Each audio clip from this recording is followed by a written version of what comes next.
Daenerys Targaryen stood atop the battlements of the Red Keep, her hair spun silver in the torchlight. Beneath her, King's Landing stretched toward the horizon, a city both marvelous and flawed, filled with as many sins as hopes. The night air was thick with the smell of smoke, though not from a dragon's breath. Tyrion had ordered the catapults lit as a grim signal of readiness, but no flames were raining down upon the city. No bells had rung their surrender yet, but the hush in the streets below spoke of a resignation as palpable as fear. She could have destroyed the city in an instant. She could have unleashed Drogon's fury and burned all those who stood between her and the Iron Throne. But she didn't. Something in her heart had shifted in that final moment when she saw the terrified faces along the walls, children clutching their mothers, men trembling on quivering knees. She knew the city was cowering, yes, but also waiting. A single stroke of madness could reduce it to rubble, or a single moment of mercy might reshape the course of history. The Targaryen legacy she carried across seas and deserts, from Slaver's Bay to Westeros, was stained by centuries of bloodshed. Yet perhaps it wasn't too late to change what it meant to be a dragon in the world of men. She inhaled slowly, listening to the steady thrum of her own heartbeat. Jon Snow stood behind her, silent as a grave but resolute in his loyalty. Somewhere in the flickering shadows, Grey Worm watched with cool detachment, ready to unsheathe his blade at a moment's notice. The Unsullied lined the courtyard below, forming an impenetrable phalanx that separated the Red Keep from the city's defenders. Daenerys remembered how they had marched behind her under the hot sun of Essos, how they had freed thousands of slaves in her name. Now she wondered what it had all been for if she became just another tyrant in a line of tyrants. She raised her right hand and the murmurs of her forces quieted as though a silent edict had been issued. Drogon perched on a ledge, hulking wings folded awkwardly against the masonry. The massive beast hissed, black scales shimmering even in darkness, as if urging Daenerys to make a final move. She closed her eyes briefly, thinking of all the counsel she had received. Varys, before he met his end, had urged her to be cautious. Tyrion had pleaded with her to accept the city's surrender if the bells rang. She had once been the breaker of chains, the freer of slaves. Yet she had to ask herself if she was also the inheritor of a violent legacy, fated to reign through terror as her father once tried to do. In that moment, she remembered the good she had done, the liberation of Meereen, the forging of alliances with the Dothraki and the Unsullied, the bonds she'd built with those who believed in her. She remembered Ser Jorah, who had given his life so that she might yet live. She remembered how Missandei believed in a world governed by kindness, and how that faith had sustained her through years of exile and war. Could she betray all of that faith by staining her name with innocent blood? She lowered her arm. The armies held their positions, uncertain. Tyrion, standing to her left, exhaled a breath he didn't realize he'd been holding. She turned to him, and though words were unnecessary in that moment, she spoke anyway, voice barely above a whisper. "We wait for the bells," she said. "If the city surrenders, we accept." Tyrion's eyes flickered with gratitude mixed with the sorrow of a man who had lost so much to get here. Daenerys saw it. But she also saw the slightest measure of hope igniting in him. Far below, on the streets, tens of thousands of eyes watched the ramparts. They watched the queen who could have ended them in a single breath of fire. And though the bells had not yet rung, the city was awash with silent pleas. Families huddled together in the corners of battered alleyways, praying to the Seven that they might see the dawn. Soldiers of the Lannister forces cast sidelong glances at one another, uncertain if they were about to be sacrificed for a dying regime. Atop the tallest tower of the Red Keep, Cersei Lannister watched with parted lips, disbelief shaping her every breath. For the first time in her life, she felt powerless. Daenerys stepped back from the battlements, her footsteps echoing on the stone. She would not be the Mad Queen, not tonight, and not ever if she could help it.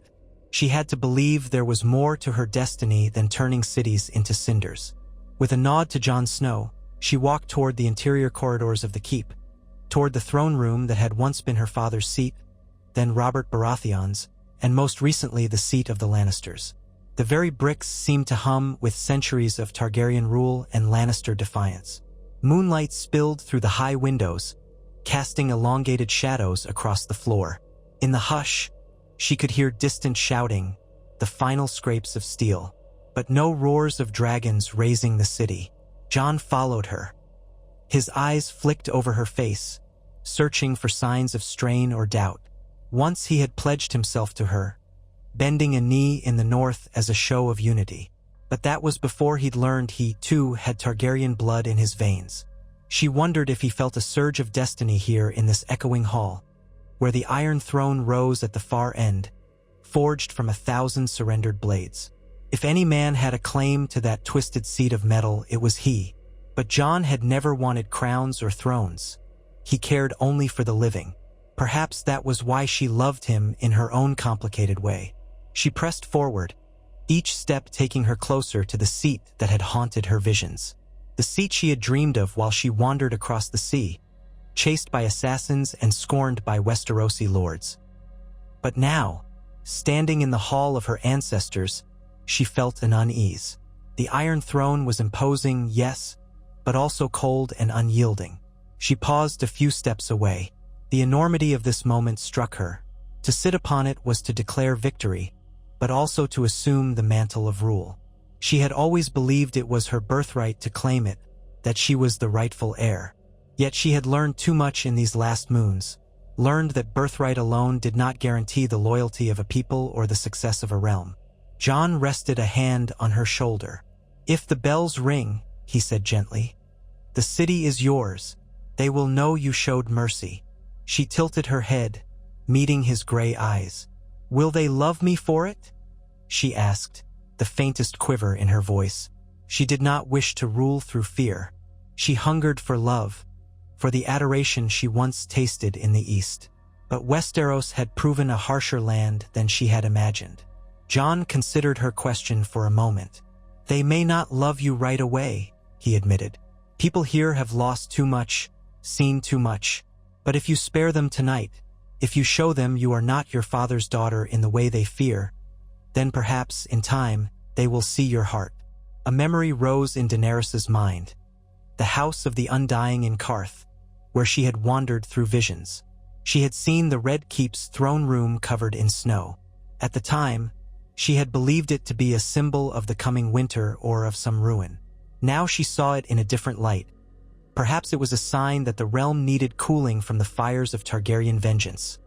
A sign that ice and fire must balance each other, as the old prophecies intoned.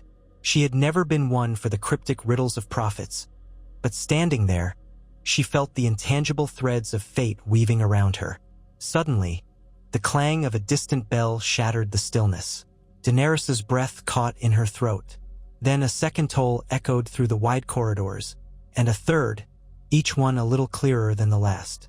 Outside, cheers mingled with weeping as the bells of surrender tolled across King's Landing. In the hush of the throne room, Daenerys exhaled relief. The city had surrendered. She turned to Jon, a tightness in her throat. "We have to accept," she said. "No more bloodshed." Her words were as much a command as a plea. She did not trust herself fully in that moment. The desire for vengeance still simmered under her skin. She remembered Cersei's cruelty, the beheading of Missandei, the torment inflicted on countless innocents. But she could not let wrath rule her. Jon nodded. "We'll call off the attack," he said, his voice steady. "Tyrion will handle the formalities of the surrender. We can discuss the terms with Cersei if she will parley." He said the name of the queen with a kind of grim acceptance. This was not a fairy tale where good deeds alone won hearts. The politics of Westeros were messy, riddled with betrayals. But maybe there was a different way forward. Grey Worm strode into the throne room, his face etched with conflict. "The Lannisters have lowered their weapons," he reported, voice clipped with tension. "The bells ring for surrender. What is your command?" Daenerys met his gaze. She knew Grey Worm carried his own hatred for the woman who had orchestrated Missandei's death. She could sense the coiled fury in him, see how desperately he wanted to unleash revenge on every Lannister soldier in the city. But she also remembered that Grey Worm was loyal beyond measure, disciplined by training and free in spirit. "No more killing," she said, her voice firm. "We accept their surrender. Secure the city, but harm no one who does not raise arms against us." Grey Worm tensed for a moment as though struggling with the order, then gave a curt nod. "As you wish, my queen," he said, and left. The echo of his footsteps reverberated in the quiet, and Daenerys could almost taste the uncertain future that now stretched before her. For a long while, she and Jon stood in silence, gazing at the Iron Throne. The bells still tolled outside, but they were gentler now, fading into the night's tapestry of sounds. Every clang seemed to declare that a new age was beginning.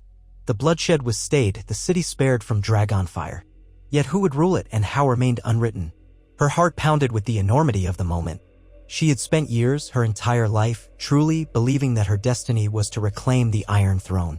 But now, faced with the reality of it, she realized that true rule was not about symbols or possessions. It was about the people who lived under that rule, the decisions made in their name, and the sacrifices that must be borne by the one who sits upon the throne. Tyrion emerged at the far end of the hall, breathless. "Your Grace," he began, voice quivering with an emotion she couldn't place. "The city surrenders. Soldiers are laying down their weapons. The people. They're frightened, but they're alive. No one can quite believe it."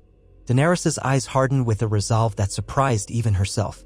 "Let them see that our cause was just," she said. "Open the gates for supplies and healers.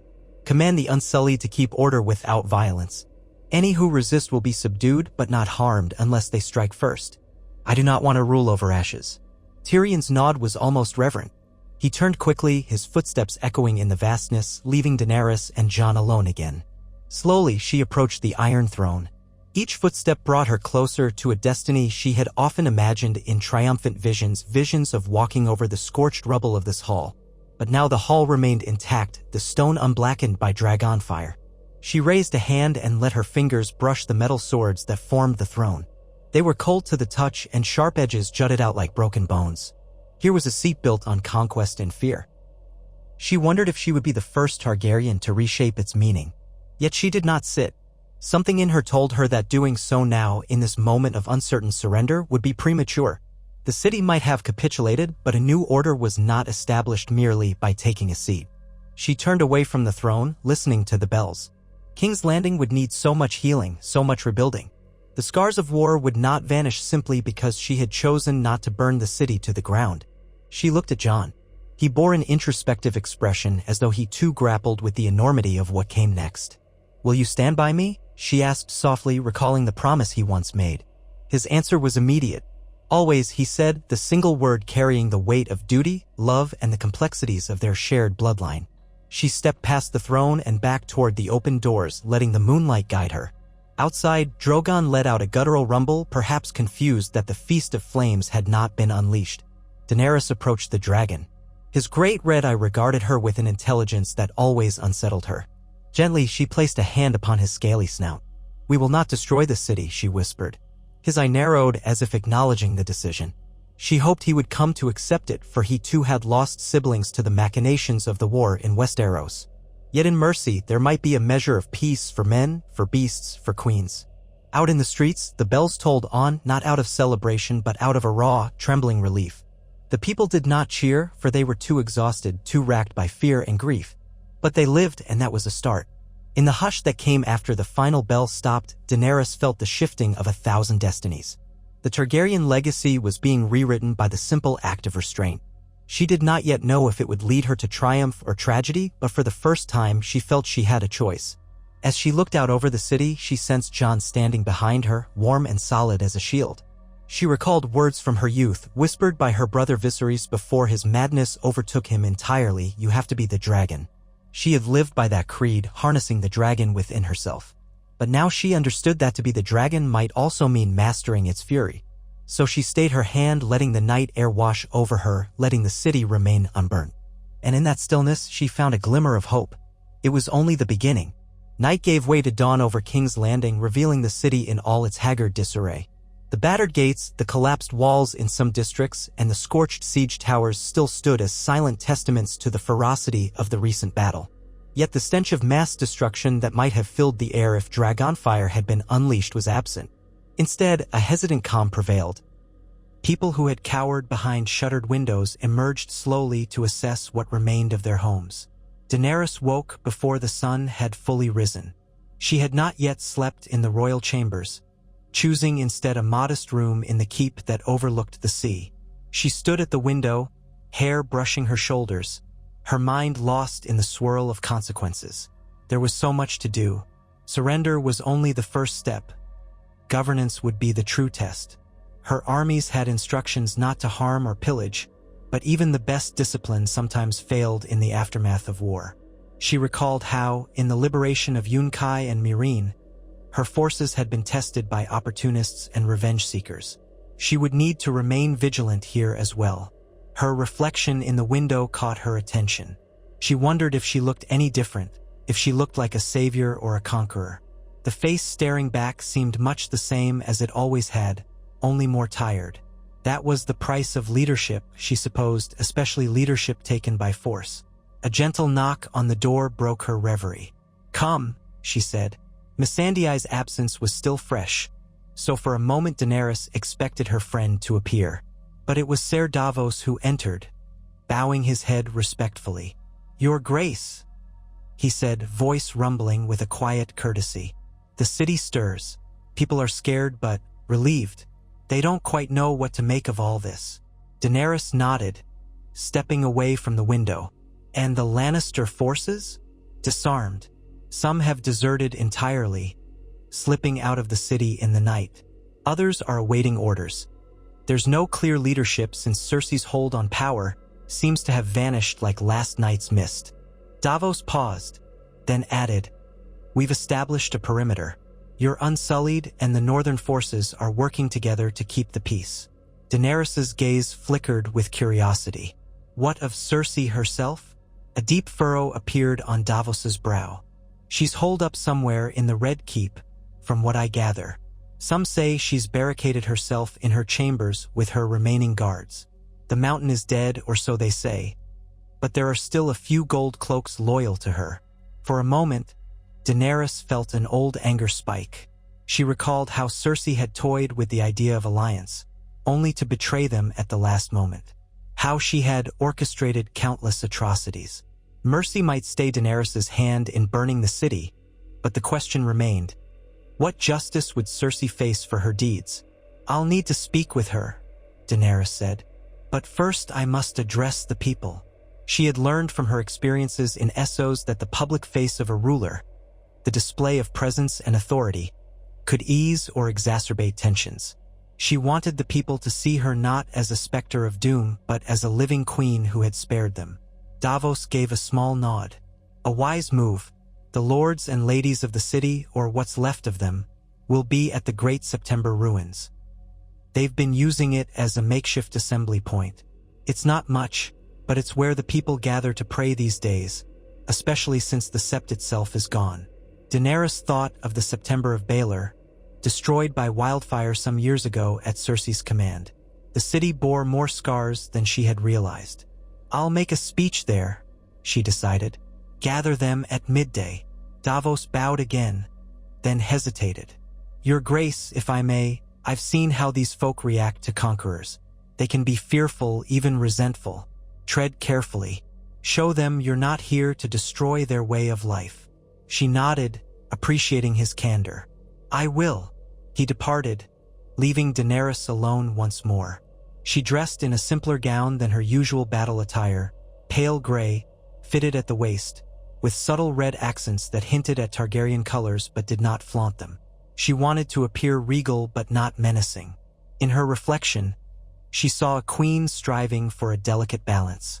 Jon found her an hour later in the courtyard, speaking quietly with an unsullied captain. The dragons were off in the skies, though Drogon occasionally circled back to perch atop the parapets like a living gargoyle. Rhaegal was gone, lost in a previous battle, and Viserion had turned into a horror beyond imagination.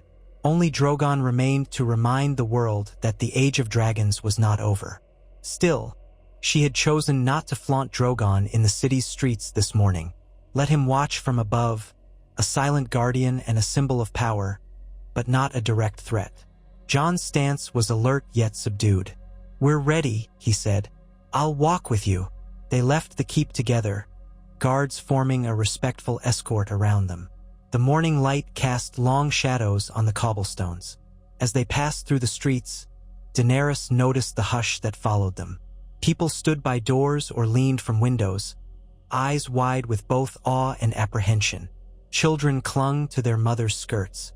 Some men doffed their caps in uncertain salutation. There were no cries of joy, but neither were there hurled insults or ston.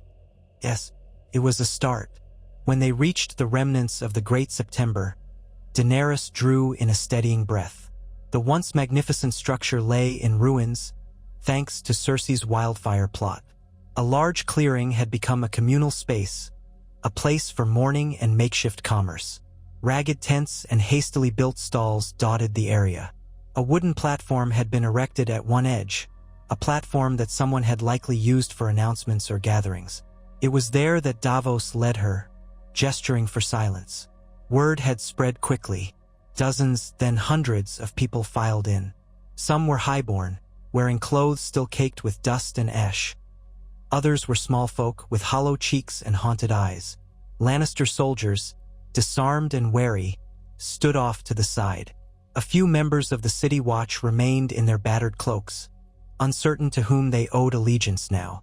Tyrion was there too, standing near the front with a guarded expression.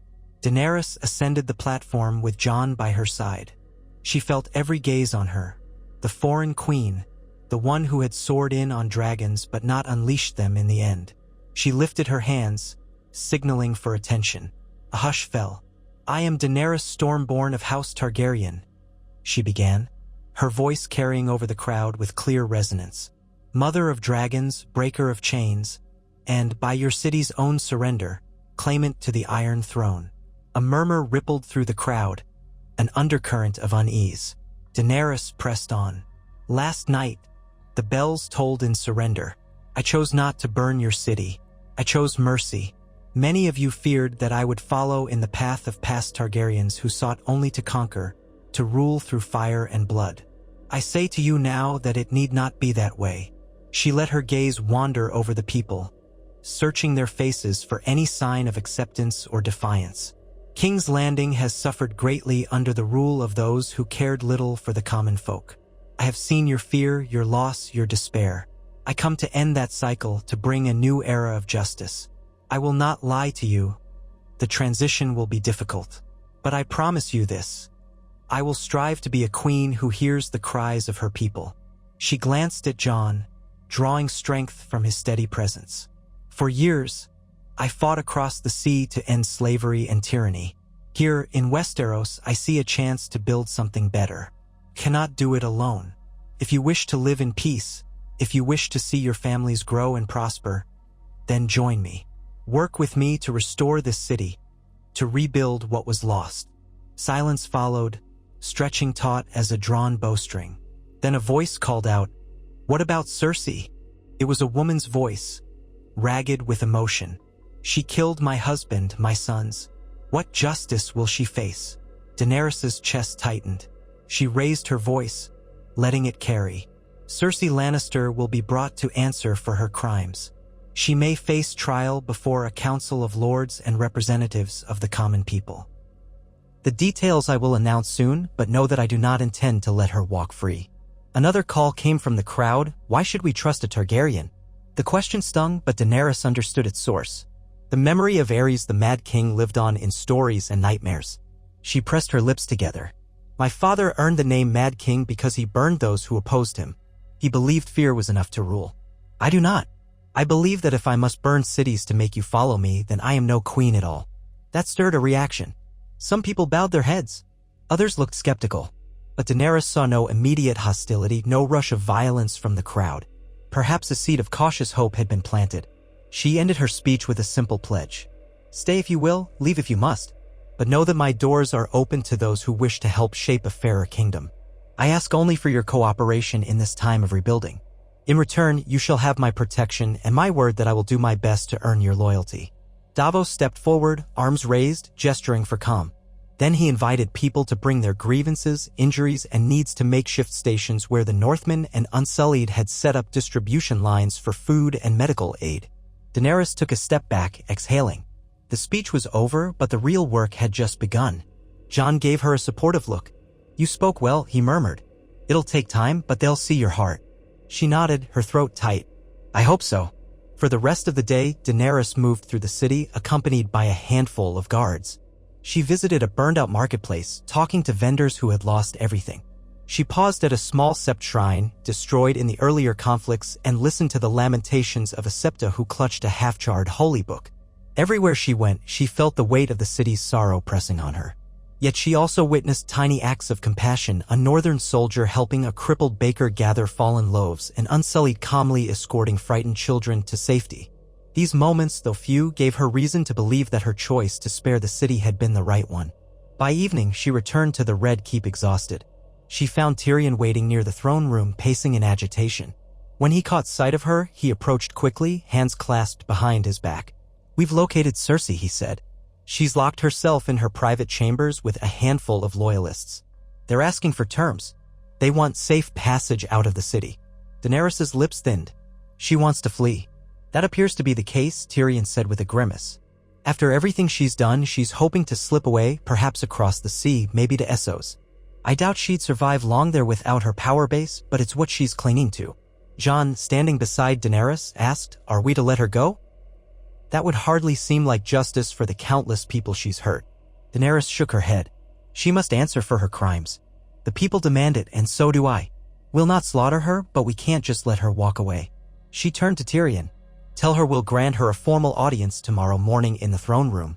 If she fails to appear, we'll consider her an enemy of the realm and proceed accordingly." Tyrion pursed his lips. She might still try something desperate. Daenerys' gaze hardened. "If she does, we'll respond accordingly. But I want to show that we offer her a chance to face justice with dignity. Even she deserves that much." With the matter settled for now, Daenerys took what little rest she could manage. Sleep came fitfully, haunted by dreams of dragons raging through the streets and of distant whispers telling her she would never be accepted in Westeros. Each time she woke, she reminded herself that it was her choice to spare the city, and that choice defined her more than any birthright or prophecy. Morning arrived, and with it the summons to the throne room. Daenerys stood on the elevated platform where the Iron Throne loomed. She had not yet seated herself upon it, choosing instead to stand before it, a subtle declaration that her rule was not yet fully claimed. Jon was on one side, Grey Worm on the other, both men radiating quiet tension. Tyrion and Davos stood further back, ready to observe and advise. The throne room doors opened and Cersei Lannister entered. She was flanked by 4 guards, each looking well-worn but still loyal. Cersei herself wore a simple black gown, her regal bearing marred only by the tightness of her lips and the faint tremble in her fingers. Gone was the gilded queen who once held court with an iron fist. She looked like a cornered animal, still proud but dangerously aware of her situation. Cersei's gaze flicked across the hall, taking in the Unsullied, the Northern Bannermen, and the Targaryen banners that had been hastily hung. Her eyes settled on Daenerys, and for a moment something akin to hatred flashed there. Then she masked it with a small, cold smile. "Daenerys Targaryen," she said, her voice echoing. "It seems the city has chosen you, or at least submitted to you." Daenerys studied her, recalling the nightmares inflicted upon so many by this woman. "Cersei Lannister," she replied. "You stand in the Red Keep no longer as its queen, but as a prisoner answering for your crimes against the realm." One of Cersei's guards tensed at the word prisoner, but a quick flick of her hand stilled him. She lifted her chin. "I have no illusions about my position. You've come to claim the throne. Then claim it. Leave me and what's left of my house to whatever corners we can find." Daenerys shook her head slowly. "Your house brought war to these lands. You broke trust and shed innocent blood. Surrender does not wipe that clean. You will stand trial." A bitter laugh escaped Cersei's lips. "And who will judge me?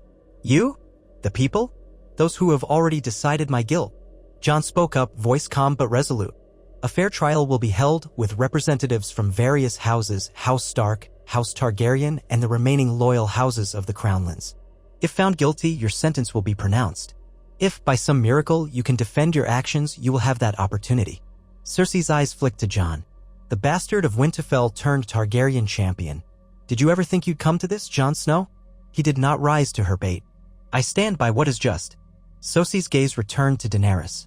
For a moment, her composure faltered as though she might lunge forward in desperation. But she stayed put. "Then I have no choice but to accept," she said, voice dripping with reluctance. "If this is your mercy, then let's see how merciful you truly are." Daenerys stepped closer, and the air between them felt charged. "You'll be confined to your chambers for now," she said. "Guards will keep watch. You may have basic comforts, but you will not leave without an escort. Attempt to flee, and you forfeit whatever clemency might exist." Cersei's lips tightened into a thin line. She nodded once, curtly. Her guards escorted her out, and the tension in the throne room ebbed slightly. Daenerys let out a slow breath. She felt no triumph in that exchange, only a wary sense that the hardest part of her rule was just beginning. Tyrion approached, arms folded. "You're giving her more leniency than many would," he noted, though not entirely disapproving. "Some might say she deserves a quick execution." Daenerys fixed him with a level stare. "I am not in the business of murdering defenseless captives, no matter how cruel they have been. We do this by the law, or we risk becoming what we fight against." Tyrion inclined his head. "Just remember that a cornered lion is still dangerous." She nodded, aware that trust was impossible here. But for the sake of the realm's stability and her own conscience, she had to attempt to just process. She wondered if Cersei would try to bribe guards, orchestrate a coup, or slip away in the dead of night. No matter. Daenerys would face each threat as it came. She had not unleashed Drogon's flames upon King's Landing, and she would not let the city slide into anarchy now. For the next few days, the city remained tense but mostly peaceful. Daenerys spent her time establishing rudimentary order. She reorganized the City Watch, placing them under the joint command of trusted Northerners and unsullied officers until a more permanent structure could be devised. She reopened trade routes to bring in fresh food and supplies, subsidizing costs for small folk so they wouldn't starve. She met with the local healers, offering them resources to treat the wounded. A council began to form: Tyrion, Davos, Jon, and representatives of the local houses who had survived or surrendered. Even some of the lords who once served the Lannisters sat at the table, albeit uneasily. The sessions were long and fraught with arguments about resources, titles, and the boundaries of power. More than once, Daenerys found herself leaning heavily on Tyrion's political acumen and Davos's sense of fairness. Jon often spoke up for the small folk, reminding them all of the horrors wrought by ignoring the needs of the populace. Amid these meetings, word arrived from across the realm. Some houses declared their neutrality, uncertain of the new queen's rule. Others, learning that Daenerys had spared the capital, expressed tentative support. From the north came messages of cautious alliance, for Sansa Stark held the region together. She wrote diplomatically, acknowledging Daenerys' mercy but also reminding her that the north had fought too hard to bend easily. Daenerys replied, inviting her to send an emissary or come herself to discuss the realm's future. Slowly, a semblance of governance took shape. And in that time, Daenerys grew more certain that not burning King's Landing had been a critical choice.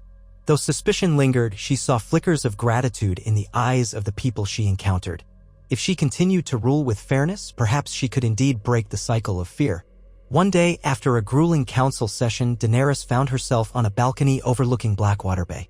The sea stretched vast and cool, shimmering under the sun's late afternoon glow. She leaned on the rail, inhaling the salt air. A presence joined her, Jon Snow, quiet as ever. "How fares the city, truly?"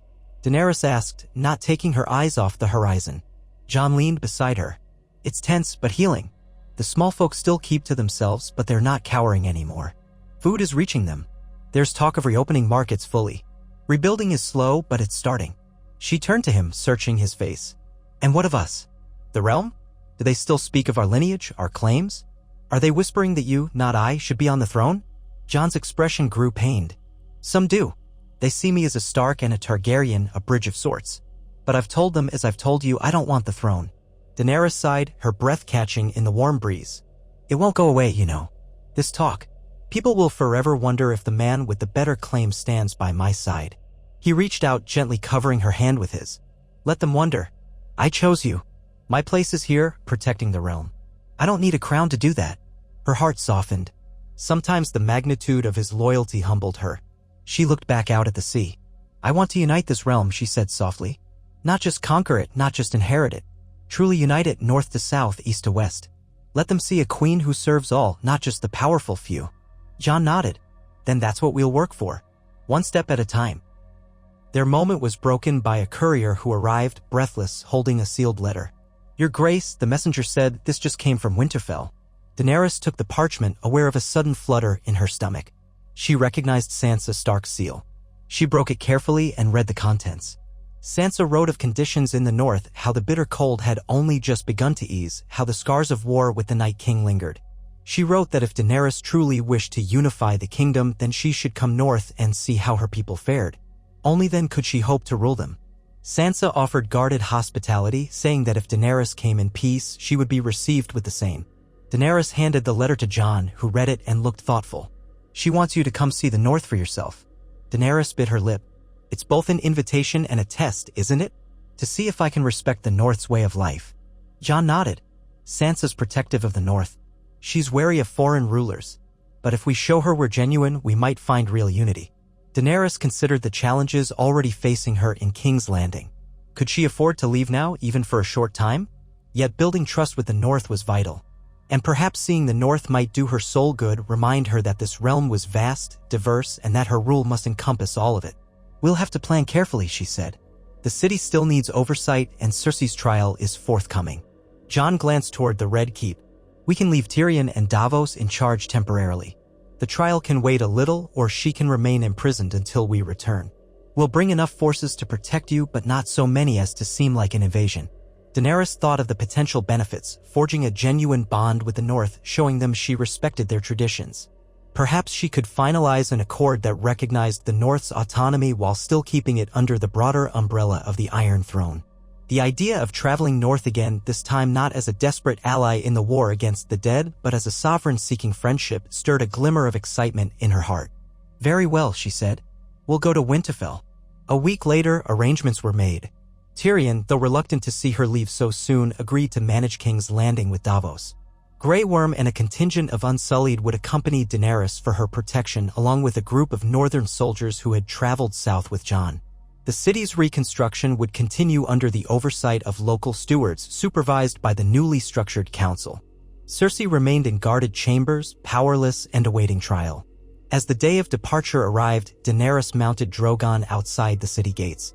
The crowd that gathered was smaller than she might have hoped, but they were calm, some even waved timidly. She waved back, an acknowledgement that she intended to return, that her reign had only just begun.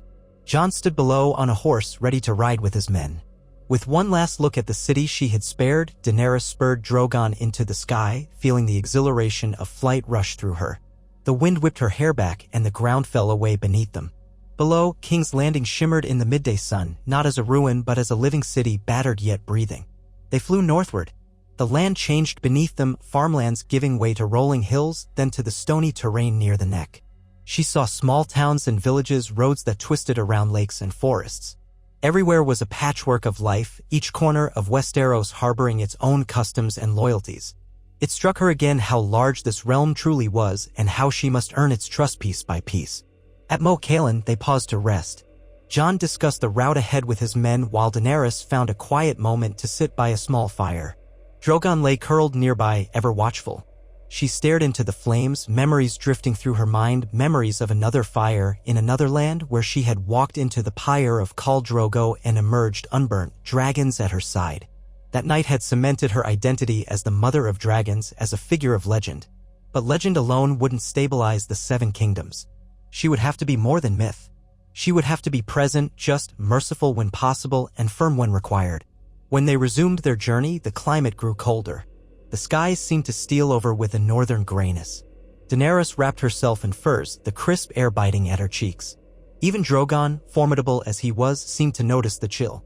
Jon rode alongside, gaze set on the horizon as though he couldn't wait to see his homeland again. Daenerys found comfort in his presence. They had come a long way since the day she'd first met him in Dragonstone, uncertain of whether or to treat him as ally or adversary. Finally, the walls of Winterfell appeared in the distance. The ancient stronghold rose from the frosty landscape, its banners snapping in the wind. Daenerys felt her heart quicken. She recalled her first arrival, how she'd landed on foreign soil, uncertain and tense. This time, her approach was different. She was not just Daenerys Targaryen, prospective ally in a war for survival. She was Daenerys Targaryen, the queen who had spared King's Landing, seeking to build bridges with the north. The gates opened at Jon's command. Inside the courtyard, a gathering of northerners awaited. Sansa Stark stood at the forefront, wrapped in a heavy cloak, her red hair a stark contrast against the gray sky. Arya was beside her, silent and watchful. Other northern lords flanked them, faces cautious but not overtly hostile. Daenerys dismounted from Drogon, patting his flank. He hissed softly, nostrils steaming in the cold. Jon stepped forward to embrace Sansa, who returned his hug with evident relief. Then they turned to Daenerys. Sansa inclined her head, a gesture of respect if not warmth. "Your Grace," she said. "Welcome to Winterfell." Daenerys offered a polite smile. "Thank you for receiving me. I come not as a conqueror, but as a guest, to see the North's needs and to find a way forward together." Sansa regarded her carefully. Word reached us of how you spared King's Landing. Some here found it hard to believe, but I've seen enough war to know that choices matter. Perhaps we can indeed find a way forward." Daenerys exhaled, feeling the tension ease just a fraction. She had chosen mercy in King's Landing, and here, in Winterfell, she might see the first fruits of that decision: cooperation instead of defiance. She followed Sansa into the castle, the warmth of the great hall offering a stark contrast to the chilly wind outside. That evening, a feast of sorts was held, simple fare, given the North's resources, but hearty. Daenerys sat at the high table with Sansa, Jon, and other key figures.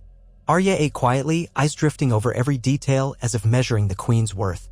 Gendry Baratheon was there, invited by Sansa to represent the Crownlands ties. The conversation was polite, if somewhat restrained. Sansa asked about the city's condition, the plans for rebuilding.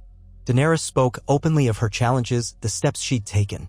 She did not shy away from acknowledging that her rule was still new, that trust was fragile. It was a frankness that some Northerners seemed to appreciate. Later, when the hall had mostly cleared, Sansa led Daenerys to a small solar. A fire crackled in the hearth, casting dancing shadows on the walls. Jon stayed behind, giving them space. They sat across from each other, a table between them.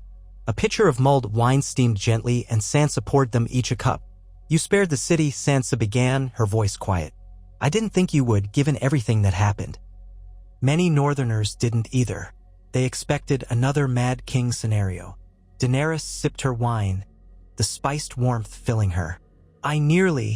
She halted, swallowing. "I nearly did choose fire and blood. I was so angry, so hurt by what Cersei had done. But in the end, I couldn't do it. Too many innocents would have died."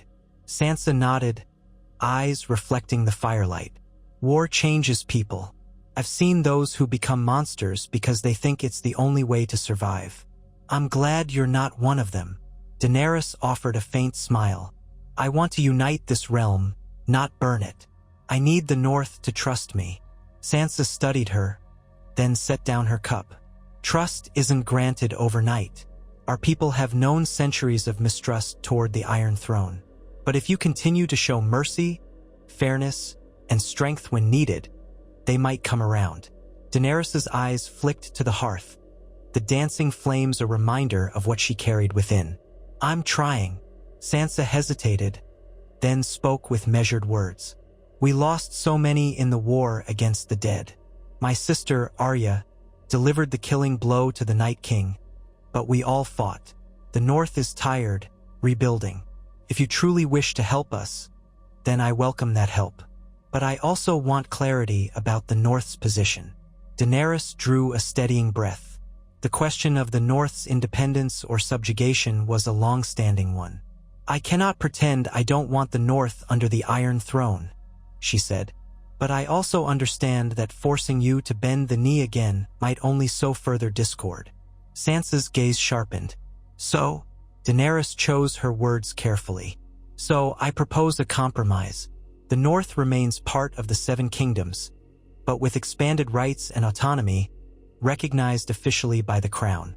You would have a say in royal decisions that affect the realm, and your people would be spared further forced obligations, aside from fair taxes and mutual defense." Sansa considered this, weighing it. "A compromise. Some will say it's not enough. Others will say it's a step forward. Tell me what you think," Daenerys pressed gently. Sansa looked into her eyes. "I think it's a start, one we can refine through further talks. But it shows me you're willing to listen, to adjust. And that counts for a lot." Relief washed over Daenerys, and she found herself genuinely smiling. They had not sealed any formal treaty, nor had they erased all mistrust. But they had laid a foundation. She recalled the moment she had chosen to spare King's Landing, the roar of the crowd, the clang of the bells, and her own racing heart. That decision, she realized, had enabled this moment of cautious collaboration in the North. If she had succumbed to vengeance, she would be a tyrant in the eyes of all, including Sansa Stark. But now they at least had a chance. They spoke late into the night, discussing the realm's future. Daenerys explained her plans to hold a grand council someday where representatives from each region could debate the laws of the land. Sansa spoke of the North's unique challenges, long winters, scarce resources, and how any new rule must account for these realities. They found that while they were different in many ways, they shared a desire for stability and prosperity in a realm scarred by too much conflict. Eventually, Sansa stood, crossing to a window. The moon shone silver on the snow-covered courtyard. "The north is cold and harsh," she said softly. "It doesn't give trust easily, but once given, it's steadfast. Show us that you value more than just your claim, and we might become the staunchest allies you could hope for." Daenerys moved to stand beside her. "I will do my best, for the good of all our people." They watched the moonlight together, two women who had endured trials unthinkable to many. Each bore scars, both seen and unseen. And in that shared quiet, Daenerys felt the first stirrings of genuine hope that her decision to spare King's Landing was not just a moment of mercy, but the first step in creating a better world. When at last she retired to the guest chambers, Daenerys found herself unable to sleep. She stood by the window, gazing at the hush of Winterfell in the moonlight. She thought of the crypts below, where the Stark ancestors rested, and how this castle was steeped in history as ancient as her own lineage. But history was not destiny, she reminded herself. She had proven that by sparing King's Landing, she would prove it again by forging alliances with those who once might have been her enemies. In the distance, Drogon perched on a battlement, his eyes glowing like embers in the darkness. She watched him for a time, the symbol of her power and also her vulnerability. A dragon could destroy cities, but it could also protect them. And a queen could make war, or she could make peace. The choice was hers, and she had chosen. Tomorrow, she would walk among the people of Winterfell, speak with them, see their hardships up close. She would show them she was not just a distant conqueror. It wouldn't be easy nor quick. Mistrust was a hardy weed, difficult to uproot. But Daenerys Targaryen had faced the impossible before. She had walked through fire and delivered nations from bondage. Perhaps in this new test, she would prove that the queen who held the blood of the dragon could also keep a steady, compassionate hand on the reins of power. She closed her eyes, the memory of the bells in King's Landing echoing in her mind. That was the moment that changed everything. And in the quiet of Winterfell's night, she allowed herself a small, hopeful smile. She had made her choice, and perhaps, just perhaps, it would reshape the Targaryen legacy and the fate of the Seven Kingdoms for generations to come. Daenerys Targaryen woke with the first hint of dawn filtering through Winterfell's narrow windows. Snow-dusted ramparts glimmered in the early light, and a distant hush settled over the courtyard below. Standing by the small fireplace in her guest chamber, she felt the warmth of the flames on her face as she readied herself for the day. A sense of resolve coiled in her chest. She had come north to mend rifts and to prove that her mercy was not a fleeting whim but the start of a new chapter for Westeros. Now, among a people who had every reason to mistrust foreign queens, she would strive to show the heart of a ruler who wished to unify rather than destroy. Jon Snow met her in the main hall, his cloak dusted with fresh snow. He was speaking quietly with Ghost, the great white direwolf who looked up at Daenerys with curious red eyes as she approached. The presence of the beast never ceased to awe her. Creatures of legend, bound to the ancient house of Stark. She felt a small kinship with it, as if dragon and direwolf recognized in each other kindred spirits of an older, more magical world. "They're preparing the horses," Jon said, turning to Daenerys. "Sansa suggested we ride out to a nearby hamlet on the western road. It suffered during the last winter storms and the war with the dead. The people might appreciate hearing from you directly." Daenerys inclined her head, a gentle smile forming. "I'd like that. There's only so much we can learn inside castle walls." Jon's gaze lingered on her face, a mix of admiration and concern. "The cold is bitter, and you haven't lived through it the way Northerners have. Be sure to wrap yourself warmly." She offered a light laugh. "I'll survive. I survived the red waste and the long night. A few snowdrifts won't kill me." They left the hall together, Ghost padding silently at Jon's side. Outside, Grey Worm waited near the stables with a small contingent of Unsullied. Though accustomed to warmer climates, the disciplined warriors stood stoic in their winter gear, helmets tucked beneath their arms. Their loyalty to Daenerys was absolute. She read it in their expressions, in the careful way they watched every movement around her.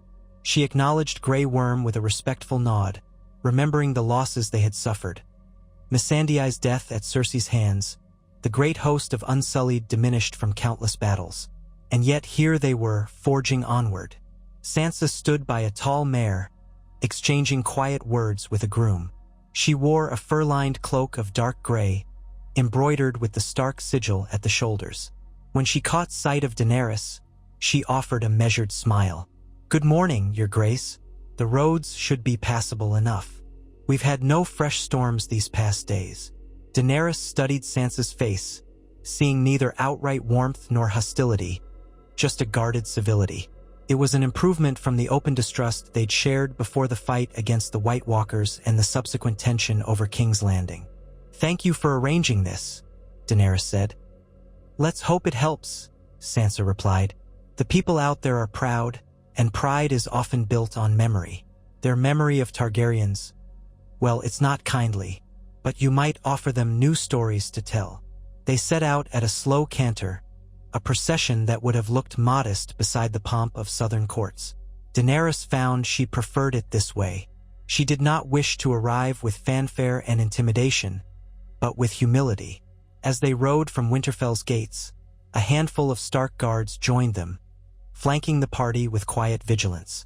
Drogon, unwilling to be left behind, soared overhead at intervals, shadow falling across the snowbound fields. Every so often, Daenerys glanced up at the sky to see him circling. Even though his presence might worry the small folk, she could not ask her last dragon to stay away entirely. He, too, needed to know the new land they hoped to rule. The path wound through silent forests. The pines stood tall, laden with snow, their branches arching under the weight. The occasional raven or crow called from the treetops, the sound echoing like a question in the chill air. Jon led the way, occasionally turning back to ensure Daenerys and Sansa followed without difficulty. Grey Worm and the Unsullied maintained a steady formation at the rear, watchful for any threat, though none seemed likely in the heart of Stark territory. The light changed as morning advanced, the winter sun pale and cold, rendering the landscape in stark whites and muted browns. After a couple of hours, they came upon a small settlement crouched at the edge of a frozen creek. Smoke curled from a few chimneys, and a crude wooden palisade surrounded the settlement, battered by weather and time. When the villagers caught sight of mounted figures approaching, one of them astride a dragon far overhead, an undercurrent of alarm coursed through the place. Doors slammed, and children were hastily ushered inside. A handful of men in rough-spun cloaks emerged with spears, forming a line just inside the gate. Jon, ever mindful of northern sensibilities, raised a hand in greeting. "We mean you no harm," he called. "I am Jon Snow of House Stark, and this is Queen Daenerys Targaryen." The mention of Targaryen prompted uneasy shuffling among the men. One of them, a wiry fellow with a scar on his brow, stepped forward. "Begging your pardon, Lord Stark, but what brings a Targaryen queen to our hamlet?" Daenerys nudged her horse a step forward, drawing alongside Jon. She spoke gently, mindful of how her voice carried. "I have come to see how you fare. Winterfell has told me that you've had a difficult season, and I wish to help." The man cast a skeptical glance at Sansa and then at the Unsullied behind Daenerys. "We get by as best we can," he said. "Not sure how you can help. Winter's on its way out, but it's left us with little. Our storehouses are nearly empty, and the herds haven't recovered from the invasion of the dead. Most lords come by only to collect taxes." Jon dismounted and approached on foot, demonstrating trust. "We've brought what provisions we could. Grain and some dried meats, seed for planting when the thaw comes. Sansa Stark has pledged to see you through until your next harvest." Sansa nodded, signaling a Stark retainer who guided a small cart of supplies forward. Eyes flicked between the cart and Daenerys. The tension eased slightly. A woman peeked out from behind the spearmen, her face etched with lines of worry. "We've not seen a Targaryen in the north since..." She trailed off, uncertain whether to mention the old rebellion. Daenerys made no effort to hide her heritage. "I know my family's history here is fraught," she said softly, "but I am not my ancestors. I seek to prove my worth through action, not fear." A low murmur passed through the cluster of villagers. Even from atop her horse, Daenerys could sense their apprehension. Sansa, perhaps sensing the moment, spoke up. "Times have changed. We stand together now or we fall apart." The queen spared King's Landing from fire, and she's offered her hand to the north in friendship. The old scars on the villagers' faces, marks of famine, war, and endless cold, could not be soothed by words alone. But the cart of supplies, the sincere presence of Jon and Sansa, and Daenerys' willingness to stand quietly and listen planted seeds of cautious acceptance. One by one, the spearmen lowered their weapons. The men parted to let the small procession enter. Within the hamlet's meager walls, the dwellings were humble. Log huts with moss-chinked roofs, a handful of stone cottages, and a central well. Thin dogs roamed warily, sniffing at the newcomers. Daenerys dismounted, the snow crunching beneath her boots, and followed Jon toward a communal fire pit where a few elders gathered. Sansa supervised the distribution of supplies, while Grey Worm stationed the Unsullied in a non-threatening perimeter. The hamlet's leader, an older woman with a shawl wrapped tight around her shoulders, leaned on a staff as she studied Daenerys' face. "You speak of mercy," she said in a voice that quivered with age. "I have lived a long time, child, long enough to know that lords and kings bring armies and pronouncements, but rarely do they bring hope." Daenerys' throat tightened. "I cannot promise miracles," she answered, "but I can promise that I'm trying to change what power means in Westeros. I do not want my legacy to be that of another tyrant." The old woman's eyes flicked to Drogon, who sailed overhead in a wide arc, black wings outspread. "And your dragon? Can we trust him not to burn us all to ash?" Her words carried the raw fear that had once driven the realm to rebellion against Daenerys' forebears. "He will not harm you," Daenerys said firmly. "I command him to protect, not destroy." The conversation continued in low tones. Jon added gentle reassurances. Sansa offered the stability of House Stark's own pledge. Over time, the villagers relaxed enough to accept the supplies. Daenerys helped unload the sacks of grain herself, ignoring the chill that seeped into her gloves. By midday, the tension had thawed somewhat. People dared to speak with Daenerys, quietly asking if the rumors of her saving King's Landing were true. Each question pried at the corners of old prejudice, and Daenerys answered them honestly. She spoke of her time in Essos, the liberation of slaves, and the many battles fought in the name of ending tyranny. Some listened with guarded interest, others seemed too jaded to absorb her words. But no one raised a hand against her. They spent a handful of hours in the hamlet, ensuring the provisions were properly accounted for and discussing how the people might rebuild in spring. A hush of gratitude began to fill the air, tangible if still uncertain. When they prepared to depart, the scarred spearman who had first spoken warily approached Daenerys. He bowed his head in awkward respect. "My apologies for the harsh welcome," he said. "We've had enough lords bleeding us dry. It's difficult to believe we might see a different kind of queen." Daenerys offered a gentle nod. "I understand. May your fortunes improve with the changing season." Jon and Sansa led the way out, passing through the gate as the hamlet's folk stood watch. The journey back to Winterfell was quieter, each member of the party lost in private reflection. Daenerys glanced back only once. She saw villagers standing on the palisade, some even lifting cautious hands in farewell. It felt like a small victory. That evening, Daenerys joined Sansa, Arya, and Jon in the Great Hall. The meal was simple: roasted turnips, salted fish, fresh bread from Winterfell's ovens, and ale to warm the spirit. Outside, winds howled across the ramparts, heralding another cold front.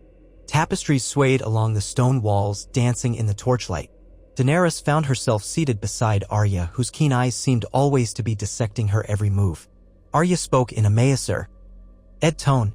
"You've learned how to talk to Northerners quickly. You didn't flinch at their suspicion." Daenerys studied the younger woman's face. She remembered how Arya had once said that the North remained loyal only to its own. "I've had practice earning trust where I'm an outsider. In Essos, many despised me at first as a foreigner meddling in their affairs. And in King's Landing, half the population feared I would torch them all." Arya's expression revealed little, though a faint flicker of approval might have crossed her features. "People expect the worst. It's easier than hoping." Across the table, Sansa watched them both. The hamlet's reception wasn't warm, but it could have been much worse. "I heard some of the elders praising your willingness to listen." She paused, idly swirling her spoon in her bowl of broth. "Perhaps, given time, they'll come to see you as a queen who puts their needs above her own pride." Daenerys bristled slightly at the hint in Sansa's words, the subtle question of whether pride might yet consume her. But she let it pass. She understood that Sansa was shaped by betrayals and battles for survival. "I don't deny I have ambitions," Daenerys said. "But those ambitions need not crush the innocent. If I can build a realm that is fair and peaceful, I'll consider that my greatest achievement." They continued talking about the day's events. Jon described how some houses further north were still reeling from the undead invasion, needing seeds and manpower to restore farmland. Sansa spoke of forging closer ties with House Glover, House Manderly, and other families who might be swayed by Daenerys' recent show of mercy in King's Landing. Arya mostly listened, offering occasional observations that cut straight to the heart of a matter. Partway through the meal, the great hall doors opened, admitting a swirl of cold air. A member of the Night's Watch, clad in black, entered with hurried steps. He made for Jon, nodding a rushed bow to the rest. "My lord, my queen," he said, breath fogging in the hall's warmth. A raven arrived at Castle Black from beyond the wall. Free folk crossing in small bands, heading further south. They say the winter snows are receding, but game is still scarce, and they seek better hunting grounds. Jon exchanged a look with Daenerys.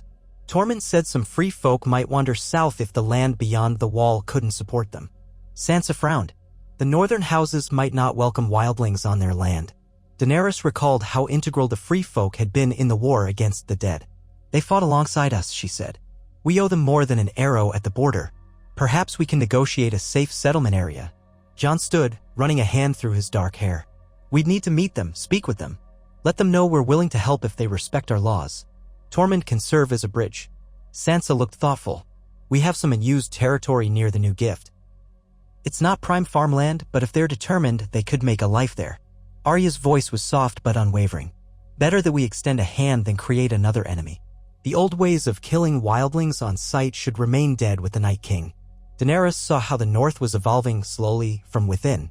Once they had fought the free folk for centuries. Now they considered alliances in a changed world. "I'll send instructions to Tyrion in King's Landing to redirect any extra supplies," she said. "If we can spare them from the Crownlands, we might avert famine for everyone." Sansa's eyebrows rose slightly as though she had not expected Daenerys to offer resources from the south so readily. But she said nothing against it. Instead, she reached for her cup. "We'll plan in detail on the morrow. The North must adapt or it will not survive. That's a lesson we've learned all too well." As the Night's Watch courier left, the conversation shifted to other matters. Daenerys noticed Arya stealing glances at her from time to time as if weighing her words and actions. She did not shy away, she respected Arya's discerning nature. Trust in Winterfell would come from the entire Stark family's acceptance, not just Sansa's grudging cooperation or Jon's love. After the meal, Daenerys excused herself, stepping out into the courtyard. Flurries danced in the torchlight and a hush lay over the stones. She breathed in the cold air, letting it sting her lungs. Then she made her way along a rampart until she found a vantage point overlooking the wide, frozen fields. Drogon perched outside the castle walls, a looming silhouette in the moonlight. Now and then he let out a low rumble as if impatient with the quiet. Daenerys felt a pang of sympathy for him. Once he had soared across sunny skies in Essos, free to hunt in warm lands. Now he found himself in a frigid realm of ice and stone. She descended a small flight of steps and walked through a side gate. The guards stationed there, both northerners wearing the dire wolf sigil, stiffened. One ventured a greeting. "Your Grace, it's cold out. Would you like us to fetch a torch?" Daenerys waved off the offer. "I'll be fine." She crossed the yard, approaching Drogon slowly, her footsteps crunching in the thin layer of snow. The dragon's massive head swung around as she neared, his pupil contracting against the torchlit gloom. He let out a huff, warm breath billowing in the icy air. Daenerys placed a hand on his scales. "We will return to warmer skies someday, my friend," she whispered. "But for now, we have work to do here." He blinked and his hot breath washed over her. Despite the chill that seeped through her clothes, she felt grateful for his living, tangible warmth. When she returned inside, she found Jon waiting for her by the great hearth in the hall. The dancing flames illuminated the tired lines of his face. "Couldn't sleep?" she asked softly. He shook his head. "Too many thoughts. About the wildlings, about Sansa, about you and the throne. The quiet times can be as unsettling as war. At least in battle, everything is simple. Kill or be killed, fight for the living or fall to the dead. Now, every choice we make feels like it might break or bind the realm." Daenerys moved closer, the heat of the fire licking at her cheeks. "I know the feeling. In Meereen, I struggled to keep peace once I overthrew the Masters. Governing demands more than victory, it demands wisdom." Jon's gaze bore into hers. "We'll need that wisdom for what's to come." Sansa is warming to you, but the lords of the north won't change their hearts overnight. They still whisper that I might press my claim. She swallowed. What do you tell them?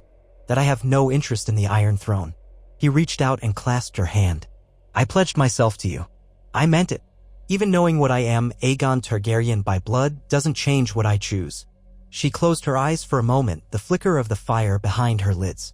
Thank you, she said, voice tight with emotion. I won't forget your loyalty, but let's be sure it doesn't tear the realm apart. If too many believe you should rule instead of me, there could be chaos. We have enough challenges without a civil war. Jon ran a thumb over her knuckles. We'll find a way through. We have to. They parted soon after. Daenerys returned to her chambers, heart heavy yet strangely hopeful. She felt the weight of rulership pressing down on her, but she also felt the possibility of forging a new legacy. In the quiet, she remembered the day she'd chosen mercy in King's Landing and how it had led her here.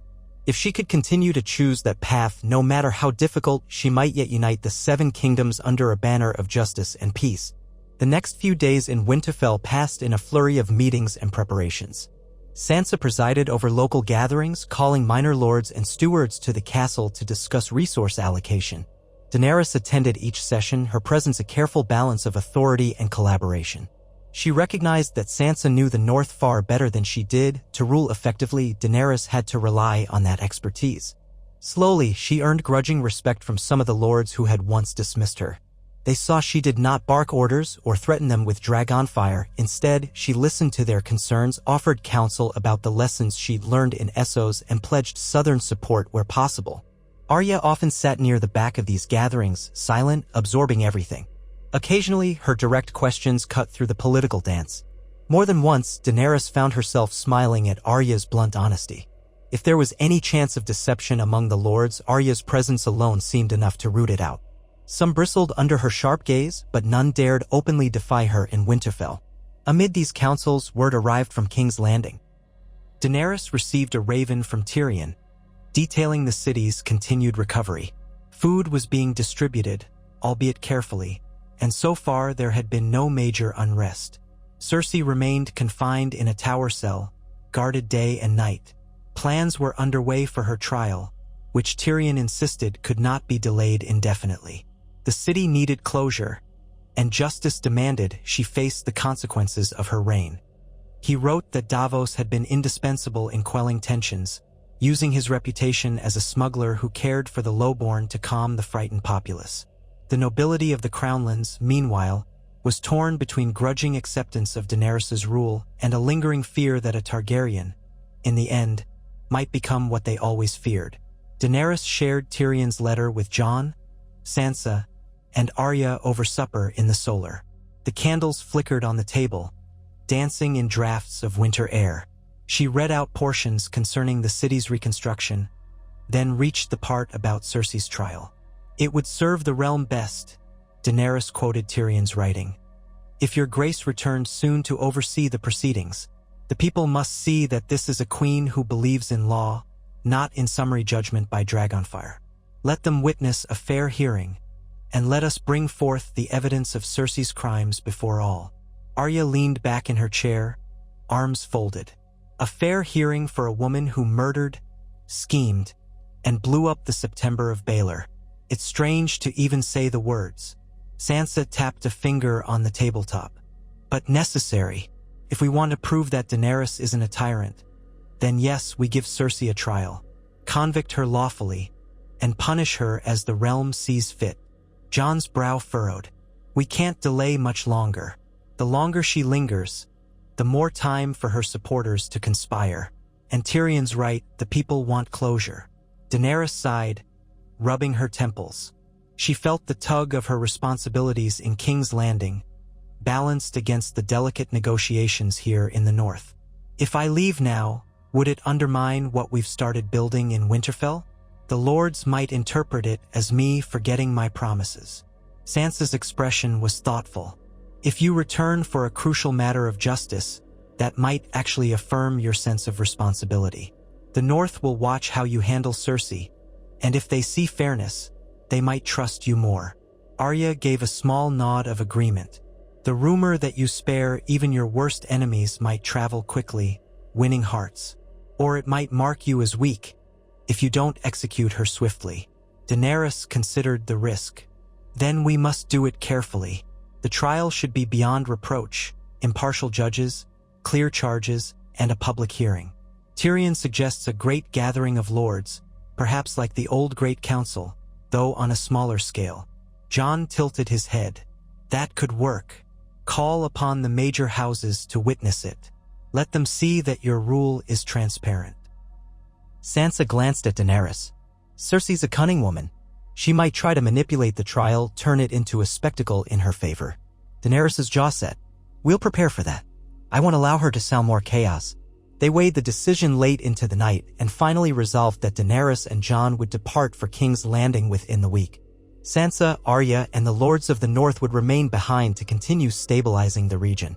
House Manderley had already indicated a willingness to assist the free folk settlement near the new gift, which in turn might earn goodwill from the wildlings. Daenerys felt a pang at leaving so soon, but it seemed the best course for the realm. She would return once the trial was concluded or arrange for Sansa and others to journey south and finalize a more enduring accord regarding northern autonomy. Over the next days, preparations took shape. Horses were readied, wagons packed. The Unsullied who had journeyed north accompanied Daenerys, their disciplined ranks a comforting sight among the swirling snows. A small number of northern knights volunteered to ride along, bridging the gap between the two territories. Daenerys observed how each step was a delicate balance, ensuring neither side felt overshadowed or taken advantage of. Even the matter of how many men would guard her personally was a negotiation. She wanted enough security to deter any threats, but not so many as to appear she distrusted Winterfell or planned to cow King's Landing with an intimidating force. On the morning of departure, Sansa and Arya stood in the courtyard to see them off. The wind whipped at cloaks and scattered fresh snow across the stones. Gray clouds churned overhead, promising another flurry soon. Daenerys wore a thick fur-lined coat, the Targaryen sigil subtle on her collar and her hair braided against the wind. Jon, similarly bundled, paused to embrace his sisters. Sansa's voice was calm but carried an undercurrent of affection. Do what needs to be done, Jon. Show them that the North doesn't stand for unjust rule. Arya, face stony, merely nodded, but she laid a hand briefly on Jon's shoulder. We'll be waiting, and we'll be watching how things unfold. Then Arya turned her gaze on Daenerys, so direct it felt like a blade's edge. I hope you return with a verdict that truly serves justice. If anyone tries to turn the trial into a farce, strike them down. But be fair. Daenerys held the younger woman's stare. I will. I promise you. She reached out, clasping Sansa's hand in a gesture of alliance. The Lady of Winterfell returned the clasp, meeting Daenerys' eyes steadily. In that moment, Daenerys sensed a recognition passing between them. They had both been shaped by the cruelties of the world, and they both wore crowns of responsibility. Perhaps they could forge something stronger together than they ever could apart. With that, Daenerys mounted her horse. Nearby, Drogon stirred in the courtyard, lifting his great wings. He let out a reverberating cry that echoed off Winterfell's walls, sending shivers through the assembled watchers. Daenerys guided her mount through the gates. Jon, Grey Worm, and the rest followed. As they trotted out onto the main road south, Drogon soared overhead, the rush of his wings sending snow swirling in eddies around the riders below. The journey south was more grueling than Daenerys' flight north, primarily because they chose not to rely on Drogon for swift passage. She wished to travel with her escort, so they moved by horseback. The roads remained treacherous in places, with ice-forming patches that threatened to send hooves slipping. Yet each day brought them into milder climates. Snowdrifts shrank to patches of frost, and the air lost its cutting edge. Villages appeared more frequently, many still bearing scars from the war. In some hamlets, they found remnants of Lannister or Baratheon banners half-torn, a sign that loyalties had been battered by the shifting tides of conquest. Drogon alternated between flying ahead to scout and circling back, as if hurting his own party. His presence elicited awe and fear in the villages they passed. Daenerys kept him from descending too close, careful not to reignite old terrors. Word seemed to travel faster than they did, however, for more than once they arrived in a settlement to find folk already kneeling or cowering at the outskirts, some calling out half-formed pleas for mercy.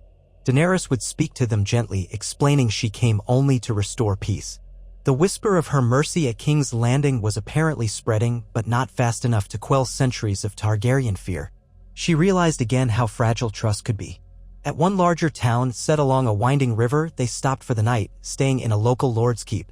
The lord was an aging knight loyal to House Baratheon. He greeted Daenerys with a stiff bow, evidently unsure whether he should kneel. "You spared the capital," he told her over a sparse meal. "That is well. But many still wonder if a dragon queen might wake up one day and decide to emulate her father." Daenerys spoke candidly, admitting that controlling a dragon's destructive power was a constant responsibility, a burden she accepted willingly so that no one else would suffer from a Targaryen's madness. The old knight listened, occasionally nodding.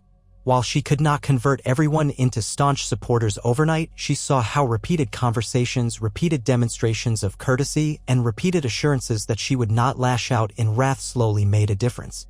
On the 9th day, they reached the Crownlands.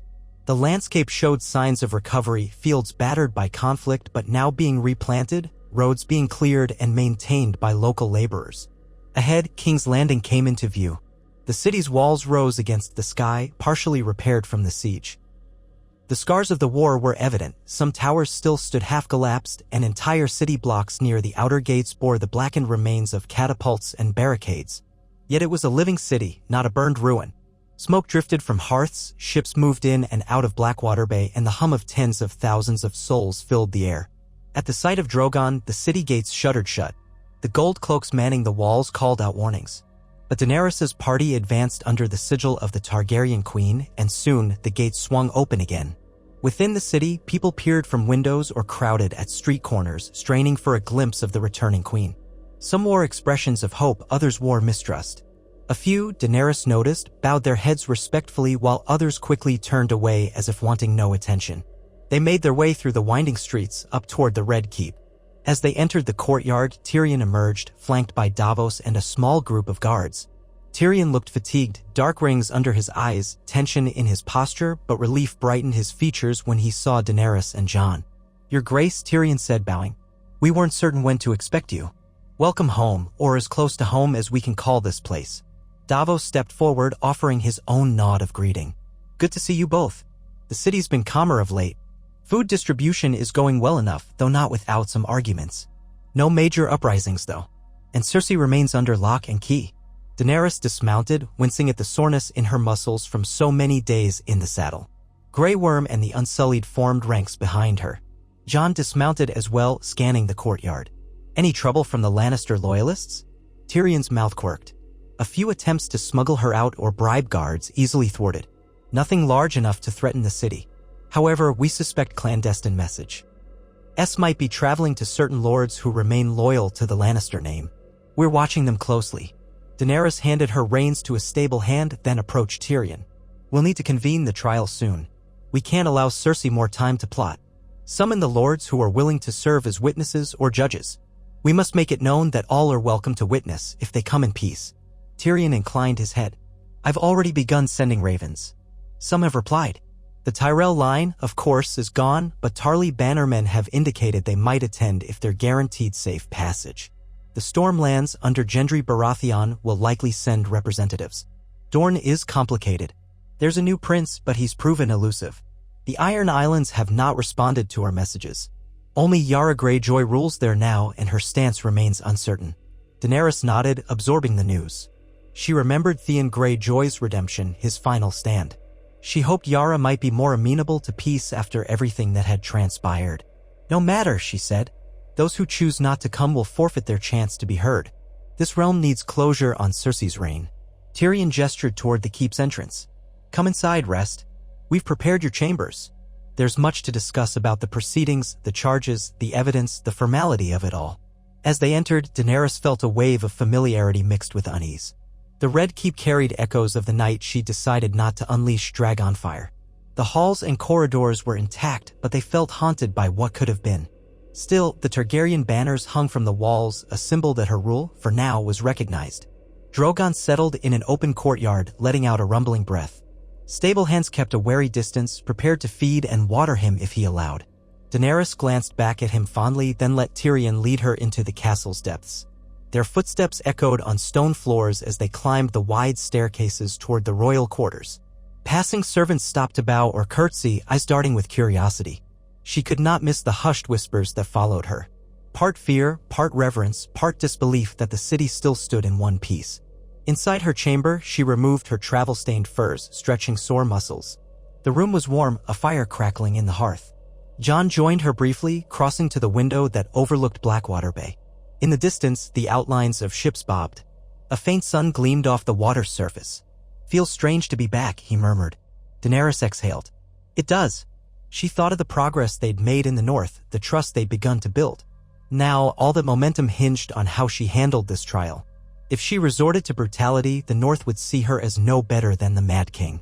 But if she appeared too lenient, would others mistake that for weakness? A knock sounded at the door, and Tyrion's voice carried through. "Shall we begin planning, Your Grace?" She glanced at Jon, mustering resolve. "Yes," she called back. "Come in." Tyrion and Davos entered, the hand of the Queen carrying a satchel of parchments. He spread them across a table near the fire. "Here are the lists of charges.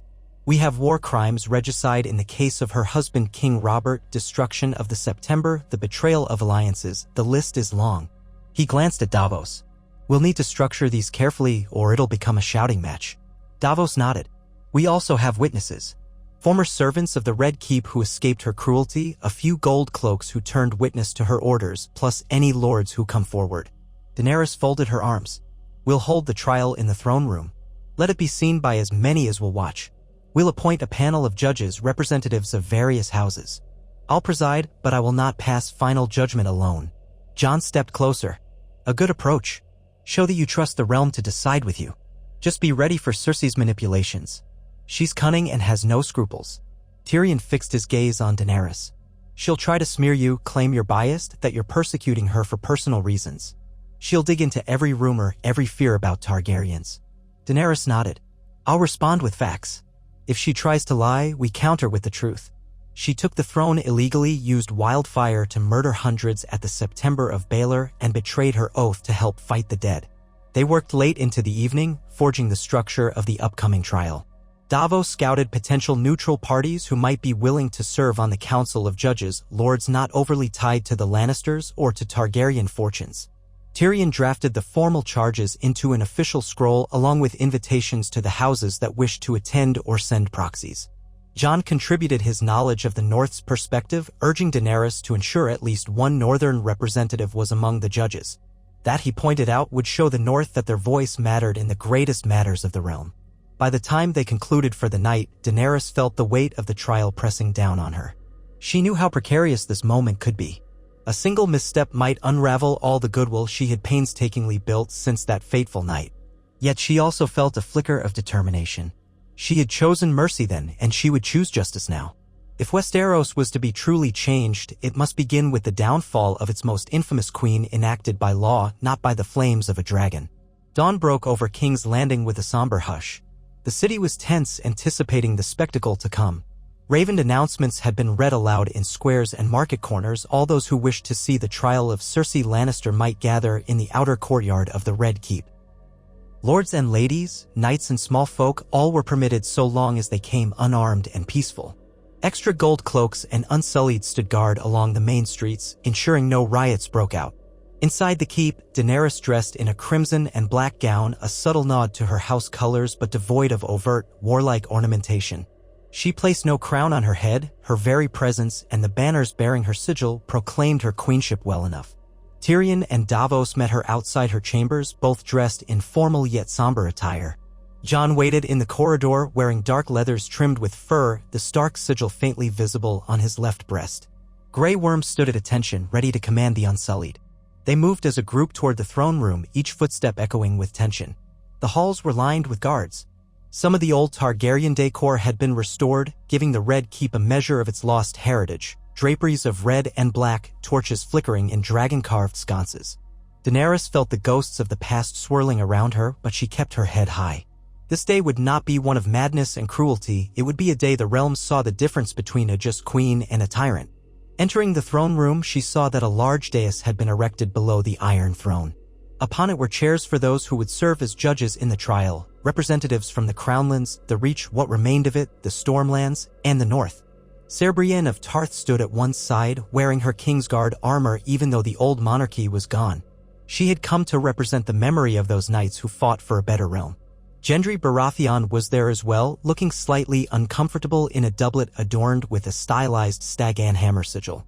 From the north, Lord Royce had come, an emissary from Sansa Stark, signifying the Vale's alignment with Winterfell. A hush fell as Daenerys approached the Iron Throne. She did not sit upon it, not yet. Instead, she stood before it facing the assembled watchers. A sea of faces stretched across the throne room, minor lords, knights, and even some small folk permitted to stand near the back. The unsaid question trembled in the atmosphere: would justice be done, or would it be a mere show? Tyrion cleared his throat, stepping forward. We gather here at the command of Her Grace, Queen Daenerys Targaryen, to conduct the trial of Cersei of House Lannister. Let it be known that all charges and evidence shall be presented openly. Let the realm bear witness. With that, Grey Worm signaled, and a pair of Unsullied led Cersei into the throne room. Shackles bound her wrists, though she carried herself with regal poise despite her disheveled appearance. Her golden hair had lost its lustrous sheen, and lines of worry or rage marred her once proud features. Yet her gaze was cold, her posture defiant. As she was brought to stand upon a small platform facing the dais, a murmur rippled through the crowd. Many had not seen her in months, and the sight of Cersei in chains must have been shocking indeed. Daenerys let the hush gather. Then she spoke, voice steady. "Cersei Lannister, you stand accused of multiple crimes against the realm. These include regicide in the death of your husband King Robert Baratheon, the use of wildfire to destroy the Great September of Baelor and murder those within, the breaking of a truce sworn before the threat of the dead, and numerous counts of treachery leading to the deaths of innocents. Today, you shall answer these charges before the realm." Cersei's gaze flicked around, taking in the crowd. She spotted Gendry, recognized him as the legitimized Baratheon bastard. She saw Ser Brienne, perhaps recalling how Jaime once spoke of the Tall Knight. She saw Jon Snow, the rumored Targaryen heir, standing near Daenerys. At last, her eyes settled on Daenerys herself, and a small, bitter smile curved her lips. "So this is how the conqueror shows her mercy," she said. "Chains and a show trial. You might as well have burned me and saved us the time." A ripple of unease darted through the assembly. Daenerys remained composed. "This is no farce. You are given the chance to defend yourself." Cersei's smile twisted, eyes flicking to the dais of judges. "Defend myself to whom? A Targaryen queen, a Baratheon upstart, and a handful of lords who've already deemed me guilty." Tyrion stepped forward. "Cersei, you are allowed counsel if you so wish. We have scribes who will record your testimony. You may call witnesses in your favor, provided they come forth willingly." She gave Tyrion a look of pure scorn. "My dear little brother, still playing the dutiful hand, are we?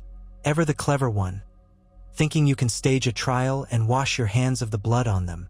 Tyrion maintained his composure, though color rose to his cheeks. "You have the chance to speak, sister. Use it." Cersei drew in a measured breath.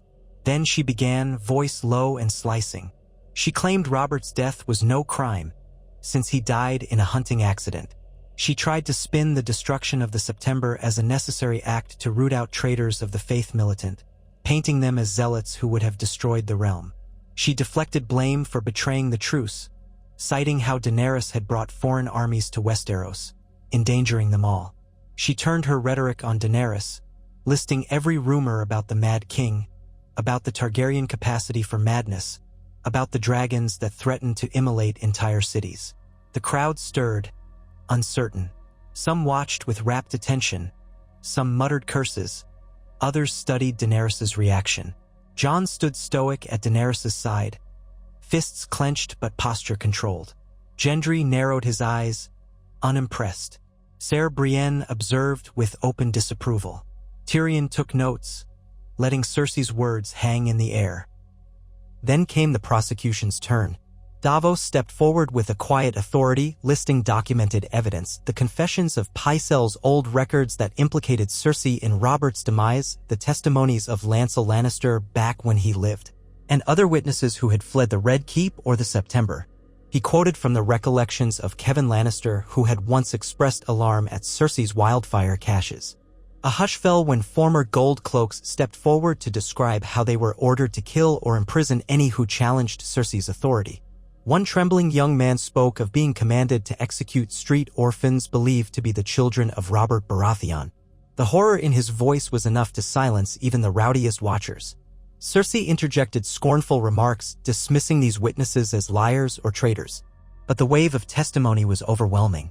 Tyrion himself provided statements regarding Cersei's repeated betrayals, her refusal to send armies to help in the Great War, her involvement in atrocities dating back years. Each piece of evidence chipped away at Cersei's facade of noble intent. Time stretched. The trial lasted for hours, with short recesses. Daenerys left the dais only briefly to drink water or catch a breath in an adjacent chamber. She noted the shifting mood among the crowd. While some might have clung to the old queen out of fear or loyalty, the magnitude of her crimes was impossible to ignore in the face of so much evidence. By late afternoon, exhaustion was etched on every face. At last, the judges conferred in low voices. Gendry, Lord Royce, Ser Brienne, and the other chosen representatives gathered in a corner of the dais. Their hushed debate went on for a quarter of an hour, with Tyrion and Davos standing by as advisors, ensuring the process remained orderly. Daenerys and Jon remained at the throne, silent, letting the due process unfold. Cersei stood rigid, jaw clenched. Finally, Gendry stepped forward, clearing his throat. "We, the appointed judges of this trial, have reached a verdict. Cersei Lannister," he paused, glancing at her, "we find you guilty on all major counts: the destruction of the September with wildfire, the murder of countless innocents therein, and the betrayal of sworn alliances that led to further bloodshed. In addition, we hold you responsible for orchestrating numerous acts of violence against the people of Westeros to maintain your power." A hush blanketed the throne room. The crowd waited with bated breath. Cersei's face hardened, but she did not tremble. Gendry continued, "Your sentence by the consensus of this council is death." A ripple of gasps and murmurs spread across the onlookers. Some nodded in grim satisfaction, others merely looked on, expressions unreadable. Tyrion's shoulders sagged, though he said nothing. Ser Brienne's gaze flicked to Jaime's memory, perhaps sorrow flickering across her features. Jon's face was set, unyielding, as though this was the only outcome possible. Daenerys inhaled slowly, stepping forward to address the assembly. "Justice must be served, but let it not be cruelty that guides our hand. Cersei Lannister, by the authority vested in me as Queen of the Seven Kingdoms and by the judgment of this council, you are hereby condemned to die. I decree that it be carried out swiftly, with no further suffering inflicted." She paused, letting her words resonate. She was aware that some in the crowd might have wanted a more brutal end for Cersei, given the magnitude of her crimes. But Daenerys had promised a different kind of rule, one that did not revel in torturous spectacle. Cersei stared at Daenerys, her lips tightening. "You have your victory, Targaryen," she said in a near whisper that carried nonetheless. "Remember this moment when you rid yourself of your last true rival. The realm will see who you really are in time." Daenerys met her stare, unflinching. "I am the queen who spared King's Landing. Remember that." With that, Grey Worm and two Unsullied approached. Cersei was taken in custody, led away through a side door. The onlookers parted to let them pass. A thrumming tension pulsed in the room. Some cheered the verdict softly, others simply stood in shock that the once unchallenged Queen of the Seven Kingdoms would end this way, not in glorious combat but in the stark machinery of a public trial. Tyrion's shoulders were rigid. Daenerys sensed the turmoil in him. Cersei was still his sister, but her guilt was undeniable. He must feel relief at the realm's justice, yet sorrow at the final rending of family ties. Davos and Gendry looked grim but resolute. Jon's eyes flicked to Daenerys, offering silent support. With the sentence pronounced, Daenerys addressed the crowd. "People of King's Landing, and all those from beyond, know that this realm seeks not vengeance but order. The law has spoken. The days of tyrants who kill for sport or power must end. Let this trial stand as proof that no one is above justice." A subdued applause swelled in the hall, more respectful than celebratory. People began to disperse, murmuring amongst themselves. Daenerys caught snippets of conversation, some praising the fairness of the trial, others lamenting that a quick death was too lenient for the likes of Cersei, and still more voicing cautious optimism that perhaps the new queen would govern differently. When the room had mostly cleared, the judges approached Daenerys, each bowing or nodding. Ser Brienne spoke softly. "Your Grace, you have my thanks for allowing due process. It would have been easier to simply execute her upon capture." Daenerys gave a faint smile. "Easy, yes. But the realm needed to see that we stand for something greater than expediency." Gendry cleared his throat, still awkward in the role of a great lord. "I'll return to the Stormlands soon, but I wanted to say, I remember how Cersei treated me when she discovered my parentage. I never thought I'd see justice done." He bowed stiffly. "Thank you." Daenerys inclined her head. "Ride safely, Gendry Baratheon. The Stormlands are welcome allies." One by one, the rest of the lords and knights left, until only Tyrion, Davos, Jon, and Daenerys remained near the throne. The torches flickered, shadows dancing on the ancient stone. Tyrion looked at the Iron Throne with an unreadable expression. It's done then. The last Lannister who might have challenged you has fallen. Daenerys heard the unspoken portion that Tyrion was also a Lannister, though he had cast off the family name in many ways. She placed a hand gently on his shoulder. I know this wasn't easy for you. Thank you for standing by the realm. He gave a slight, sad nod. I pray it was the right choice. May the realm find peace in it. Davos cleared his throat. What happens next, Your Grace? The city will talk of this trial for weeks. You'll be expected to rule from the capital, but you also have alliances to forge in the north and beyond. Daenerys looked around, letting her gaze linger on Jon. We'll remain in King's Landing for a time. There's much rebuilding to be done, and I must ensure the city's stability. Then I intend to revisit the north to solidify our accords with Sansa and the Northern Lords. I also need to reach out to Dorne and the Iron Islands. This realm will not mend itself. Jon nodded in agreement, stepping closer. We'll do it together. As for Cersei's execution, do you want it carried out in public or in private? She paused, considering. A public spectacle could fan the flames of vengeance. A private execution might draw whispers of cruelty or secrecy. Perhaps something in between, a small gathering of official witnesses. Let it be known, but not turned into theater. They agreed upon that, and the next evening, Cersei Lannister was led to a courtyard within the Red Keep's walls. A handful of officials, including Tyrion, Davos, Gendry, and a scribe to record the event, Sto. OD present. Daenerys watched from a slight distance, resolute. Jon remained beside her. Cersei, pallid but uncowed, refused to look away as Grey Worm raised a sword. In a single swift motion, her life ended. There were no cheers, no triumphant horns, just the quiet echo of finality. Tyrion closed his eyes, exhaling a shaky breath. The watchers dispersed in somber silence. A day later, Daenerys walked through the streets of King's Landing with only a small guard escort. Rumor of Cersei's execution had spread. Some corners of the city rejoiced openly, others had grown tired of death and greeted the news with numb indifference. Daenerys wanted to see the common folk's state of mind firsthand. She stepped into a cramped market square near Flea Bottom. The stench of refuse mingled with the aroma of fried fish pies. Hawkers called out, trying to sell meager wares. At the sight of her, a hush rippled out. A few knelt, some simply gawked. Others whispered among themselves. Daenerys felt no hostility, only curiosity tinged with lingering fear. She paused at one stall, examining a battered table of vegetables. The old woman behind the stall trembled. Why, Your Grace, she stammered, offering a bow so low she nearly toppled her produce. Daenerys touched the woman's shoulder gently. Please, no need for that. Are you making ends meet? The woman's eyes darted as though worried a trick question hid behind Daenerys's kindness. Barely, my queen. The war was hard. This corner used to be livelier, but we lost many. Still, you spared us the dragon's fire, and for that I thank you. It was the first time Daenerys had heard a direct thanks from a commoner in King's Landing for her choice that fateful night. It squeezed her heart with a mix of relief and sorrow. We're working to rebuild, she said softly. Have you visited the relief stations? My hand, Tyrion Lannister, set them up for food distribution. I've heard of 'em, Your Grace. But lines are long and I manage somehow. Daenerys rummaged in a small pouch at her belt, retrieving a few coins. She pressed them into the woman's hand. Buy what you need, for yourself and for the next traveler who can't afford to eat. We must help each other if we are to rebuild. The woman stared at the coins, tears welling in her eyes. She bowed again, though less awkwardly.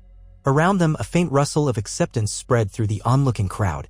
Daenerys felt it like a subtle shift in the air. She was no longer just the foreign queen with a dragon perched overhead. She was a figure who had given them a chance at life. It was not adoration, not yet, but it was perhaps the seed of respect. Jon joined her, having spoken briefly with a group of orphans along the alley. He glanced at her act of charity, lips curving in a slight smile. Small gestures can mean a great deal, he said quietly as they moved on through the market. I know, Daenerys replied. It's in the small acts that true change begins. They continued walking, flanked by a handful of Unsullied. Here and there, people approached cautiously to voice concerns. Collapsed roofs, missing family members, fields gone to weeds outside the city. Daenerys listened, promising help where she could. She noted each face, each ragged garment, each hollow-eyed expression. This city had known so much strife, from the reign of the Mad King to Robert's rebellion, from Joffrey's cruelty to the constant unrest of the wars that followed. If she could shepherd it into a new era of peace, it might become the lodestone for a united Westeros. Returning to the Red Keep that evening, Daenerys received updates from Tyrion regarding the realm's reaction to Cersei's execution. Word was spreading fast. Most major houses seemed content that justice had been served. A few Lannister holdouts in the Western lands grumbled about it, but with no clear leader, they lacked the organization to rebel. Many small folk, hearing that a public trial had been held, found it easier to believe this queen's talk of justice. The city's markets had begun to see an uptick in commerce, and blacksmith forges hammered not weapons for war but nails for new construction. A week passed. During that time, Daenerys met with various envoys from the Stormlands, the Reach, what remnants still recognized a central authority, and the Crownlands.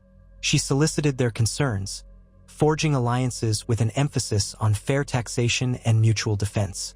She also wrote letters to the Prince of Dorne, inviting him to King's Landing to discuss a renewed relationship, one that might allow Dorne its coveted independence in most internal matters while still respecting a broader unity. She reached out again to Yara Greyjoy, reminding her of Theon's sacrifice and urging the Iron Islands to consider peaceful ties. Jon, for his part, spent time among the knights and officers who policed the city, advising them on ways to maintain order without resorting to terror. He also penned letters to Sansa, providing updates on the city's progress and reaffirming that Daenerys' rule continued to be guided by restraint, not fear. The realm, piece by piece, seemed to inch toward stability. Late one night, Daenerys found herself wandering the halls of the Red Keep alone. She entered the throne room, drawn to the Iron Throne's silhouette in the moonlight. It stood there, silent, the symbol of centuries of conflict. She approached it slowly, remembering how she had refrained from seizing it in that moment after King's Landing's surrender. Even now, she often chose not to sit upon it unless ceremonial duties demanded it. She ran a hand along the metal blades, cold and unyielding under her fingertips. This was the seat of power for which so many had died, the seat that had nearly led her to madness. Her reflection in the polished steel of a battered sword caught her attention. She saw not the wide-eyed girl from Essos, but a ruler bearing the weight of countless lives. She had chosen mercy once, and now she chose justice.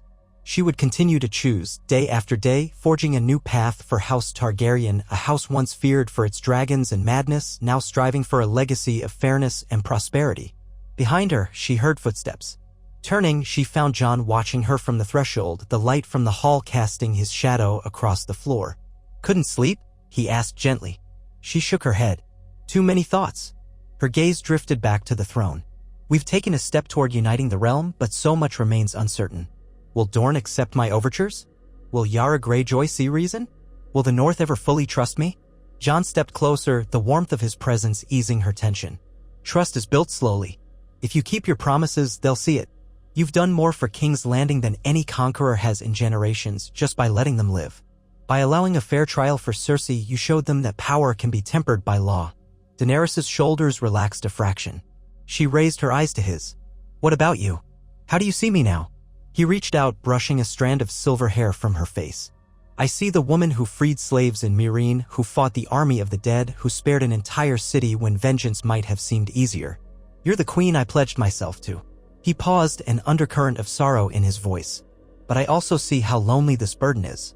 I wish I could lighten it for you." She leaned into his touch. "Your presence does, more than you know."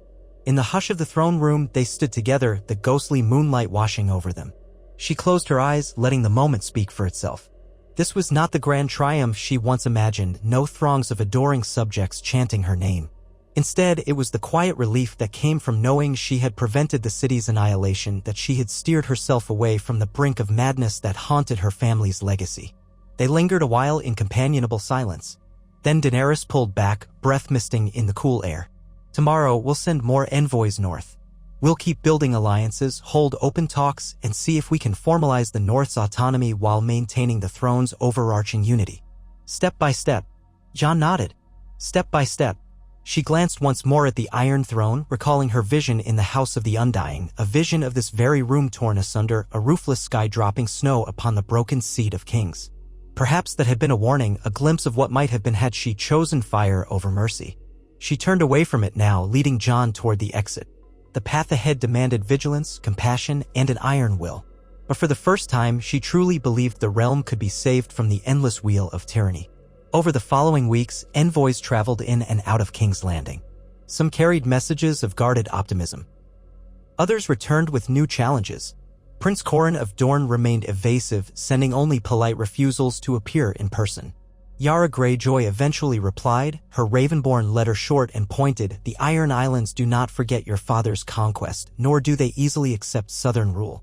However, she did express a willingness to meet Daenerys in the Iron Islands under a banner of peace if certain assurances were made regarding Ironborn freedom. Daenerys considered it carefully. Traveling to the Iron Islands carried inherent risk, but forging a lasting peace demanded that she show willingness to meet others on their territory. She discussed the plan with Jon, Tyrion, and Davos. All cautioned that a seaborne journey could be perilous, especially if Ironborn separatists harbored ill intentions. Yet all agreed that bridging the gap with Yara might be essential to stabilize the coastline and ensure no future rebellions flared. Thus, Daenerys resolved to sail for the Iron Islands. The city of King's Landing had begun to recover some semblance of normalcy, markets functioned, a skeleton of a new city watch patrolled the streets, and whispers circulated that the Targaryen Queen was not the monster they'd once feared. She left Tyrion in charge of the capital once more, instructing him to maintain the distribution of food and continue negotiations with any lords who arrived seeking audience. Jon insisted on accompanying her, as did Grey Worm and a modest retinue of Unsullied for protection. A handful of loyal knights from the Crownlands also pledged to guard her, including some who had served under House Baratheon or House Tyrell. When the day came for departure, they boarded a small fleet of ships that flew the Targaryen sigil alongside the royal standard of the Iron Throne. Drogon soared overhead, a watchful sentinel. Daenerys stood on the deck of the flagship, the sea wind whipping her hair around her face. She felt a mixture of excitement and nerves. Negotiations with Yara would be a test of her new approach, forging pacts through diplomacy rather than subjugation. The voyage took several days. The waters near the Iron Islands were notoriously treacherous, rocky outcrops rising like fangs from the sea. Thick clouds draped the sky, and storms were common. Grey Worm and the Unsullied wore grim expressions and used to the sea's unpredictability. Jon, though well-traveled, had always been more comfortable on land or in the north. Yet Daenerys felt something stirring in her blood. Her ancestors had conquered Westeros with dragons, but they had also commanded fleets. If the Targaryens were to remain a unifying force, they must sail these waters with confidence, not fear. Eventually, the Iron Islands came into view, jagged cliffs rising from the surging sea, dark fortress towers perched upon wave-battered rocks. The largest of these, Pike, jutted out in a series of crumbling stone bridges and turrets. Daenerys recalled Theon's stories, how the Ironborn prided themselves on their harsh, salt-sprayed home. Yara Greyjoy awaited them there, presumably ready to parley. The ships anchored in a sheltered cove, though shelter was relative in these winds. Longboats ferried Daenerys and her entourage to a rocky landing. The hiss and crash of waves against the cliffs filled her ears, and salt spray stung her face. Drogon wheeled overhead, letting out a keen cry that echoed off the rock walls. She hoped his presence would not spark hostility among the Ironborn, though she suspected many would see a dragon overhead and think only of old defeats.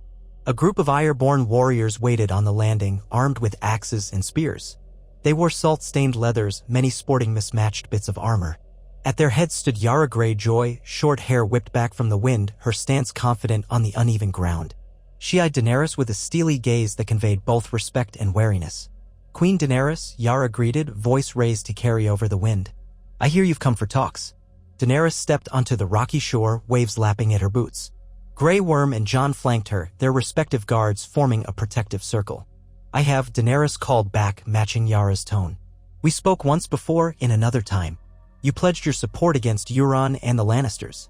Yara nodded. I did. And we rid ourselves of Euron, though not without cost. Now the Iron Islands belong to those who've survived his madness. But we don't bend easily, as you know." Daenerys let the salty wind fill her lungs. "Nor do I force spending where it's not needed. I come to offer a pact. The Iron Islands remain under your rule, free to follow your customs, provided you recognize the throne's overarching sovereignty in times of realm-wide threats. In return, I pledge not to interfere in your local governance, nor will I demand crippling taxes or conscription." Yara's eyes narrowed. "Sounds too generous for a Targaryen. What's the catch?" Daenerys took a careful step forward on the slippery rock, ignoring the wary stance of Yara's warriors. The catch is trust. If the Iron Islands use their fleets to raid other parts of Westeros to enslave or pillage, that breaks the pact. If the realm faces another threat, be it from beyond the sea or from internal strife, I expect the Iron Islands to aid in defense, at least by not hindering supply lines or attacking innocent vessels. Yara studied her, the wind tugging at her cloak. Behind Yara, Daenerys noticed the battered remains of Pike's towers, standing defiant against centuries of storms. You want a defensive alliance, but you won't claim we're part of the Seven Kingdoms in the traditional sense? You would be recognized as part of Westeros, but with near-total autonomy on internal matters, Daenerys clarified. Similar to what I've offered the North and what I intend to offer Dorne if they'll receive it. This realm has bled too long under forced unity. Perhaps flexible unity can serve us better. A faint flicker of interest crossed Yara's face. She cast a glance at Jon. And you, king in the north, or maybe not quite? You stand by this? Jon stepped forward. I'm not king, but I was once the warden of the north. Yes, I stand by it. We've seen enough of forced loyalties. The bigger threat is to let us fall into endless wars because we don't respect each other's rights. Yara's eyes moved to Drogon circling above, then back to Daenerys. Your father's house once forced us down with dragon fire, demanded that we kneel. You're telling me you're done with that? Daenerys' voice resonated with conviction. I spared King's Landing from the dragon's fire. I've executed justice through law, not fear. The world has changed, Yara Greyjoy, and so have I. A moment of tension crackled. Then Yara barked a short laugh. Well, I can't say we love Targaryens in these parts, but I also can't deny that the old ways have left us battered and broken. The Ironborn might survive better by trading with the mainland than by reaving. If we keep our independence and give you no cause to unleash your dragon, that might be the best outcome we can hope for. She raised her voice so her assembled warriors could hear. Hear this, Ironborn? We've a chance to live in peace, shape our own destiny. We still pay the iron price for those who cross us, but we needn't raid half the continent anymore. That path nearly destroyed us under Euron. A rumble of agreement rose from some of her fighters. Others remained stony-faced, uncertain about a future without reaving. But none openly challenged her. Yara turned back to Daenerys. Come inside. We'll talk in Pike's halls, sign what we must, and see if we can stomach a future without cutting each other's throats. So began a new phase of negotiations. Over the following days, Daenerys stayed in the rough-hewn tower rooms of Pike where salt seeped into the very stones. She walked the damp corridors with Yara, discussing trade routes and the mutual need for stable seas. Jon provided input on how the North might coordinate shipping lanes around the Iron Islands to ensure safe passage for goods. Grey Worm mostly observed, though he offered his opinion on securing ports without oppressive garrisons. Yara's men seemed intrigued by the idea of legitimate commerce, though some still grumbled that it lacked the thrill of pillaging. Drogon perched on a cliff ledge, keeping watch. His dark shape became a constant reminder that Daenerys carried a fearsome power but chose to let it rest. Gradually, the Ironborn recognized that she did not flaunt her dragon to force compliance. Instead, she relied on the strength of her word and the sincerity of her vow to allow them autonomy. It was a delicate balance, but by the end of the negotiations, Yara was prepared to sign a loose alliance. The Iron Islands would remain loyal in principle to the throne, so long as the throne did not infringe on their local affairs or attempt to ban the worship of the drowned god. In turn, Yara would discourage raiding on the Westerosi coast, encouraging her captains to engage in lawful trade. On the final day, they gathered in Pike's main hall. The walls dripped with condensation and the air smelled of brine and seaweed. A single table held the parchment that Tyrion had helped draft in King's Landing, now altered to reflect the specifics of the Iron Islands. By the flickering light of torches, Yara took a quill and scrawled her name. Then Daenerys added her signature. Jon signed as a witness alongside Grey Worm's mark. Yara lifted her gaze from the parchment, eyeing Daenerys across the table. Well, that's it then. We'll see if it holds. Daenerys set the quill down. If we honor it, it will. Yara nodded, a flicker of respect in her eyes. You're different from what I expected, Targaryen. May the sea spare us from more wars. With that, they sealed the alliance in brine and parchment. Outside, a steady rain began to fall as though the sea itself blessed or perhaps merely tested the new accord. Daenerys stepped onto a balcony overlooking the crashing surf. Jon joined her, the two of them peering into the tumultuous waters below. Despite the gloom, Daenerys felt a surge of triumph. She was forging new paths across Westeros, rewriting the old rules that demanded kneeling or burning. That's one more link in the chain, Jon observed quietly when tugging at his hair. The Iron Islands now have a pact instead of a feud. When Sansa hears of this, she might believe more strongly that you truly wish to unify the realm by mutual agreement. Daenerys smiled, though the wind whipped it from her face. Let her see. I'm not done yet. Dorne may be next. And we'll need to refine the North's status. There's still so much work ahead. Jon placed a steadying hand on her shoulder. One step ta time. She allowed herself a moment to rest against his warmth, gazing out at the surging sea. Yes, one step at a time indeed. She would not conquer as Aegon the Conqueror did. She would not become the Mad King's heir. She would weave alliances like a tapestry, each thread linking the 7 kingdoms in a fabric strong enough to withstand the winds of discord. They departed Pike soon after, leaving a small retinue behind to finalize trade details. Yara stood on the dock, arms folded, watching them embark. The rest of the Ironborn crew offered little more than curt nods or silent stares. Yet Daenerys sensed a subtle shift in the air. Once, a Targaryen on the Iron Islands would have meant open hostility. Now they parted, if not as friends, then as partners in a fragile peace. Sailing back to King's Landing, Daenerys again felt that sense of possibility flickering in her chest. She had tamed no dragons here, merely the potential for conflict. If she continued down this road, House Targaryen's new legacy might indeed flourish. But she also remained vigilant, knowing that not all lords would accept such arrangements willingly. Old grudges ran deep in Westeros, and storms had a way of gathering when least expected. Upon returning to the capital, Daenerys found Tyrion again immersed in the daily grind of governance. He reported that the city continued to recover, albeit slowly. Some of the Crownland's lords were grumbling about not having a say in the new treaties, but Tyrion managed to placate them with promises of trade benefits. Messages from Dorne still came back ambiguous, though at least the new prince had not outright refused a summit. The realm hovered on the cusp of a tenuous stability. In the weeks that followed, Daenerys worked tirelessly. She assembled councils, wrote letters, and oversaw improvements to the city's infrastructure. Roads were cleared, wells purified, and sections of the city walls repaired. She spent time among the small folk, encouraging fair trade and listening to complaints. Jon, meanwhile, took a small force to quell bandits harassing supply lines west of the city, disaffected soldiers left over from the war. Though the bandits quickly scattered at the sight of organized resistance, it underscored how pockets of lawlessness still threatened the fragile peace. Sitting in the Red Keep solar one afternoon, Daenerys studied a map of Westeros laid out on a broad table. Each region was marked with pins indicating allegiances, green for friendly, yellow for uncertain, red for hostile or unknown. Slowly, the map had gained more green pins as her negotiations bore fruit.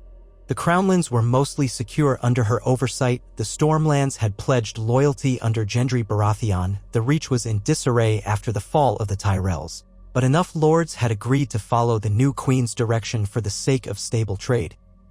The Westerlands were partially subdued, though some Lannister kin lingered in minor keeps, harboring resentment.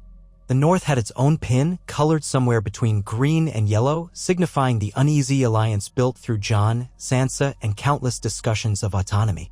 The Vale leaned northern, while the Riverlands were tentatively supportive of House Tully seemed content to let Daenerys prove herself. Dorne was a question mark, the Iron Islands newly pinned as green. She looked at the map and allowed herself a small moment of pride. She had come so far since that day when the bells tolled and she stayed her dragon's fury. Tyrion entered, stepping around the table. Staring at the map again? Let me guess, you're trying to figure out how best to entice Dorne. Daenerys smiled ruefully. Precisely. If I can secure a pact with Dorne, we'll have a near-complete shield around any pockets of rebellion. Tyrion rubbed his chin. Dorne prizes its independence almost as much as the Iron Islands. The Martells once married into the Targaryen line, but that was centuries ago. The new prince is rumored to be cautious, perhaps suspicious of any power from the outside. Still, you could propose a similar arrangement to the one Yara accepted. Daenerys nodded. I plan to. But first, I must see if he'll invite me to Sunspear or agree to meet in neutral territory. They conferred on the details, drafting a letter that balanced respect for Dornish autonomy with an appeal for unity. Daenerys signed it, affixing her seal. Send our swiftest raven, she told Tyrion. And let's hope we receive better than a polite refusal. As Tyrion departed to see to the letter, Daenerys stood by the window, letting the sunlight warm her face. She remembered a time when she was adrift in the Red Waste with only a handful of followers and 3 newborn dragons. Now, she was the queen of Westeros, albeit a queen forging a more delicate empire than her ancestors ever conceived. She thought of Sansa Stark in Winterfell building trust in the north, of Yara Greyjoy in Pike forging a new identity for the Ironborn, of the small folk in Flea Bottom who now dared to hope that the next sunrise would not bring a fresh wave of cruelty. She closed her eyes, letting the swirl of images fill her mind. This was the legacy she longed to create, a realm where children did not cower at the sound of dragons' wings, where justice replaced tyranny, and where the old grudges could, in time, give way to cooperation. Night fell, and she walked the battlements of the Red Keep, accompanied by Jon. The city sprawled below, lanterns glowing in the winding streets. Far beyond, the dark outline of the sea shimmered under moonlight. Drogon glided across the starry sky, a silent sentinel. Daenerys and Jon leaned against the cold stone, hand in hand, each lost in thought. "How does it feel?" Jon asked softly. "To stand here and see the city you once thought you'd rule by conquest?" Daenerys looked out over the rooftops, remembering the day she arrived in Westeros, dragons at her back and vengeance in her heart. "It feels humbling to know that rulership can be so complicated. Conquest is straightforward, you defeat your enemies. But rebuilding, forging trust, that's a never-ending struggle." Jon squeezed her hand gently.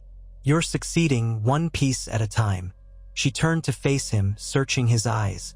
"For now, but should another threat arise, a new pretender to the throne, or an external invasion, will the realm hold together, or will fear and old grudges tear us apart?" He brushed a stray lock of hair from her cheek. "Fear might come again, but so will courage. You gave the realm a choice that night, and you continue giving them choices. Each time, more people choose peace. That has to mean something." She nodded, letting his words settle in her heart. The burden of leadership felt a little lighter. Yes, each day was a choice, to lead by fear or by example. She had chosen mercy in King's Landing, and it had led her to this precarious but hopeful position. She had tried Cersei with fairness, forging the realm's trust in the process. She had embraced alliances with the North, the Iron Islands, and soon, she hoped, Dorne. Standing side by side with Jon, Daenerys gazed upon the city that was once her greatest dream and her greatest temptation. The bells that rang in her mind that day of surrender no longer tolled with ominous dread. Instead, they whispered of possibility. She breathed in the salt-tinged air, recalling the countless roads that had brought her here, from a frightened girl sold into marriage to a queen forging unity from scattered ruins. The Targaryen legacy was not fixed in fire and blood. After all, as she peered into the quiet night, she believed with a steady, unshaken conviction that she could guide Westeros into a future unshackled by the sins of the past. And in doing so, she would rewrite not only her own destiny, but the destiny of all those who called the Seven Kingdoms home. Daenerys Targaryen stood on the Red Keep's highest balcony overlooking King's Landing at twilight, the sky painted with dusky purples and oranges. She had become fond of this view, a panorama of a city both recovering and evolving under her rule. Lights twinkled in narrow streets, lanterns hung outside taverns and shops, and even from this distance she could hear the hum of life. Gone were the catapults and flaming siege lines that had surrounded the city on the night she chose restraint. Instead, the walls showed signs of incremental repair, scaffolding hugging broken towers where laborers worked in shifts. It was a slow rebirth, but it was real. That same day, a raven had arrived from Winterfell. Sansa Stark's measured words brought news of the North's cautious but steady progress. Farms were being replanted, new settlements were developing near the new gift for the free folk who had chosen to cross south of the Wall, and the Northern Lords, those who once voiced doubts about Daenerys, were beginning to consider her more than just a foreign usurper. Daenerys had read the note aloud to Jon that morning. He had permitted himself a small, relieved grin. Their efforts to foster true alliance between the North and the Crown were inching forward. In another missive, a message had arrived from the Prince of Dorne at last. He did not offer an outright refusal to meet but extended a tepid invitation for Daenerys to send an envoy, preferably someone with fewer dragons and fewer Targaryen banners. His fear of open rule from King's Landing was evident in every elegantly phrased line. Yet the door was open. Perhaps he too had heard of her trial for Cersei, her overtures to the Iron Islands, and the general restraint that marked her reign so far. Daenerys turned away from the balcony edge. The wind lifted her silver hair from her shoulders as she walked back into the corridor. Grey Worm stood nearby, vigilant. She gave him a respectful nod, touched by the recollection of how he had once been so consumed by the wish for vengeance in the days after Missandei's death. Now he guarded Daenerys in a city that might have turned to ash if not for her last-minute stay of Drogon's fire. Grey Worm had come to accept her choice, though she saw in his eyes that the pain of loss never truly vanished. She made her way to the Royal Solar, where she had summoned a small council for the evening. The door was ajar, firelight flickering within. Jon Snow stood at a table with Tyrion Lannister, Davos Seaworth, and a pair of Crownlands knights who served as newly appointed city officials. They were studying a large parchment that showed updated trade routes feeding King's Landing, along with logistical lines stretching toward the Westerlands. Tyrion glanced up as Daenerys entered. "Your Grace," he said, with a flicker of a smile. "We were just discussing a troubling development near the border of the Westerlands. Seems some outlaw bands, likely remnants of Lannister loyalists, have begun targeting merchant caravans that carry supplies to King's Landing. They've managed to evade the local garrisons so far. We suspect a handful of minor houses might be secretly funding them, hoping to undermine your reign." Davos gave a weary shrug. "We don't have definite proof of which houses, but all signs suggest they're not just common brigands. They strike quickly, vanishing into the hills with well-stocked horses. They burn only the cargo, leaving messages scrawled on charred wagons. The true lion will rise again." Daenerys' lips thinned. She recalled the tension that lingered in the Westerlands after Cersei's execution. Some Lannisters resented how it ended or how swiftly Daenerys had consolidated power. "We'll need to root them out," she said. "But carefully. If we send large forces, we'll only confirm the fears of those lords who still believe a Targaryen queen rules by iron fist." "Jon, what do you think?" Jon leaned over the map, eyes traveling the roads depicted. "A small, precise force might work best. Or we coordinate with local castellans who don't harbor ill will. If we can get them to close roads and funnel the outlaws into a trap, that might end the attacks without scorched earth tactics." One of the Crownlands knights, a bearded man named Ser Jarrett, cleared his throat. "There's a lord in that region named Gon Swift, distantly related to House Lannister but never known for strong allegiance to Cersei. He might be open to cooperation. We can't be sure, but his keep is well positioned near the main pass." Tyrion nodded. "House Swift is a minor branch, yes, but they might be persuaded to help. If they do, it would signal that not all Lannister-affiliated families are willing to harbor these rebels." Daenerys took a moment to consider.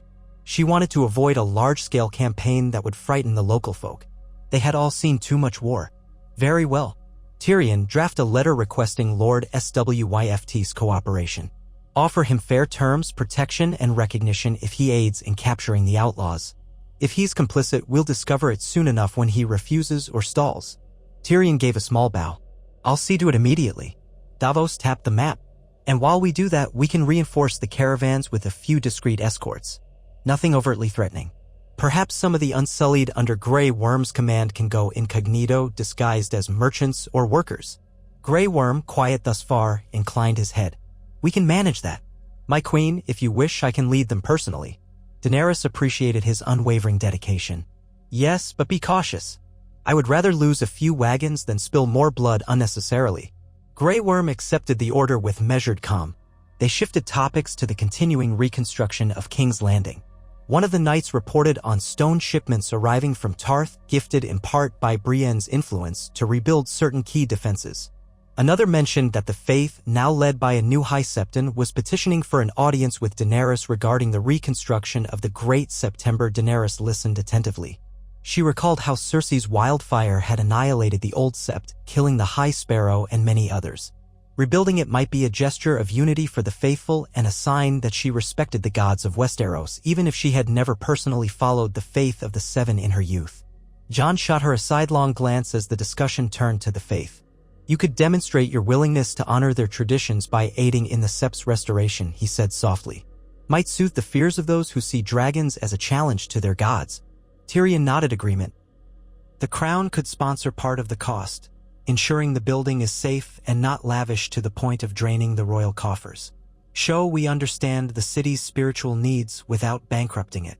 Daenerys sighed, remembering how the faith militant once opposed the crown when it clashed with kings. She did not want to rekindle any political struggle with them. "We'll do it," she decided. But carefully, I'll grant them an audience in 2 days. Tyrion, please arrange it." When the meeting ended, Daenerys found herself alone with Jon at the map table. The others departed to draft letters, coordinate guards, and prepare for the next wave of tasks that always seemed to loom. In the quiet of the solar, the torches flickered against the polished wood. "You're finding your rhythm," Jon said, glancing at the spread of documents listing trade routes and supply lines. "Balancing so many fronts at once. If you told me a year ago you'd rule like this, I wouldn't have believed it." Daenerys's lips curved into a faint, rueful smile. "I wouldn't have believed it either. I once pictured sweeping into Westeros with unstoppable force, crowned in victory. But the real victory, I've learned, is forging a realm that doesn't buckle under the next crisis." Jon nodded, stepping closer until his presence offered warmth against the drafts that crept under the door. "And this realm has had too many crises, too many tyrants. When I traveled through the Free Folk lands, I saw how fragile everything was after the war. People are just now learning not to jump at shadows." She reached out to brush a hand against the dark fur collar of his cloak. "Thank you for staying by my side. I know how your lineage complicates matters. Some still whisper that you should be king." Jon's brow tightened. "I don't want it. I keep telling anyone who asks that I support you, and that's final. But rumors persist because, well, that's what people do. They whisper. They gossip." She nodded, her silver hair sliding against her shoulders. "All we can do is keep demonstrating unity. Let them see us rule together, compromise together, and endure together." He bent his head to lightly press his lips to her brow, a small gesture of closeness. "We will," he said, voice soft. Then he stepped back, seeming suddenly aware that life in the Red keep permitted little privacy. "I'll go see if Grey Worm needs any help organizing those escort missions. Rest well, Daenerys."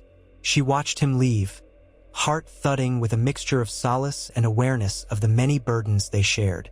Once alone, she let her gaze drift to the balcony again, toward the faint glow of lights outside. The city she had spared breathed with renewed life. She only hoped the Westerland's outlaws, these new tests, and the realm's lingering scars would not jeopardize everything she had achieved. The next morning arrived with a crisp breeze off Blackwater Bay. Daenerys began her day early, breaking her fast on plain bread and fresh fruit. Tyrion joined her at the table, rummaging through a stack of messages. "A raven from Winterfell," he announced. "Sansa reports that the free folk near the new gift are settling in better than expected. Some friction with local farmers, but apparently the free folk have begun exchanging labor, hunting for farmland improvements. It's not entirely harmonious, but it's not open conflict either." Daenerys sipped a mild tea, smiling at the news. "That's promising. We'll keep supporting them with occasional shipments of tools and seeds, and a northern official to mediate any disputes." Tyrion flipped to another missive. "Word from Gendry Baratheon in the Stormlands. He's patrolling the coasts to curtail any raiders who might be ignoring your treaties. He says a few Ironborn captains didn't heed Yara's new stance, but they fled as soon as his ships arrived. Minimal damage. Let's inform Yara that some of her captains are defying her orders. She might want to crack down on them herself," Daenerys replied. "We must keep the peace at sea, or trade will suffer." Tyrion scribbled a note, then cleared his throat at the next letter. "This one's rather interesting. A party of Braavosi merchants is requesting an audience, apparently eager to open better trade relations with your new government. They see an opportunity for profit now that the city is stabilizing. If you recall, Braavos has a history of dealing warily with slavers and tyrants. They must have been watching."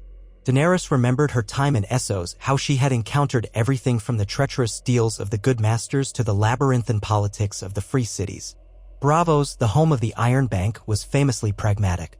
If they believed investing in Westeros was safe again, it was a testament to her evolving reputation. "Set an appointment for them. I'll hear what they propose. We need foreign trade to boost our economy, but I will not sign anything that compromises our sovereignty." "Yes, Your Grace," Tyrion agreed. Then he paused at a final envelope sealed with a jagged sun sigil that Daenerys recognized from the small messages that had trickled in from Dorne. "It seems the Prince of Dorne has replied again." Daenerys felt a quickening of interest. "What does he say?" Tyrion broke the seal, scanning the neat lines.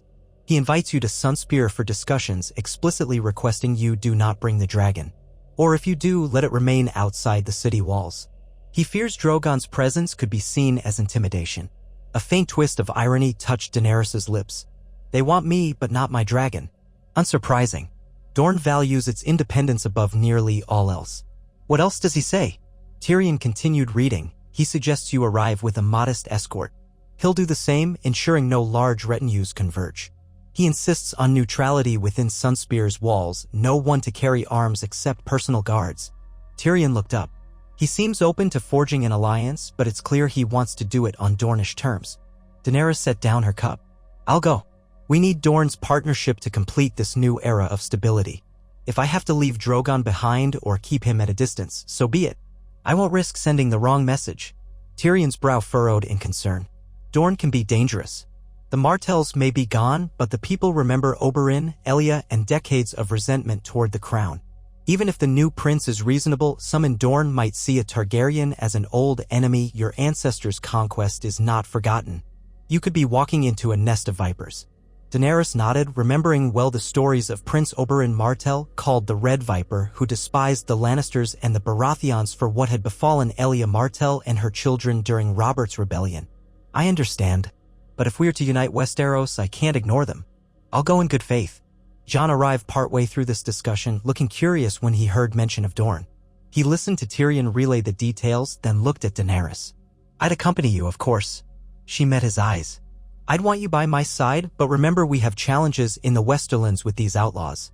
Would it be wiser for you to oversee that situation while I handle Dorne, or do we present a united front to the prince? Jon considered. We can dispatch some of our best knights to help Lord Swift plus Grey Worm's men. I think I should come with you to Dorne. It will show the realm that the North and Targaryen rule stand together. Tyrion tapped his quill thoughtfully. That might be beneficial. The Prince of Dorne may be curious about the so-called king in the north who bent the knee. If you demonstrate your alliance, it could go a long way toward easing their fears of northern aggression or infiltration. Dorne has no love for the north, historically, but perhaps they'll respect that you two are forging a new type of unity. Davos, who had entered quietly, added his counsel. We should finalize details swiftly. The prince might withdraw his invitation if we delay. And we must choose who else goes. We can't appear threatening, but we can't be helpless either. Daenerys rose from the table, decision made. Jon and I will go with a small escort of unsullied and trusted knights. Tyrion, you remain in King's Landing. You're the hand of the queen, govern in my stead. Davos, you can come or stay as you see fit, but I think your diplomatic sense might be valuable in Dorne. Davos smiled wryly. If your grace wants me there, I'll join. I've never been to Dorne, but I've always fancied seeing new places so long as they're not trying to kill me. Tyrion smirked, rolling up the prince's letter. You'll have a busy schedule here, but I'll manage. I'll inform the Bravosi that you'll meet them upon your return. And I'll keep the city running smoothly. Safe travels, and try not to let the prince slip a scorpion in your bed. Daenerys shook her head at Tyrion's dark humor. I'll be careful. Within the next few days, preparations took shape. She penned a polite reply to the Prince of Dorne, agreeing to his terms and setting a date to arrive in Sunspear. Drogon would remain behind, free to hunt near the waters off King's Landing or perch on the Red Keep's walls. The decision pained her. She never liked being parted from her last living dragon, but this was the realm's necessity. She was forging a new path where fear did not lead negotiations. Jon organized a small retinue of about 20, a handful of Unsullied, a few northern knights, and Davos. Grey Worm stayed in the capital for now, partly to oversee the city's defenses and partly to handle the Westerlands outlaws more directly. The day of departure dawned crisp and clear. Daenerys and Jon bid farewell to Tyrion in the Red Keep courtyard. Tyrion bowed with exaggerated flourish, though a hint of worry glimmered in his eyes. Then Daenerys turned to Drogon, who lay sprawled lazily near a high parapet, black scales gleaming in the morning sun. She approached, placing a hand on his warm flank. Stay, she whispered, though she knew he understood more by sense than words. He let out a low rumble as if questioning why he could not follow. She pressed her forehead lightly to his side. I'll return soon. Protect the city if you must. He blinked, the slit of his pupil narrowing, but he did not protest further. With a final stroke of his snout, Daenerys left him, heart heavy. She mounted her horse beside Jon. Davos and their chosen escort formed around them. The gates opened and they set forth southward, leaving King's Landing behind in a swirl of hooves and dust. The Dornish marches lay many leagues away, requiring the group to ride for over a week. Their route took them past Storm's End, where Gendry Baratheon welcomed them briefly, offering provisions and well wishes for the journey. Gendry's castle towered over the sea, battered by storms, but now the Red Stag banner flew alongside the Targaryen sigil as a sign of alliance. It still felt surreal to Daenerys at times. Robert Baratheon's bastard forging friendship with the last Targaryen. Yet it was one more testament to the new era she strove to shape. South of Storm's End, they turned inland, crossing hilly terrain that grew drier and hotter with each passing day. The evenings still carried the bite of early spring chill, but midday sun scorched the rocky soil. Sparse vegetation clung to the hillsides. Jon commented that he never thought to see a climate so different within the same continent. Davos, for his part, joked about leaving behind the smell of fish in the Crownlands only to find endless dust in Dorne. But there was no denying the stark beauty of the southern sands. The further they rode, the more the horizon shimmered under a white sun. Occasional palm groves and hidden streams offered respite, but water was scarce.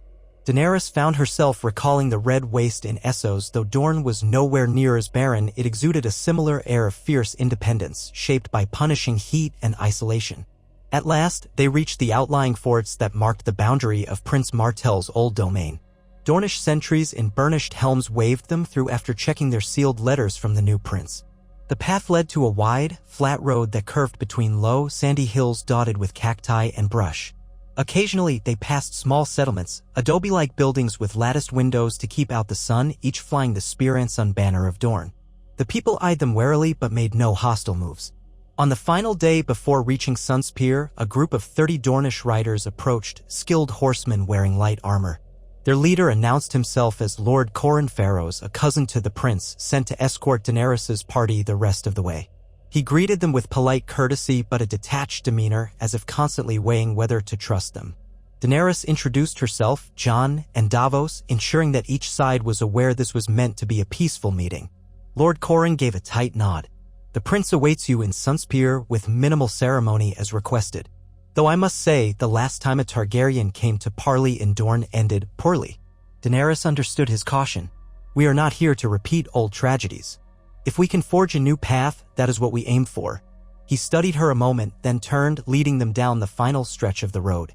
By late afternoon, they crested a rise and saw Sunspear at last, a fortress complex perched along the coastline, its slender towers rising above golden sands, the sea glittering beyond.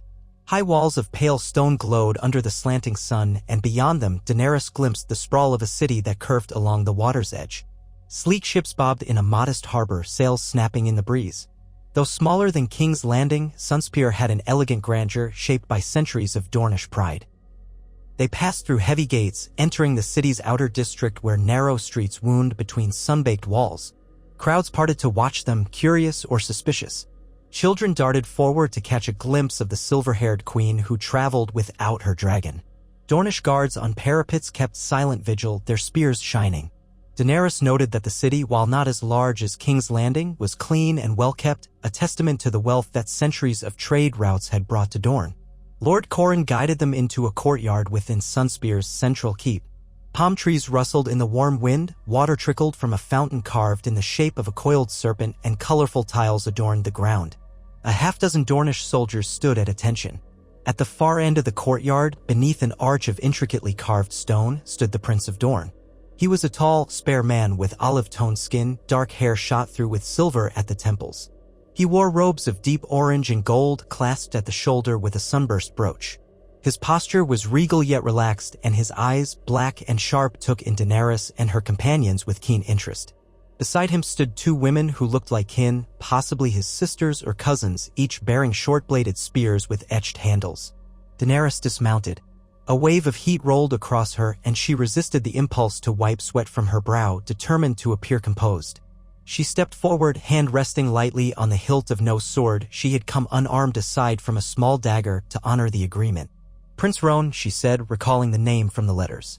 I am Daenerys Targaryen. Thank you for receiving me. He inclined his head, placing a hand over his chest in a gesture of courtesy. Daenerys Stormborn, breaker of chains, they call you in parts of Essos. Welcome to Sunspear. We meet at last. His voice was rich, resonating with a polite neutrality that betrayed little of his feelings. Jon stepped up beside Daenerys. I'm Jon Snow representing the North. It's an honor to visit your domain. Prince Rowan's eyes flicked to Jon, curiosity sparking. The North? Quite far from these sands. We do not often see wolves in the desert. Jon only bowed his head politely, replying, "We've come in friendship." The prince took measure of Davos as well, then nodded to the small group of Unsullied and Northern Knights behind them. "Your retinue is modest as I requested. I appreciate that sign of respect. Come inside, rest from the journey. I've prepared quarters where you can refresh yourselves. Then we shall talk." With that, he led them through a set of double doors into the airy halls of Sunspear's Keep. The architecture differed from the castles of the North or King's Landing. Here, many windows were open to catch sea breezes, and the floors were covered with vivid mosaic tiles depicting swirling suns and coiled serpents. Murals of past Dornish victories or alliances adorned the walls, telling stories of House Martell's proud defiance during Aegon's conquest. Daenerys took it all in, reminded of how Dorne had once resisted the might of dragons for years. If not for the eventual marriage alliances, the Targaryens might never have fully subdued this land. And now, centuries later, she stood as a Targaryen queen, hoping to unify rather than conquer. The irony was not lost on her. They were shown to chambers overlooking the sea, where fresh water and fruit awaited. Daenerys welcomed the chance to wash away the dust of travel. Davos whistled at the view from his window, calling out that he could see fishing boats bobbing in the harbor. Jon settled in a chair, catching his breath, while Daenerys used a copper basin of water to cool her face. She mulled over first impressions. Prince Rowan seemed neither overtly hostile nor particularly warm. He was, as Tyrion had guessed, cautious. She wondered if he had hidden supporters or critics eager to sabotage this meeting. Still, the invitation itself was progress. Once she finished tidying, she changed into a pale gold dress trimmed with light embroidery, something that would keep her comfortable in the heat. Her old habit of wearing heavier traveling leathers would have been stifling here. Not long after, a servant knocked, announcing that the prince awaited them in a private salon. Daenerys went with Jon and Davos, leaving their guards at the door to demonstrate trust. Inside, they found Prince Rowan seated on a low divan, cushions scattered about in the Dornish style. A small table held chilled wine, plates of figs, olives, and spiced flatbreads. The two women who had stood by him earlier were also present, hovering near a column with watchful eyes. "Please be comfortable," Prince Rowan said, gesturing to the cushions. He poured wine into slender cups. "In Dorne, we do business in the open air with good drink and good food. It makes it harder for foes to hide weapons or secrets." Daenerys sat, noticing the sea breeze drifting through the large arched windows. She was struck again by how different Dornish culture felt from the rest of Westeros. She took the offered cup, sipped the wine, and found it sweet with a fiery edge. "Thank you for your hospitality," she said. He raised his own cup. "To new beginnings, perhaps?" His gaze swept over them. "You travel without your dragon. I confess I expected to see it darken our skies." She allowed a faint smile. "I respect your domain. I did not wish to bring a creature that might cause fear or be seen as intimidation." He dipped his head in acknowledgement. "A wise choice. The people of Dorne have long memories, and dragons are not easily forgotten here." He set his cup down, leaning forward. "So, let us speak plainly. Dorne has been content to stand apart in the years since the wars ravaged the rest of Westeros. We lost much under the Lannisters' rule, and we did not rush to pledge ourselves to you, Daenerys Targaryen, for we knew little of you beyond rumor." Jon interjected, his tone respectful but direct. "You've heard of her mercy at King's Landing, her willingness to spare the city even after all that was done against her. We come to prove that was no ruse. The realm is rebuilding under her leadership. We want Dorne to be part of a united future on fair terms, not subjugation." Prince Rowan's expression grew pensive. "We do have reports of a fair trial for Cersei Lannister resulting in her execution by law rather than by dragonfire. A surprising outcome, if I'm honest. It suggested that you, Daenerys, are not your father's daughter in the way people once feared."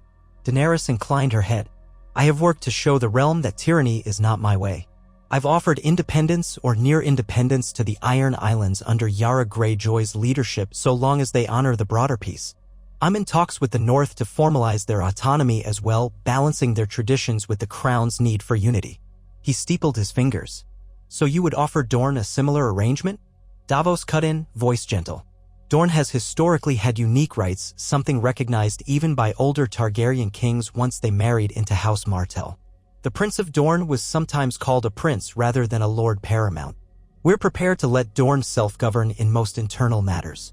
In return, you acknowledge Daenerys' suzerainty in name, pay reasonable taxes only if demanded for realm-wide issues like war or famine, and refrain from harboring or supporting any rebellion against the crown.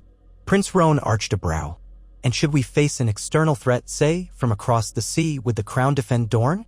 Daenerys answered firmly. Yes, as we would any part of Westeros that stands with us. We cannot afford to let one region fall that would destabilize the entire realm. He drank, mulling it over. The two women near him whispered quietly as though offering their counsel. At last, he set his cup aside and faced Daenerys with a measured expression. You speak of peace and mutual respect. But do not think me unaware that power has a tendency to corrupt. I've read the histories, I know how alliances can sour. If in 10 years you decide you wish to rule Dorne more directly, how do we hold you to your word? Jon and Davos exchanged a glance, but Daenerys spoke without hesitation. By then, the realm will either trust me or it will not. If I betray the principles I've laid out, if I become another tyrant, the realm will rise against me with justification. I'm not seeking to rule by terror. You can hold me accountable, as can the other regions that share these treaties. This is not conquest, Prince Roan. This is an accord among equals. Silence descended. The distant call of gulls drifted through the open windows, punctuating the hush. At last, Prince Roan nodded, though his expression betrayed a swirl of emotions. Very well. Let us draft the shape of this accord. If I find it acceptable, I will gather the lords of Dorne to ratify it. Some of them still bristle at any tie to the Iron Throne, but if they see that we keep our sovereignty and that you mean what you say, they might be persuaded. Relief flickered in Daenerys' chest, though she kept her demeanor calm. Thank you. I look forward to forging a truly new beginning for Dorne and the rest of Westeros. He signaled to a servant who brought parchment and ink. They began the slow process of crafting a statement of mutual recognition. Dorne would remain under Prince Roan's rule, subject to no interference from King's Landing in local laws, faith, or customs. In turn, it would honor any realm-wide decisions crucial to collective defense, trade, or crises, so long as it had a representative voice. Taxes would only be called upon in proportion to the region's means and with the Prince's counsel. The prince insisted on explicit language that no Targaryen dragon would ever be set loose on Dornish soil unless specifically invited to assist in a dire threat. Daenerys, after a moment of reflection, agreed. They broke for supper, reconvened, then haggled over minor points. Night came to Sunspear, the stars glimmering in a velvet sky, the air still balmy with a warm breeze carrying the scent of the sea. Braziers lit the courtyard as the group worked on final details, with Davos adding suggestions on how to structure certain clauses and Jon occasionally chiming in to ensure the North's own perspective deal had some parallels so Dorne would not feel singled out. Eventually, Prince Roan leaned back, stretching his shoulders. We've made good progress for one day. I suggest we conclude for now. You will remain my guests while I convene a small gathering of Dornish lords. Let us see if they approve. Daenerys agreed. She felt the pleasant exhaustion of having navigated a tricky negotiation. They shared a final cup of spiced wine before retiring to their chambers. That night, Daenerys found sleep elusive. She rose from her bed in the quiet hours, stepping onto a small balcony that overlooked the starlit sea. From here, she could glimpse the faint outline of rolling dunes and rocky hills beyond the city walls. The hush of the waves lulled her thoughts. So far, the meeting felt promising. Yet she knew how quickly trust could vanish with a single betrayal or rumor. Her mind turned to King's Landing. Was Tyrion managing well enough? Had the outlaws in the Westerlands been caught? And how was Drogon faring without her? She closed her eyes, remembering the day in the Red Waste so many years ago when Drogon and his brothers had hatched in the flames of Drogo's funeral pyre. Now Drogon was her only dragon left, the last living link to an ancient legacy. She prayed no harm would come to him or to the city he guarded. She heard a soft step behind her. Turning, she saw Jon, similarly restless, wearing a loose tunic. I thought you might be awake, he murmured. Hard to sleep in strange quarters, isn't it? Daenerys managed a slight smile. Yes, but it's not just the quarters. My mind keeps spinning about the treaty, about everything. Dorne has always been a thorny topic for Targaryens. Jon joined her at the balcony rail, gazing at the moonlit water. You've done well. Prince Roan seems genuinely interested in finding common ground. He didn't come across as a sycophant or a hidden viper. Just cautious. She exhaled a slow breath. I hope so. Once this is done, if we succeed, we'll have the North, the Iron Islands, Dorne, the Stormlands, and most of the Crownlands on stable terms. The rest might follow, except perhaps those stubborn Lannister remnants. Jon placed a hand over hers. They'll come around when they see how the rest of Westeros is prospering. She allowed herself to lean into his warmth. The sea breeze ruffled their hair, and for a moment they stood quietly, alone in the hush of the Dornish night. In that stillness, Daenerys felt how far they had come across war-torn fields, the frozen north, the labyrinthine politics of King's Landing. And yet they were here, forging alliances in a land once proud of its defiance against Targaryen rule. If that wasn't a testament to the possibility of change, she didn't know what was. At last, Jon gave her hand a final squeeze and stepped back toward the chamber. "We should rest. Tomorrow, more negotiations. Or we might have to meet the Dornish lords, which could be complicated." She nodded, letting the moment fade. "Yes. Good night, Jon." He lingered for a second, concern evident in his eyes, then quietly returned to his own chamber. Daenerys stayed a while longer, gazing over the silhouette of Sunspear. A sense of cautious hope fluttered within her. If they succeeded here, there was no corner of Westeros that could not be brought into a broad coalition of peace. She only prayed fate would spare them another calamity. Come morning, the prince summoned them to the same salon. They found him dressed in lighter robes and sporting a faint but amiable smile. "My stewards have carried word to the nearest lords who can arrive swiftly. They should be here by evening.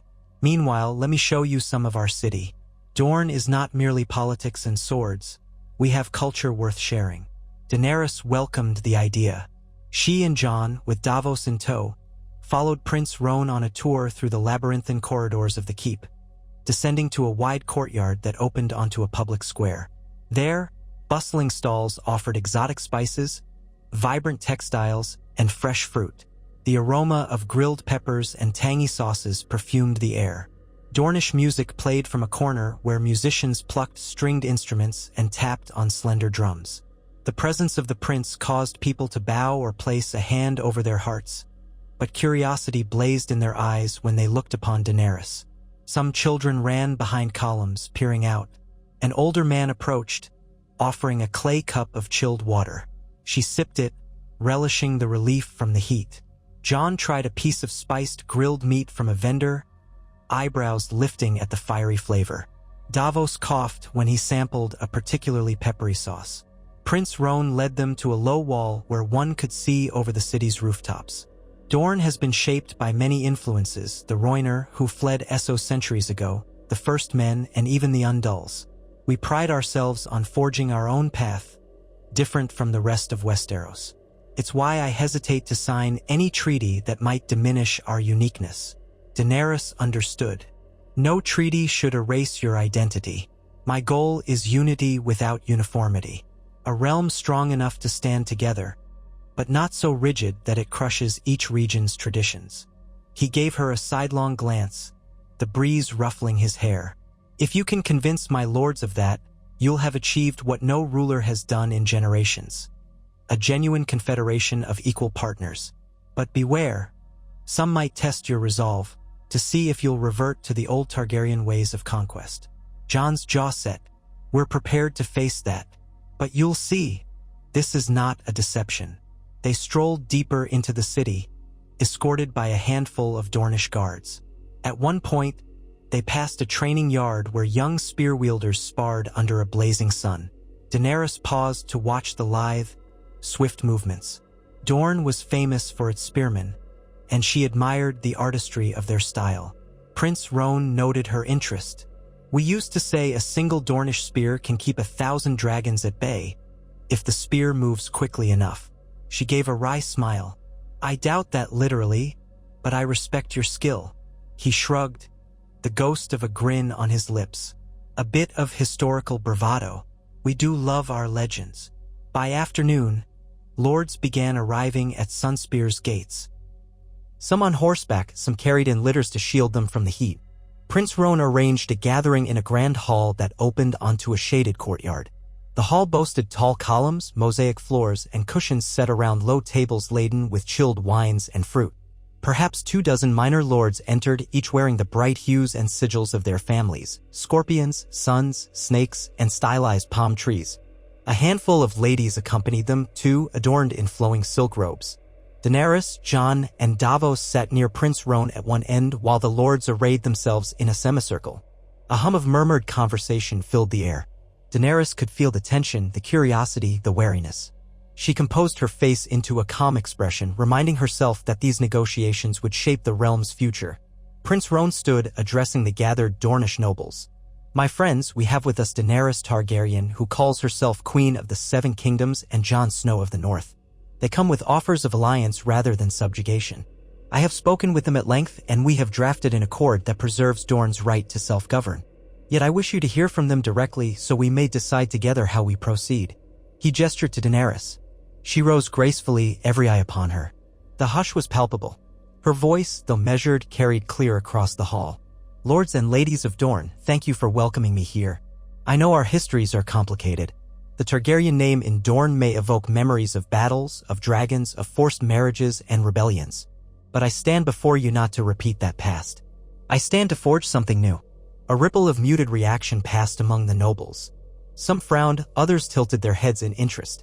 "I have offered the North autonomy," Daenerys continued, "and recognized the right of the Iron Islands to govern themselves.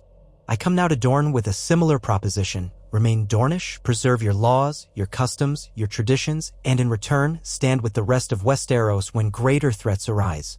We ask only that you do not rebel, do not engage in private wars that could plunge us into chaos, and that you lend your counsel and resources if the realm faces true peril, be it an invasion, famine, or another threat that endangers all." A man in a gold-trimmed tunic stood, clearing his throat. His sigil displayed a serpent coiled around a cactus. "Tell me, Your Grace, if we sign this treaty and in 5 years we refuse a certain tax or policy from King's Landing, will you bring your dragon down on our cities?" Daenerys met his gaze unflinchingly. "No. My approach is negotiation, mediation, and mutual agreement. Only if a region takes up arms against the crown, threatening the peace we collectively uphold, would I respond with force. And even then, I have seen the cost of war. Believe me, I do not seek it lightly." A younger noblewoman wearing a thin gold circlet rose next. "You speak of guaranteeing our freedom.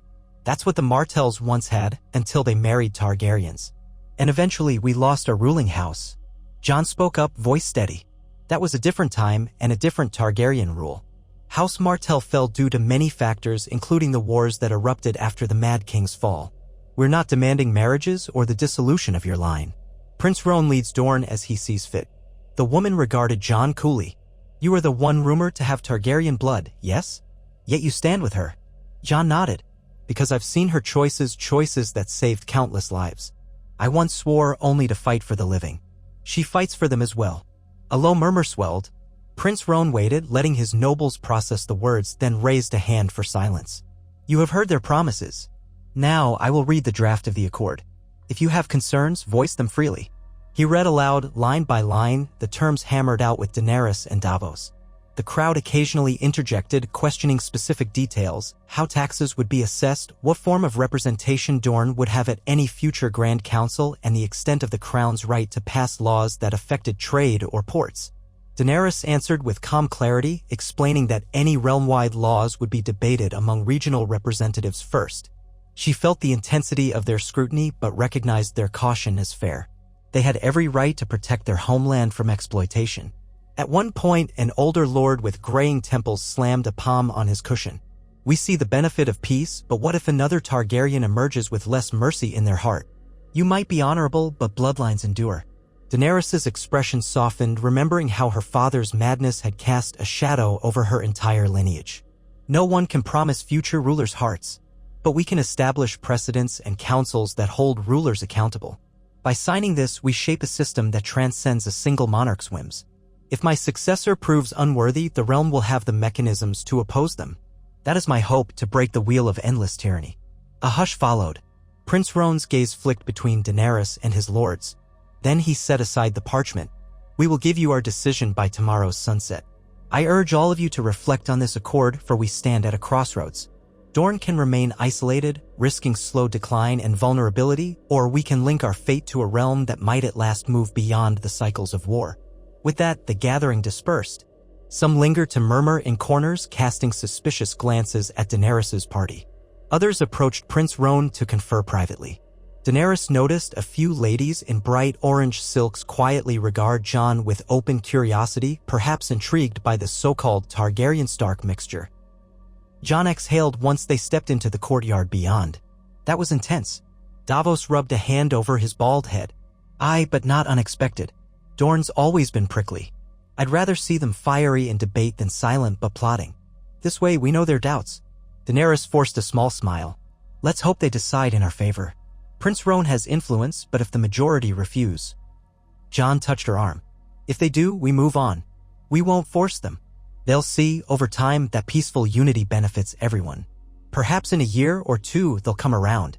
She nodded, though a part of her still yearned for a swift resolution. The next day stretched long. She and Jon remained mostly within the keep, strolling the gardens and talking quietly with a few Dornish courtiers who seemed more open to the idea of an alliance. Davos swapped stories of smuggling days with some of the older lords, which oddly endeared him to them, perhaps because Dorne had its own traditions of cunning trade. As sunset approached, Prince Roan summoned them again, this time to the fortress ramparts overlooking the sea. A warm orange glow bathed the battlements, the waves crashing far below. There, the gathered lords and ladies awaited, somber. Daenerys' pulse quickened. This would be their verdict. Prince Roan addressed her with a formal bow. We have deliberated. The majority of my lords see wisdom in forging a new path. Some remain reluctant, but they will not oppose the majority.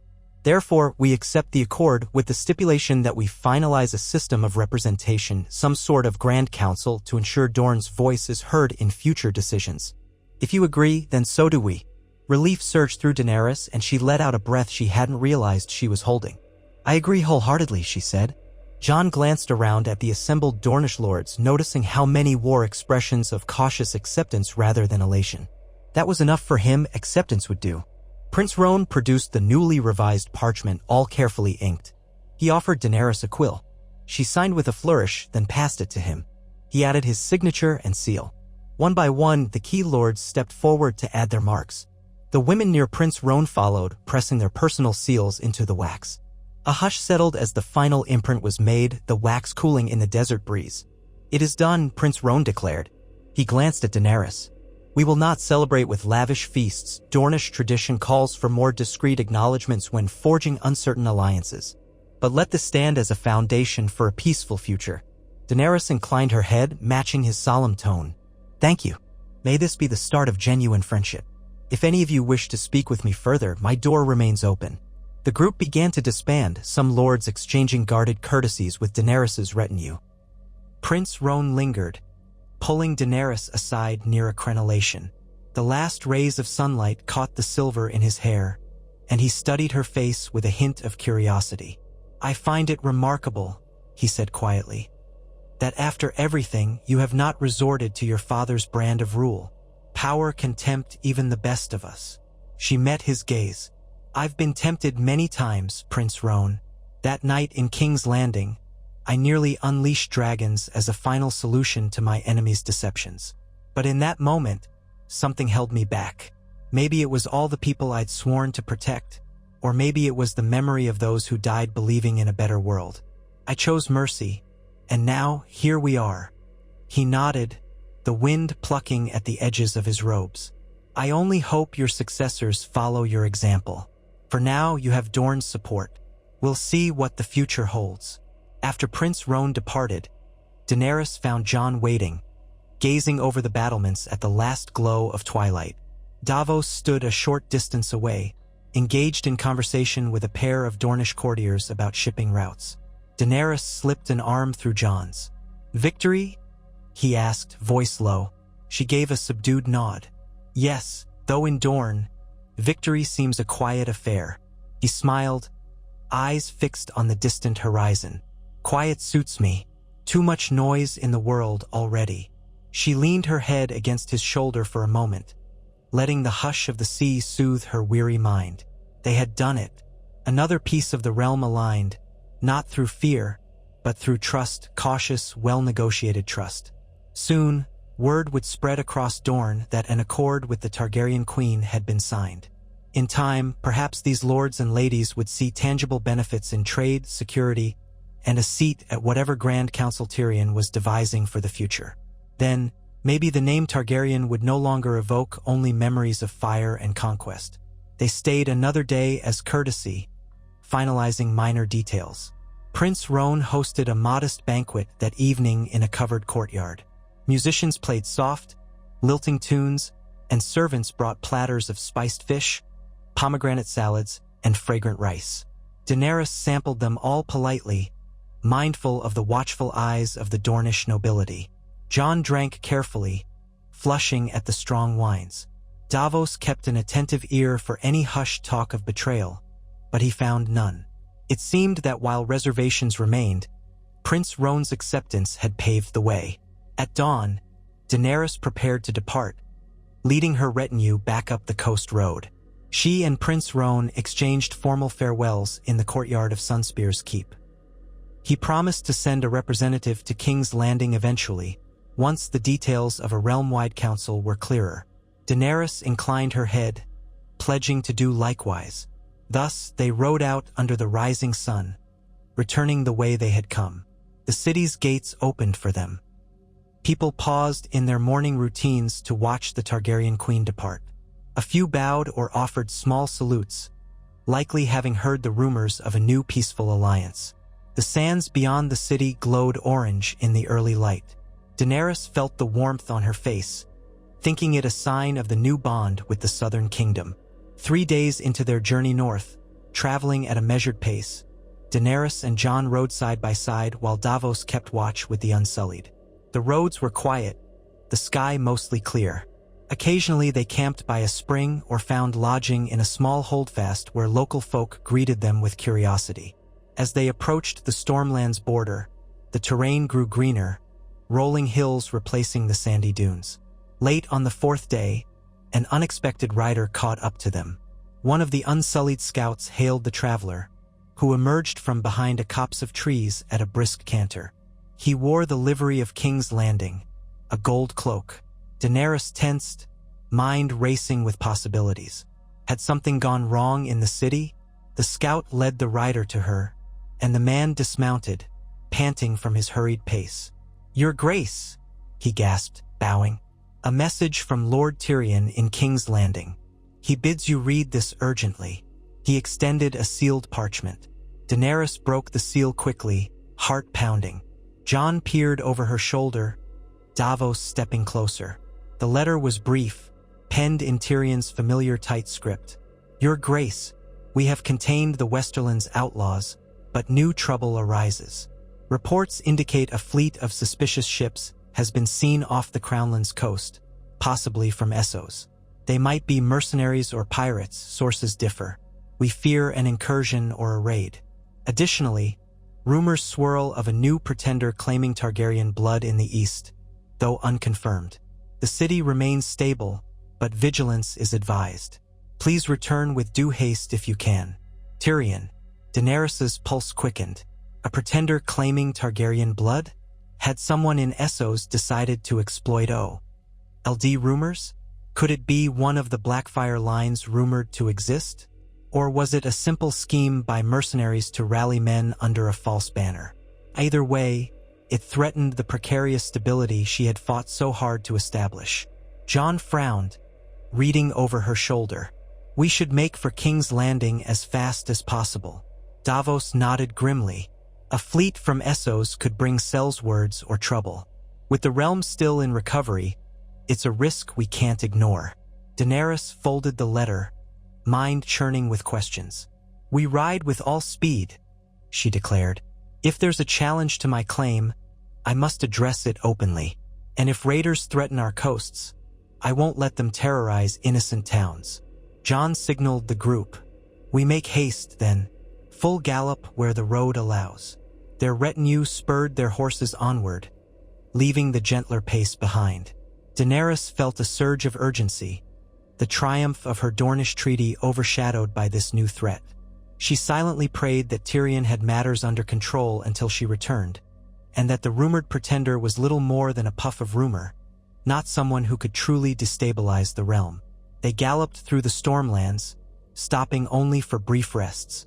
Gendry Baratheon was away on a coastal patrol when they passed near Storm's End, so they pressed on without pausing there.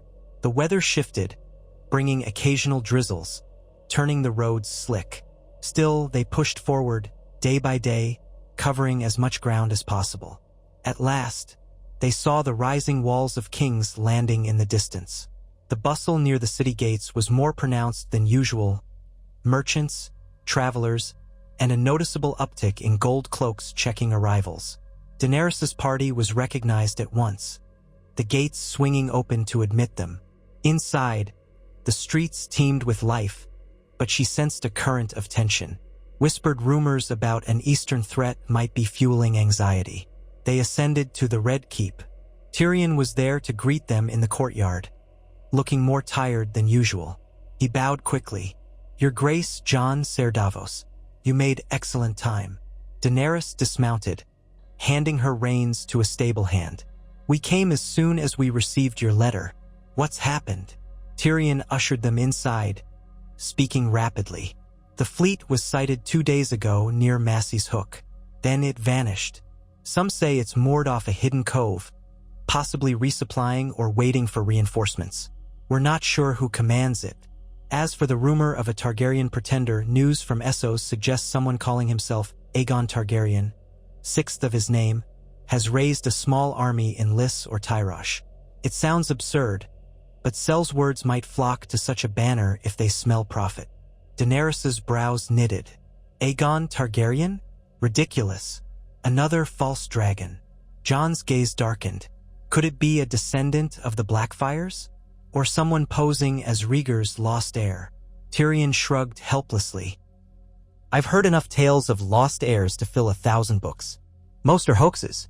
But if they stir up mercenaries promising gold and plunder in Westeros, it could become a real threat. The realm is still healing. If an army lands on our shores, we might face chaos." They reached the Solar, where Grey Worm and several knights awaited. Daenerys noticed the tension in Grey Worm's face.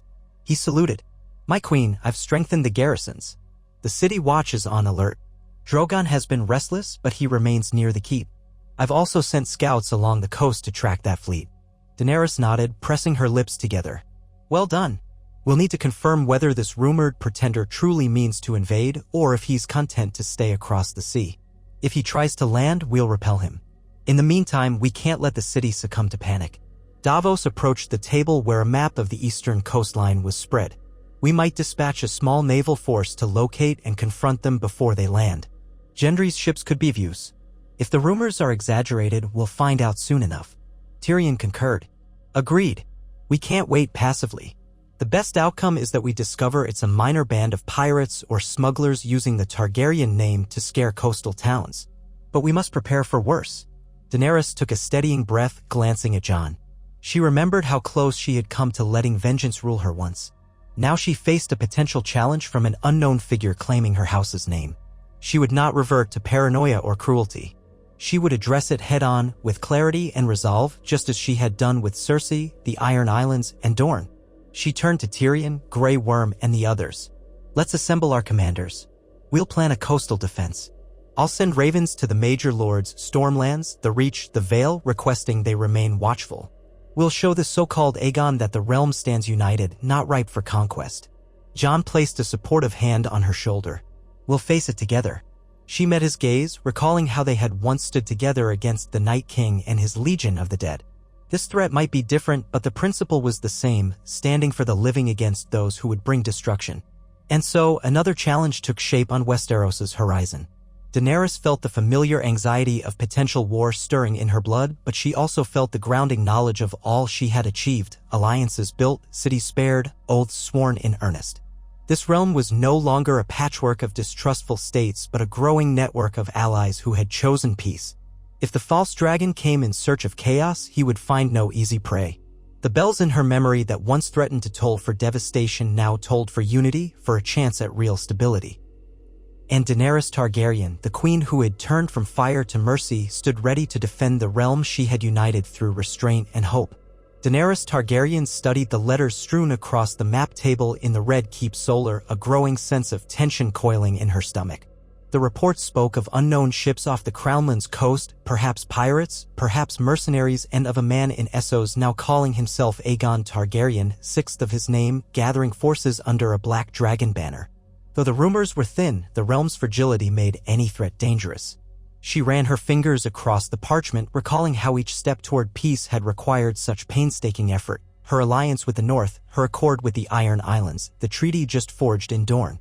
All of it could unravel if a pretender landed on Westerosi shores with enough men to inspire fear. Grey Worm stood by the window, his arms folded. The late afternoon sun caught motes of dust swirling in the air.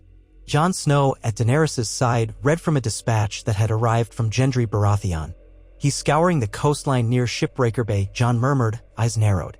He found no trace of the reported fleet, but several fishing villages reported seeing dark-sailed ships at dawn one day, then gone by nightfall. Could be they're testing our watchfulness? Tyrion, pacing by the hearth, rubbed his temple. Testing us, or perhaps scouring for hidden coves to land in. Or they're simply small-time raiders spinning a story about a Targaryen heir to lend them mystique. Still, we can't dismiss it. Real or not, a pretender can stir chaos in a realm only just learning to breathe again. Davos Seaworth, standing behind Jon, nodded gravely. Folk talk. And once they get talking about a hidden prince, especially one brandishing a Targaryen name, they might let panic take hold. We saw how rumors inflamed war after war. Best to confront this early. Daenerys set down the dispatch, her expression resolute. Then that's what we'll do. We shore up our coasts, remain on alert, and investigate who is behind these ships. If a false dragon truly claims my house's name, we challenge him openly. If he's a mere charlatan, we expose him. We do not let rumor fester. Jon's hand found her shoulder in a brief, steadying touch. She drew strength from his presence, recalling how they had faced far darker threats, White Walkers, Cersei's betrayals, and their own internal doubts. We'll need a measured approach, Jon said. Show readiness without inciting fear among the small folk. Tyrion exhaled, stepping to the map table. He moved a carved wooden marker, a small ship, across the coastline near Massey's Hook. We can place outriders here, at Stone Dance, then up toward Cracklaw Point. That covers potential landing sites. Gendry's patrols guard the Stormlands, and I'll send word to Tarth. Brienne can coordinate watchtowers on the island. Daenerys nodded. Good. And we must keep ravens flying to each region. The moment anyone sights suspicious sails, we need to know. Grey Worm stepped forward. My queen, I'd also propose the Unsullied maintain a presence near Blackwater Bay. If any foreign force attempts a direct strike on the capital, we can block them before they reach the city walls. Daenerys allowed herself a small smile of gratitude. Yes. Arrange it. She closed her eyes for a moment, letting the swirl of voices and the shuffle of papers settle. Each day since her choice to spare King's Landing had been a day of careful, deliberate governance. Sometimes she longed for the clarity of a single battlefield, a single decisive confrontation. But ruling required so much more: vigilance, patience, empathy. She opened her eyes to find Tyrion regarding her with a mixture of concern and admiration. She remembered how he, too, had once wondered if she would succumb to the worst impulses of her heritage. Now he stood loyally at her side, her hand championing these measured responses to threats. That thought hardened her. They spent the next hours drafting letters to key lords across the Crownlands, the Stormlands, the Reach, even sending word to Dorne. The new Prince Roan needed to be informed, especially after they had just negotiated a pact that hinged on mutual defense. By twilight, Daenerys' writing hand was stiff and her mind buzzed with the intricacies of coastal fortifications, supply lines, and the myriad obligations of each lord.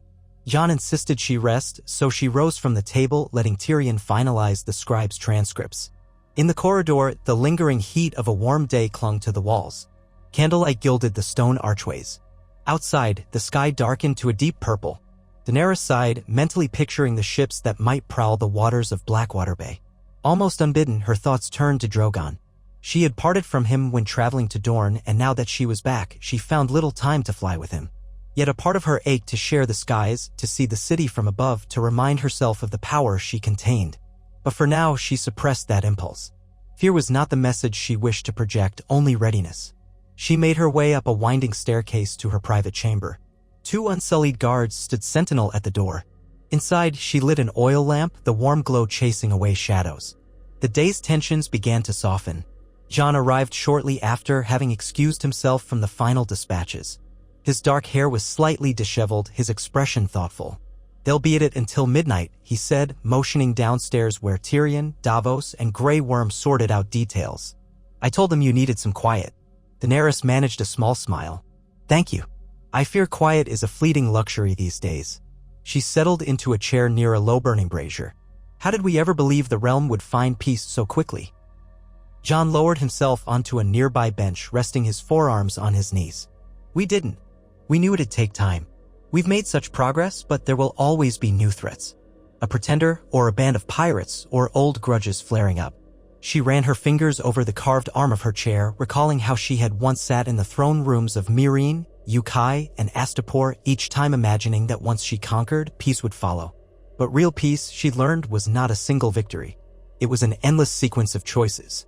All we can do is face these threats together, continue to keep the realm stable so that any challenge finds no easy cracks to exploit. Jon offered a faint nod, then rose to stand at her side. His hand brushed against her shoulder, and she reached up to clasp it. In the quiet lamplight, they allowed themselves a moment of shared closeness, two rulers balancing the weight of a realm. "Try to sleep," he murmured. "Tomorrow, we'll see what new tidings come in." She found she could not argue. The day had been long, and the next would be as well.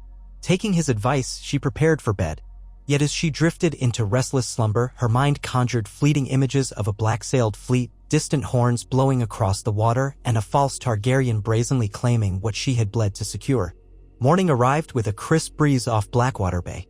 Daenerys rose early, breaking her fast on boiled eggs and fresh bread in the privacy of her chamber.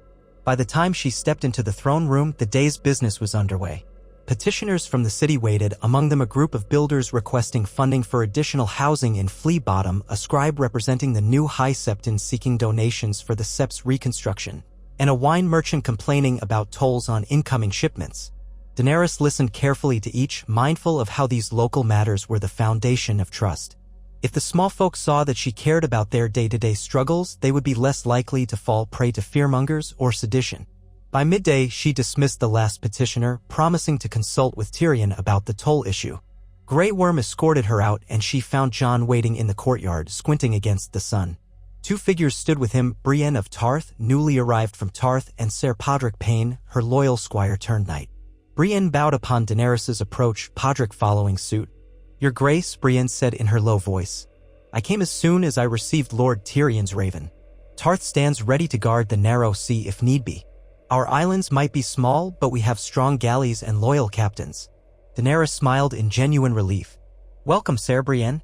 I appreciate your swift response. The presence of your ships could be crucial.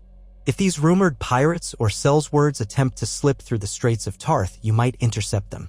Brienne inclined her head. "I'll see to it. Tarth owes much to the realm. My lord father always believed in defending the innocent." Jon clasped Brienne's arm in greeting. "We're glad you're here. The city feels more secure already." Podrick stepped forward, clearing his throat. "We also heard talk of a pretender, a Targaryen, in Essos? Is that confirmed?" Daenerys exhaled. "Not yet. The rumors are thick but unverified. Some whisper he has the backing of the Golden Company, others say it's some lesser cell's word band. Either way, we must assume the worst until we know otherwise." Podrick looked uneasy, but Brienne's calm presence steadied him. "We'll do what's needed," she said simply. In the following days, Daenerys coordinated with Brienne, Gendry's envoys, and the city watch to ensure that any sign of suspicious vessels would be swiftly reported. Gold cloaks patrolled the harbor. The Red Keep's war room buzzed with talk of supply lines and watchtowers. Tyrion juggled these logistical efforts while keeping an eye on the city's morale. Davos prepared to travel to a few coastal towns to quell rumors directly, using his plain-spoken honesty to reassure people that the crown was handling the potential threat. Meanwhile, ravens arrived with scattered intelligence. Some stated a fleet of 6 or 7 ships had been spotted far south, sailing near the Stepstones. Others claimed a dozen war galleys under a black banner had been anchored off Cape Wrath. None provided hard proof of a landing. It was as though these ships hovered at the edge of sight, a phantom menace sowing unease without striking a blow. Amid this tension, the city kept living. Markets traded goods, bakers sold their bread, stonemasons continued to rebuild damaged towers. Daenerys made sure to walk among the people occasionally, flanked by a small guard. The sight of her in plain view, unarmed, with no dragon overhead, helped reassure many that their queen stood firm in the face of uncertainty. When she asked merchants or laborers if they had heard of the rumored invasion, most responded with shrugs or second-hand whispers. Some expressed hope that the queen's alliances would keep them safe.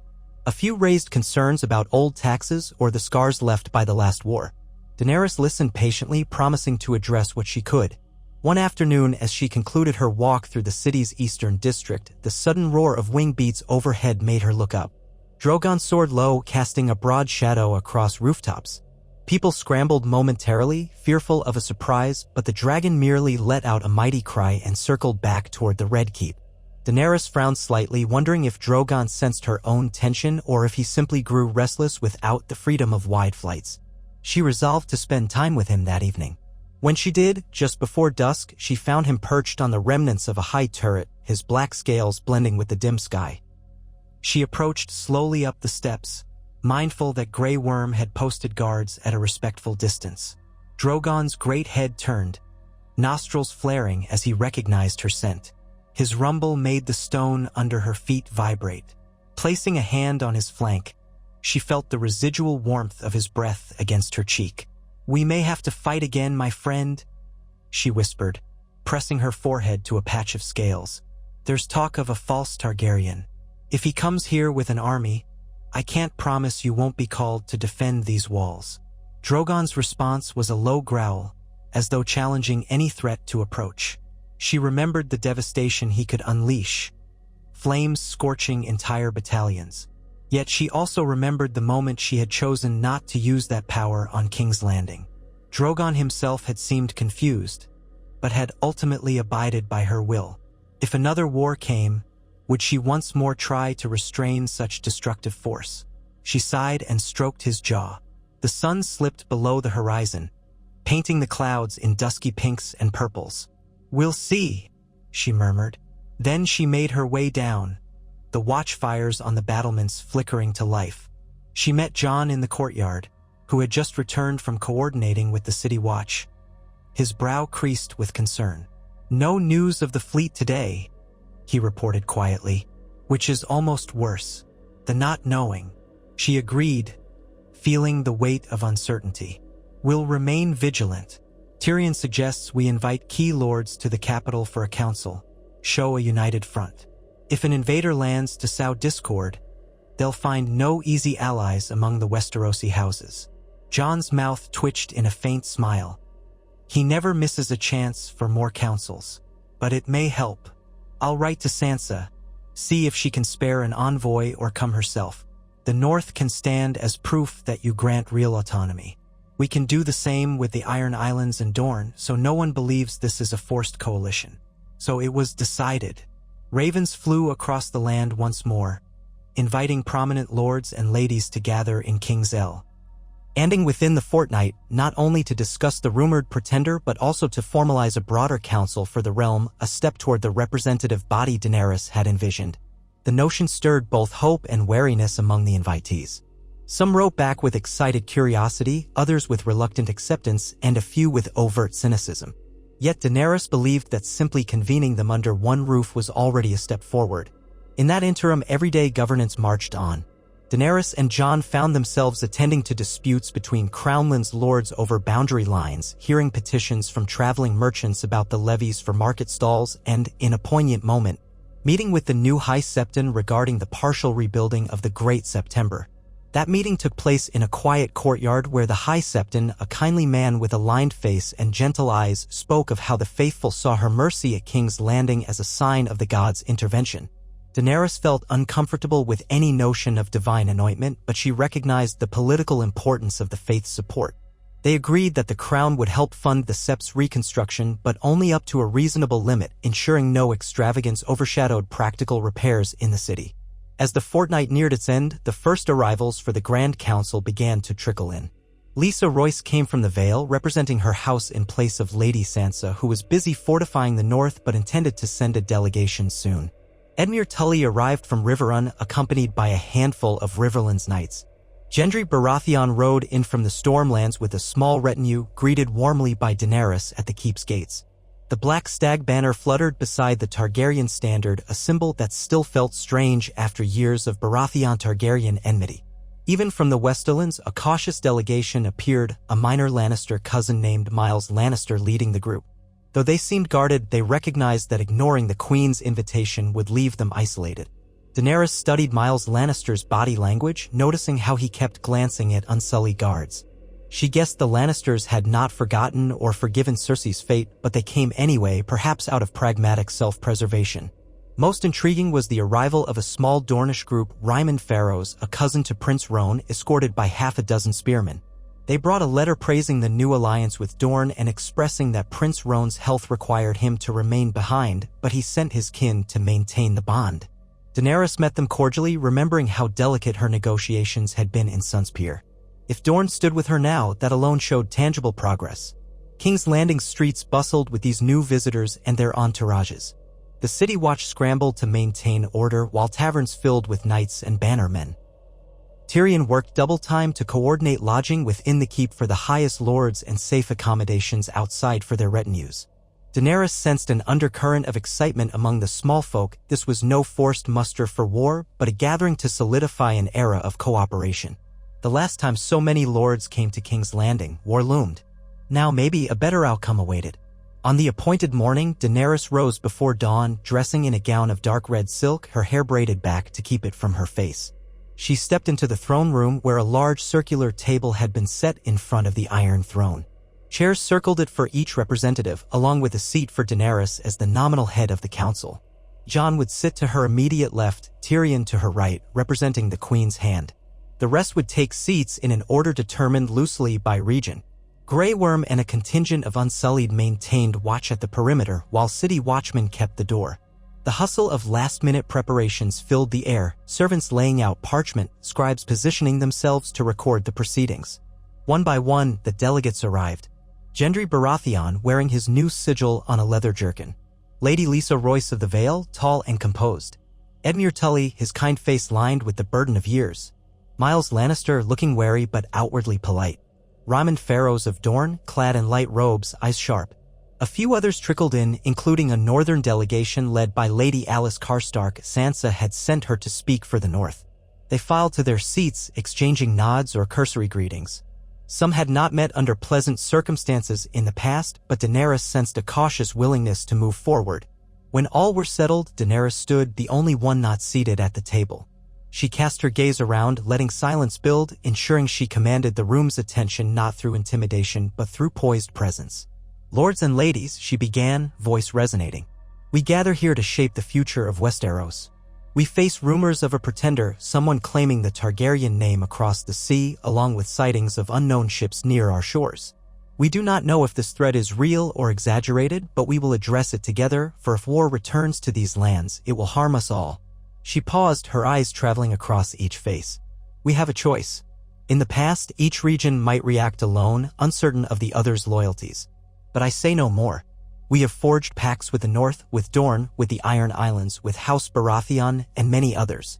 We are not a realm of forced kneelings, but of alliances freely chosen for mutual prosperity and defense.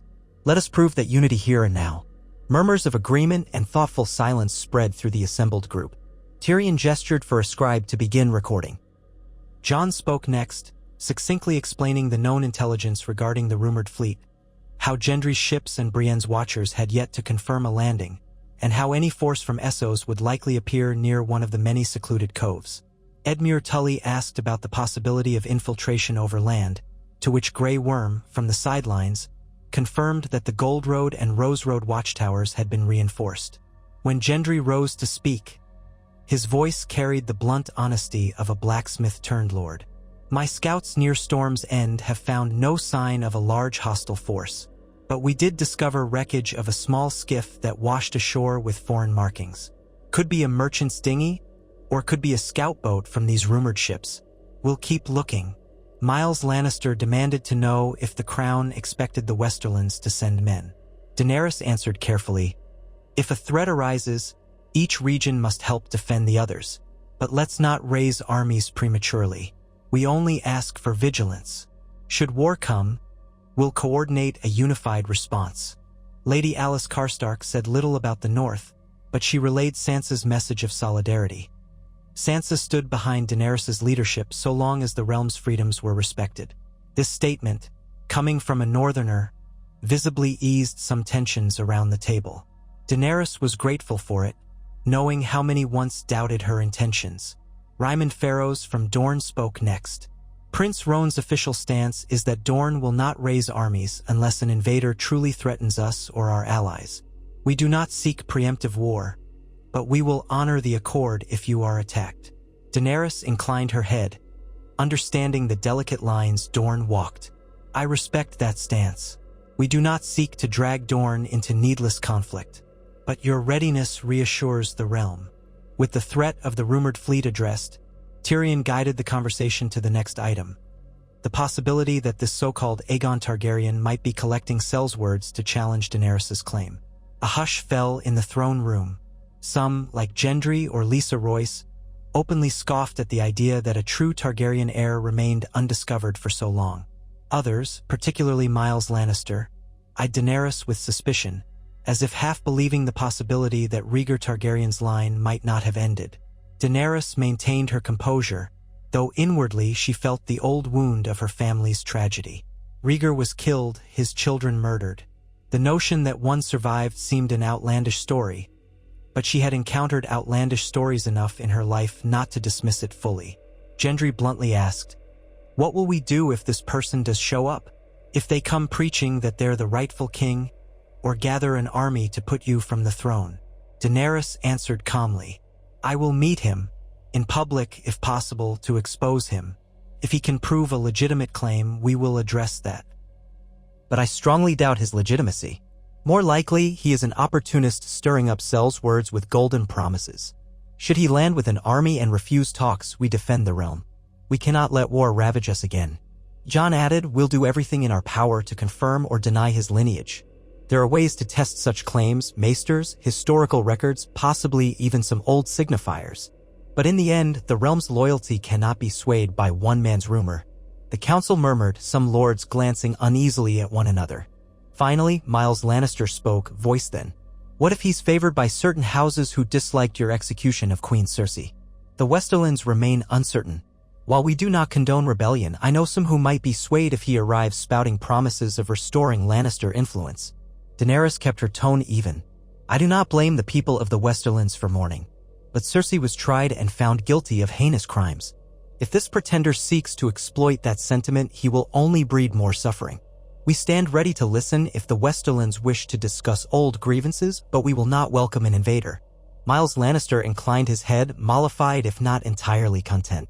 The discussion moved on to practicalities: how to share intelligence, how to muster a combined force if needed. Each representative promised to keep their domain informed, to commit a certain number of knights or spears in an emergency. Daenerys found herself heartened by the level of agreement.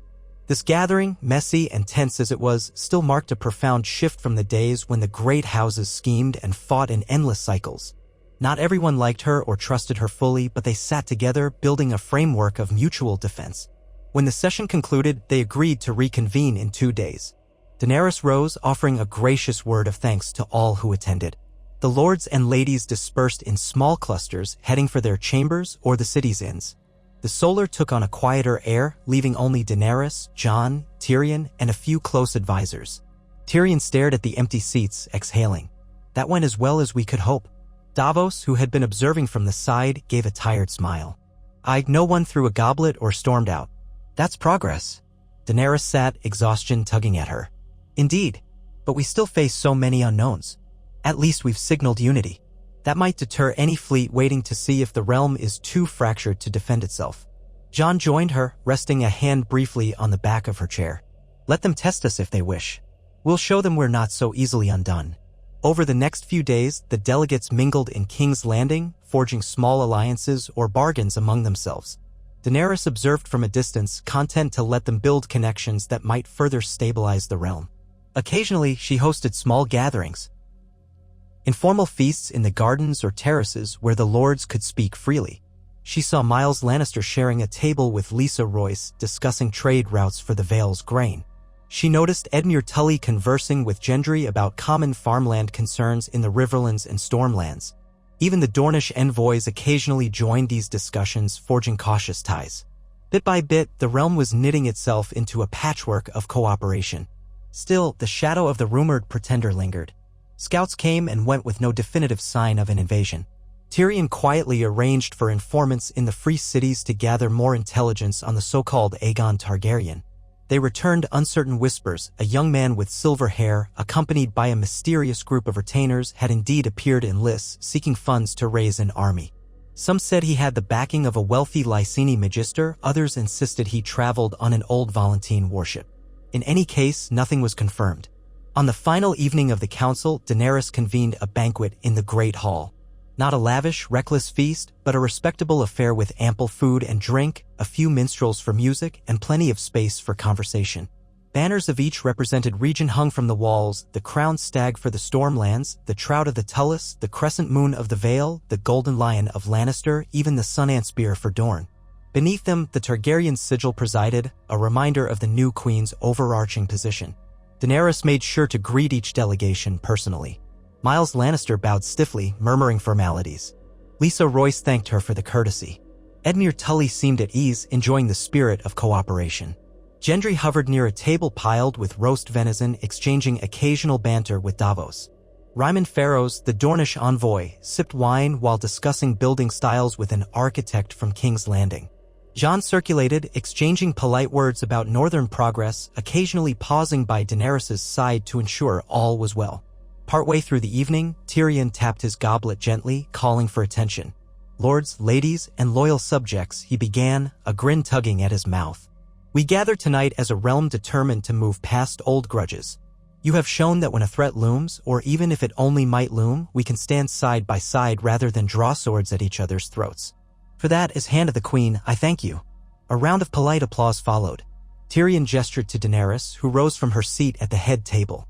She cleared her throat. Allow me to add my gratitude. Many of you once had cause to distrust or fear me. After all, I was a Targaryen returning to Westeros with dragons. But I made a choice, to rule differently, to spare King's Landing, to hold trials rather than burn enemies. We are not free of troubles, but we are forging a realm united by choice, not chains. She lifted her cup. To Westeros, may we face whatever comes with courage and unity. The assembled crowd echoed her toast, and a wave of warmth spread through the hall. Minstrels struck up a livelier tune, and conversation resumed in earnest. Daenerys sank back into her chair, exhaustion laced with satisfaction. Tyrion sipped his wine, glancing sidelong at her. You carry that speech well now. She smiled wryly. I'm learning. Words matter as much as swords in this new realm. He inclined his head. Let us pray swords remain sheathed. Jon eventually joined them at the head table, bringing Gendry with him. The young lord wore a slight frown. There's a rumor swirling among some knights from the Westerlands, Gendry said quietly, that the rumored Targaryen pretender might have an exiled lion supporting him. Someone from House Lannister or a related family with enough gold to bankroll a mercenary force. Daenerys' eyes sharpened. Any name attached to this rumor? Gendry shook his head. No. Just talk that a well-connected Lannister kinsman fled across the sea when Cersei fell. If that's true, maybe he found a puppet figure, dressing him in Targaryen garb to rally support. Tyrion's expression darkened. I know of a few cousins and distant uncles who vanished or refused to bend the knee. Could be any of them if they had enough coin stashed away. The Lannister treasury was vast, once, but much was spent in the wars. Still, it's not impossible. Jon crossed his arms. If that's the game, they'll try to land somewhere the Lannister name can still command fealty. Likely in the Westerlands or near it. Daenerys suppressed a rush of irritation. She had tried to accommodate the Westerlands in this council, including Myles Lannister. Yet it seemed some holdouts remained beyond her reach. We'll have to keep a closer watch. Perhaps we can quietly ask Myles Lannister if he knows of any family exiles who might cause trouble. Tyrion rose, draining his wine. I'll handle that discreetly. If anyone knows, it's him. They exchanged nods, returning to the banquet. The rest of the evening passed in a pleasant blur, though Daenerys remained alert for any hints of subterfuge among the guests. She noticed Myles Lannister leaving early, flanked by a pair of silent retainers, but no open signs of conspiracies surfaced. By the time the music wound down and the hall emptied, she felt a pang of relief. At least no immediate crisis had erupted. On the following morning, the delegates prepared to depart. Daenerys stood in the courtyard to bid them farewell. Small caravans lined up under bright sunshine, carrying each group back to their domains. She exchanged polite words of parting, reinforcing promises of cooperation and rapid communication. When at last Myles Lannister approached, Tyrion lingered by Daenerys' side, determined to glean what he could. Miles bowed. "My queen, Lord Tyrion," he said, lips tight. "We thank you for your hospitality." Daenerys kept her tone cordial. "Travel safely, Lord Miles. I trust you'll keep the Westerlands vigilant. Should you uncover any trace of rebellion under the Lannister name, I expect you'll inform us." Miles maintained a bland expression. "Of course. The Westerlands have no desire for more conflict. I have heard the rumors of an exiled cousin as well, nothing concrete. But rest assured I will investigate upon my return." He spared Tyrion a glance. "Some among our kin resent your defection, Lord Tyrion, but I harbor no illusions about the damage Cersei caused." Tyrion's smile was tight. "Defection implies I owed loyalty to madness. I prefer to think I chose reason." Miles gave a subtle shrug, then bowed again and withdrew with his retainers. Daenerys watched him go, uncertain whether to trust his sincerity. Tyrion released a low sigh. He might be genuine, or he might be playing a game of delay. Either way, we'll watch the Westerlands closely. By midday, the courtyard was empty of visitors. The Grand Council had ended, leaving the Red Keep quieter than it had been in weeks. Daenerys retired to the Solar with Jon, Tyrion, and Davos to debrief. They all agreed that while the threat remained murky, the Council had at least strengthened unity. If a pretender or a Sellsword army arrived, the realm would not fracture as easily as before. Days slipped into a tense routine of watchfulness. Messages flew back and forth across the sea. A Lyseni merchant arrived in King's Landing, claiming to know of a warship hiring men in the port of Myr, but he provided no names. Another rumor placed the self-styled Aegon Targaryen in Volantis, mustering a small Sellsword band under a black three-headed dragon banner. Daenerys read each report with narrowed eyes, determined to keep calm until real evidence surfaced. Then, one evening, a storm battered King's Landing with gale winds and pounding rain. Lightning forked across the sky, illuminating the bay and Stark. Flashes. Daenerys stood at a high window, watching ships in the harbor strain at their moorings. The rumble of thunder vibrated through the walls. Jon joined her, water dripping from his cloak. He'd been out ensuring the city watch was prepared for any emergencies. She turned to him, pushing damp hair from her face. "No invader would land in weather like this," she said, half to reassure herself. "Too dangerous." He nodded, setting aside the cloak. At least the storm is on our side tonight. I had the harbor master double the lines on every ship. The last thing we need is vessels smashing into the docks." A vivid flash of lightning set the sky ablaze. Daenerys recalled how storms had once shaped her life. She'd been born on Dragonstone during a raging tempest, or so her brother claimed. Fate and storms seemed entwined in her story, a reminder that nothing was guaranteed. She placed a hand on Jon's shoulder. "Let's hope the morning brings calmer seas." It did, but also a jarring piece of news. A battered fishing craft limped into port at dawn, its crew claiming to have fled an encounter with 4 war galleys flying black sails south of Cracklaw Point. The fishermen insisted they saw a sigil reminiscent of House Targaryen, a 3-headed dragon in black and red. Daenerys' pulse quickened when Tyrion relayed this. "So it's begun," she said softly. They quickly assembled in the war room. Jon, Davos, Grey Worm, Brienne, and Tyrion pored over a fresh map. If the fisherman's story was true, the enemy vessels lurked somewhere north of Blackwater Bay. That area featured numerous inlets and coves. Davos pointed to a few known smugglers' dens. They could hide for weeks among these isles, slipping in and out. If they truly bear a Targaryen banner, it's likely they're testing the waters, maybe waiting for more ships to arrive. Grey Worm recommended sending a detachment of Unsullied by land to secure the approaches from Cracklaw Point. Brienne agreed, adding that some Crownlands knights could accompany them. Daenerys consented, wanting eyes on every hidden shore. Gendry's ships could be summoned as well to patrol the coastline from the sea. Tyrion gazed at Daenerys, expression grave. "This might be it, our confirmation that the Pretender is real. Or at least, someone is brazen enough to claim the Targaryen banner and slip into Crownlands waters." Daenerys' jaw tightened. "Then let's show them we will not sit idle. Prepare the city. Double the lookouts. If they attempt to land, we'll be ready. And if we can find where they anchor, perhaps we can corner them before they gather strength." Within 2 days, Gendry's ships arrived in the bay, a modest fleet of 8 war galleys flying the Crown Stag in black. He came ashore to meet with Daenerys at the docks. The bustle of sailors loading supplies filled the salty air. Gendry, stepping off his flagship, wiped sweat from his brow and bowed. "My queen.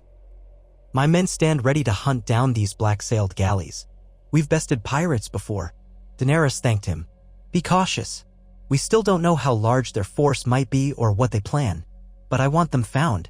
As Gendry set out, Daenerys retreated to the Red Keep, scanning each new report that filtered in. Patrols spotted a potential anchor site near a rocky inlet. A few local peasants claimed to have seen armed men coming ashore to gather fresh water. Still, no open engagement occurred. These intruders moved like phantoms, keeping the realm on edge. Then, near midnight on a stormy evening, a breathless city watch officer arrived at the keep's gates, demanding audience. He carried word that an engagement had taken place along the coast just north of Rosby. A patrol of Crownland's knights had clashed with a small landing party under a black banner. The knights were pushed back, losing several men, but not before capturing 2 wounded attackers. Those prisoners had been taken to Rosby's keep for questioning. Daenerys called her council to the throne room. The messenger relayed the details. The attackers spoke the common tongue with a faint Essosi accent, carried swords of foreign steel, and wore black tabards with a red 3-headed dragon emblazoned. Their officer allegedly claimed they fought for Aegon Targaryen, 6th of his name, rightful king of Westeros. Jon's face hardened. It's real. Or at least they're fully committed to the lie. Tyrion rubbed his eyes. They can't number more than a few dozen if they only landed a small party. Perhaps the rest wait on the ships. Grey Worm stood at attention. We should deploy a larger force to Rosby. Secure the area, question the prisoners. Find out their plan. Daenerys, seated upon the Iron Throne for this emergency council, nodded. I'll go myself. This is my house's name they're dragging into a potential war. I want to confront it directly. If I can speak to those prisoners, I may glean more about their leader. Jon looked uneasy. You've many duties here. Is it wise to ride into a potential skirmish zone? She understood his concern. I won't march at the head of an army. I'll bring a small escort of Unsullied for protection. The main force can follow. But I must show the realm I'm not cowering behind these walls while a false Targaryen is out there. Let them see their queen stands firm. Tyrion pinched the bridge of his nose. I won't dissuade you. But please keep a strong guard. This could be a trap. She promised to be careful, then rose from the throne, giving swift orders. Before dawn, Daenerys, Jon, Grey Worm, and 100 Unsullied set out on horseback for Rosby, a day's ride away. They traveled under leaden skies, muddy roads slowing their pace. Peasants on the roadside stared as the queen's column passed, some bowing in respect, others simply gawking. Daenerys maintained a cool focus, scanning the horizon for any sign of trouble. They reached Rosby by sunset. The castle perched on a low rise overlooking a bend in the Rosby River. The Lord of Rosby had hurriedly prepared for their arrival. Within the modest great hall, Daenerys found a group of local knights and a few Crownland's bannermen, all clearly rattled by the recent skirmish. The knights knelt when she entered, while the master-at-arms approached to give a formal greeting. "My queen, we have the prisoners in the dungeon below," he reported. "We lost 5 men in the fight. Their leader fled back to his boat. We assume he's returned to the Black Galleys." Grey Worm took charge of security arrangements, stationing Unsullied around the hall. Daenerys dismissed most of the local knights to rest, letting them know she appreciated their defense. Jon, meanwhile, conferred with the Master-at-Arms about the details of the skirmish. Finally, Daenerys led a small party down a spiral stair into the castle's bowels, where torchlight flickered on damp stone walls. 2 cells held the captured men, each heavily bandaged. They looked haggard, dark hair plastered to pale faces, but at sight of her, they straightened. One spat on the ground, prompting a local guard to snap an angry retort. Daenerys raised a hand for silence. She stepped closer to the cell bars, Grey Worm and Jon at her back. Torch shadows wavered across her face. "You fought under a black dragon banner," she said, voice echoing in the cramped space. "Tell me who leads you." One prisoner's eyes glinted with defiance. "We serve Aegon Targaryen, the true heir, not the usurping whore who cowers behind foreign swords." Jon's jaw tightened, but Daenerys simply narrowed her eyes. "If you indeed serve a Targaryen, why slink in the shadows? Why not come openly to prove his claim? Your tyranny forced us to approach with caution," the man snarled. "You burned half the realm." She cut him off, her voice low with anger. "I did not burn the realm. Your queen, Cersei Lannister, forced war and was tried for her crimes. You speak falsehoods. Now answer truthfully, or remain rotting in this cell." The second prisoner, face beaded with sweat from his wounds, coughed. We heard tales of your father's madness. We won't let you rule uncontested. Our rightful king has the blood of Rhaegar Targaryen. He was smuggled away as an infant. The Golden Company stands ready to restore him." Daenerys forced a calm she did not fully feel. "The Golden Company? Are they with you now?" The man sneered. "You'll see soon enough." Jon stepped forward. "If this Aegon truly believes his right, let him prove it. Hiding behind mercenaries and false rumors only reveals his cowardice." Neither prisoner responded. Their loyalty was fierce or perhaps coerced. Daenerys studied them a moment longer, then motioned to the guards. "Treat their wounds. Keep them alive. They may yet prove useful in verifying the extent of this conspiracy." As she turned to ascend the stairs, her thoughts churned. The Golden Company was not a trifling rumor.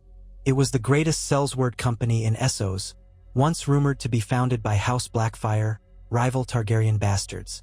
If they had thrown their weight behind a pretender, the threat was indeed grave. She remembered how Cersei once tried to hire them but failed to hold them. Now they might have found a different patron. If so, the realm faced an army of seasoned veterans. Back in the castle's main hall, she gathered Jon, Grey Worm, and the local knights around a roughly drawn map. "So they landed at this cove," she said, pointing to the coastline a few miles north. "They retreated back to their ships. We suspect the fleet is somewhere offshore. The Golden Company might be with them or en route." Jon leaned over the map. "We need Gendry's ships to patrol closer. We can't let them slip away again." Grey Worm agreed. "I can take a force of Unsullied to the cove at first light, see if they left any clues or supplies. If they plan a larger landing, we must be ready to meet them." Daenerys contemplated sending a raven to King's Landing for more reinforcements, but she also worried about leaving the capital undefended. "We'll act with what we have here. If they land a larger force, we'll call for help from the city and from nearby lords. This is no longer rumor. It's a real incursion. If the Golden Company is involved, their numbers could swell quickly. But we can't fight blindly. Let's do some scouting first." Before dawn the next day, Grey Worm led a reconnaissance party to the cove. Daenerys stayed at Rosby's Keep, coordinating with local riders who scoured the roads for any sign of infiltration. Rain drizzled, turning the earth to thick mud. By midday, Grey Worm returned with a handful of Unsullied, grim-faced. He reported to Daenerys in the courtyard, voices hushed. "They left traces of a camp, footprints, empty crates. We found the remains of a small boat burned on the shore. Looks like they tried to conceal their presence. No sign of the main force, but we found something else." He gestured to an Unsullied soldier who handed Daenerys a tattered banner. Black cloth with the red three-headed dragon, reminiscent of the Targaryen sigil but slightly skewed in design. The cloth smelled of brine and ashes. Daenerys studied the banner. A wave of mingled anger and sadness coursed through her. Her ancestors' house sigil, stolen for a cause that aimed to overthrow her. "They've declared themselves openly," she said quietly. "No more skulking." Jon gazed at the banner. "It's definitely meant to evoke your father's standard. Perhaps they want older lords to see it and recall old loyalties." Tyrion's voice, from behind, added a bleak note. "Or they want to stir those who fear your lineage into backing an alternative Targaryen. In a land still suspicious of your father's madness, they might find opportunists." Daenerys gripped the cloth. "We'll stop them before they gather more. I want Gendry's fleet patrolling this entire coast. If these black-sailed ships remain, we flush them out. If they flee, we follow." She turned to Grey Worm. "Send word to King's Landing for more troops, but we'll hold Rosby with what we have until they arrive. And I intend to question the prisoners again. See if fear of losing their heads loosens their tongues." Grey Worm saluted, departing to relay orders. Jon lingered with Daenerys, eyes on the muddy ground. If it's the Golden Company, they could number in the thousands eventually. She swallowed the knot in her throat. "Then we unite the realm to face them. We spent so long building alliances. This is exactly the test that will show if our unity is real." Jon nodded, jaw set. "We'll stand with you, No matter how large their army, perhaps we can persuade them to stand down if they realize they have no local support. He sounded hopeful, but Daenerys knew better than to rely on mercy from Sel's words. Gold and opportunity often trumped logic. If they believed the realm was weaker than it appeared, they might gamble on conquest. She steeled herself. If it came to war, she would fight. Yet she vowed not to let it become a slaughter that burned half the kingdom. She had chosen a different path, and she would walk it. But she could only hope that the realm's unity would hold under the sword's test.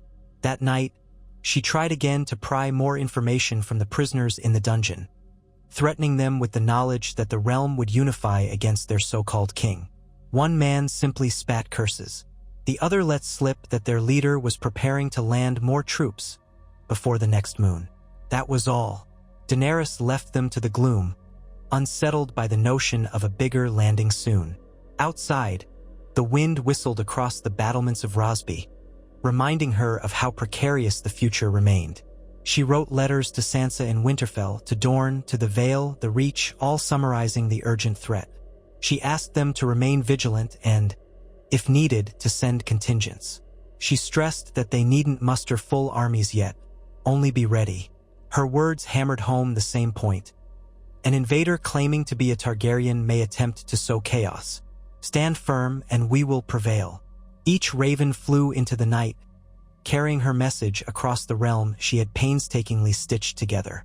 And so she waited at Rosby, scanning the horizon each dawn for a black-sailed fleet, hearing only scattered rumors from fishing boats. Gendry's war galleys patrolled further out, occasionally exchanging signals with the watchers on the cliffs. No major force appeared, and tension simmered. After nearly a week, Tyrion came to Daenerys with more intelligence from Essos. A coded letter from a contact in Volantis stated that a Sellsword group under the banner of Aegon Targaryen had departed weeks ago, presumably bound for Westeros. They boasted the support of a wealthy Lyseni magister rumored to have ties to old Blackfyre sympathizers. Daenerys rubbed her brow, recalling the Blackfyre rebellions from centuries past, bastard lines of House Targaryen that contested the crown. Could these exiles still harbor dreams of placing their own Targaryen branch on the throne? She turned to Tyrion. So it's more than a handful of mercenaries. It's a well-funded enterprise. They might not have the entire Golden Company, but they have enough to mount a serious campaign if they land in force. We have to be ready to fight. Tyrion acknowledged the grim truth. Yes, we do. But remember, you forged alliances for precisely this reason. Summon them if you must. Show this Aegon that Westeros is no easy prize.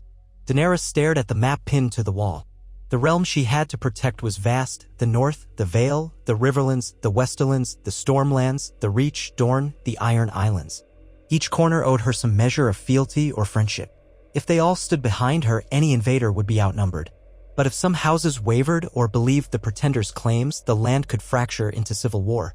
She set her jaw. Then we call upon our alliances. I will not let them scatter, hoping the threat never materializes. I want contingents from the major houses to gather in the Crownlands to stand as a deterrent. Let them see our combined strength before they commit to landing. If a battle must happen, better it be on our terms. Tyrion nodded. I'll draft the requests at once. We must be mindful of supply lines. Housing so many forces could strain the region. But perhaps the show of unity alone will dissuade an invasion. And so ravens again took flight, summoning the realm's banners to rally in the Crownlands. Not a full muster, but enough to demonstrate that the Queen had genuine support from lords who months ago might have been enemies. Gendry wrote from his ship that he would keep scouring the coast. Lady Alice Karstark responded that the North would send a force, though not enough to leave their own lands vulnerable. Brienne wrote from Tarth, promising to ferry as many knights as feasible to King's Landing. Even the Dornish envoy, Ryman Farrows, wrote that Prince Roan would dispatch a company of spearmen to symbolize their commitment. Days later, while Daenerys remained stationed at Rosby, she began to see the results of her call. Small columns of soldiers on the roads, banners of various houses passing by en route to the capital or to strategic points along the coast. She glimpsed the sigils of House Baratheon, Manderly from the north, Tarly from the Reach, even Redwyne from the Arbor. It was not a single, towering army, but a patchwork mosaic of Westeros's new alliances, each providing its piece.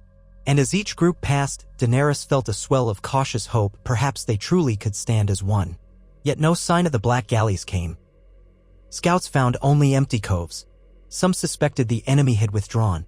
Others believed they lurked far at sea, waiting for an opportune moment. Daenerys found the waiting excruciating. She decided to temporarily return to King's Landing, leaving Grey Worm and a portion of Unsullied at Rosby. With Jon and Tyrion, she rode back to the city, greeted by the sight of newly arrived soldiers camped outside the walls under a medley of banners. Inside, the populace buzzed with rumors but took some comfort in seeing so many allied forces. Late one afternoon, as Daenerys surveyed the tents from a Red Keep balcony, she heard a flapping of massive wings. Drogon descended onto the outer ward, stirring dust and startling horses. Soldiers who had not seen him before reacted with alarm, but those more familiar simply moved aside. Daenerys felt a surge of yearning. She descended to the yard, stepping through parted ranks until she reached her dragon. Drogon huffed, lowering his head. She pressed her hand to his snout, feeling the slow gust of his breath. Soon, she murmured, we may have to show them the power of a true Targaryen. But let's pray it doesn't come to that. I won't be the Mad King's daughter. She felt a presence at her back, Jon. He rested a hand on her shoulder. She looked at him, reading both admiration and concern in his eyes. You'll do what's right, he said quietly. If they force our hand, no one will blame you for defending the realm. But I know you'll try to keep the destruction to a minimum. She nodded, leaning briefly into him. Drogon loosed a low rumble as if acknowledging them. Then he spread his wings and launched into the sky, soaring over the city's rooftops. Daenerys watched, remembering the day she had chosen not to raise King's Landing. That same restraint would guide her now. She had vowed never to let the realm burn for her ambition. Yet if an invader came, she would fight with everything she had. A week passed in uneasy suspense. Soldiers continued arriving, though Daenerys was careful not to demand a crippling muster from any single region. The tensions in the city rose as so many men gathered. Tyrion did his best to maintain calm, ensuring supplies and coordinating lodging. Davos returned with a small force from the Stormlands. Ryman Pharaohs arrived with 50 Dornish spearmen, the Sun and Spear banner bright in the capital's streets. Edmure Tully came again with archers from the Riverlands. The mixture of sigils around King's Landing was unlike anything seen in a generation, an echo of old alliances from the War for the Dawn, but this time in the cause of preserving a fragile peace from new threats. Then a raven arrived at dawn from a scout ship off the coast near Duskendale. The short message, penned in haste, stated that a cluster of foreign galleys, 8 or 10, had been spotted moving south, black sails raised. The next day, Gendry's ships confirmed it, exchanging distant signals with the black galleys. The enemy refused parley, turning eastward, possibly skirting the bay to seek a landing. The storm that day prevented pursuit, leaving Gendry frustrated. That evening, Daenerys convened her principal leaders in the war room: Jon, Tyrion, Davos, Grey Worm, Gendry, Brienne, and the major lords who had arrived. Candles flickered on the long table as they debated strategy. Some advocated sailing out in force to challenge the black galleys at sea. Gendry worried that if they did so in a storm, the conditions might favor the enemy's escape. Others suggested fortifying the coast and waiting for them to land. Brienne pointed out that if the invaders managed to land near a loyal Lannister holdfast, they might gain local recruits. Daenerys listened carefully. After the discussion circled for a while, she spoke. We must prevent them from amassing an inland foothold. Let Gendry blockade them at sea if the weather permits. Meanwhile, we station ground forces at key points. Should they slip onto the shore, we respond immediately. And if the Golden Company truly is behind this, we cannot afford to let them gather momentum. Our alliances exist for exactly this reason: coordinated defense. A ripple of agreement passed among the assembled leaders. So plans were laid out. Gendry would keep watch with a portion of the combined fleets, while the allied forces would spread out along the Crownland's coast in small garrisons, always ready to converge. Daenerys would remain near King's Landing for swift deployment, but she also prepared to fly Drogon if needed for reconnaissance, though she remained hesitant to use him in open battle unless absolutely necessary. Too much destruction could undermine her entire vision for the realm. The next few days brought calmer weather, and Gendry's ships ventured farther out. Scouts reported occasional glimpses of the black galleys still hovering near the horizon as if indecisive. Daenerys wondered if the enemy had grown wary of the realm's obvious readiness. Perhaps they had hoped to find a divided land only to discover a queen who had built an extensive network of allies. Then, in the midst of this watchful stalemate, Daenerys received an unexpected message, a raven from the alleged Aegon Targaryen himself. The parchment bore no sigil, only a wax seal of a black three-headed dragon. The script read, To Daenerys Stormborn of House Targaryen. I am Aegon, son of Prince Rhaegar, the rightful heir to the Iron Throne. By your father's tyranny, our house fell into ruin. My life was spared by loyal men who smuggled me away, but now I return to claim what is mine. Surrender your claim and join me or stand aside. If you continue to name yourself queen, I will have no choice but to oppose you to free this realm from the shadow of the Mad King's legacy. You speak of peace, but your dragons remind the realm of terror. I offer a truer Targaryen line, a chance for the 7 kingdoms to be ruled by one who bears no stain of madness. If you resist, I shall show you the might of the Golden Company and the loyal lords who remember Rhaegar's true heir. Choose wisely. Aegon, 6th of his name. Reading the letter in the presence of Jon and Tyrion made Daenerys' blood boil. A travesty of claims, yet couched in language that might sway some who feared another Mad Queen. She crushed the parchment in her hand but forced herself to remain composed. Tyrion's lip curled. He calls you an usurper. I suspect he hopes to lure you into a personal confrontation. Possibly a trap. Jon's expression darkened. He's challenging your right to the throne, ironically while flaunting your own house's symbol. The Golden Company might indeed be fully behind him. Daenerys let out a slow breath, releasing the crumpled parchment. He's using fear of my father, fear of dragons, to position himself as the savior Targaryen. If we stand aside, he claims the throne. If we fight, he'll paint me as the warmonger. Jon laid a hand on hers. We fight with justice on our side. The realm knows you spared King's Landing. You've governed with restraint. Let him try to spin lies, our allies know the truth. She felt a surge of determination. Then let us answer him. Summon a messenger of our own. I'll send a reply challenging him to show proof of his lineage, to meet openly if he dares, and to spare the realm any further bloodshed if his claim is false. Tyrion approved. Smart. If he refuses or remains hidden, it shows he has no real evidence. If he tries to meet, we can see what trick he's planning. So Daenerys dictated a measured response, penned by Tyrion's precise hand. To the one who calls himself Aegon Targaryen. I am Daenerys of House Targaryen, born of the storm, rightful queen by blood and by the realm's consent. If you truly are Rhaegar's son, show us proof and we will hear your claim before the lords of Westeros. But if you spread lies and terror under a stolen banner, you dishonor the memory of House Targaryen. I stand with allies from every corner of the 7 kingdoms, unified not by fear but by choice. Should you persist in threatening war, I will defend this realm. Yet I offer you this chance, come to open parley, lay bare your evidence. If you refuse and bring destruction, the blood spilt will be on your hands. Westeros has bled too much. We will not bleed again without cause. She affixed her seal and sent the Raven to the last known location of the enemy fleet, uncertain if they would receive it or heed it. Days passed with no direct reply. Tension spiked as Gendry's scouts reported the Black Galleys had vanished again, possibly moving north. Then, abruptly, an alarm rose one dawn, sails spotted west of Dragonstone. Daenerys mounted Drogon that morning, taking flight in the pale light, scanning the waters for her own eyes to confirm. The wind whipped her hair as she soared over the bay. She glimpsed a cluster of dark ships below, perhaps 10 or 12 black sails taut. They quickly scattered at the sight of a dragon overhead, turning seaward. Drogon roared, swooping down. The banners on those ships featured a single large red dragon, indeed reminiscent of her house's sigil but slightly altered. Men on deck pointed upward, some firing crossbow bolts that fell short. Daenerys did not unleash fire, not wanting to start a bloody engagement without cause. Instead, she circled, ensuring they saw her and recognized her command of the skies. She counted at least 10 ships, possibly more lurking beyond. They moved with discipline, their rowers beating a swift retreat. She realized that if she tried to pursue them alone, they might scatter, or they might have heavier weaponry hidden. Also, she had pledged caution. So she broke off, returning to King's Landing to report. Once on the ground, she described the sighting to Jon, Tyrion, and the others.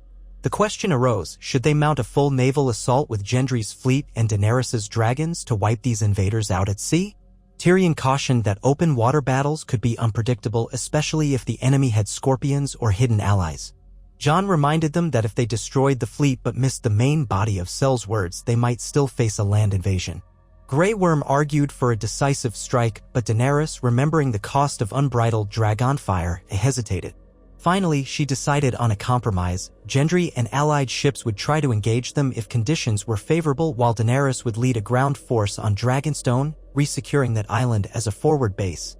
If they tried to land near Dragonstone or in the surrounding isles, her presence there with Drogon could deter them. The realm's main host would remain near King's Landing, ready to march as needed. Thus, she set forth again, leaving a capable regent, Tyrion and Davos, to manage the city. Jon accompanied her with a detachment of unsullied knights from various banners and about 20 knights from the north. They sailed on Gendry's war galleys, crossing Blackwater Bay under watchful skies. Drogon flew overhead. The crossing was tense but unopposed. Dragonstone's old fortress loomed from the mist, the ancient seat of House Targaryen where Daenerys had once begun her campaign. Memories flickered of that day. She stood in the torchlit halls, listening to Stannis' old footsteps echoing in her mind. Now, the fortress was lightly garrisoned by men loyal to her, but she intended to fortify it further. If a pretender claimed Targaryen blood, let them see who truly held the ancestral seat. She stepped onto the black sand beach, waves lapping at her boots. Behind her, knights disembarked, leading horses while Drogon circled overhead. The sea wind carried a brisk chill. Daenerys advanced up the steep path to the castle's gate, recalling how her ancestors had shaped these walls with dragonfire and old Valyrian skills.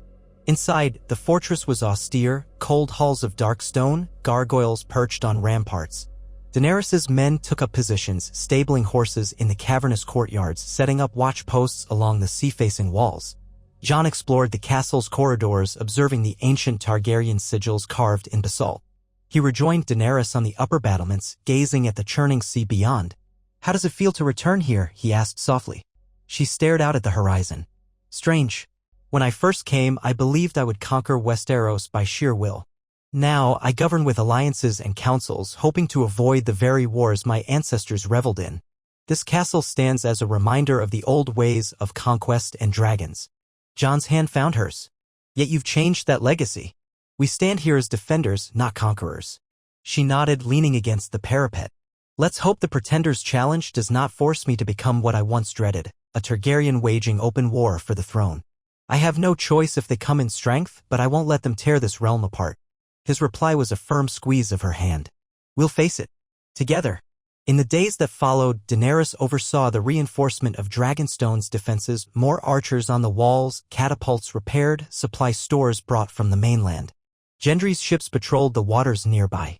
Occasionally, they glimpsed black sails on the horizon, but no direct engagement occurred. Messages from King's Landing indicated that no further landings had been attempted. Tension crackled like a drawn bowstring, the sense that a final confrontation loomed but refused to break. Then a battered fishing vessel approached Dragonstone's harbor at dusk one day, the crew begging to speak with the Queen's men. Daenerys allowed them to land. The fishermen described how they had been pressed into service by a black-sailed warship, forced to ferry men to a hidden cove, then released. Those men wore golden armor under black cloaks, surely the Golden Company. They boasted of a soon-to-come grand landing, claiming allies in Westeros would rise up once they saw Prince Aegon set foot on Targaryen soil. Daenerys thanked the fishermen, ensuring they received food and rest. Then she gathered Jon, Gendry, and her captains in the castle's great hall, torchlight dancing on old dragon carvings. "They intend to land," she said quietly. "Likely in a single bold stroke, trusting that rumor and fear will spark local uprisings. We can't let them. If they land on this island, we'll drive them into the sea." Jon studied the battered table, the same one Stannis once used. "We must remain vigilant. If they see the fortress manned, they might try to bypass Dragonstone and go for another point. We can't be everywhere at once." Gendry nodded.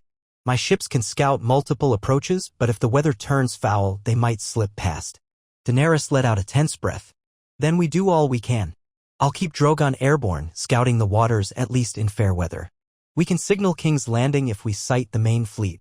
The allied forces there can sail or march to meet them. Let them come if they dare."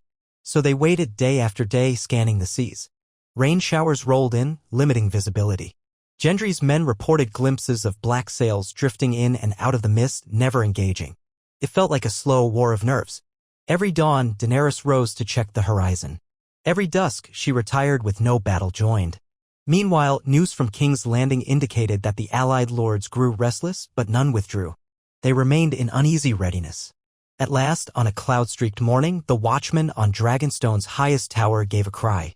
Daenerys, sipping tea in a drab antechamber, heard the shout echo. She rushed outside with Jon, up the winding steps until she stood by the watchman peering through a far viewer. The man's voice shook with urgency. "Ships, your grace. Many ships. North by northwest. They bear black sails. Could be 15 or more." Daenerys's pulse hammered. She gestured for the far viewer, pressing it to her eye. Across the gray sea, faint shapes resolved into an ominous cluster of vessels, black sails indeed fluttering. Her best guess, at least a dozen. They advanced steadily, no longer skulking in the haze. With them was a large flagship sporting a massive black dragon standard. This had to be the main force. She lowered the scope, lips set in a thin line. Sound the alarm. Prepare the fortress. Send ravens to King's Landing to Gendry's captains near the coastline. They're coming. A thunderous wave of activity engulfed Dragonstone. Men rushed to battlements, hoisting crossbows and readying scorpions. Jon directed archers, ensuring each vantage point was manned. Gendry's smaller fleet out at sea closed in, hoping to intercept or at least slow the enemy. Daenerys donned light armor, the Targaryen sigil at her breast, and climbed to Drogon's perch. The great dragon sensed the tension, snorting flames at the air. She mounted him, feeling the powerful muscles shift beneath her. She circled once above the fortress, scanning the water. The black-sailed fleet advanced in disciplined formation. This was no ragged bunch of pirates, these were trained soldiers, presumably the Golden Company. She spotted glints of gold on the decks, likely their famed armor. Her stomach clenched. Could they truly be so bold as to assault the ancient seat of House Targaryen?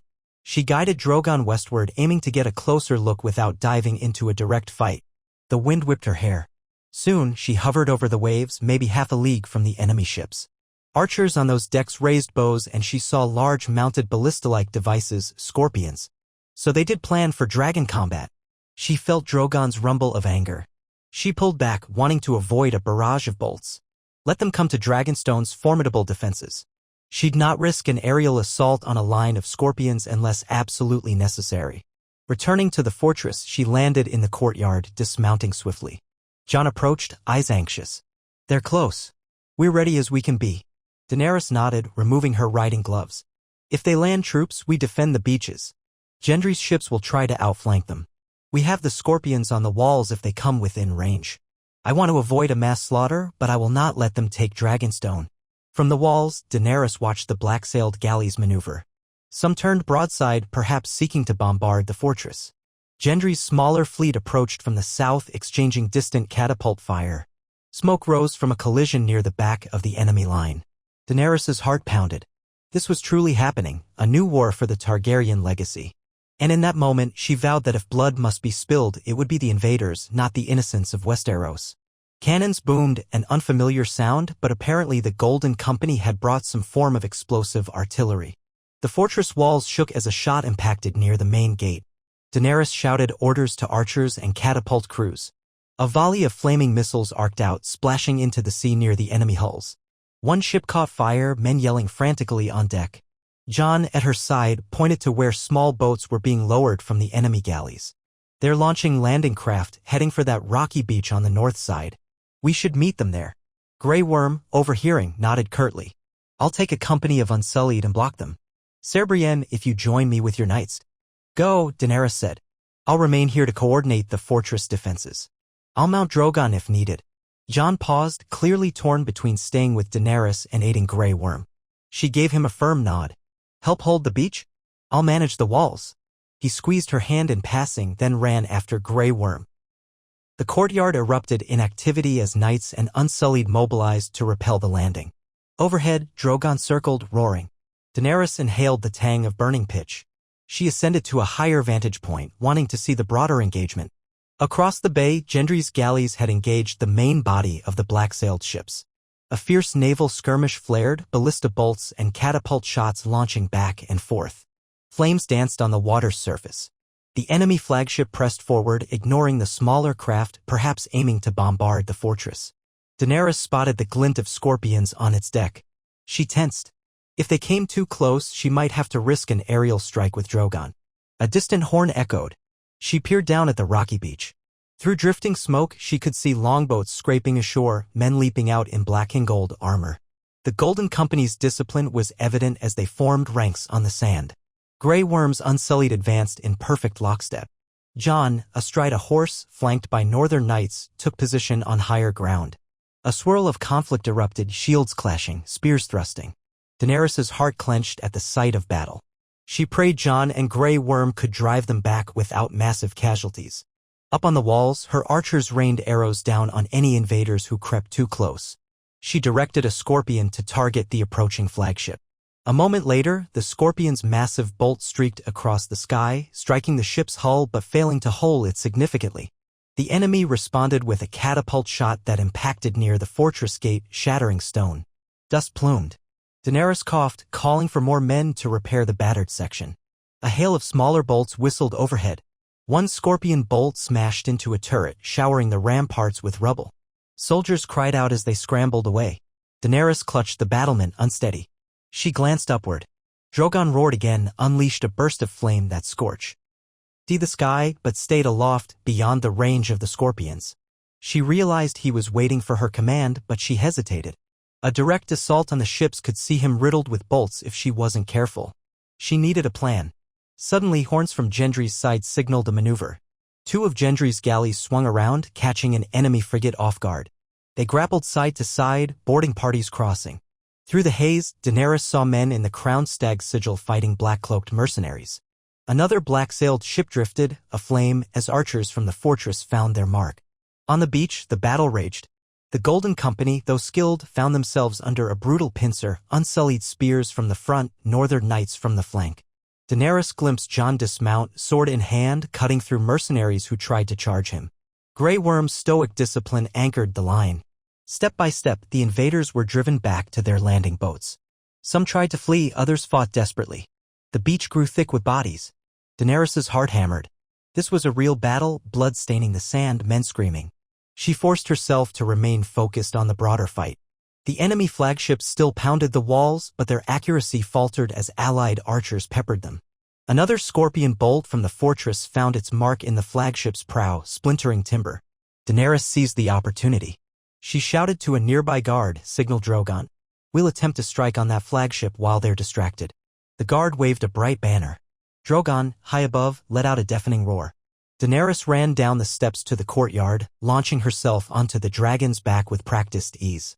She urged him aloft, the fortress falling away beneath her. The swirl of smoke and flame stung her eyes as they soared toward the battered flagship. Crossbow bolts arced upward, but at this range they were sporadic.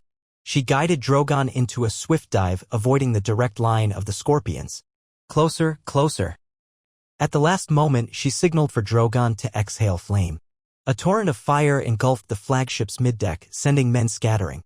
The scorpion on the deck tried to swivel, but Drogon pulled up, the scorching blaze devouring sails and rigging. A deafening explosion sounded as stored ordnance ignited, blasting the ship from within.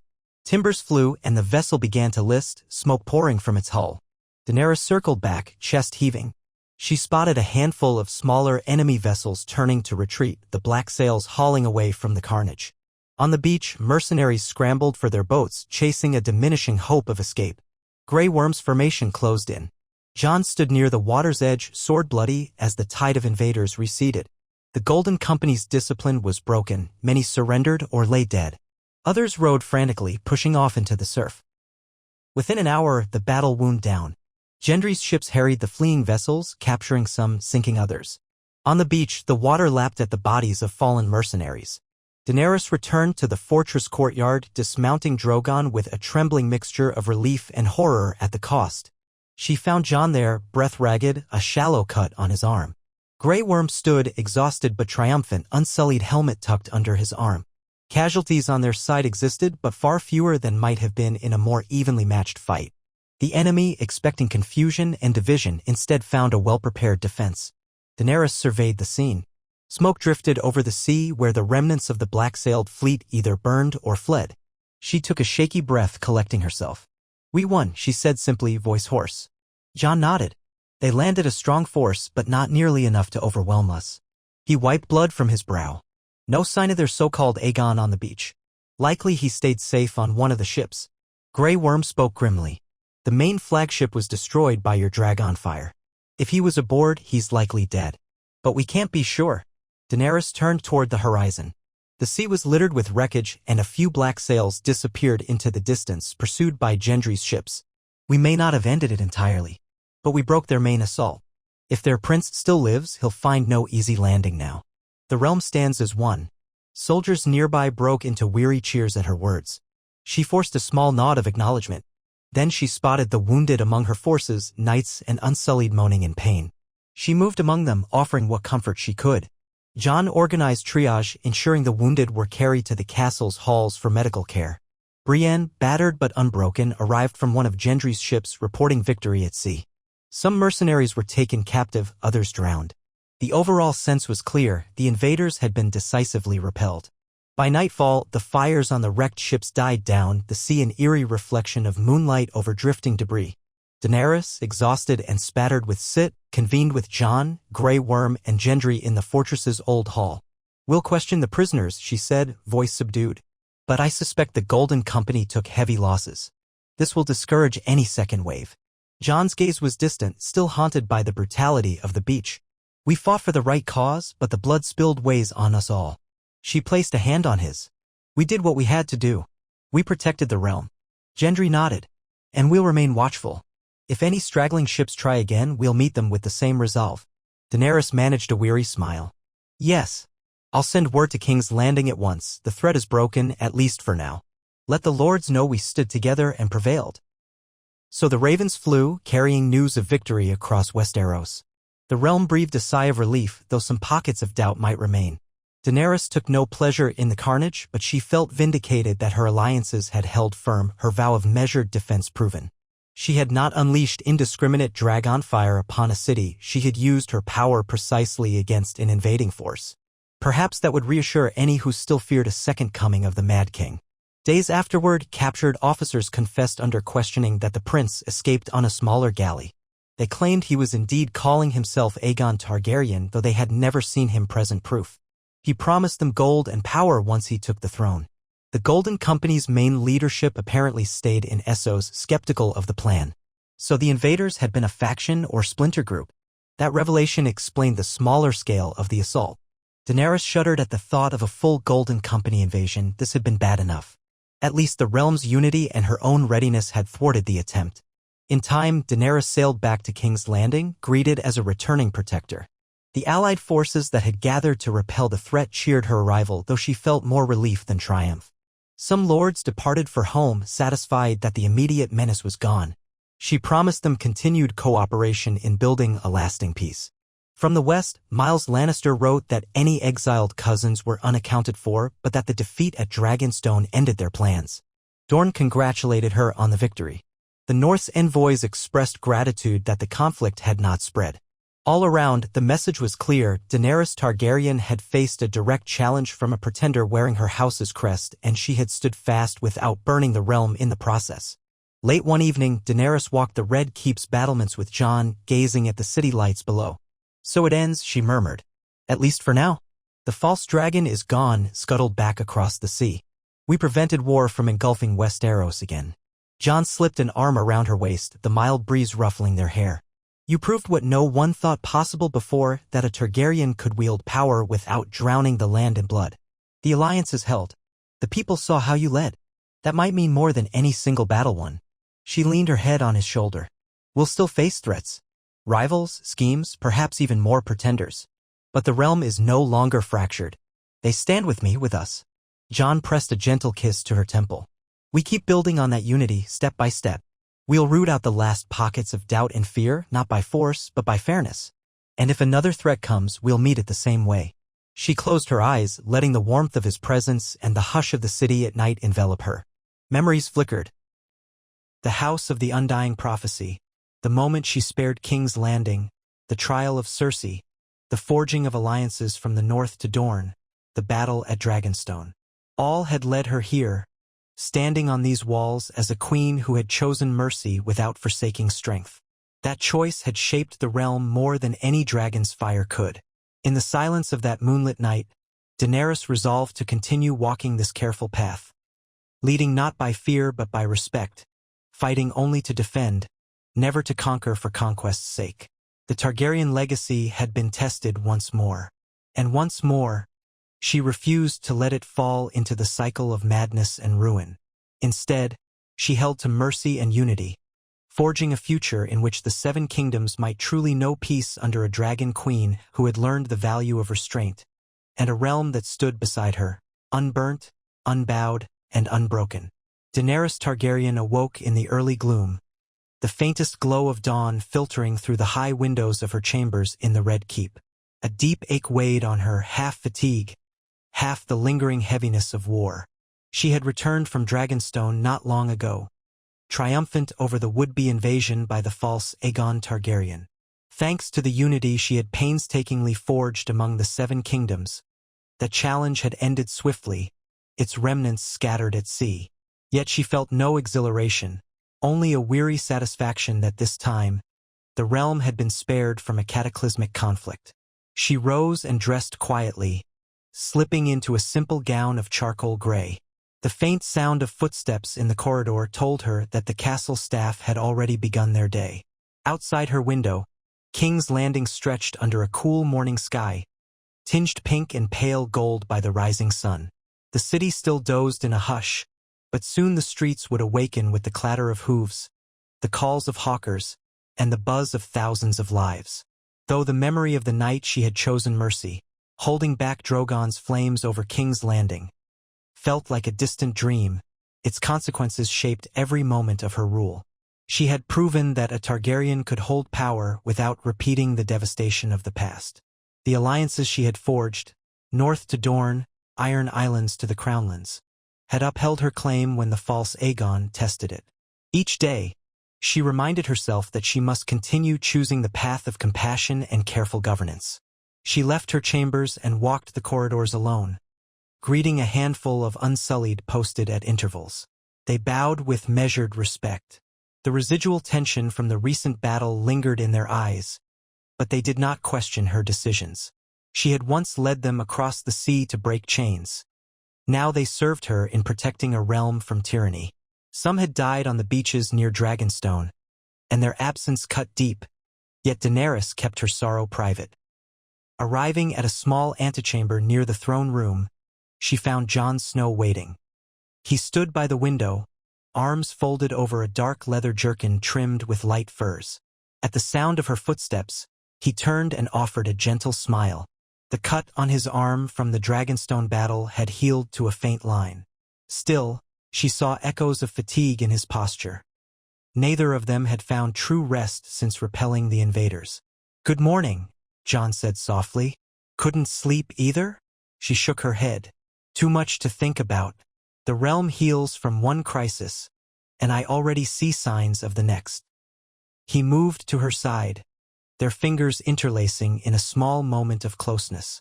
"We stand ready for them, whatever they are. The Council of Lords remains in King's Landing a bit longer. Tyrion says they want to finalize certain accords before dispersing. We can use this moment to strengthen bonds." She nodded, recalling that the major houses had rallied in force, expecting a larger-scale war against the Pretender. Now, many had lingered in the capital, unsure if their presence might still be required. The city's outskirts teemed with their camps and banners.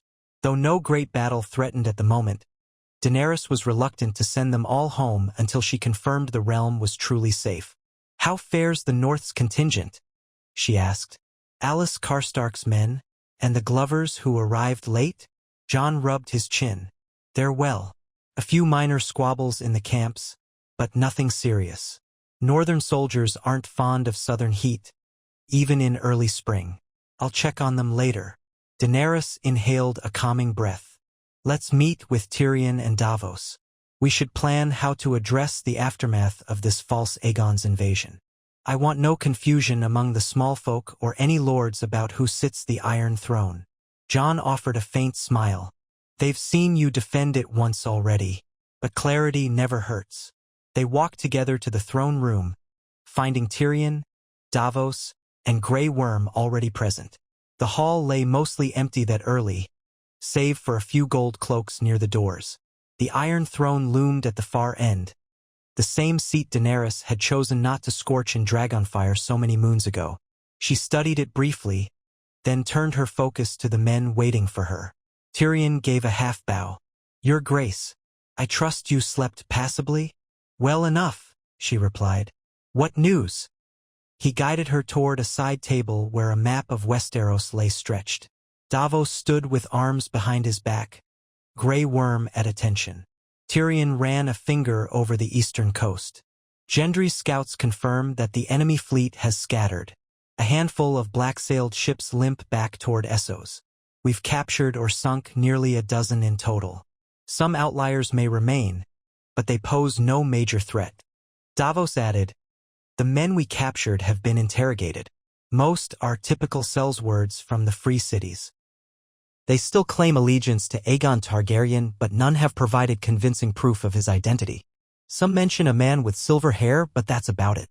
We suspect he escaped or never came ashore. Likely back across the sea by now." Grey Worm's voice was quiet but firm. "The realm is safe from that threat, my queen." Daenerys nodded, though a pang of unease lingered. "For now. If the Golden Company's main force remains in Essos, that so-called Aegon might try again someday. But at least we've shown him that Westeros is no easy prize." Tyrion's expression was guarded. "Precisely. He'll struggle to convince more investors or backers now that his initial attempt collapsed." She let out a slow breath. "Then we focus on unifying the realm further. We'll gather the lords who remain here and show them the realm is not in imminent peril. They can depart with assurance that we remain vigilant. And I'd like to finalize any open questions about governance, taxation, trade, and the potential for a permanent council. We cannot let our unity fade once the threat is gone." Davos gave a slight smile. "Many have asked about that. They've grown used to quick decisions under emergency, but a lasting structure might reassure them. Perhaps some sort of advisory council that meets yearly or each season with representation from every region."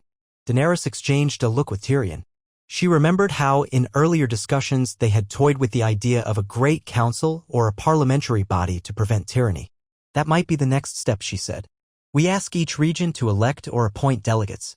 They can meet in King's Landing at set intervals to discuss realm-wide concerns. Laws, taxes, defense. I want their voices heard." Jon, standing beside her, nodded approval. "That would prove you're serious about balancing the crown's authority. The North would welcome that, given the old mistrust." Tyrion steepled his fingers. "We can propose it soon. Let's gather the major lords while they're still in the capital. If we secure their agreement, we'll have the framework for a realm that no pretender can easily divide." A sense of purpose kindled within Daenerys. "Yes. Let us do that today or tomorrow while they remain within these walls." "Today," Tyrion agreed. "I'll assemble them in the throne room by midday if you wish." She nodded and the group dispersed to their tasks. Grey Worm stepped away to organize the city watch and manage the large number of visiting soldiers.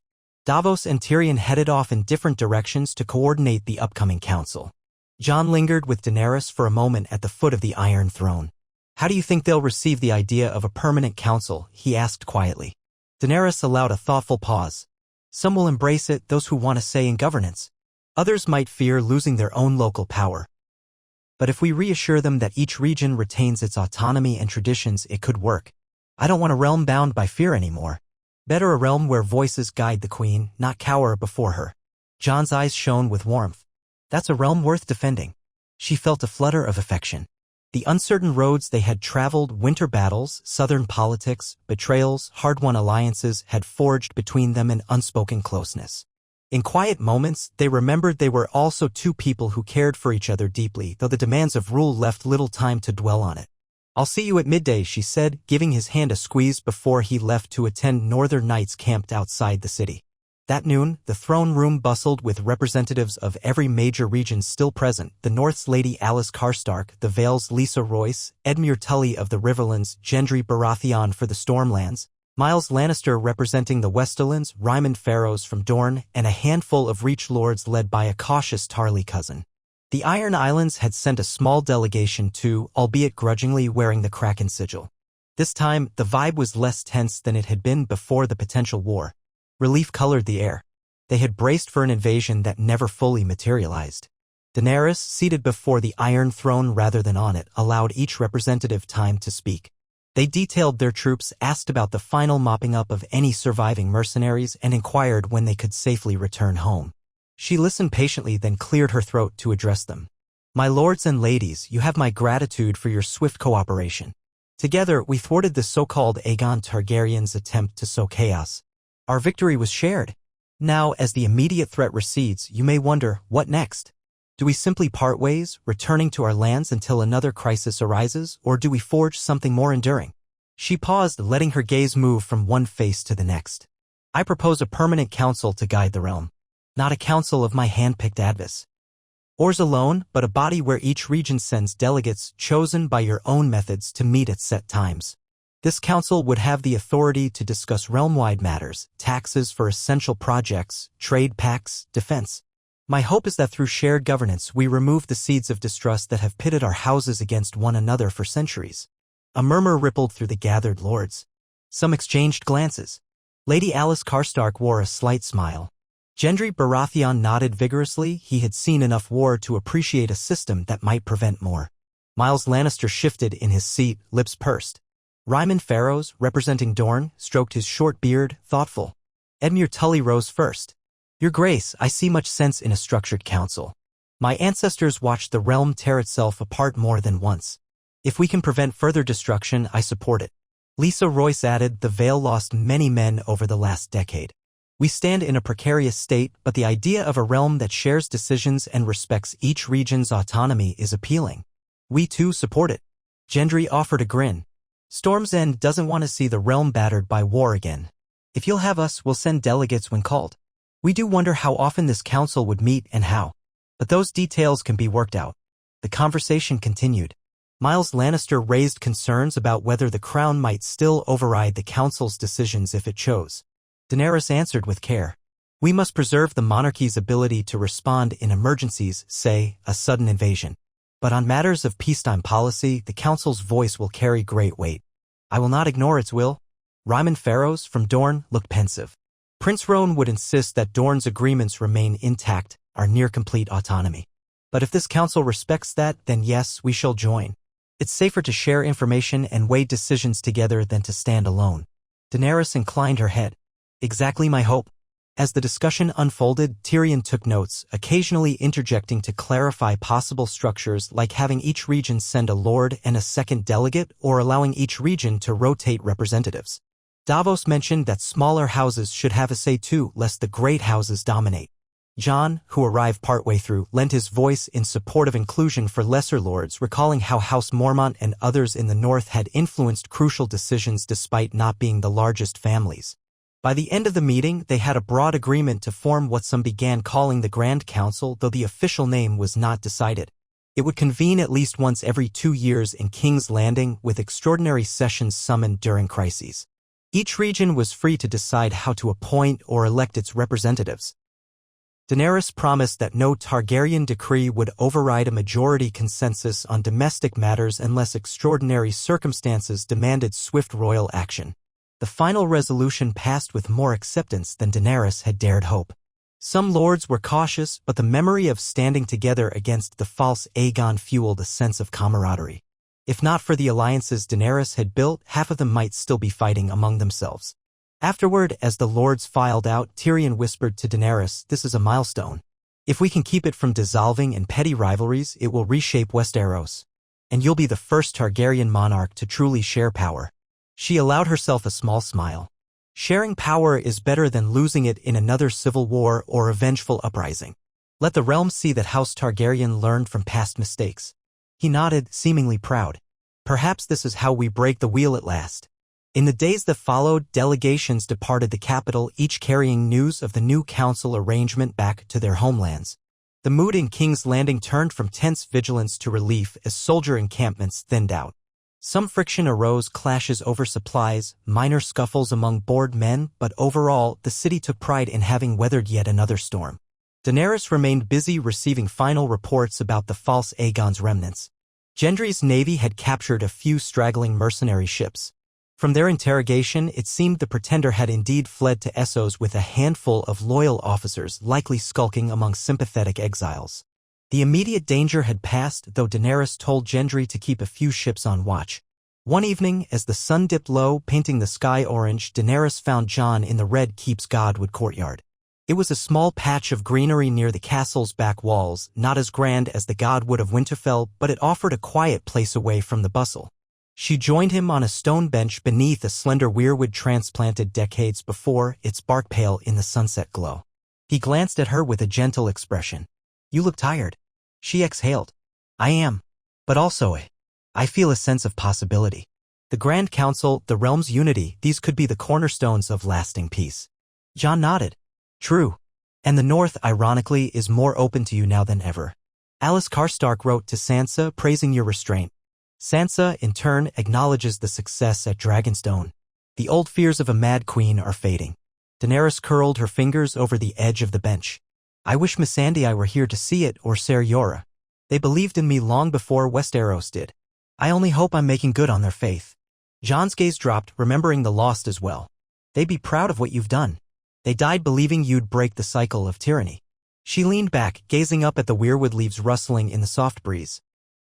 Yes, well, we must continue the journey. The realms had too many false dawns of peace. I want to ensure this is real. He hesitated, then spoke quietly. We have an opportunity now to cement alliances not just through councils and treaties, but, in the old ways, sometimes marriage and family helped unify houses. Gendry's forging ties with the Stormlands and Crownlands. The Vale might do so with the North. I wonder what your thoughts are on us. Daenerys turned to face him fully. She knew that question hovered between them, unvoiced. Their love had burned bright in the war against the dead, complicated by the revelation of Jon's Targaryen blood. They had never truly resolved how or if they would formally unite their claims. But now, with peace in sight, the old question returned: would they marry and rule together, or remain separate but allied? She reached for his hand, heart fluttering. Jon, there was a time I feared a formal union might stoke controversy, especially after the truth of your lineage emerged. Some might still try to pit us against each other. But I see a different path. We stand side by side not as rival heirs, but as partners, showing the realm that we can share rule, like the Grand Council idea on a personal scale. He interlaced his fingers with hers. I want that. Not just for politics. I care for you. Deeply. But I won't push if you think it will cause more strife. She took a breath, feeling the warmth of his hand. A formal alliance through marriage might reassure the North that you remain integral to the Crown's decisions. It could also quell any lingering talk that you should take the throne from me because we'd be ruling together. As for strife, some might protest, but I believe we can manage it. The lords who support me want stability. This could be the final stitch that sews the realm's wounds. Jon's eyes searched hers. And what of children? We once believed you might not be able to have any. He paused, cheeks slightly coloring at the subject. But we also know prophecies and fates can be wrong. She felt a pang, remembering how she believed herself barren since the dark sorcery after Drogo's death. The truth is, I don't know if I'm truly barren. Perhaps that was a curse that only applied once. Perhaps I can conceive, or perhaps not. I can't offer certainty. He brushed a thumb over her knuckles. We'll face that as it comes. The realm might press for an heir, but all I care about is building a future that doesn't repeat our family's mistakes. She leaned forward, pressing her forehead to his. Then we do it. We announce our intention to wed. Not to overshadow the new council or overshadow the realm's business, but to signify the unity we truly want to represent. Jon smiled, relief mingling with affection. Yes. Let's do it. They remained in silent contentment for a moment, the fading sun painting the courtyard in golden light. Then Daenerys stirred. We'll speak to Tyrion and Davos. They'll help us navigate the details. But let me say it plainly, Jon, I love you and I want to share whatever tomorrow brings, good or ill. He embraced her gently. I love you, too. We'll show the realm that two Targaryens need not tear it apart. Thus began a new flurry of preparations in the capital. When Tyrion heard of their plan, he nearly dropped his goblet of wine in surprise, then broke into a broad grin. My queen, you realize half the realm will be thrilled and the other half will talk themselves into knots over it. Daenerys smiled wryly. I've no doubt. But it's time. We've confronted so many crises together. This wedding is not a political gambit alone, it's also genuine. If the realm sees that, we might defuse half the potential objections. Jon stood beside her, arms folded. We need your help, Tyrion, in making sure the lords understand that this changes nothing about Daenerys's primary rule. I won't be seizing the throne or overshadowing her. We share authority already. Tyrion tapped his chin. We can craft the announcement carefully. Stress the partnership. Reassure everyone that the new Grand Council stands. The Queen retains her seat, with Jon Snow, Targaryen or Stark or both, serving as consort and advisor. Daenerys exhaled. Yes, that's the approach. And so letters flew to the major lords and ladies. The reaction was varied. Sansa Stark wrote a measured note, congratulating them but reminding Jon that the North's autonomy should remain protected. A raven from Prince Roan of Dorne expressed cautious approval. He saw it as a potential sign of lasting stability. Miles Lannister's response was polite but noticeably short, indicating the Westerland's wariness.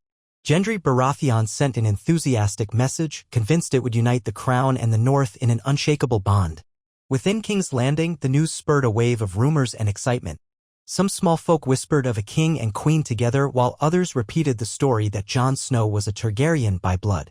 The more radical rumormongers suggested he might challenge Daenerys eventually, but Tyrion's well-timed public statements, supported by Davos, stifled such talk. Gradually, the city's mood shifted toward anticipation. Daenerys, uncertain how grand a ceremony she wished after so much war, decided on a balanced approach, a modest wedding in the Red Keep's courtyard, open to the public to watch from designated areas. The date was set a few moons hence, allowing key lords to return if they wished, but not forcing them to travel vast distances.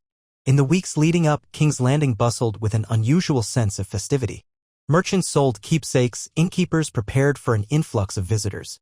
The small folk had endured sieges, famine, and the threat of dragonfire in recent years. Now, a royal wedding that might herald an era of peace was a welcome relief. Daenerys found it surreal. She had once been the unknown exile across the narrow sea. Now, the city she spared looked forward to seeing her wed. Beyond the capital's walls, life resumed in the realm. The new Grand Council arrangement prompted local assemblies in the north, the Vale, and elsewhere to select delegates. The Iron Islands remained prickly about the process, though Yara Greyjoy wrote that she would honor the agreement so long as no one attempted to chain the Ironborn ways. Sizable news indeed, but overshadowed by the royal betrothal in the short term. Daenerys continued her governance, hearing petitions, overseeing repairs to parts of the city still recovering from earlier wars, and working with Tyrion on trade treaties. She wanted no region to claim they were left behind or overtaxed. The conflict with the false Aegon had hammered home how quickly discontent could be stoked. She also ensured Gendry's navy maintained vigilance in case any last mercenary band tried to disrupt the wedding. No direct threat emerged, though rumors of pirates abounded in the Stepstones. Amid all the bustle, Daenerys and Jon carved out quiet moments to themselves. One late afternoon, they retreated to a secluded balcony in the Red Keep, overlooking Blackwater Bay. The sky was clear, gulls gliding over the water. Ships drifted in the distance, and the city's noise lay muted. Daenerys stood at the balustrade, the wind lifting her silver hair. Jon joined her, resting his arms on the stone beside her. "Remember the day we first met on Dragonstone?" he asked, a hint of nostalgia in his tone. "I was the king in the north, reluctant to bend the knee. You were the queen from across the sea. We barely trusted each other." She smiled softly. "Yes, and Tyrion orchestrated our meeting like a drama. Neither of us knew we'd end up forging an alliance that saved the living. Or that we'd stand here, about to wed." He chuckled. "It's strange how fate turned." She tilted her head to glance at him. "This wedding, are you truly comfortable with it? I know your heart never yearned for titles or crowns. Now you'll be prince consort or king consort in some eyes." He shrugged, a quiet determination in his gaze. "It's not about crowns for me. It never was. I care for you and I care for the realm's welfare. If uniting with you shows everyone a stable future, then that's enough." She leaned her shoulder against him. "We'll share the burden. You'll have the north behind you, I'll have the rest. Together, we can make sure no more pretenders or tyrants tear this land apart." He kissed her temple gently. Together. The wedding day arrived under a bright sky, the air crisp with the early scent of spring. King's Landing swelled with visitors, from lords in velvets and silks to small folk who packed designated terraces and viewing stands. Banners fluttered in the breeze. The three-headed dragon of House Targaryen interspersed with the stark dire wolf symbol to honor Jon's northern ties and the flags of other houses who had come to witness. Daenerys dressed in a gown that mixed Targaryen colors with subtle northern accents, charcoal gray with red embroidery spiraling down the sleeves, an echo of scales. She wore no crown, she still preferred to let her presence speak for her authority. Instead, her hair was arranged in a series of intricate braids pinned with a small silver dragon ornament. Missandei would have loved crafting her hair for this day, Daenerys thought with a pang. She tried to hold onto the warmth of the memory. Outside, in the Red Keep's main courtyard, a dais had been erected, draped in rich fabrics, with seats for Tyrion, Davos, Grey Worm, and a few others who formed Daenerys's inner circle. The High Septon, chosen anew after the destruction of the Old Faith leadership, waited in ceremonial robes. Lords and ladies filled the rows behind them. Beyond the gates, the common folk pressed close, peering through archways or standing on elevated tiers to catch a glimpse. As Daenerys emerged from the castle's double doors, a hush rippled through the courtyard. Sunlight gleamed on her gown. She heard murmurs of awe, but her heart pounded with anticipation and a little fear. This was a public vow not just to Jon, but to the entire realm, that together they intended to guide Westeros into a peaceful era. Failure would be personal and political.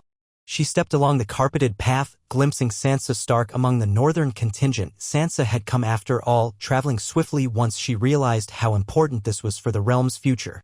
A small smile crossed Sansa's lips when their gazes met, an unspoken gesture of acceptance. Gendry stood near, wearing his black and gold stag doublet, giving Daenerys an encouraging nod. Further back, Myles Lannister watched with guarded interest, presumably hoping to see if this union truly stabilized the realm.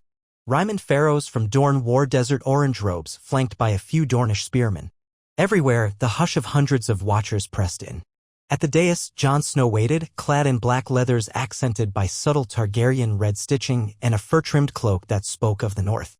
He stood tall, though Daenerys could see the tension in his shoulders. When their eyes met, a gentle warmth passed between them, rooting her in the moment.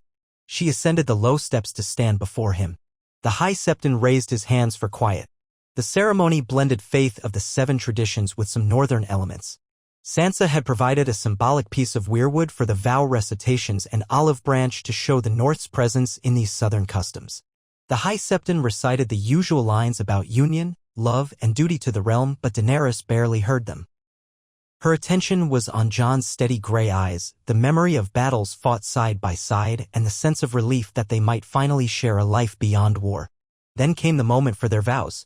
Jon spoke first, voice low and resonant. Daenerys Stormborn, I have seen your mercy and your strength, your hope and your fury. I vow to stand beside you, to share your burdens, to protect this realm we both love. I pledge my loyalty and my heart in winter and summer, in darkness and light. She drew a breath, her own emotions swirling. Jon, you who came to me with truth and honor, I have seen your courage and your kindness. I vow to walk with you through every storm that may come. I pledge to uphold our shared vision of a peaceful, united Westeros, never to yield to fear or tyranny. My dragons and I stand as guardians by your side. A hush followed, tinged with awe. Even the small folk craned their necks to hear. The High Septon placed a ribbon over their joined hands, intoning, let the 7 bear witness, let the old gods watch, that these 2 souls are bound in duty and devotion. May their union guide the realm toward harmony. He pulled away, leaving them to finalize the bond. Daenerys and Jon turned to face the courtyard. Applause and cheers erupted, some cautious, some jubilant, but all resounding. Daenerys caught a glimpse of Sansa giving a polite clap, a half-smile on her lips. Tyrion beamed openly. Davos nodded with satisfaction. Grey Worm and the Unsullied remained stoic, but she sensed their relief. The clamor carried over the walls to where the crowd outside roared approval. Even a few bells rang from distant sept towers.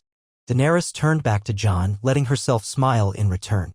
He lifted her hand, pressing a gentle kiss to her knuckles. She saw raw affection in his gaze, tempered by that deep sense of responsibility they both shared. They had come so far. This union, once unthinkable, now stood as a beacon of unity, a Targaryen and a Stark, forging a new path for the realm. After the ceremony, a modest feast took place in the Red Keep's Grand Hall, though Daenerys had insisted it not be overly lavish. She did not want to flaunt wealth in a city still recovering. Still, the tea. Tables groaned with roast meats, fresh vegetables, spiced wines, and fruit tarts. Musicians played upbeat tunes, and the lords mingled in cautious merriment. Daenerys and Jon sat at the high table, receiving toasts from well-wishers. Tyrion, already tipsy on Arbor wine, delivered a surprisingly heartfelt speech about the importance of second chances for rulers and for realms.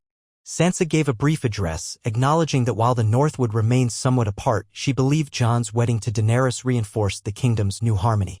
Gendry made an offhand joke about forging a new crown for Jon's wedding gift, though Jon insisted no new crown was needed. Some lords approached the newlywed couple to offer greetings, Edmure Tully still seeing the future with hope, Ryman pharaohs politely reminding Daenerys that Dorne expected its autonomy to remain untouched, Myles Lannister, whose measured courtesy hinted at an ongoing wariness. Daenerys assured each of them that the monarchy respected their rights and the new Grand Council framework, which would soon convene for the first time. Despite the celebratory air, Daenerys kept an eye out for any sign of sabotage or hidden malice. She spotted no overt hostility.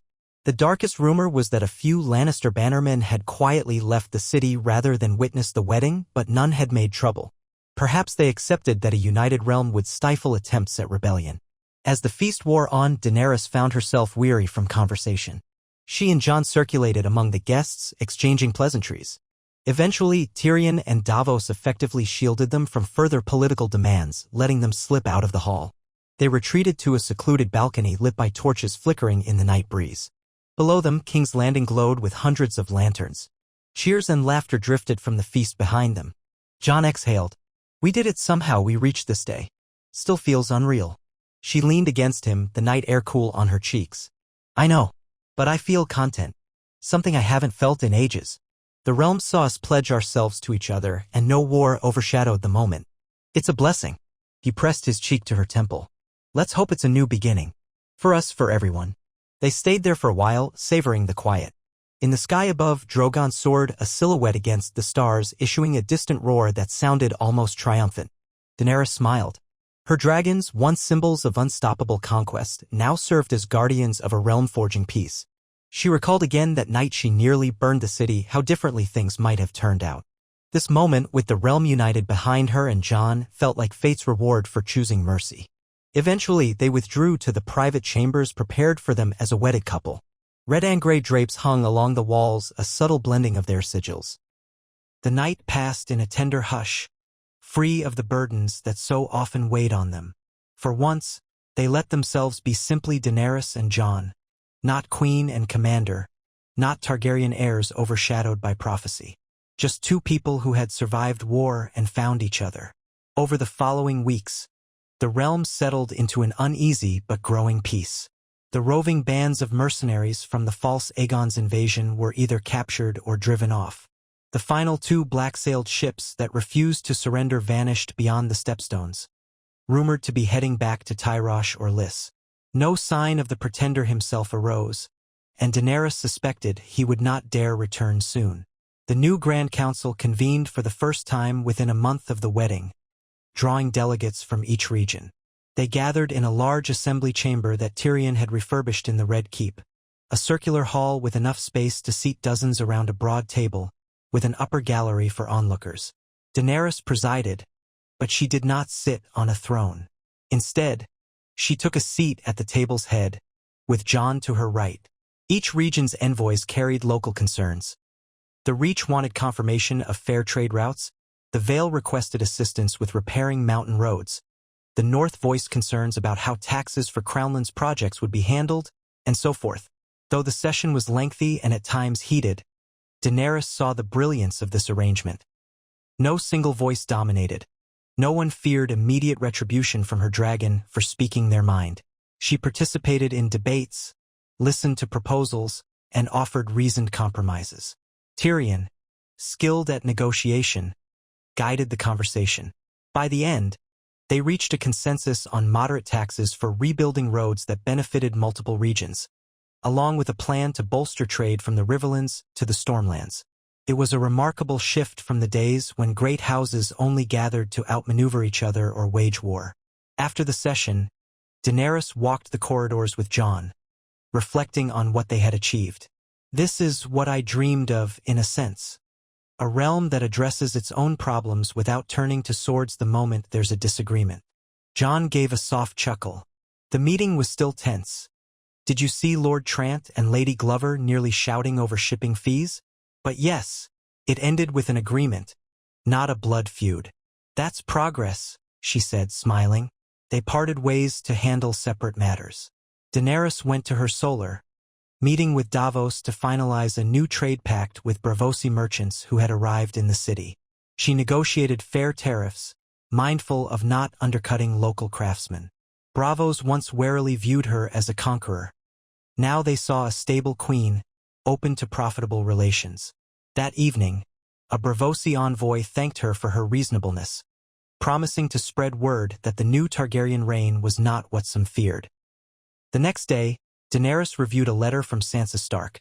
The North faced a far milder winter than in years past, giving them an opportunity to rebuild roads and fortify smaller holds. Sansa also expressed hopes that the newlywed queen and her brother would visit Winterfell soon, to show the North that this union truly respected their traditions. Daenerys resolved to do so once pressing matters in the capital allowed. Meanwhile, a messenger arrived from the Iron Islands, requesting a personal meeting with Daenerys to clarify certain fishing rights near the western coast. Remembering her pact with Yara Greyjoy, Daenerys invited the messenger to speak. He was a gruff Ironborn captain who insisted the Iron Islands wanted to maintain their autonomy but would not raid the mainland. The question was whether the new taxes on fish exports applied to them. Daenerys carefully explained that if they wished to sell fish in the Crownlands or other regions, standard tariffs applied, no more, no less than for anyone else. The captain grumbled but eventually nodded, recognizing she treated them as equals, not conquered vassals.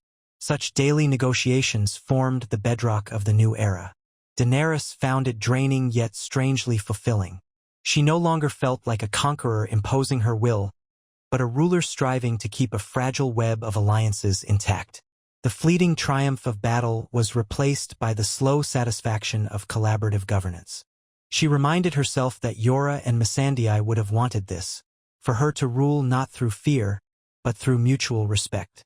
Jon, too, settled into his role. While Daenerys reigned, Jon acted as her closest confidant, bridging the gap between North and South. He often spoke with northern delegates, ensuring they felt heard. He traveled to the city's outskirts to speak with small folk, a habit he'd developed in the north. Peasants found him approachable, calling him the Wolf Prince or the Queen's Consort. Daenerys heard from Tyrion that common folk admired seeing a Targaryen queen married to a man of the north, forging a union beyond old enmities. Months passed, and the cycle of seasons advanced. Reports from the far corners of Westeros indicated that farmland was recovering, trade roads were busier, and no new invaders lurked on the horizon. Daenerys convened the Grand Council twice more, addressing smaller issues each time: frontier disputes, the need for more coin to rebuild certain ports. Tensions arose, but the structure of open debate and compromise usually diffused them. The so-called Aegon Targaryen remained an occasional rumor. Some said he recruited new sellswords in the east. Others claimed he was dead. Daenerys no longer let it haunt her. She had proven once that her realm would unite against false claims. If he tried again, the same alliances would see him fail. In King's Landing, reconstruction of the Great September continued under the watchful eye of the new High Septon. Daenerys contributed funds but insisted on practicality over grandeur. She remembered how extravagance and zealotry once destroyed the September. Let it stand this time as a symbol of measured faith, not a testament to vanity. The faith, now that it accepted her as a protective rather than tyrannical monarch, cooperated with fewer demands. Drogon maintained a watchful presence, often seen flying beyond the city's walls or perched on a stone outcrop near the Red Keep. The small folk had grown used to the sight, less terrified than before. Children would point and gasp, but they no longer scattered in blind panic. Daenerys occasionally flew with Drogon to remind the realm that the Targaryens still wielded dragonfire if truly needed, but she kept that power in reserve. The memory of past destruction lingered, ensuring she never used him lightly. As the year turned, the time came for Daenerys and Jon to fulfill Sansa's request and journey northward. Word reached Winterfell that the snows had receded earlier than expected, roads were passable, and the northern lords wished to see their new queen and her consort. Daenerys recognized this as an important step in healing any final doubts. So they prepared a royal progress, planning to stop at key towns along the way to show the people that the crown did not forget them. Tyrion would remain in King's Landing as Hand, with Davos and Grey Worm to handle the city's security. Daenerys took a modest escort, some unsullied, a few Crownlands knights, and enough staff to manage daily logistics. Drogon would fly overhead as needed, though Daenerys intended not to startle northern towns with an abrupt dragon landing unless she had to. Jon sent ravens ahead, informing Sansa. Lady Alice Karstark would also accompany them once they reached Moat Cailin, ensuring the local houses were prepared. They set out on a bright morning, the city gates opening to let the small royal procession pass. People lined the streets, cheering or waving, though with less frenzy than the wedding day. Daenerys waved back, feeling a tingle of hope at how far she'd come. Once a stranger to these lands, now a queen people cheered instead of feared. Jon rode beside her, meeting her gaze with a reassuring nod. She knew he felt relief at finally returning north for a visit, this time with no war overshadowing them. Their journey took them through the Riverlands first, where Edmure Tully greeted them warmly at Riverrun. He hosted a modest feast, praising how the region's recovery continued smoothly. Daenerys met with minor lords, heard local petitions, and reaffirmed that the crown's taxes would remain fair. Many told her they were grateful for the new sense of stability, no random armies passing through, no terrifying rumors of dragons scorching farmland. She accepted their thanks but reminded them that everyone had contributed to peace. She disliked hogging credit when so many alliances had proven vital. Pressing north, they stopped at various towns, meeting local folk in small squares or village greens. Daenerys, mindful of her reputation, spoke kindly, asked about harvests, and listened to concerns. Jon, bridging the cultural gap, explained how the new Grand Council gave them channels to voice issues. Occasionally, Daenerys glimpsed an old man or a child eyeing her silver hair warily as if recalling Targaryen tales. But most met her with curiosity rather than fear.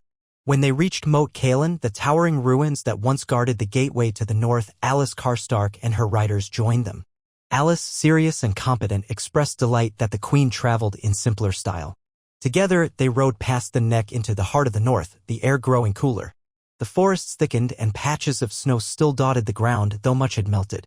Finally, on a crisp afternoon, the gray ramparts of Winterfell rose into view. Daenerys felt a swirl of memory, her first arrival in winter snows, seeking the north's help against the dead. The courtyard gates opened, revealing a throng of northern folk. At the front stood Sansa Stark, posture regal in a heavy fur-lined cloak. Arya Stark lingered slightly behind, face unreadable, but Daenerys sensed no hostility, only the watchful steel of a woman who had seen too much war. Bran Stark was absent, having chosen to remain in a more secluded part of the castle, rarely visible in daily affairs. Jon dismounted first, embracing Sansa. She returned the hug with sisterly warmth. Arya stepped forward for her own quiet greeting, a brief clasp of Jon's arm, a flicker of a genuine smile. Then Daenerys dismounted, her cloak trailing on the frosty ground. She met Sansa's gaze, recalling their earlier tensions. But Sansa inclined her head in respectful welcome. "Your Grace, welcome to Winterfell," Sansa said, voice carrying for the onlookers. "And welcome home, Jon." Daenerys returned the courtesy. "Lady Sansa, it's good to see the North prospering. Thank you for receiving us." They exchanged a more personal smile, an unspoken acknowledgement that the old mistrust between them had eased. Around them, northern folk looked on with curiosity, some bowing, others standing stiffly.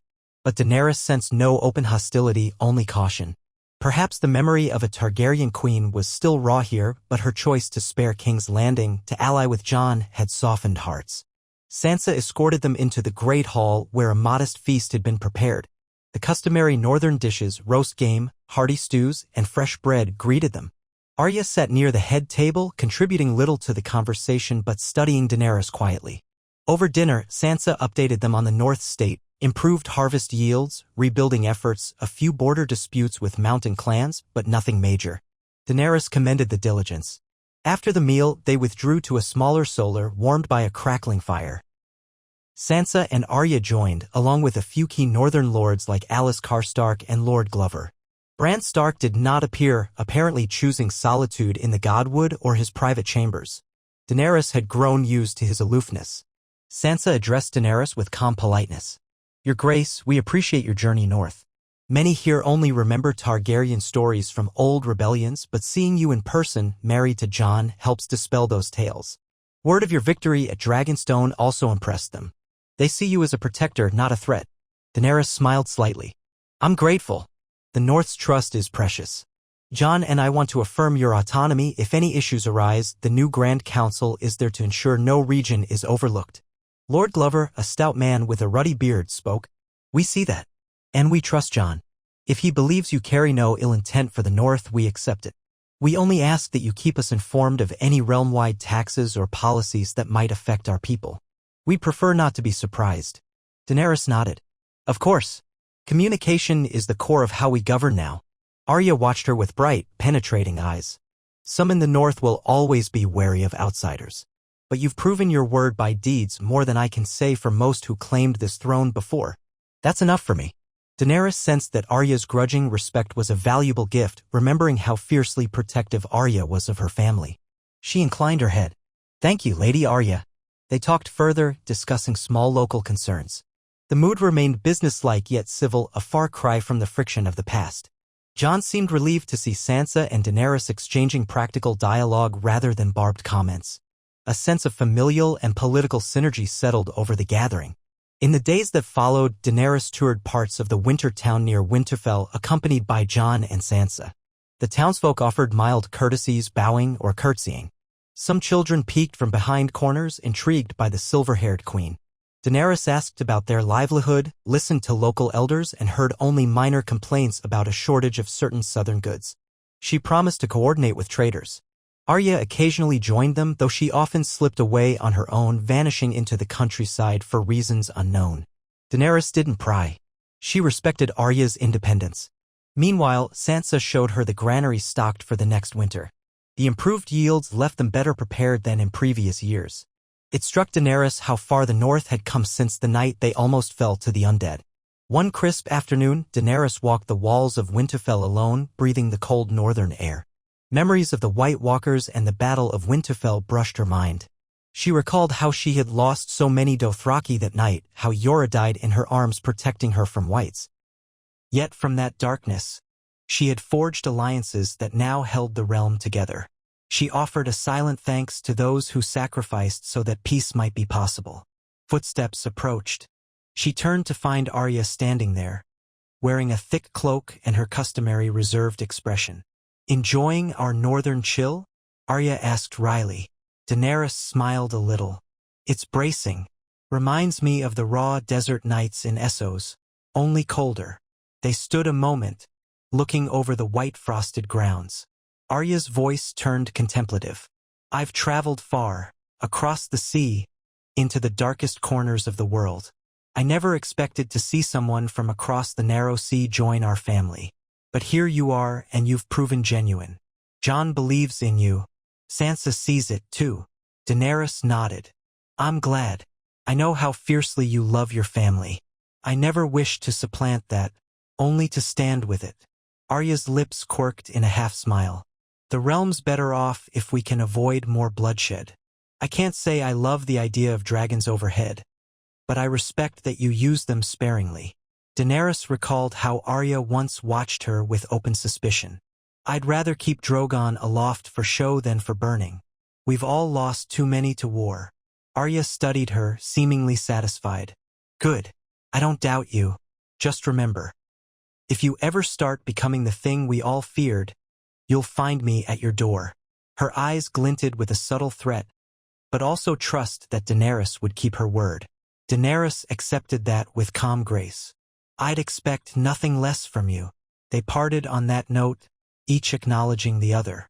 The quiet moment felt like an unspoken blessing, that Arya, who once might have cut down a dangerous queen, saw Daenerys as an ally, not a target. After a fortnight in Winterfell, Daenerys and Jon prepared to return south. Their presence in the capital was needed. Tyrion's letters indicated that final touches on the Great September's reconstruction and a new trade deal with P.E.N.T.s required the Queen's approval. The northern lords bid them farewell with little fanfare, just the stoic practicality of the north. Sansa expressed gratitude for their visit, while Arya offered a nod of respect. Before they departed, Sansa pulled Jon aside, speaking quietly. Daenerys caught only a snippet, something about the north never forgetting its own. Jon reassured her that he'd keep the realm's promises. They rode out under a bright sky, accompanied by their escort. Drogon soared overhead, though Daenerys kept him from landing in the Winterfell courtyard, not wishing to stir old anxieties. The journey south was smoother in the warming season. They stopped again at Moat Cailin, then made their way through the riverlands. Each town they passed received them kindly. People recognized the Targaryen Queen with the Stark consort, the pair who had defended the realm from both the dead and the false pretender. One evening they camped near a serene bend in the Trident. Daenerys strolled along the riverbank with Jon, watching the moonlight ripple on the water. Fireflies danced over reeds. She felt a sense of peace, a rare gift in her life. She thought back to the horrors of Slaver's Bay, the desert nights, the chaos in Meereen, and the near destruction of King's Landing. Now she walked under a gentle moon, the realm at relative ease. Jon broke the hush. "Do you ever wonder if the quiet days will last? We've had so many sudden storms." She threaded her arm through his. "I do wonder. But maybe we've finally weathered enough storms that the realm is strong enough to endure. Even if another threat emerges, a new pretender or an external foe, I believe we can face it without fracturing. That alone is worth everything we've endured." He kissed the top of her head softly. "I agree. They lingered there until the chill rose, then returned to the camp, lulled by the nighttime chorus of frogs and crickets. When they entered King's Landing some days later, Daenerys observed new scaffolding around the Great September, indicating final repairs. The city's gates had fresh guards, but fewer anxious expressions. People still paused to watch the dragon overhead, but now with curiosity rather than terror. Once inside the Red Keep, Tyrion greeted them with immediate requests for their time, brandishing parchments about trade negotiations and the Great September's dedication ceremony. Daenerys settled back into her role.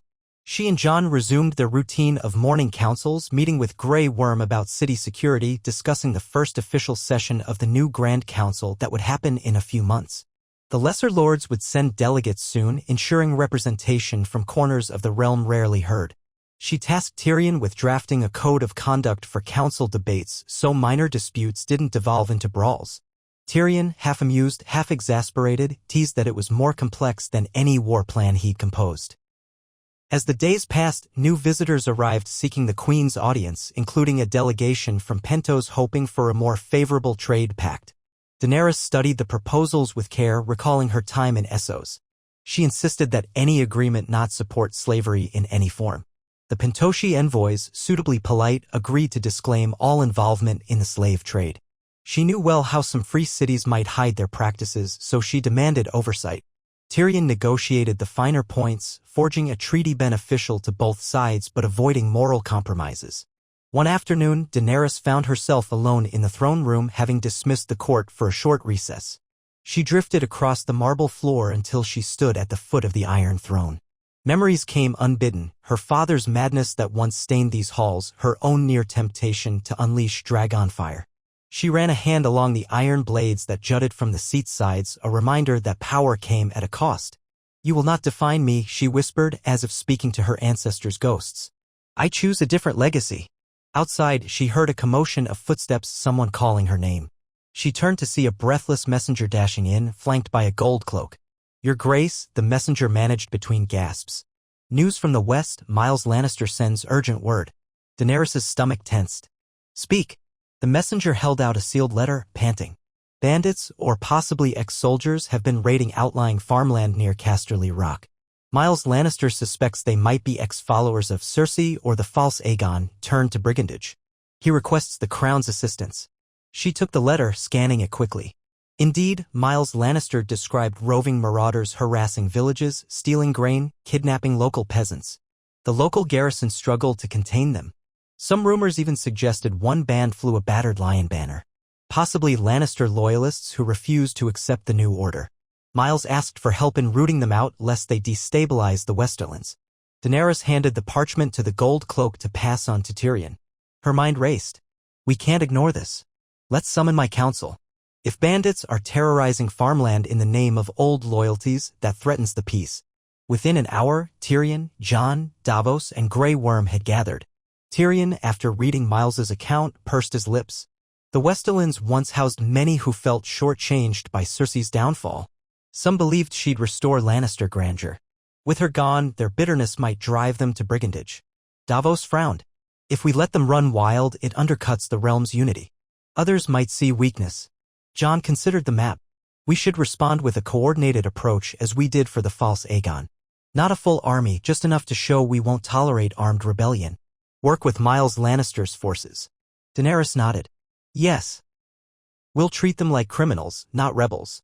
If they want to fight, we'll give them one, but I suspect once confronted by a united front, they'll disperse or surrender." Grey Worm, "Can we spare a contingent of Unsullied? Perhaps a few hundred men to support Miles." Grey Worm inclined his head. "Yes, my queen. We'll keep a strong enough garrison here, but we can send a force west." Tyrion volunteered to accompany them, stating that his knowledge of Lannister lands might help. Daenerys agreed.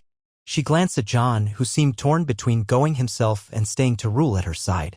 She gently said, "Let Tyrion and Grey Worm handle this. No need to rouse half the kingdom for a handful of bandits.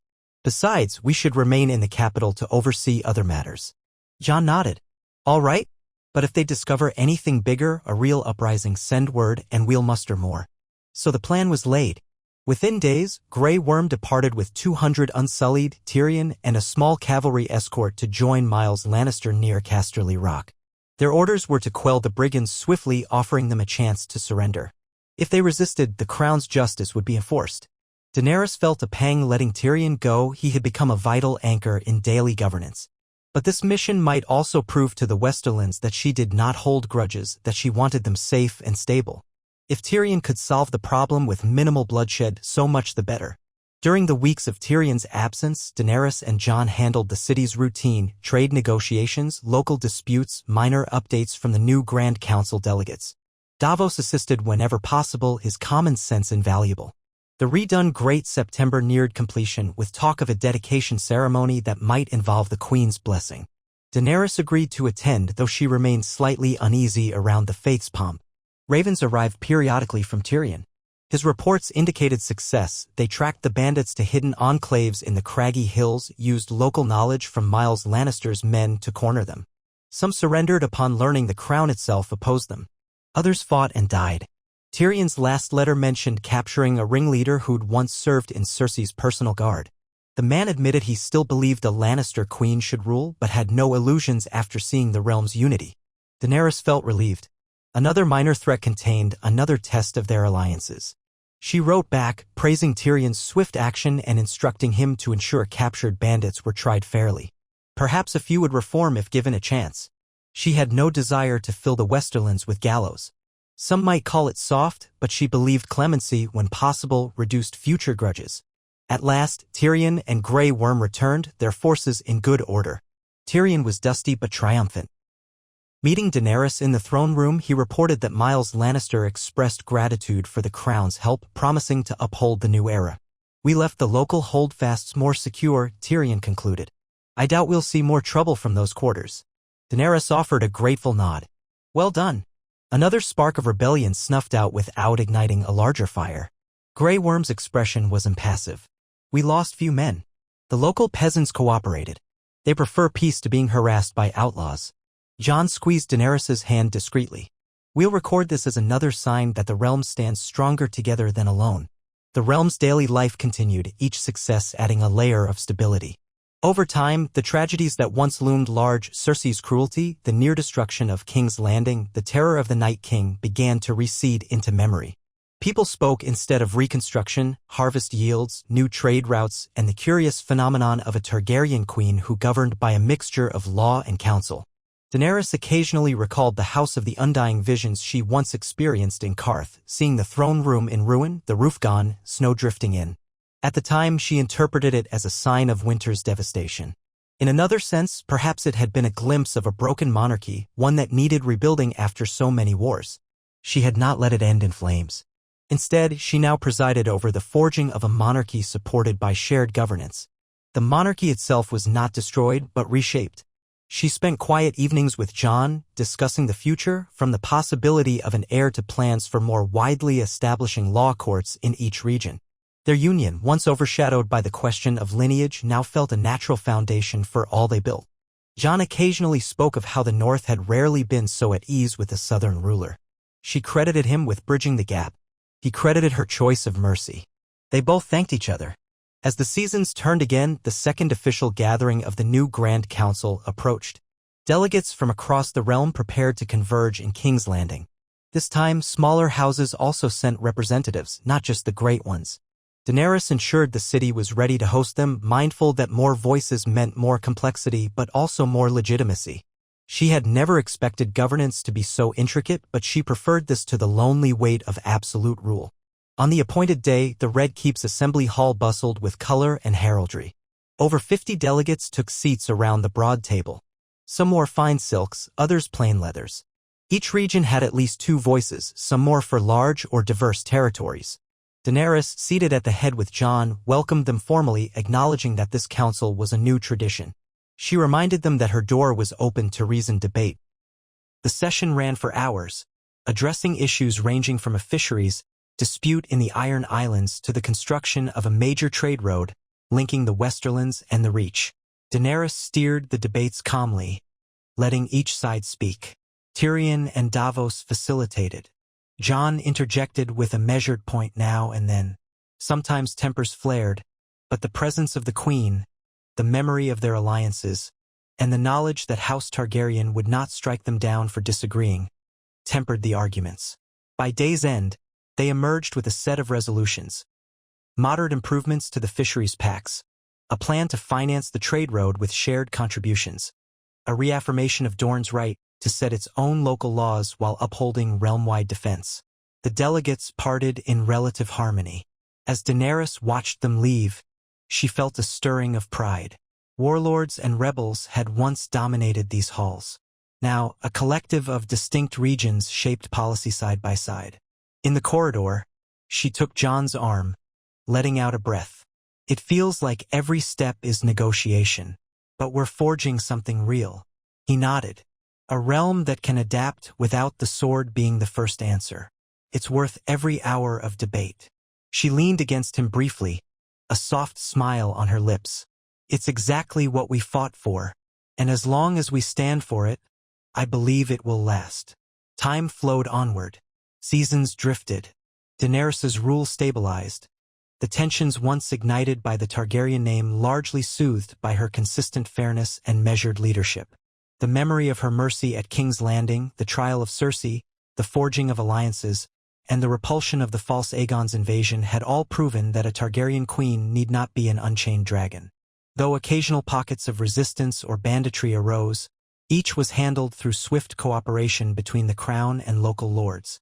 The new Grand Council convened regularly, building a tradition of discourse.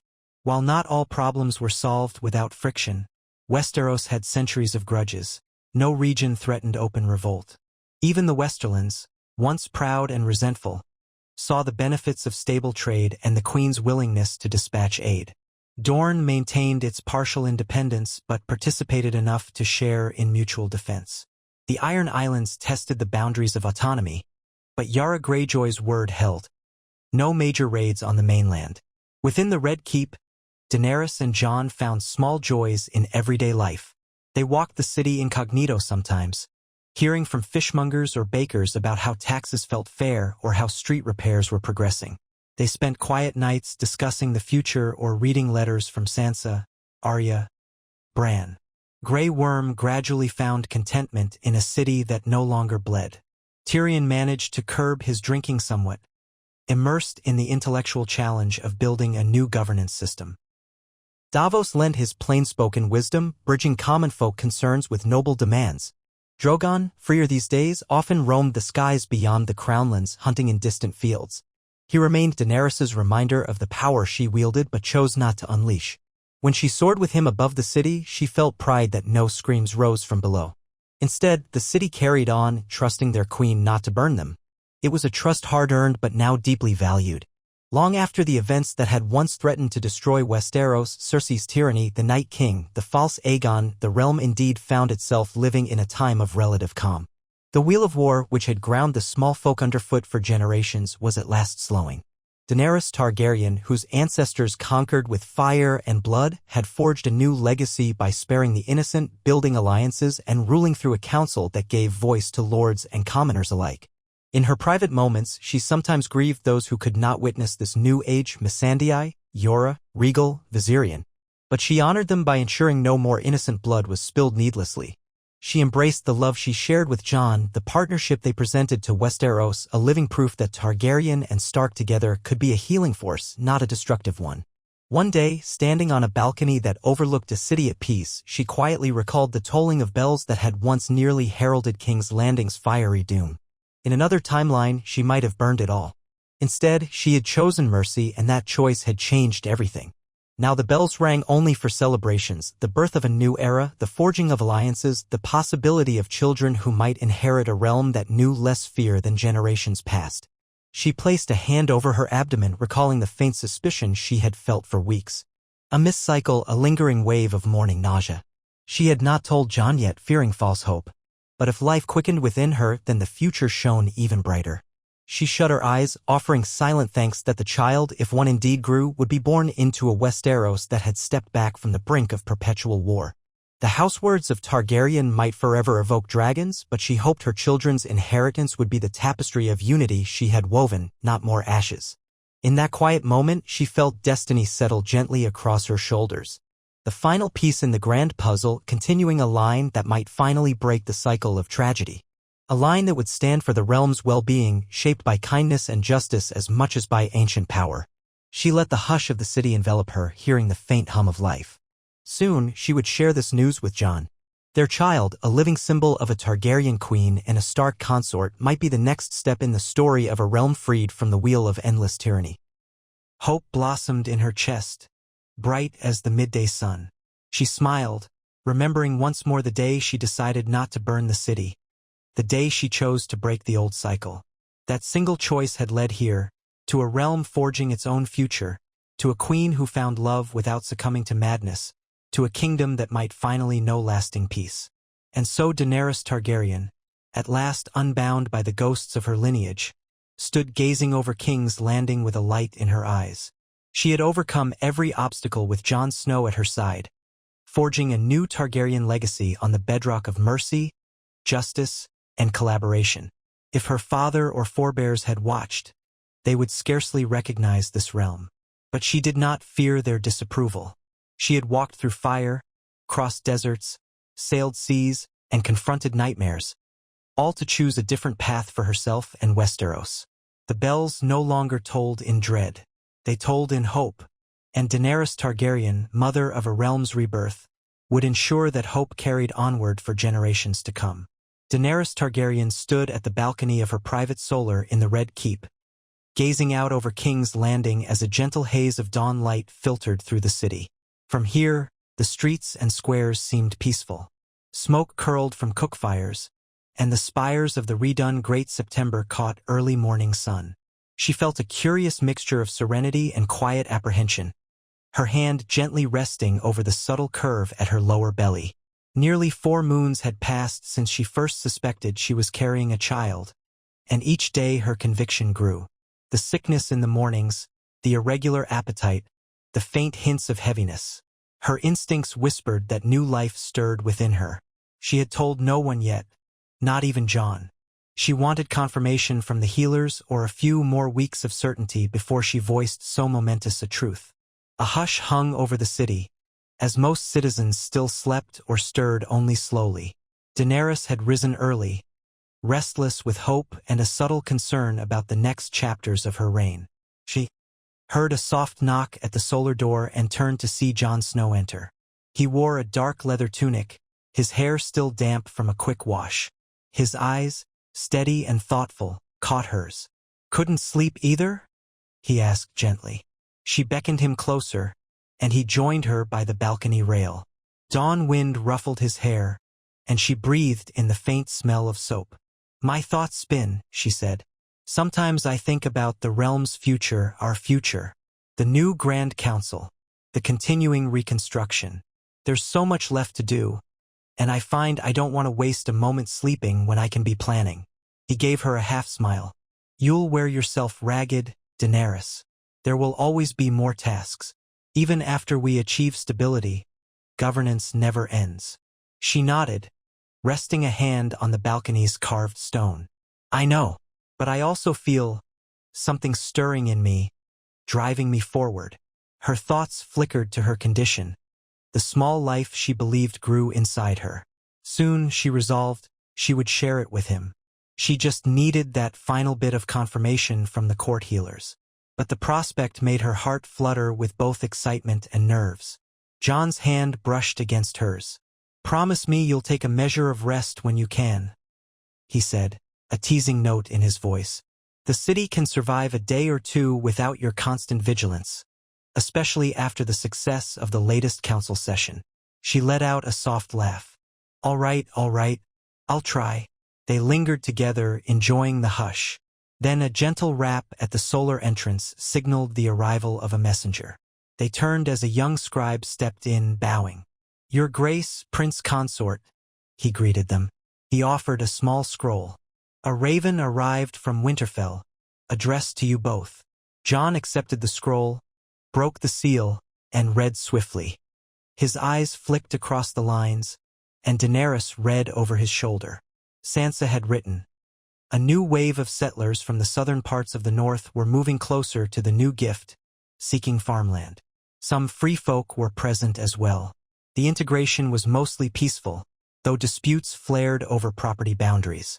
She requested the crown's advice or a possible mediator, as the local lords sometimes bristled at free folk customs. Daenerys tapped her chin. We formed the Grand Council partly to handle such matters, but the North has its own complexities. Perhaps we can dispatch someone who understands free folk ways, Tormund Giantsbane, if he's still around in the far north? Or one of the Stark bannermen who showed leniency before. Jon nodded thoughtfully. Tormund still roams near the wall, I believe, though he visits Winterfell occasionally. Sansa might have reached out to him already, but we can send an official letter encouraging them to handle these disputes with the principle of equal standing.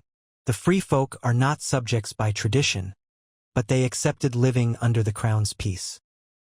So the local lords should treat them with fairness, not suspicion. Exactly, Daenerys agreed.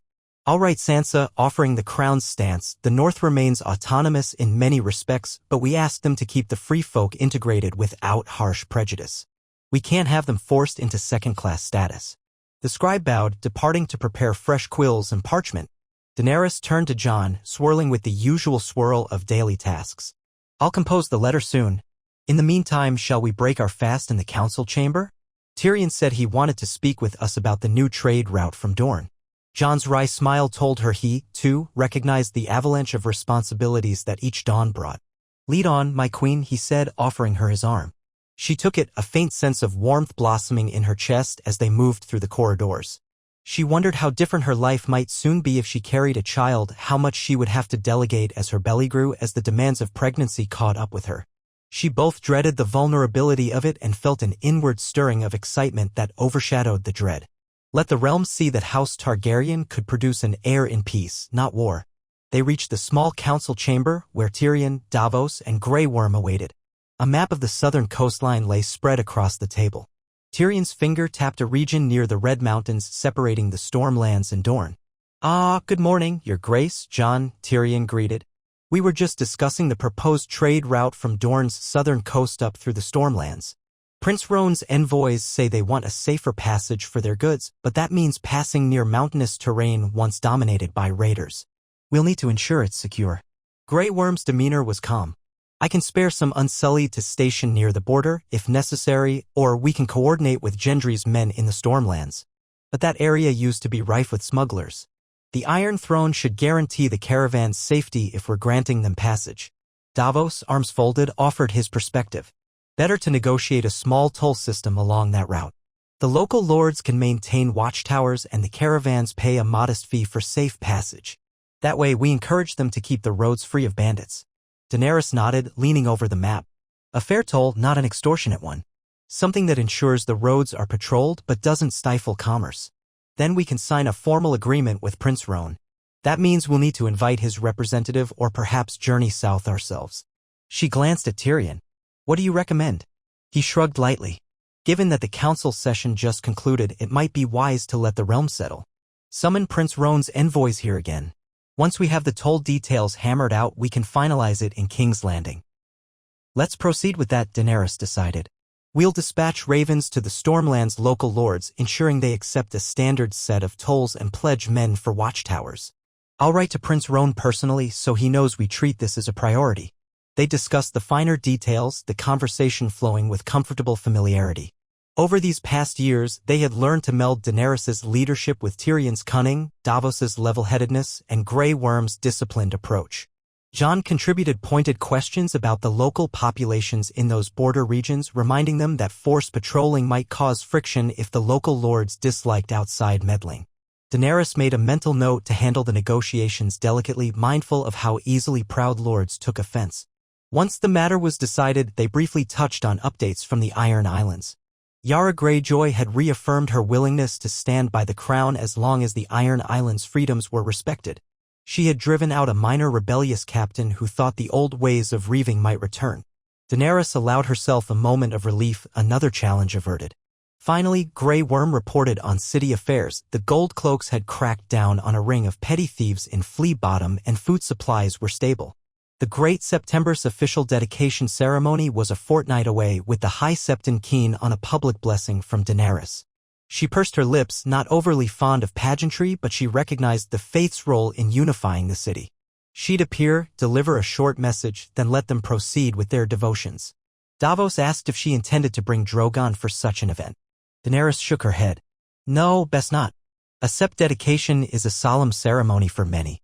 I won't overshadow it with a dragon. Let Drogon roam beyond the city that day. After the meeting ended, Daenerys lingered a moment with Tyrion while Jon and Davos left to address minor tasks. Tyrion gave her a curious glance. You seem particularly thoughtful, my queen. All is well, I hope. She smiled faintly, debating whether to share her suspicion about her pregnancy. But she decided to wait until she confirmed it with the royal healers who had served under Maester Qyburn's successors. All is well, Tyrion. I'm only reflecting on how far we've come. Once I ruled Meereen with a council that felt precarious every day. Now Westeros stands as a mosaic of cooperation. It's gratifying and daunting. He studied her with that half-amused, half-affectionate expression. Daunting, yes, but you've weathered worse. Keep forging ahead and we might actually deliver on that promise to break the wheel. She clasped his shoulder lightly. Thank you, Tyrion. You've been invaluable. Now, if you'll excuse me, I have a letter to send Prince Roan. He bowed and departed, leaving her with the renewed swirl of her private thoughts. Later that morning, Daenerys visited the Red Keep's small infirmary, a place once overshadowed by Qyburn's macabre experiments. Now it served as a legitimate medical ward staffed by 2 maesters. She quietly requested the older maester, a kindly man named Maester Arvel, who had a gentle manner. He greeted her with deference but no undue ceremony. Your Grace, he said, how may I be of service today? Daenerys tried to steady her breathing. I have reason to believe I might be with child. My monthly cycles have halted for nearly 4 moons. I've had spells of sickness. Could you examine me discreetly to confirm? Arvel nodded, calm and professional. Of course. Come this way. Your privacy is assured. He led her to a private chamber where a servant lit a small brazier for warmth. Over the next hour, the maester conducted a series of gentle checks and questions, measuring pulses and listening to her accounts of bodily changes. He used a mild concoction to test her water, an old technique. Daenerys waited anxiously. At last, Arvel straightened, removing a pair of thin gloves. Your Grace, from my examination and the signs you've described, I believe you are indeed with child. Given how your womb feels and your reported symptoms, I would guess you're around 4 full moons along, perhaps a bit less. You seem healthy, and the child's growth, while early, shows no immediate complications. Daenerys felt a sweep of relief so intense she wobbled slightly. The maester placed a hand on her arm to steady her.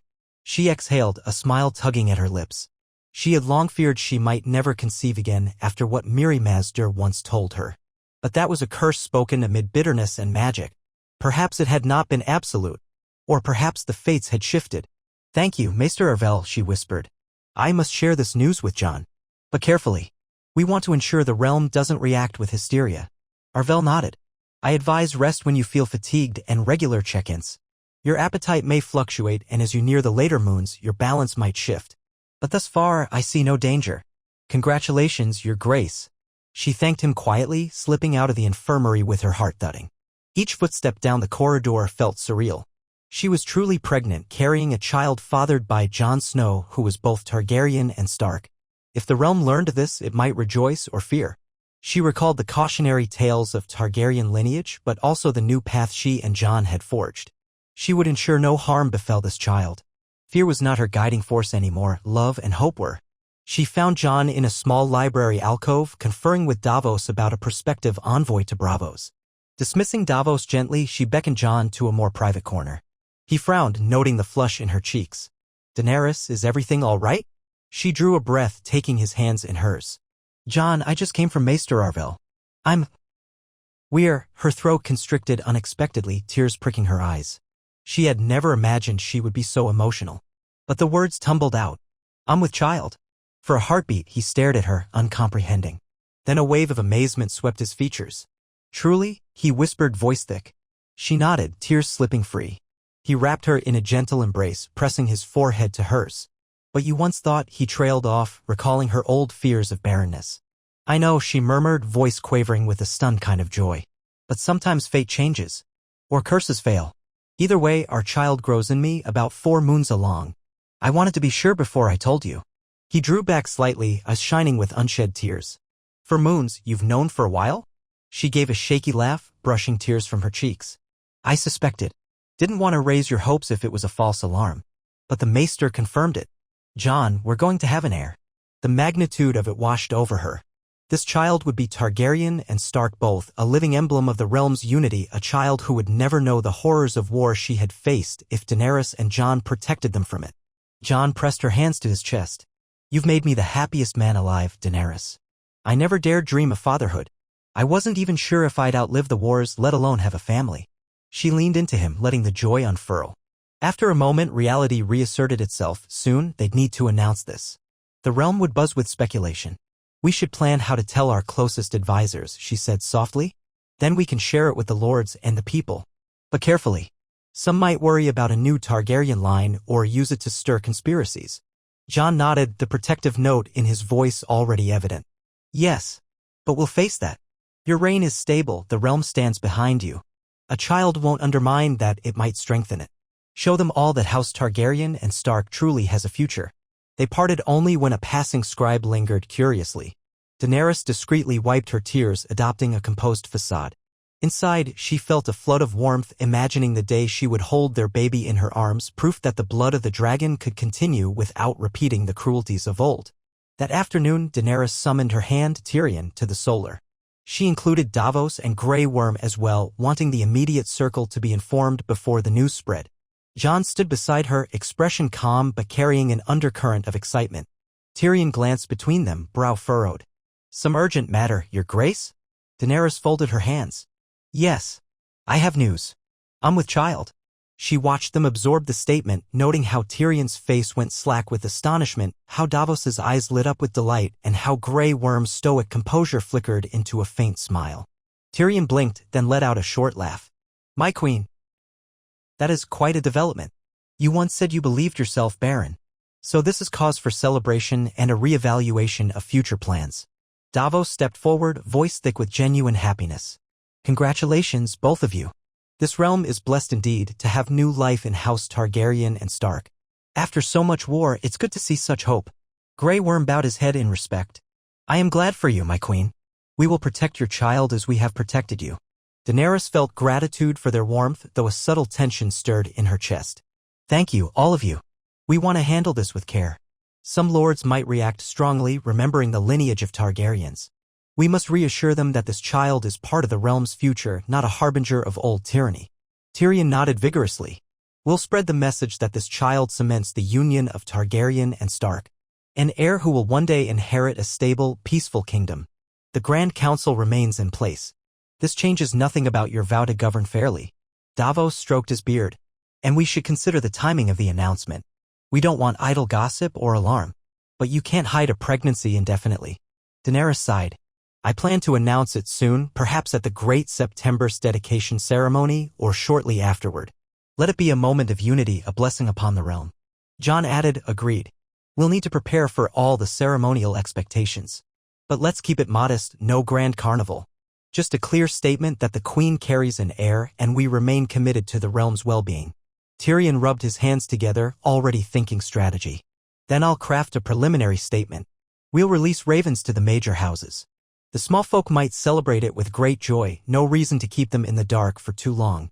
Meanwhile, the lords will ensure they see no threat in a Targaryen child. Reassure them the new monarchy is bound by the Grand Council.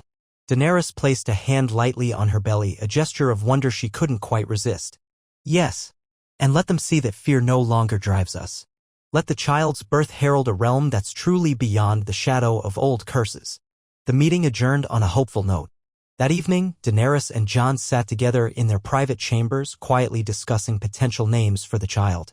Would they honor Stark or Targaryen tradition, or both? They joked about using one of the old Valyrian names, then dismissed it as too archaic. Perhaps something simpler or a combination. Ultimately, they decided not to fixate on it yet. They had time 4 or 5 moons before the birth. For now, she wanted to relish this quiet closeness, cherishing the shift in her body and mind. A week later, the new High Septon invited Daenerys to the dedication ceremony for the rebuilt Great September of Baelor, now simply called the Great September of King's Landing. The day dawned bright and warm. Citizens lined the streets, eager to witness the event. Daenerys rode in a small procession from the Red Keep. Drogon soared overhead but kept to high altitudes, only briefly visible. The faith had gathered robed septons, septas, and a small crowd of devotees. While Daenerys was not a fervent follower, she recognized the importance of public support. She wore a flowing gown of pale gray, discreetly chosen to avoid showcasing her slight pregnancy swell. Upon reaching the newly finished sept, the High Septon, an older man with kindly eyes and a calm demeanor, led a prayer praising the Seven's mercy and the Queen's contributions to rebuilding a place of worship destroyed in past wars. Daenerys listened with polite composure, standing near the wide marble steps leading inside. A hush fell as he turned to address her directly. "Your Grace," he intoned, "we remember the cruelty that once befell the city under other rulers. We recall how the sept was destroyed by wildfire, murdering innocents. Yet we also recall how you came from across the sea, conquered without burning the city anew, and chose mercy when wrath might have been easier. This new sept stands as a testament to the realm's capacity for rebirth and your capacity for restraint." Daenerys bowed her head solemnly. The crowd murmured agreement. She stepped forward to speak, her voice carrying over the gathered. "I stand before you, grateful that the faith endures despite our kingdom's many trials. Today we open these doors not as a symbol of power, but of unity and solace. May the people find comfort here, guided by their gods, unafraid of tyranny or destruction." She glanced around at the watching faces, recalling her plan to reveal her pregnancy. Yes, she thought, let it be here, at a moment meant to honor peace. She inhaled slowly. "I have one more blessing to share. My lords, ladies, and good people of King's Landing, I am with child. Jon Snow, my husband, and I expect in Hay, are to unify House Targaryen and House Stark for generations to come." A soft collective gasp rippled through the onlookers. Then applause and cheers burst forth. Daenerys glimpsed surprise on the faces of some, unbridled joy on others. The High Septon's expression, initially startled, melted into a beaming smile. He raised his hands and proclaimed that the Seven surely smiled upon this union. Daenerys felt her cheeks warm with a mixture of shyness and gratification. She cast a sidelong look at Jon, standing nearby in dark attire, who nodded encouragement. The cheers spread outward through the city streets as onlookers repeated the news. "The Queen is with child." The phrase traveled like sparks on dry tinder. With it, a sense of celebration took hold. Daenerys prayed it would remain that way, unmarred by cynics or fearmongers. She had done all she could to show she was no tyrant. Let them see this child as a promise of continuity, not a harbinger of war. She and Jon walked into the sept with the High Septon, who performed a brief blessing upon them and their unborn child. Candles flickered across polished floors. The crowd behind them chanted soft prayers. For a moment, Daenerys shut her eyes, letting the hush of the holy place envelop her. She had not been raised in the faith, but she welcomed any sincere wish for the child's health and the realm's peace. Exiting the sept, they were met by a surge of well-wishers. Some city dwellers knelt or bowed, offering kind words. One older woman pressed a tiny knitted blanket into Daenerys' hand, tears shining in her eyes as she thanked the Queen for all she'd done. Daenerys felt a sudden wave of emotion, recalling how once she had arrived in Westeros with an army of unsullied and dragons, uncertain she'd ever be accepted. Now, a grandmotherly woman from Flea Bottom was gifting her a blanket for her unborn baby. She managed a grateful smile, promising to keep the blanket safe. They returned to the Red Keep amidst a joyful clamor. Tyrion and Davos stood by the gates, greeting them with wide grins. Tyrion's earlier concerns about the realm's reaction seemed eased by the visible enthusiasm. Even the gold cloaks at the gate exchanged looks of delight, a far cry from the fear that once clung to Daenerys' name. That evening, Daenerys called a small gathering in the throne room, inviting ambassadors, prominent lords still in the city, and her key advisors. She reaffirmed the pregnancy news, fielding polite bows and congratulations. Myles Lannister, who happened to be visiting for trade discussions, maintained a cautious but respectful composure. He congratulated her stiffly, then slipped away. Daenerys suspected some in the Westerlands might remain uneasy about another Targaryen child.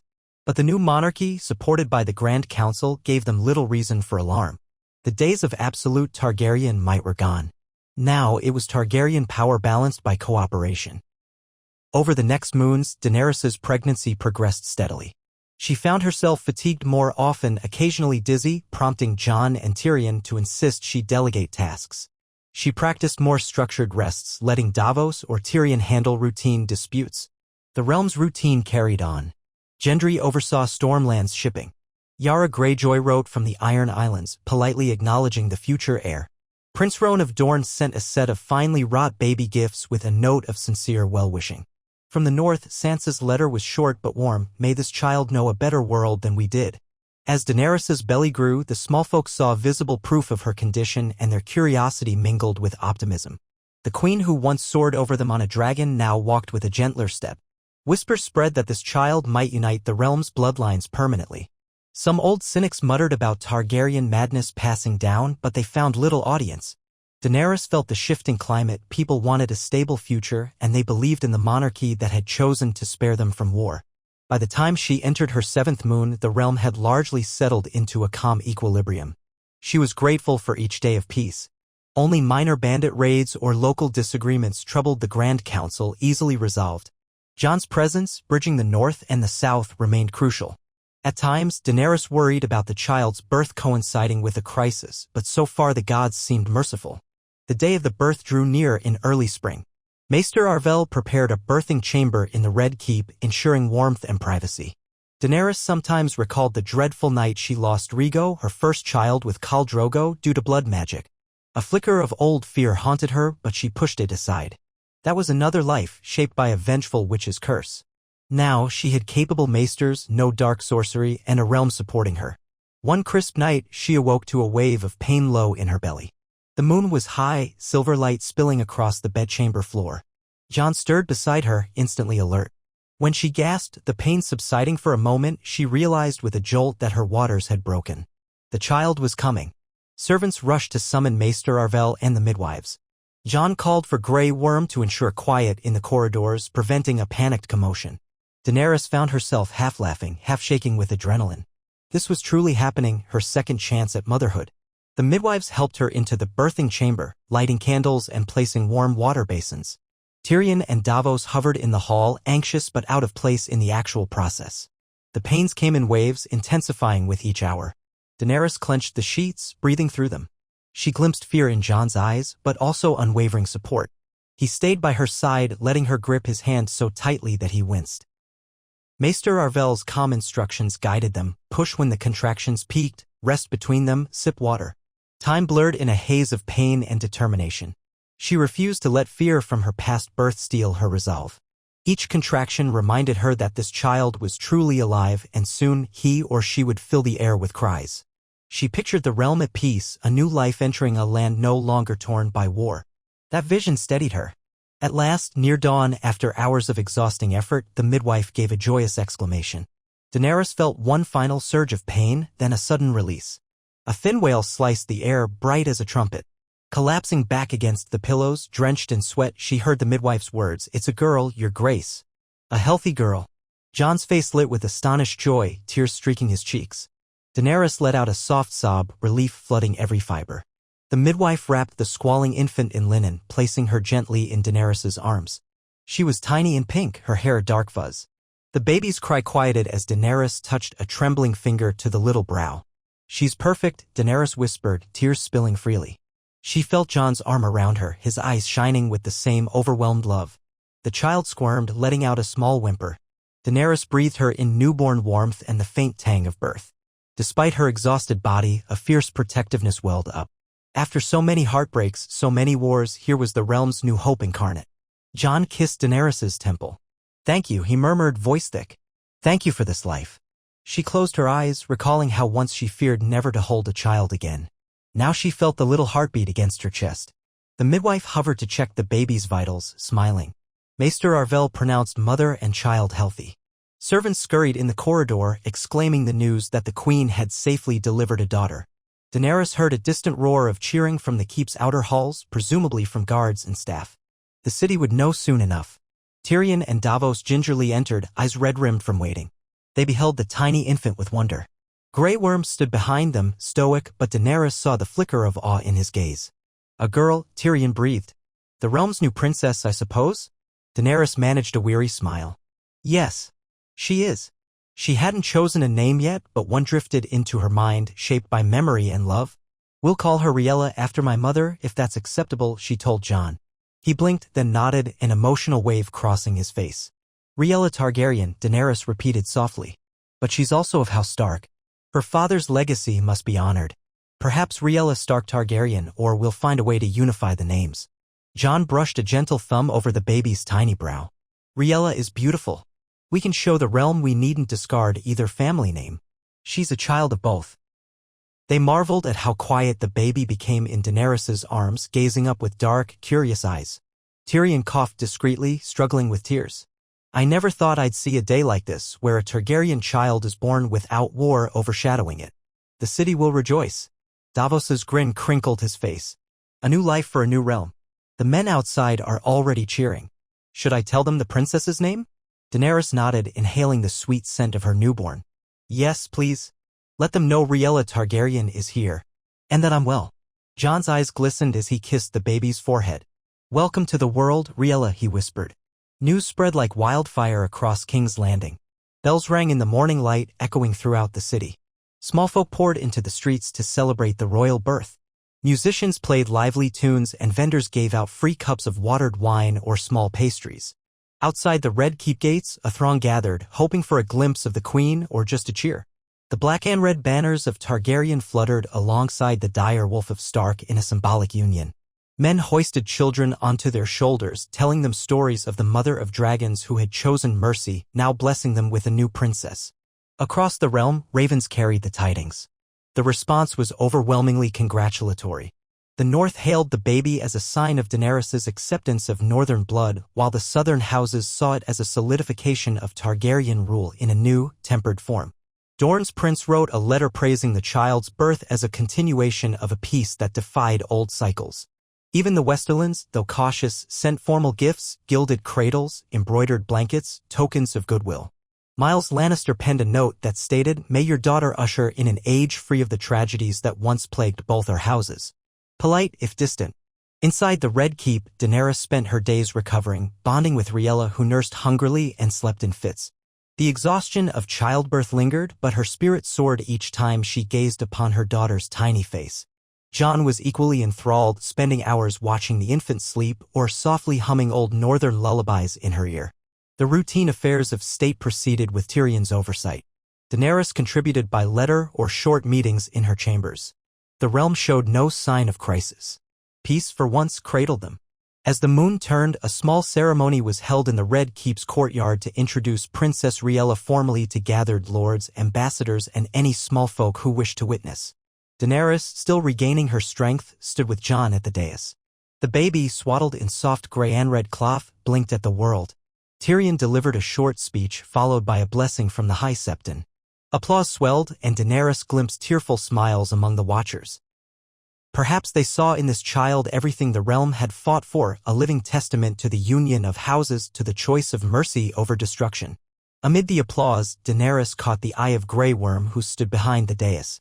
His expression was resolute, but a flicker of wistfulness showed, perhaps recalling Missandei or the many unsullied who had fallen. She thought to herself that each step forward carried echoes of those who had sacrificed so she might stand here, a child in her arms. She would honor them by ensuring Riella grew up in a realm that would never again be ravaged by a mad Targaryen or any other tyrant. That evening, as the city quieted, she and Jon sat in their private quarters, Riella sleeping in a cradle near the hearth. A nurse had offered to take her to a nursery, but Daenerys preferred to keep her close. Flickering firelight revealed Jon's tender smile. He reached out, brushing a finger over the baby's small hand, which curled instinctively around his. "She's ours," Daenerys murmured, still in awe. "And she'll never know the horrors we did if we can help it." Jon's gaze shifted to Daenerys's face. "We will. The alliances we built, the new council, we'll hold it firm. And if threats come, we'll stand together again. This child deserves a realm free of the old wheel." Daenerys leaned her head on his shoulder, exhaustion creeping over her, yet her heart full. "She deserves it, yes? And so do all the children of Westeros, the farmers' children, the blacksmiths' children, everyone who once trembled at the approach of armies or dragons." She closed her eyes, remembering the hush of the House of the Undying visions, the swirling illusions of a ruined throne room. That future had not come to pass. Instead, she had shaped a path of peace. Let Riella's life be a testament to that. The crackle of the hearth soothed her. Jon's presence steadied her. Their daughter slept softly, the tiny sounds of contented breathing filling the space. Outside, the city drowsed in contentment, aware that a new Targaryen Stark princess brought a second chance to break ancient cycles. As Daenerys drifted toward sleep, she felt certain that, though challenges would arise, she and Jon had proven that the blood of the dragon could birth not only ruin, but renewal. Their child was living proof of the realm's transformation.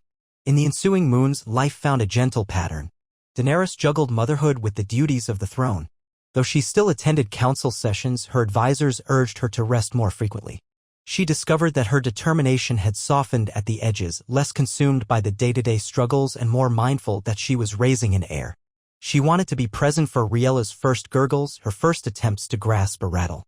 Jon, for his part, embraced fatherhood wholeheartedly, learning to cradle his daughter in one arm while reading messages in the other. Jokes circulated in the Red Keep about the Wolf Prince, who once seemed so stern, now cooing over a baby.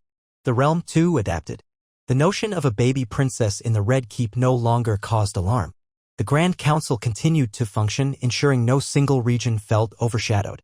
Delegates from the Vale, Riverlands, Stormlands, and beyond visited regularly. Issues like infrastructure, trade expansions, and local disputes were handled systematically. Tyrion and Davos excelled at managing the details.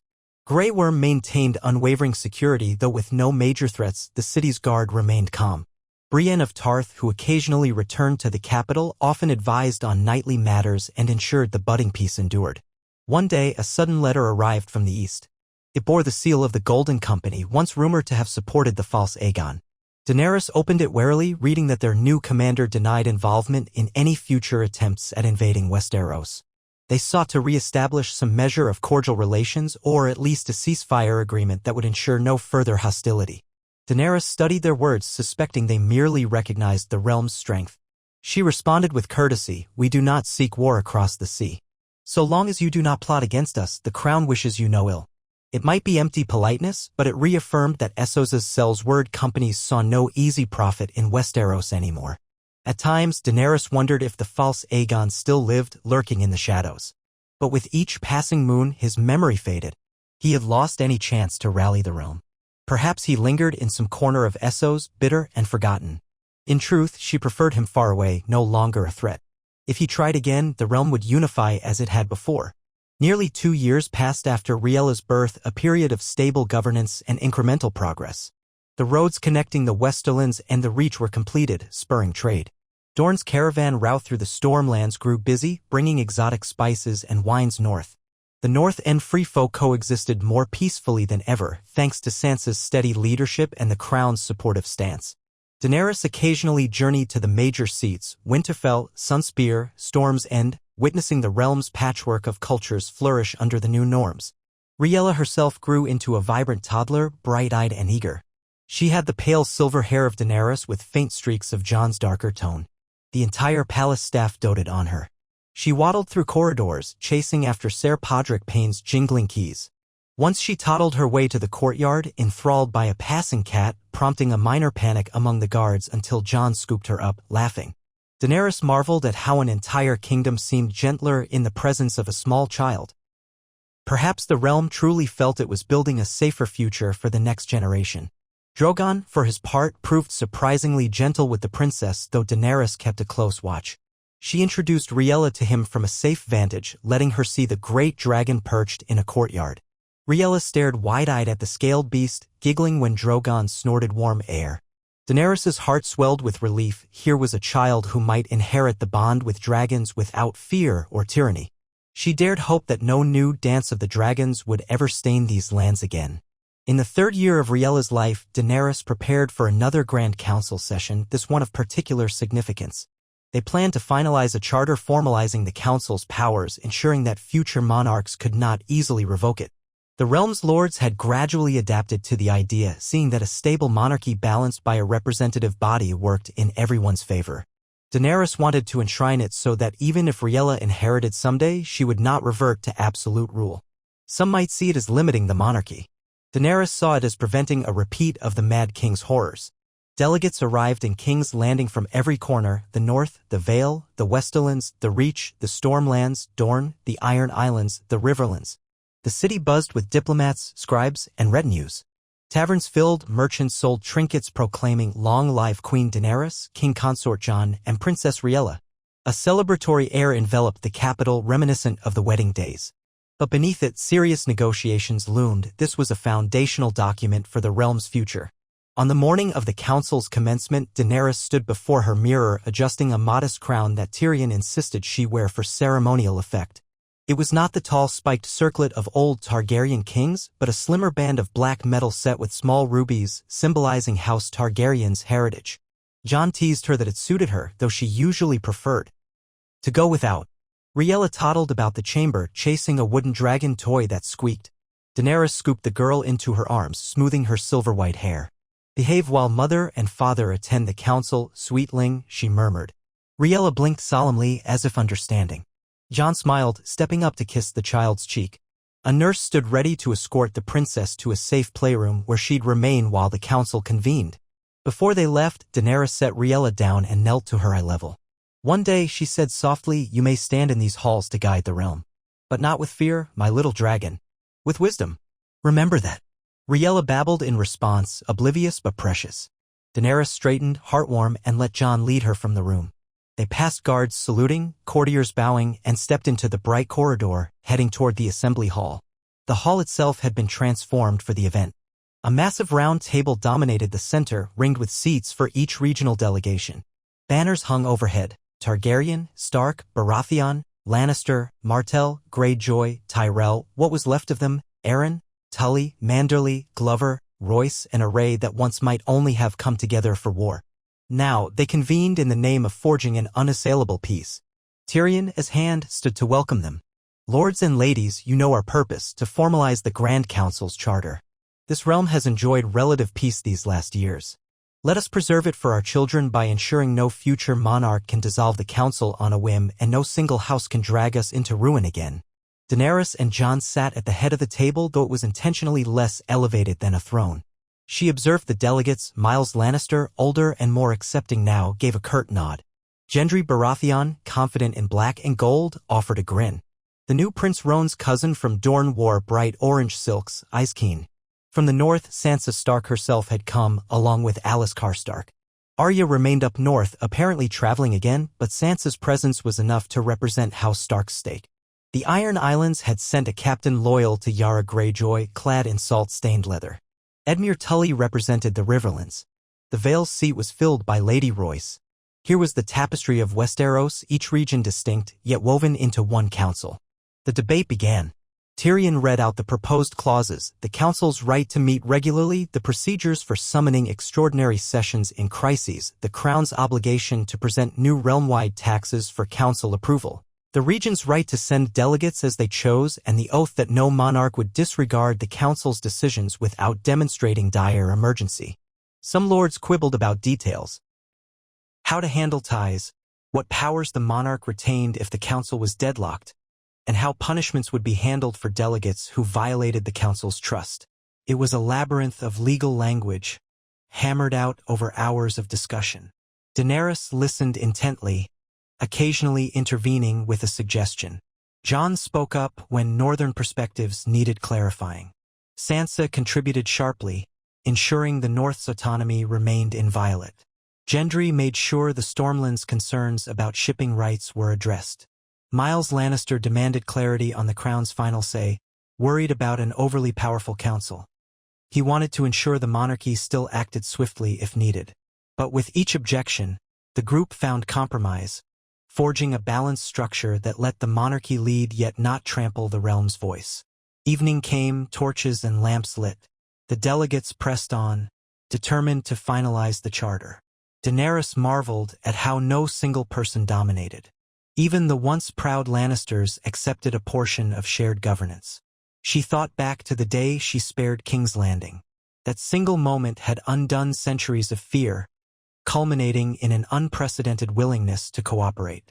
She felt near tears at times, imagining how Yora or Missandei would have marveled at this event.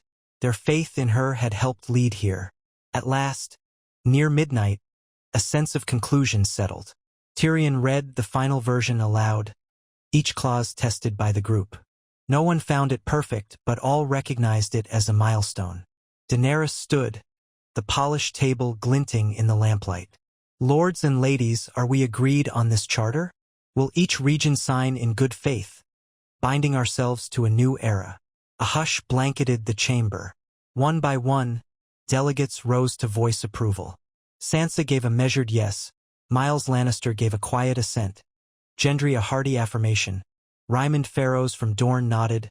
The Vale, the Iron Islands, the Tullis, each in turn. Daenerys felt her heart soar. "Then let us sign," she said. Tyrion brought forth a large parchment, the Grand Charter carefully scribed. Each delegate pressed their seal or signature. Then Daenerys and Jon affixed the crown seal. At that moment, a hum of respect and anticipation moved through the room. They had sealed a future where no child, be it Riella or any other, would cower under absolute monarchy or endless civil war. The delegates erupted in applause. Some exhaled relief, others embraced. Daenerys blinked back tears, her chest tight with joy and exhaustion. This was it. The realm had codified a structure beyond one ruler's whim. Freed from the wheel of constant upheaval, Westeros stood as a realm forging its destiny together.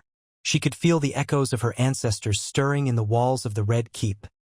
Aegon the Conqueror, the Mad King, those who once shaped the continent with dragonfire. But she had shaped it with mercy, alliances, and law.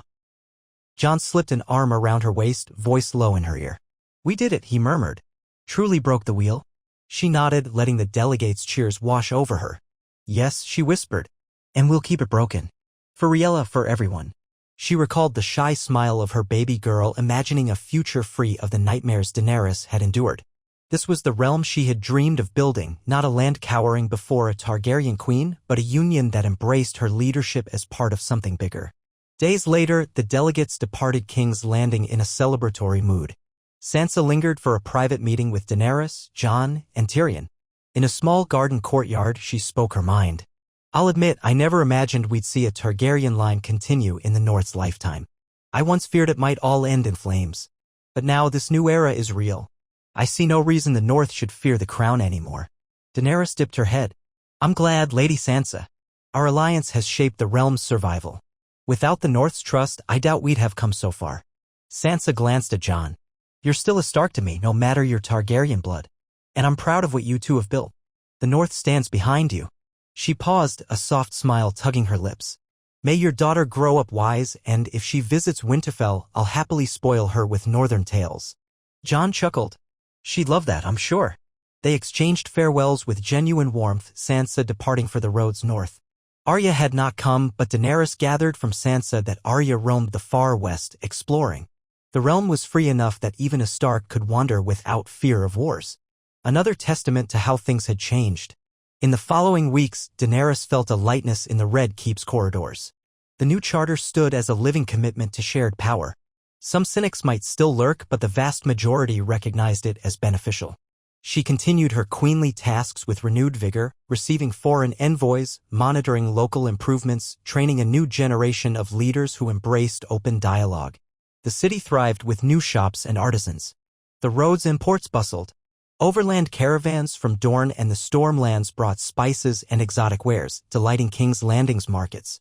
Riella toddled around the keep, charming courtiers and guards alike, her curious squeals echoing in the halls. At times, Daenerys flew Drogon beyond the city, surveying farmland or simply breathing in the freedom of the skies. She remembered the ancient Targaryens who used dragons to terrorize. Now, Drogon's flight symbolized guardianship, not subjugation. She found joy in the rush of air, the sun on her face, and the knowledge that no bells tolled in dread below her. Jon accompanied her on shorter flights, though he was not as comfortable in the saddle as she was. They soared over the crownlands, glimpsing villages that no longer cowered at a dragon's shadow. Perhaps, Daenerys mused, this was the ultimate victory. Not the battles she had won, but the hearts she had turned from fear to trust. Seasons turned once more. Riella reached 4 years old, bright and bold. She had begun to speak in short sentences, asking endless questions. Daenerys and Jon taught her about compassion and courage, letting her see daily governance. Sometimes she wandered into council chambers, squealing with delight at the swirl of voices. Tyrion found her presence both adorable and a reminder of the future for which they toiled. No major crises befell Westeros during these calmer years. Minor frictions between houses were resolved in the Grand Council or via local arbitration. The prosperity that followed stable trade routes eased many old resentments. The name Targaryen no longer evoked dreaded images of dragonfire, but a monarchy that had laid aside absolute rule to form partnerships. People spoke of Daenerys as the Dragon of Mercy or the Queen of Restraint, half in awe, half in gratitude. She never let the flattery inflate her sense of power. She remembered how easily adoration could turn sour if leadership strayed from justice. One day, as she strolled in the Red Keep gardens with Jon and Riella, the child paused by a patch of wildflowers. She plucked a bright blossom and turned to Daenerys, offering it proudly. "For Mama," she said, voice high and sweet. Jon knelt, beaming. Daenerys felt her heart melt at the simple gesture. She accepted the flower with genuine thanks, inhaling its fresh scent. The moment was so peaceful, so normal, far from the violence of her earlier life. Watching Riella run around chasing a butterfly, Daenerys recalled the illusions in Kartha's House of the Undying, how she saw visions of a ruined throne room blanketed by snow. Now, she recognized the vision as a path averted. Instead, the throne room stood intact, seat of a monarchy that valued the realm's voices. Snow lay far away in the north, no longer signifying ruin but a proud part of Westeros. She had chosen mercy, forging a future that saved countless lives. And the child laughing amid the flowers was living proof of that choice. Jon slid an arm around her waist. "You're smiling. Thinking about how everything turned out." She nodded, leaning into him. "Yes. It feels almost unreal. After so many battles, to stand here watching our daughter chase butterflies. I once believed I'd rule by conquest alone, but that future never came to pass. I've found a better way." He pressed a kiss to her temple, his voice low. "We both did. If not for your decision on that day, the day the bells rang, I'd have never known peace like this. The realm owes its life to your mercy." She reached up, touching his cheek. "And I owe it to all who believed in me, including you. We shaped it together. Let's hope Riella never faces the horrors we did." They watched their daughter romp in the greenery. Overhead, Drogon soared in a distant circle, a watchful silhouette. The Red Keep's towers shimmered in golden daylight. King's Landing bustled beyond the walls, a city that had known terror but now embraced hope. The realm beyond stretched from the Iron Islands to Dorne, each corner forging its own destiny within the shared framework Daenerys had championed. No realm was perfect, but it no longer stood on the brink of endless war. In that moment, Daenerys felt an abiding sense of fulfillment. She had once been Daenerys Stormborn, exiled princess, breaker of chains, mother of dragons. Now she was also a wife, a mother, and a queen who had turned from the path of ashes. The Targaryen legacy still pulsed in her veins, but she had steered it away from the madness that nearly claimed her. Instead, she had built a realm that might endure. And in her child's laughter, she heard the echo of a generation freed from the shadows of old tyrants. No prophecies shackled her. No curses bound her womb. She had walked through fire, lost loved ones, and faced the darkest corners of ambition. In the end, she had chosen humanity, chosen to protect rather than destroy. And the gods, or fate, or simple fortune had granted her this final grace, a future where her daughter's inheritance was not a legacy of conquest, but one of unity. A world where the bells of King's Landing might ring only for celebrations, never for doomsday. Daenerys Targaryen, mother of Riella, queen of a realm that had embraced peace, let the warm breeze carry away any lingering doubts. She had proved that even a dragon need not burn. Her family's cycle of blood and fire had ended the moment she closed her fist that day and refused to unleash Drogon upon innocence. Mercy had changed everything. And so she stood in the sunlit garden, her child's laughter weaving through the air, and knew she would not trade this new Targaryen legacy for all the crowns of old. This was the realm she had dreamed into being, one that cherished life, at last freed from the wheel of ruin. The flicker of torches lent the great hall of the Red Keep a gentle glow, warm against the late autumn chill that seeped through stone walls. Daenerys Targaryen sat at a polished oak table near the hall's center, where she preferred to welcome visitors rather than holding all audiences in the throne room. A small brazier burned nearby, and the low murmur of evening conversation filled the space. The hush of day's end soothed her more than a formal court session ever could. She rubbed her palms together, shaking off the night's cool breath. Across from her, Ser Davos leafed through a short stack of letters. One bore the seal of the city of Braavos, another from the Stormlands. The Stark banner glinted from a small bronze token set beside the parchments, a sign that she and Jon Snow together bridged the North and the Targaryen monarchy. Outside, the Red Keep's corridors bustled less than usual as many courtiers had retired for the evening. Somewhere along a distant gallery, the faint sound of a harp drifted, a bard, entertaining a group of lords still in the city. A hush of soft footfalls signaled Jon's arrival. He stepped into the glow of torchlight wearing a simple dark jerkin trimmed with subtle Targaryen red, the wolf and dragon designs almost hidden. Daenerys's face brightened at the sight of him. Even after years of marriage, she felt a gentle rush in her chest seeing him approach. Marriage, parenthood, and governance had not dulled the quiet strength behind his gray eyes. "Any news?" he asked, tone mild. He stopped at the table, resting a hand on its edge. Davos peered up from his reading.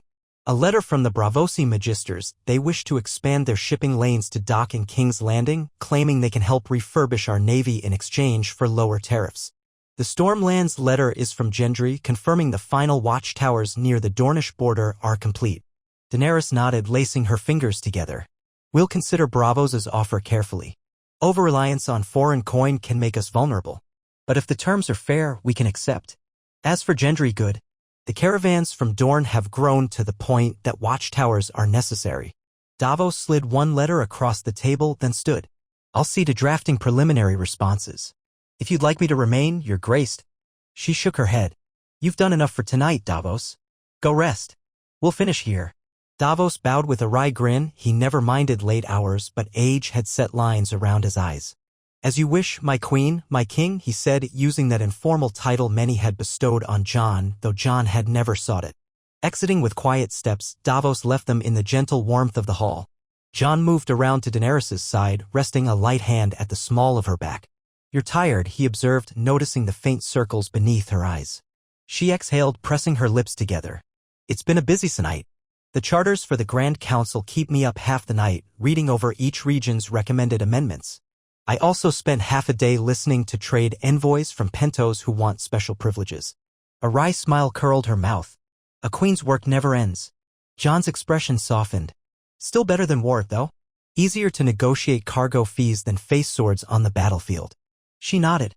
Peace had shaped so much of their last few years. The realm was not perfect, no realm ever was, but the haunting wars that once loomed had receded like a memory of a nightmare.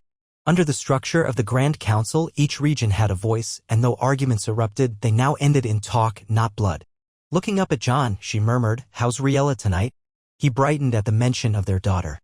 "She's learning to recite the names of the 7 kingdoms." Tyrion gave her a puzzle map to assemble. She recognized the shape of Dorne, but she placed the north sideways. His voice carried quiet amusement. Daenerys laughed gently, imagining the pieces of that puzzle scattered around Riella's small desk. "At 4, she's already full of questions. She cornered me this morning to ask why House Errand uses a falcon instead of a dragon. I tried to explain each house's sigil, but she lost interest halfway. She only cares about the big black dragon on our banners." She paused, her smile turning bittersweet. "Sometimes I wonder how different her life might be if I'd chosen the path of conquest. She might have grown up in a realm of terror. Instead, she's safe to puzzle over falcons and stags." Jon's hand tightened at her shoulder. "You made the right choice. Every day I watch her roam the castle, hear her laughter echo in halls that once echoed with fear, and I know. Our realm cherishes her, not out of dread but love." She leaned into his warmth. The memory of that fateful day when the bells rang and she'd held back Drogon's fire remained a keystone in her heart. "I never regret it," she murmured. "Let us keep the realm worthy of her innocence." A soft cry echoed from a corridor leading deeper into the keep, Riella's voice, calling, "Mama? Papa?" Daenerys and Jon exchanged a quick glance of concern. Then the voice of a nurse answered in soothing tones. Silence followed. Probably just a short dream or a child's restless stir. Daenerys's motherly instinct flared, but the hush told her all was well. Jon squeezed her hand. "See? She's safe." Daenerys allowed the tension to fade from her posture. "Yes." She stood, stretching her arms. "Still, I'll look in on her soon." Jon offered to walk her to Riella's chamber. She accepted, slipping her arm through his. The great hall's echoing hush followed them as they left behind the faint flicker of torches. Guards stationed at intervals along the corridors bowed. The hush of night in the Red Keep felt different from years earlier, less weighed down by nightmares of traitors or flames. Instead, an air of calm watchfulness reigned. They passed a small colonnade where the moonlight shone over the courtyard. The old scarring on certain walls from the war days had been replaced by fresh mortar. Symbolic, Daenerys thought of how the realm had been repaired. Arriving at Riella's rooms, they found the nurse reading softly from a children's story about a princess who tamed a griffin. The child was half drowsy, hugging a small stuffed dire wolf that Jon had gifted her. She blinked when she saw her parents, a tiny pout forming on her lips. Couldn't sleep, she mumbled. Daenerys moved quietly to the bedside, smoothing Riella's pale hair, a shade lighter than her own. It's all right, sweetling. We're here. Was it a bad dream? Riella shook her head, rubbing her eyes. No. I just wanted to see you. Are you and Papa going away again? Daenerys's heart clenched. The other day Riella had overheard talk of traveling to Dorne for negotiations. Not tonight, Daenerys said gently. And even when we must travel for the realm, we always come back to you. Jon sat on the edge of the bed, touching Riella's small hand. Your mother's right. We're not leaving you. Sleep, little wolf dragon. We'll be here. Riella gave a sleepy nod. Okay. Good night, Mama. Good night, Papa.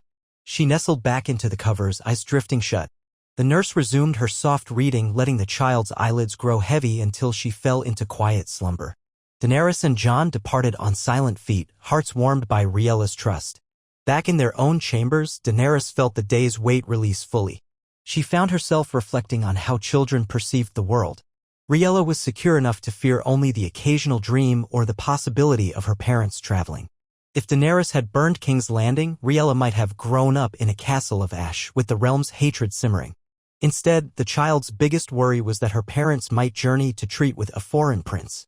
That difference to Daenerys was immeasurably precious. They settled in for the night, exchanging a few words about the next day's schedule and audience with a Valyrian envoy, more scribe work for the Grand Council's new measures. Daenerys drifted to sleep in Jon's arms, lulled by the hush of her realm at ease.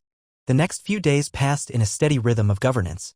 Daenerys rose early, meeting with Tyrion and Davos in a smaller council session to finalize letters accepting Gendry's updated proposals for better roads in the Stormlands. Grey Worm reported that the City Watch faced only minor incidents, drunken brawls, petty theft.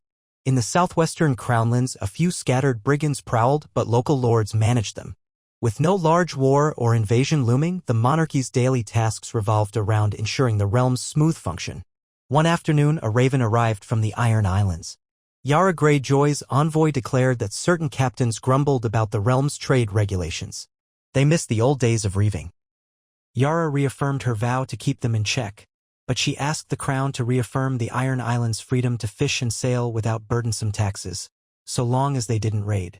Daenerys and her council quickly agreed, no sense stirring tension. She penned a note praising Yara's leadership and reminding the Ironborn that unity benefited everyone. It felt simpler these days to defuse such sparks before they became flames. That evening, as Daenerys strolled through the gardens with Jon and Riella, who insisted on chasing a pair of butterflies around a lilac bush, Tyrion appeared from a side path. The dwarf was out of breath, having walked quickly. He dipped his head in greeting. Apologies, Your Grace, for interrupting. There's news from the west. Miles Lannister just sent a letter. He's alarmed by rumors that a faction of discontented ex-soldiers has taken up arms near Ashmark. Daenerys's brows lifted. Another band of brigands? The Westerlands had trouble with that years ago. Yes, Tyrion said, puffing a sigh. It might be a small group. Miles believes they hoard old resentments from Cersei's downfall. Perhaps they fantasize about Lannister supremacy. He requests a small royal force to assist, or at least your formal support to quell them. He's concerned about them rallying local peasants with false promises. Jon looked at Riella, who was giggling while pulling on a branch of lilac, then back at Tyrion. We can't ignore the Westerlands if it's more than a handful of troublemakers. But is it truly urgent? Tyrion shrugged. Miles doesn't see them as an immediate army, just a worry that if left unchecked, they could grow. He hopes a royal stance will discourage them. Daenerys let out a slow breath. Send word that we support the Westerlands' effort to contain any lawless group. Offer a few hundred soldiers if needed, perhaps from the City Watch or from the Crownlands Barons. I'd rather not dispatch too large a force or stir the illusions that we're occupying the Westerlands. But yes, we respond swiftly. I'll write Miles a letter clarifying our stance. Tyrion nodded, his expression relieved. That approach should suffice. I'll handle the details. After he left, Daenerys knelt to gather Riella, who had crawled halfway under the lilac bush in pursuit of the elusive butterflies. She lifted the child, brushing leaves from her hair. Another faint brushfire of potential rebellion, she thought. Yet it felt manageable. The realm's alliances worked to quell such pockets. No pretender threatened the monarchy's existence. Daenerys pressed a kiss to Riella's cheek, carrying her back along the garden path. If small challenges were all they faced now, she considered that a gift of the new order. Several days later, Tyrion confirmed that the band near Ashmark was swiftly defeated by local Lannister forces, needing no extra crown soldiers. Myles Lannister wrote a formal expression of thanks and promised to remain vigilant. Daenerys felt gratification that a potential spark had fizzled. Even so, she recognized that the realm's unity required constant tending. This was the day-to-day work of preventing a return to old cycles, addressing discontent, ensuring fairness, and reinforcing ties among houses. In a sign of how stable the realm had become, Daenerys accepted an invitation to host a grand feast at King's Landing, celebrating the second anniversary of the realm's refounding under the Grand Council Charter. Lords from across Westeros arrived in a carnival atmosphere. The Red Keep's courtyards filled with tents, bright banners, and merchants hawking everything from spiced wines to children's toys shaped like dragons or dire wolves. Riella pestered her parents for sweets, and Daenerys, with a smile, gave her a small honey pastry from a Stormlander stall. On the evening of the feast, Daenerys donned a subtle gown of black with red accents, reminiscent of Targaryen colors but not too ostentatious. Jon wore a matching ensemble. Riella, hardly able to contain her excitement, wore a little dress embroidered with stylized dragons. The great hall sparkled with hundreds of candles. Musicians played a lively tune as lords and ladies mingled, sampling roasted venison, honey cakes, and Dornish wines. Delegations from the Vale, the Reach, the Riverlands, and beyond engaged in friendly banter. It was an image Daenerys once dreamed of, all corners of Westeros together in peace. Tyrion circulated with a cup of wine, introducing the Iron Islands envoys to the local Crownlands barons. Grey Worm stood watch with a group of unsullied by the hall's entrance, their posture relaxed but alert. Gendry Baratheon arrived, robust and good-natured, greeting Daenerys with a casual bow, then praising the city's new roads. Sansa Stark traveled from Winterfell, accompanied by a small retinue, offering a polite nod to Daenerys upon arrival. Their earlier tensions had settled into mutual respect. Daenerys held Riella's hand for part of the evening, letting her greet dignitaries in the gentlest way a 4-year-old could, usually shy waves or peering up with wide eyes. She ensured Riella didn't stay up too late. Eventually, a nurse whisked her off to bed. Then Daenerys took her seat at the head table with Jon, Tyrion, and Sansa. Toasts were made to the monarchy, to the Grand Council, to a realm free of the wars that once plagued it. Rising partway through the feast, Daenerys lifted her wine, addressing the assembled. Lords and ladies, friends, we gather to mark 2 years since we codified the Grand Council, forging a new tradition that ensures no region stands alone. I raise my cup to all of you, to your willingness to choose dialogue over conflict. Westeros has endured centuries of strife, but together we usher in an age of cooperation. Let us keep forging this path for ourselves and our children. The room applauded. Many stood to clink cups. Daenerys' gaze flicked to Sansa, who offered a small, sincere smile. She saw Myles Lannister in the crowd, nodding in reluctant approval. The Northern lords raised cups, and Gendry tapped his mug with a broad grin. In that moment, Daenerys felt the gentle satisfaction of seeing something once unthinkable become normal. Unity, not forced by fear, but chosen in hope. The feast wore on with music and dancing. Eventually, Daenerys escaped the noise, stepping onto a balcony that overlooked the city's sprawl. The starlight shimmered on the rooftops. She recalled standing on other balconies in days of war, heart pounding with the weight of brutal decisions. Tonight, the only tension she felt was an ache in her cheeks from smiling so often. The realm's tasks were endless, but the overshadowing dread of massive conflict was gone. Jon joined her at the balcony rail, a soft night breeze ruffling his hair. "All well?" he asked quietly. She turned to him, letting the moonlight catch her eyes. "More than well. I was thinking how far we've come, how this feast used to be unimaginable. All these houses celebrating Targaryen leadership. 2 years under a council no one believed possible." She allowed a half-laugh. "It's humbling." He nodded, expression thoughtful. "We'll never forget the cost it took to get here. But yes, this is a rare gift. A stable realm, a child growing up safe. I can't imagine wanting more." She slid her hand into his. Nor can I. They watched the city in companionable silence. Somewhere in the distance, a faint roar told her Drogon circled the sky. He rarely hovered over large gatherings these days, but he remained near enough to remind the world that House Targaryen still wielded power if needed. That symbol didn't inspire dread now. It simply confirmed the realm's queen had not forgotten her birthright. She used it carefully with the realm's approval. Quiet footfalls approached from inside. Tyrion stepped onto the balcony, clearing his throat softly. Forgive me. I realize you both needed a respite from the crowd, but Miles Lannister requests a brief word. I can steer him away if you prefer. Daenerys exchanged a glance with Jon, shrugged lightly. Let him come. I'd like to hear what he says. She couldn't ignore the Westerlands, especially if Miles had something urgent. Tyrion ushered Miles out to the balcony. The Lannister cousin wore a subdued red and gold doublet, face marked by deeper lines than years before. He offered a measured bow. Your Grace, Jon, I won't take much of your time. I simply wish to say I've seen how the realm thrives under your leadership. We once feared Targaryen tyranny, but you've shown restraint. My older kin, they might still nurse grudges, but me, I appreciate this prosperity. Ashemark's trouble was snuffed out easily because local folk trust the monarchy's fairness. Daenerys inclined her head. Thank you. I know not all in the Westerlands have accepted me wholeheartedly. I'm glad you see the benefits of peace. We have no desire to overshadow Lannister interests. Miles managed a small smile. Yes, well, House Lannister's pride will linger, but so does the memory of Cersei's downfall. I believe we can forge an even better trade arrangement with Casterly Rock, especially if the new roads connect to Lannisport. Perhaps we can talk in more detail next council session. Jon offered a nod. We'd be happy to. Our gates are open for that conversation. Miles bowed again. I'll let you enjoy your evening. Thank you for hearing me. He departed, footsteps fading into the hall.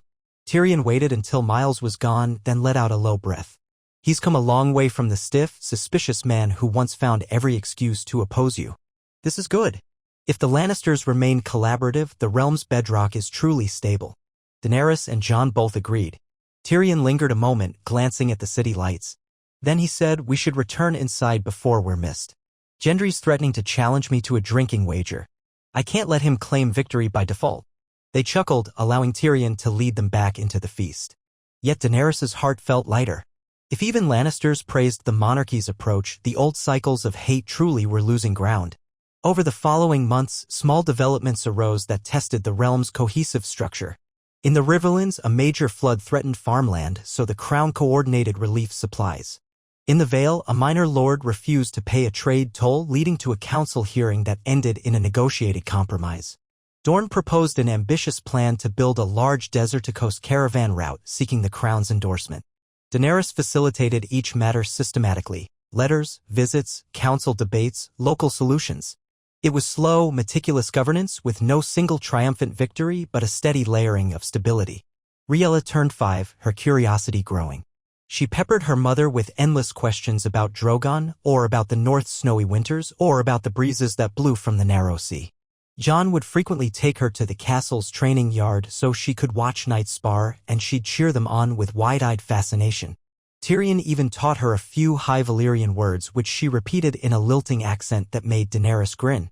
It was a life Daenerys once thought impossible, a Targaryen child raised in peace, shaped not by flight and terror but by the patient workings of a realm forging a new identity.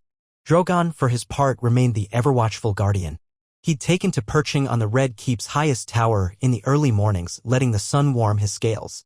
At night, he roamed the skies or hunted well beyond the city. The small folk no longer scattered in panic at his silhouette. Children occasionally pointed with excitement, calling him the Queen's Dragon. Daenerys herself seldom needed to mount him for anything but short flights, no more grand displays of conquest. A few times, visitors from Essos arrived and stared in awe but realized King's Landing was not threatened by flames. It was a sign that Targaryen power had evolved. One late summer day, a new raven arrived from Winterfell. Sansa Stark requested the monarchy's presence for a harvest festival, wanting to show the North's continued prosperity. She extended the invitation not only to Daenerys and Jon, but to Riella as well, hoping the young princess could see the North's traditions.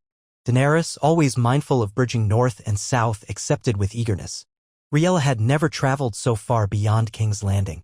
At 5, she was old enough to manage a journey, especially if they took frequent stops, and planned for her comfort. Thus, Daenerys made arrangements for a royal progress northward, a smaller retinue to avoid straining local resources. Grey Worm would remain to oversee King's Landing's security. Tyrion would accompany them, have to ensure no pressing state matters got lost in the shuffle, half out of curiosity to see how the North had changed. Davos would coordinate from the capital, holding the fort, so to speak. Meanwhile, Gendry Baratheon planned to meet them partway, wanting to discuss a new trade route that might pass near Moat Cailin. The journey promised both diplomatic fruit and a chance for Riella to witness the North's rugged beauty. They set out in early autumn, the roads dusty but passable.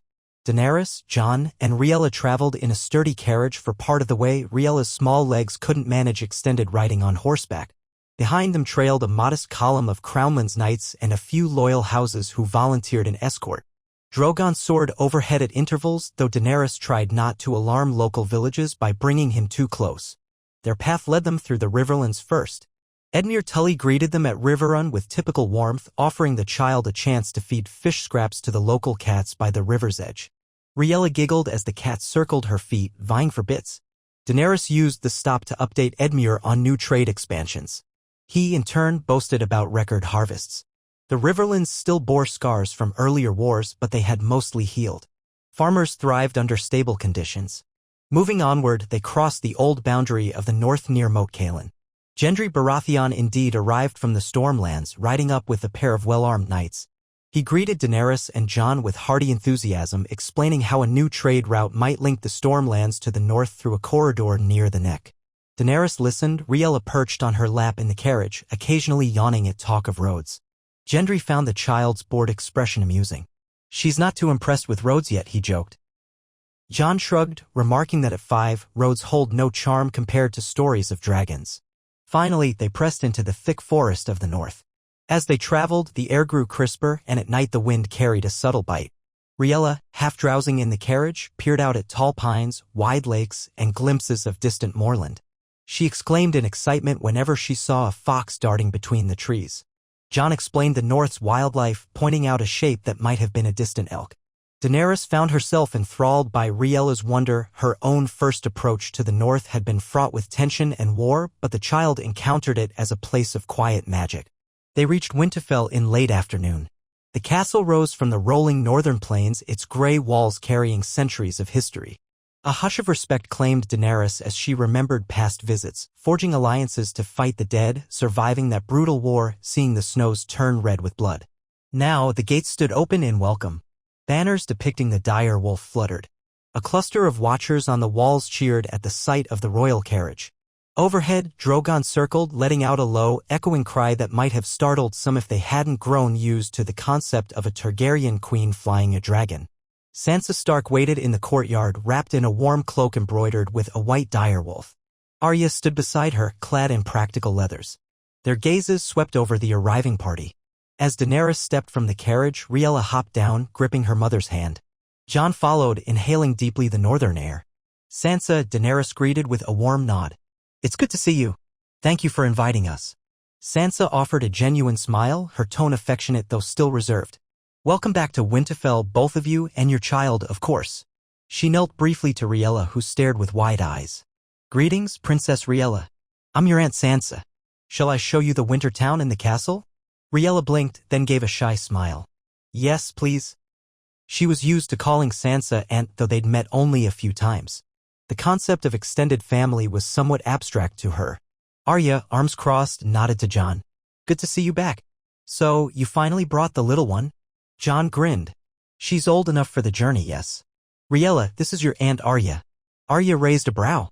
"I might show you a trick or two," she murmured to the child, who regarded her uncertainly, then smiled. "If your mother doesn't mind," Arya added toward Daenerys with a playful edge. Daenerys only smiled. "As long as it's nothing too dangerous." Arya chuckled. "No dagger-throwing lessons just yet. Promise." A hush of mild laughter rippled through the courtyard. Grey Worm and Tyrion dismounted nearby, greeting the northern officers. Sansa led them inside, explaining that the harvest festival events were set for the morrow in the winter town.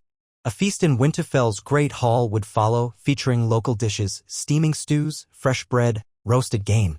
Daenerys welcomed the respite from the busier approach of King's Landing. Inside the castle, familiar corridors brought a rush of memories for Daenerys, some joyous, some grim. She recalled first meeting the Northern Lords, the war council that preceded the battle against the dead, the uncertain stares from those who doubted her intentions. Now, the corridors felt warm with candlelight, and passing servants or guards gave polite bows. She glimpsed no sullen or suspicious glares. The North had accepted her. In large part, it was thanks to Jon's bridging presence, but also her own willingness to meet them on their terms, demonstrating again and again that she was not her father's daughter. They settled into guest chambers. Riella marveled at the thick fur rugs and the subtle warmth from hidden hot springs that heated Winterfell's floors. She leaped on a large bed stuffed with straw and wool, giggling. Daenerys gently admonished her to be careful. Then Sansa tapped at the door, inviting them for a walk around the courtyard so Riella could see the famed weirwood in the godwood. Daenerys accepted, wanting the child to experience northern traditions. Jon and Sansa led the way while Daenerys followed with Riella's hand in hers. The godwood lay quiet, the ancient weirwood's red leaves rustling softly. Its face carved in the trunk regarded them with a solemn expression. Riella gazed up, entranced by the leaves' deep color. "Why does it have a face?" she asked, voice hushed. Sansa knelt beside her. "Because the old gods watch us through it, or so Northerners believe. The tree is older than any living person." Riella blinked wide eyes, then turned to Daenerys. "Does the tree know me?" A tender pang filled Daenerys's chest. She'd once found these gods distant, but she respected the North's faith. "If the old gods watch over us, then yes, it knows you," she whispered. Riella considered that solemnly, then nodded, apparently accepting. She reached a small hand out to the trunk, not quite touching it, as though greeting an ancient friend. The hush of leaves and the trickle of a nearby stream set a scene of quiet reverence. Daenerys felt a warmth for Sansa, who had chosen to share this moment with the child. Once, they'd been near adversaries, mistrusting each other's intentions. Now, Sansa gave Riella glimpses into the Stark heritage that flowed in her veins alongside Targaryen blood. Jon stood close, resting a hand on Riella's shoulder as though bridging the old gods and the new. After some time, they left the godwood, wandering back toward the main keep. Arya emerged from a side corridor, smirking conspiratorially. "Done communing with heart trees?" She ruffled Riella's hair. "I was about to show your daughter the yard where I trained to be a warrior. Perhaps it'll inspire her one day." Daenerys chuckled. "As long as she's not brandishing a real blade at 5, I have no objections to her seeing the yard." So they ventured to the training yard where a few northern knights practiced sword work. Riella hid behind Daenerys's skirts at first, then peeked out in fascination as she watched the clang of steel. Arya explained how she once practiced archery and sparring in that yard, capturing an essence of northern resilience. Riella's eyes shone, but she remained shy, clinging to her mother's hand. That evening, the family dined with Sansa, Arya, and the major northern bannermen in Winterfell's Great Hall. The conversation flowed around the stable harvest, the success of the new roads linking the north to southern markets, and the upcoming festival. Riella dozed off partway, lulled by the warmth of the hearth. Daenerys carried her to bed, a sense of contentment filling her. This was the North at peace, a place once battered by war, now full of quiet gratitude. The harvest festival day dawned bright but brisk. Trestle tables lined the winter town's main square, laden with bread, roast vegetables, salted fish, venison pies, and honey cakes. Northern farmers arrived from outlying villages, bringing produce to share. Musicians played lively tunes on fiddles and flutes. The entire settlement bustled with laughter and conversation, a sense of relief after seasons of labor. Daenerys, Jon, Riella, and Sansa strolled among the stalls, sampling spiced apples or warm bread. Riella squealed in delight at seeing a pen of goats, tugging on Jon's sleeve to let her pet one. Daenerys noted how the northern folk recognized her face. Many greeted her politely, some smiling shyly at the little princess. She responded with genuine interest in their harvest yields and conditions. The memory of sullen stares from years ago was gone. They saw her as a queen who had proven her empathy. She marveled again at how far hearts could change.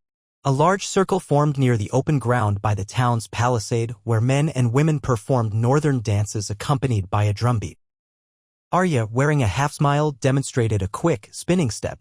Sansa watched with amusement, shaking her head at her sister's fervor.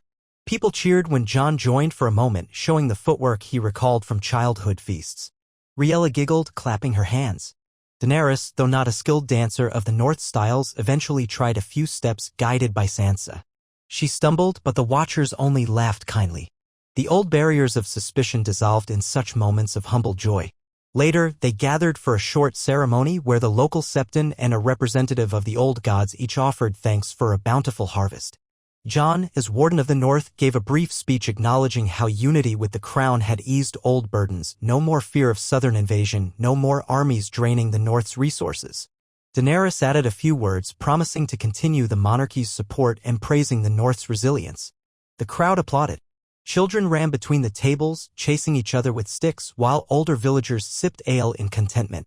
This was a side of the North Daenerys had rarely seen, celebratory, not under siege. At day's end, stuffed with local treats and a bit worn from the social swirl, Daenerys found a quiet nook by the town's watchtower. She let Riella rest her head in her lap, the child dozing from so much excitement. Jon found them there, standing watch as the sun set behind the rolling hills. The air cooled fast, painting the sky in a wash of orange and pink. He leaned against the stone tower, expression content. "Happy?" he asked softly. Daenerys brushed a lock of hair from Riella's cheek. "More than I imagined. I used to think the North would never truly accept me. But look at them celebrating as if I were one of their own. It's you, in part, bridging that gap. But it's also the realm's healing." Jon stroked Riella's small shoulder. "They see your deeds, not just your name." He paused, a mild sadness crossing his face. "I wish my father, Ned Stark, could see this. He died believing Targaryens were a threat or a tragedy waiting to unfold. Now, a Targaryen mother protects the realm he loved." She placed a comforting hand over his. "He'd be proud of you. You upheld his values, honesty, loyalty. And you helped me embrace mercy when I almost succumbed to vengeance. I feel his spirit in the North's kindness." They sat quietly, the sky growing darker. In the distance, music from the festival resumed, muffled by the hush of twilight. Daenerys felt Riella stir, opening bleary eyes. "Mama? Papa?" She yawned. "Are we going home?" Jon gently scooped her up. "We'll return to Winterfell soon. Did you enjoy the goats and the dancing?" She nodded sleepily, burying her face against his shoulder. Daenerys rose, stretching her legs. "Let's get her to bed." They returned to Winterfell under a canopy of stars.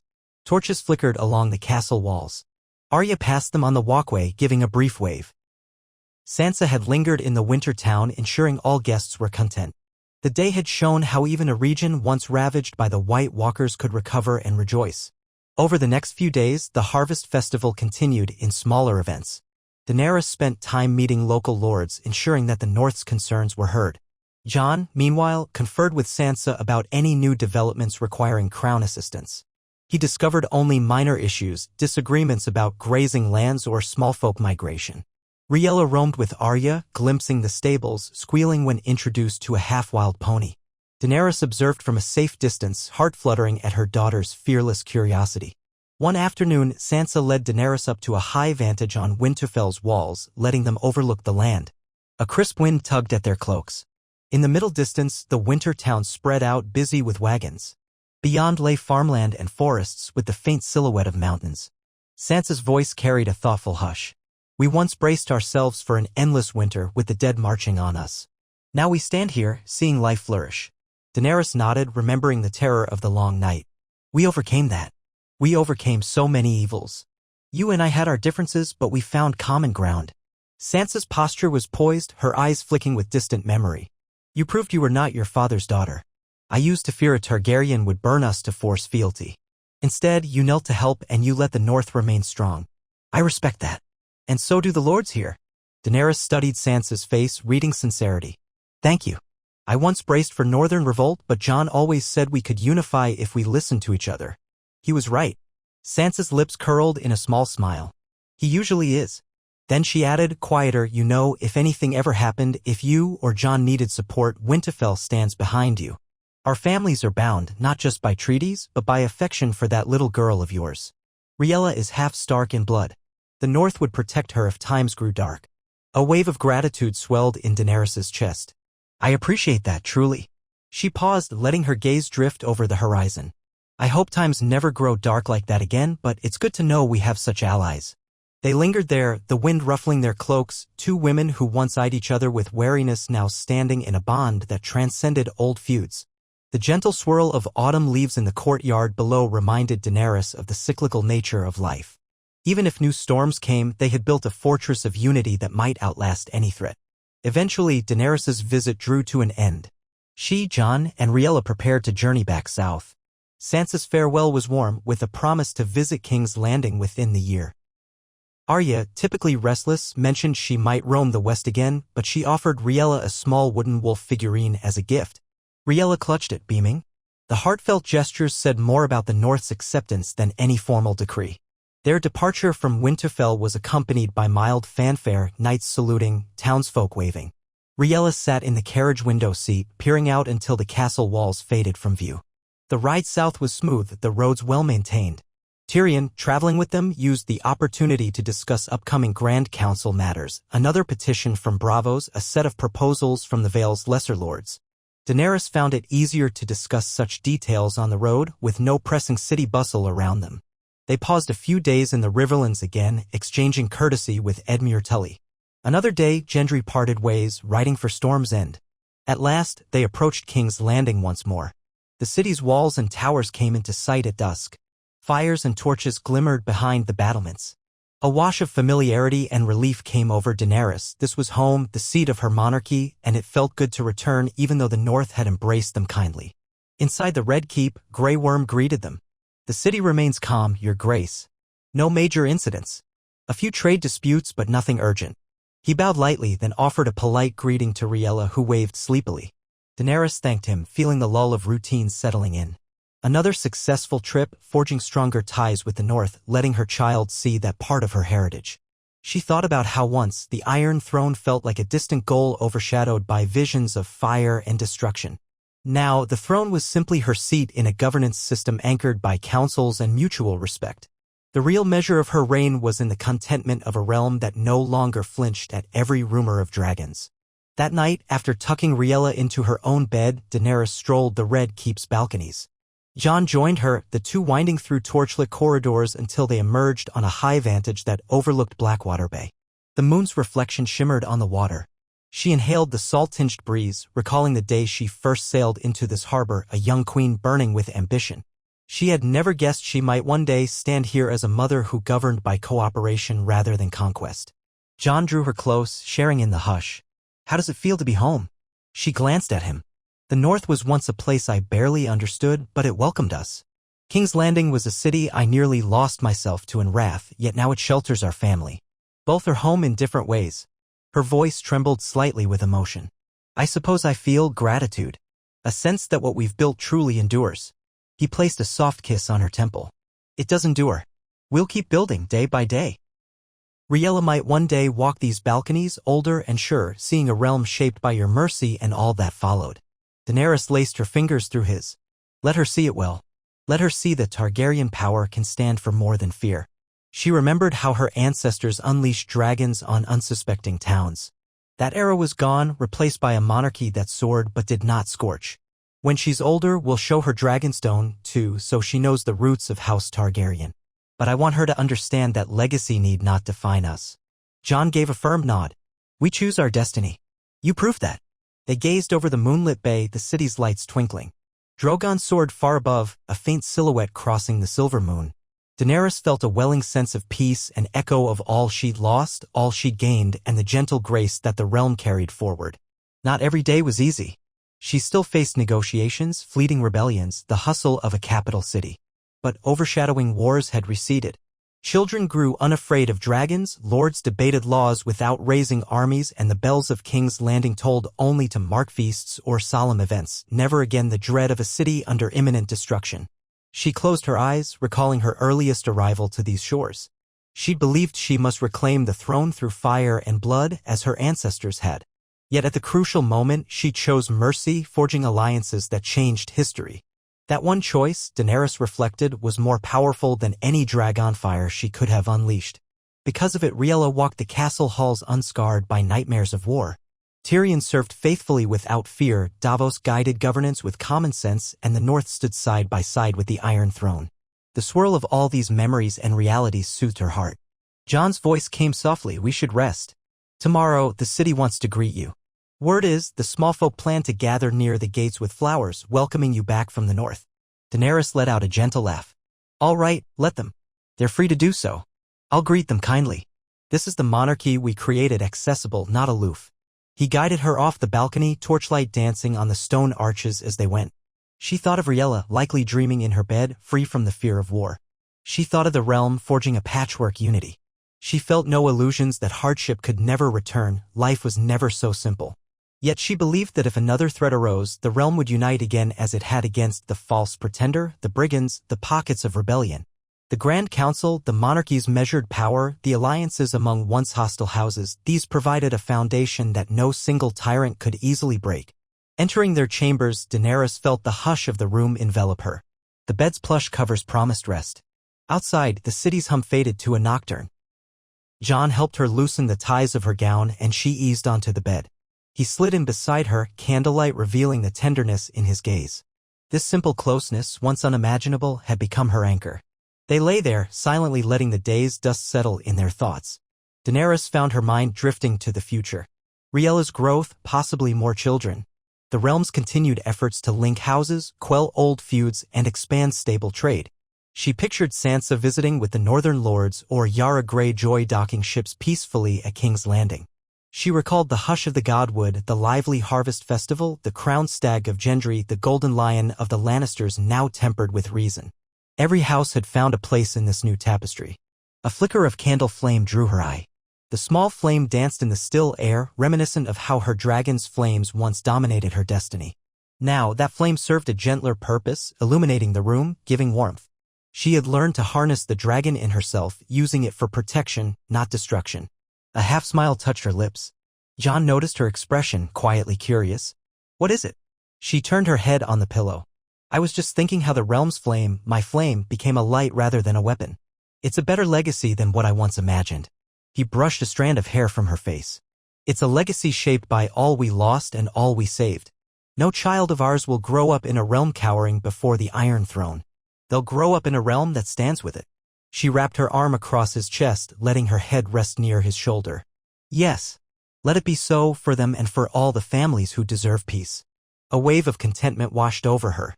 She pressed her cheek to him, closing her eyes.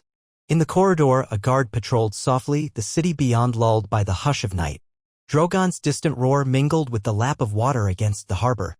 No alarm bells tolled, no frantic rush of soldiers brack. ING for siege. The realm slumbered in the comfort of an age shaped by the Queen's choice to spare innocence. The wheel, once unstoppable, had cracked and been replaced by a more balanced order. Men, women, and children across the 7 kingdoms lived without the overshadowing terror that once haunted them. In that calm, Daenerys Targaryen drifted into restful sleep. Tomorrow, she would greet well-wishers, sign letters, plan expansions, and raise her daughter. She would carry on the labor of a monarchy bound by law and counsel. But for tonight, she existed in the serenity of a decision made years ago, a single moment of restraint that saved countless lives and led to an enduring tapestry of unity. She was mother of dragons, but also mother of a bright-eyed child who embodied the realm's hope. Around them, Westeros found new rhythms in the space between old grudges and fresh beginnings. Thus, Daenerys Targaryen and Jon Snow, with their daughter Riella, continued walking the path of compassion that had spared King's Landing from flames.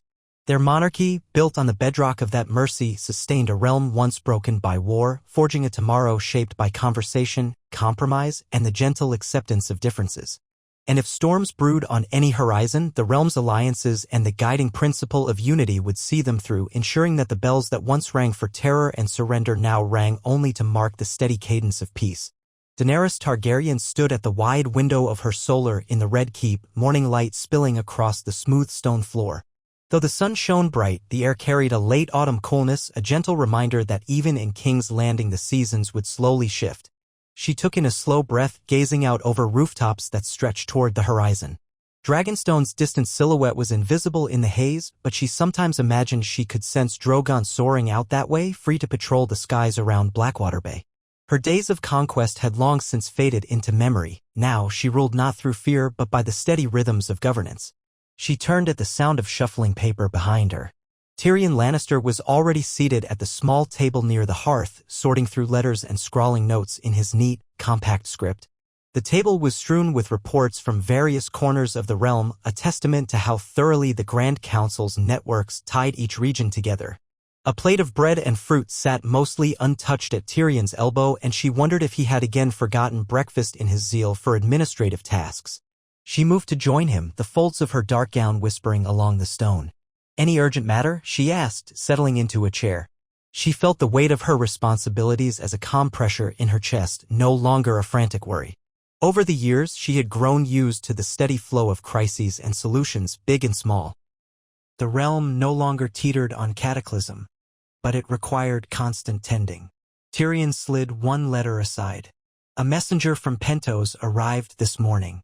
The city's magisters want more favorable conditions for their galleys docking at King's Landing. They're offering an alliance to help expand our port facilities in exchange for lowered tariffs. I suspect we can negotiate something beneficial, but we shouldn't be too generous.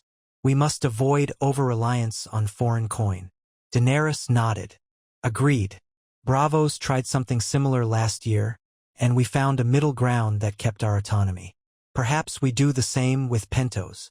Tyrion made a small notation. Precisely. Also, a letter from the Vale. Lady Royce requests an audience or a council session to address border tolls for merchants crossing from the Riverlands. She claims the local barons are skirting certain fees. It's minor, but it's causing friction. Daenerys offered a faint smile. We'll schedule a hearing. Sometimes these friction points can spark bigger feuds if ignored. Her gaze flicked over the rest of the parchment stacks. And in the north? Tyrion's expression brightened. All quiet there since your visit for the Harvest Festival. Sansa wrote only to say the snows might come earlier this year. She's stocking Winterfell stores, but she has no major concerns. Everything points to a smooth season. She also mentions that Riella's visit remains a point of chatter. The small folk up there were utterly charmed by your daughter. At the mention of Riella, Daenerys felt a swell of warmth. The girl was 5 now, spirited and curious, a living bridge of Targaryen and Stark heritage. "I'm glad," Daenerys murmured. She still asks about the goats she saw in the winter town. I suspect she enjoyed that trip more than we realize. Tyrion chuckled. A child who experiences both the scorching summers of King's Landing and the bracing winters of the north might grow into quite the adaptable queen someday. Assuming, of course, the realm remains as stable as it is now. Daenerys' smile carried quiet resolve. We'll ensure it does. We've come too far to let old grudges reignite. She ran a fingertip along the edge of a parchment. Any word from Miles Lannister or the Westerlands? Tyrion shook his head. Last I heard, they're rebuilding a few roads near the coast. No fresh rebel bands or ex-soldier uprisings. Seems Miles has it under control. She nodded, relieved. In the early years of her reign, pockets of Lannister loyalists had stirred trouble. But they had dwindled under the consistent enforcement of law. Excellent. Then let's proceed with the day's tasks. I want to meet with Davos regarding the shipping expansions. After that, I'll hold a short audience in the throne room for a handful of petitioners. She stretched her arms. And this afternoon, I promised Riella a walk in the gardens. I'm determined not to miss it. Tyrion's mouth quirked in a smile. I'm certain the realm can spare you for an hour of motherly duty. He gathered up the relevant letters, patting them into a neat stack. I'll summon Davos. Daenerys rose, adjusting her gown. Thank you, Tyrion. She stepped away, the conversation drifting behind her. With each passing month, the daily rhythms of a peaceful monarchy solidified. New roads replaced old battlefields, councils replaced war councils, and the people came to trust that the Targaryens would not unleash dragons upon them. She allowed herself a moment of pride, recalling the scorching path she once nearly took. Exiting the Solar, she made her way through corridors decorated with subtle Targaryen banners. Guards saluted her with calm respect, unsullied but not fearful. She reached a small antechamber adjacent to the war room, where she found Ser Davos Seaworth studying a map. The old smuggler-turned-hands advisor still retained the weathered look of a life at sea, though his hair was grayer than ever. He bowed slightly. Your Grace. Tyrion said you wanted to discuss shipping expansions? She smiled. Yes, we want to handle it carefully, so we don't let foreign powers gain undue leverage. What do you think? Davos rubbed his chin. We can accept Pentos's help in modernizing some docks, but keep them on a short leash, similar to what we did with Bravos. Let them invest but at fair rates and maintain crown oversight. If they sense we're desperate, they'll try to impose more demands. Daenerys nodded. Exactly. Then I'll sign a conditional agreement. Thank you, Davos. I trust your common sense on these matters. He smiled modestly. Just doing my part, Your Grace. And how's Princess Riella? The city watchmen say she darted past them this morning, racing after a cat. A motherly laugh escaped Daenerys. She's unstoppable. She was quite determined to catch that cat. Maybe she wants her own direwolf, seeing how enthralled she was by the wolves in the north. Davos chuckled. Better a cat than a direwolf in the Red Keep. The staff might revolt if a wolf pup chewed through the tapestries. Daenerys parted from Davos soon after, heading toward the throne room. Midway, she paused by a tall window overlooking the courtyard. There, as if summoned by mention, she spotted Riella running across the courtyard, chasing a black and white cat with squeals of delight. A patient nurse followed, trying not to stifle the girl's fun too much. Daenerys felt a gentle pang of affection. Her daughter's carefree laughter reminded her daily of the choice she had made that saved King's Landing from ashes. Gathering her composure, she continued to the throne room. A small group of petitioners had been scheduled for an audience. She entered from a side door, ascending the short platform at the front. The Iron Throne loomed behind her, half in shadow from the morning sun. She seldom perched on it anymore, preferring to stand or sit at a simpler seat. Tyrion, arriving from another corridor, took his place at her side, while a few gold cloaks stood vigil. A herald announced the first petitioner, a merchant from the Reach complaining of unfair competition from new Dornish caravans. Daenerys listened calmly, letting him explain how he believed the caravans undercut his prices. She responded that the realm's open trade policies benefited everyone, but she'd pass the complaint to the Grand Council's Trade Subcommittee for review. The merchant seemed mollified enough. He bowed and departed. The second petitioner was a blacksmith from Flea Bottom, seeking permission to open a larger forge near the city's main market. Daenerys asked a few clarifying questions. Did he have the means to dispose of waste safely, and had he discussed with local guilds? Satisfied with his answers, she granted approval. The blacksmith almost cried with gratitude, praising the Queen's fairness before exiting. And so it went: petty concerns, small pleas, adjustments to local decrees. Each matter had once been overshadowed by the fear of war. Now, these mundane tasks shaped the realm's prosperity. Daenerys addressed them patiently, aware that good governance flourished in the details. When the last petitioner left, Tyrion turned to her with an expression of satisfaction. That's the final audience for the day. You're free to chase your daughter through the gardens if that was your plan. She let out a soft laugh. Yes, I believe I will. Send me any urgent letters by supper time. Exiting the throne room, she felt a delightful sense of relief. Leading through peace required as much stamina as leading through war, but it allowed moments of maternal joy that once seemed impossible. She found Riella in the royal gardens, beneath a trellis of late-blooming roses. The child was poking at a cluster of flower petals that had fallen to the ground, apparently enthralled by a fluttering butterfly. Hearing footsteps, Riella looked up, face splitting into a bright grin. Mama! She scampered over, hugging Daenerys' leg. Daenerys scooped her up, inhaling the faint scent of roses that clung to Riella's hair. Have you been terrorizing the butterflies, little dragon? Riella giggled. I only want to look at them. Nurse said not to catch them. Daenerys brushed her daughter's cheek. The nurse is right. Butterflies need to fly free. She set Riella down, taking her small hand. Shall we walk? So they meandered through the garden paths, where autumn's gentle fade left some flowers drooping while others clung to color. A few palace staff passed by, bowing or curtsying. Riella, curious as ever, bombarded her mother with questions. Why did the leaves turn brown? Why did the roses lose petals, and would the flowers come back in spring? Daenerys answered each as best she could. She'd once grown up in deserts and cities of Essos, seeing little of seasonal change. Now, she cherished these simple wonders. They passed a small reflecting pool. Riella knelt to peer at the water, fascinated by her reflection. Daenerys knelt beside her. That's you, she teased, tapping the pool's surface to make small ripples. Riella tilted her head. I look like you, Mama. But Papa says I look like him too. Daenerys considered the child's face. The silver hair was more Targaryen, the bright gray eyes leaning toward Stark. You're both of us, she said gently. That makes you quite unique. Riella's reflection blurred. Will I have a dragon too, someday? A pang of uncertainty crossed Daenerys's mind. She recalled how her bond with Drogon was something unique, born of a magical hatching. Drogon is the last dragon I have. He might let you ride with me if you're older and careful. But whether you have your own dragon, that's something fate decides.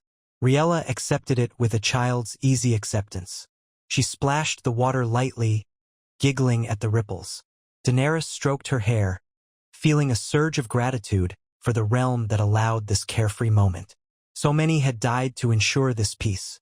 She prayed that Riella's generation would never witness the horrors of total war. Later, they returned inside as dusk approached. In the corridors, they passed an unsullied guard who bowed.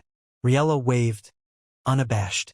The guard offered a faint smile, something Daenerys appreciated, as the unsullied once rarely showed emotion.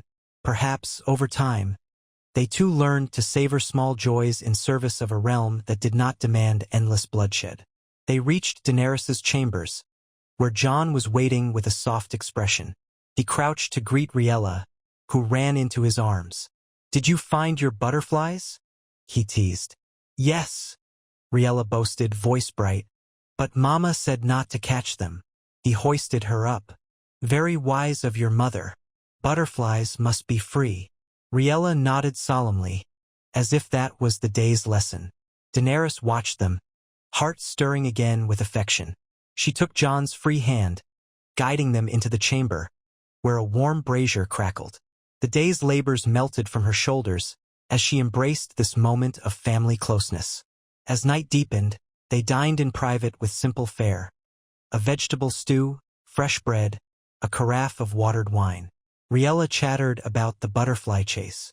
Daenerys and Jon exchanged amused glances. Sometimes the normalcy of it all seemed surreal. She had once believed her entire life would be shaped by storm and fire. Now, her greatest challenge was balancing trade accords and council debates, raising a daughter in a city that revered dragons but saw none unleashed in violence. When Riella finally dozed off, nurse returning her to her small bed, Daenerys and Jon lingered by the window. The city spread below them, lamplight dancing in winding streets. A hush of contentment filled the air. Jon placed an arm around her waist, drawing her close. She laid her head on his shoulder, eyes half-lidded with the day's mild fatigue. Everything is calm, he murmured. Sometimes I wonder if we've grown too used to peace. But I'd rather that than the alternative. Daenerys exhaled. We must never grow complacent. Yet I'm grateful for these years. Each day of contentment is a victory over the old cycles. If war ever knocks, we'll stand ready. But if we can guide the realm to avoid it altogether, we honor all who died in the past. Jon's gaze flicked to the harbor where a few ships' lanterns glimmered. The House of the Undying gave you visions of a ruined throne room. You changed that fate. Now the throne remains unburnt and the realm thrives. That's your true conquest, conquering yourself in that moment of rage. She closed her eyes, recalling the haunting memory of bells tolling, the city at her mercy. I chose mercy, she whispered, and it gave me more than I ever imagined possible. They stood there until the final threads of moonlight slipped higher, silvering the rooftops. Then they retired, letting the city slumber under the quiet watch of a Targaryen queen who had turned from vengeance to stewardship. In the following weeks, Daenerys continued her daily cycle of governance. Tyrion reported progress on the negotiations with Pentos. Davos handled minor shipping disputes. Grey Worm monitored King's Landing's security. The city flourished and the realm's routine carried on. Occasional letters from the north or Stormlands mentioned small local matters easily solved. The new roads connecting regions facilitated commerce and the Grand Council functioned effectively to address disputes without drawing swords. House Lannister kept busy modernizing their coastal trade routes, cooperating with the Crown's policies. Dorne quietly expanded caravan routes, sending exotic goods through the Crownlands. The Vale reported stable conditions, though the Vale Lords sometimes squabbled. Now they handled it in council sessions, not battlefields. On a crisp morning, Daenerys woke early to find a note from Tyrion that the Grand Council's next official session was only a fortnight away. Delegates would gather in King's Landing to finalize certain trade reforms and address a potential new law on inheritance for lesser houses. Some of them wanted recognized rights to pass titles to daughters if no sons lived.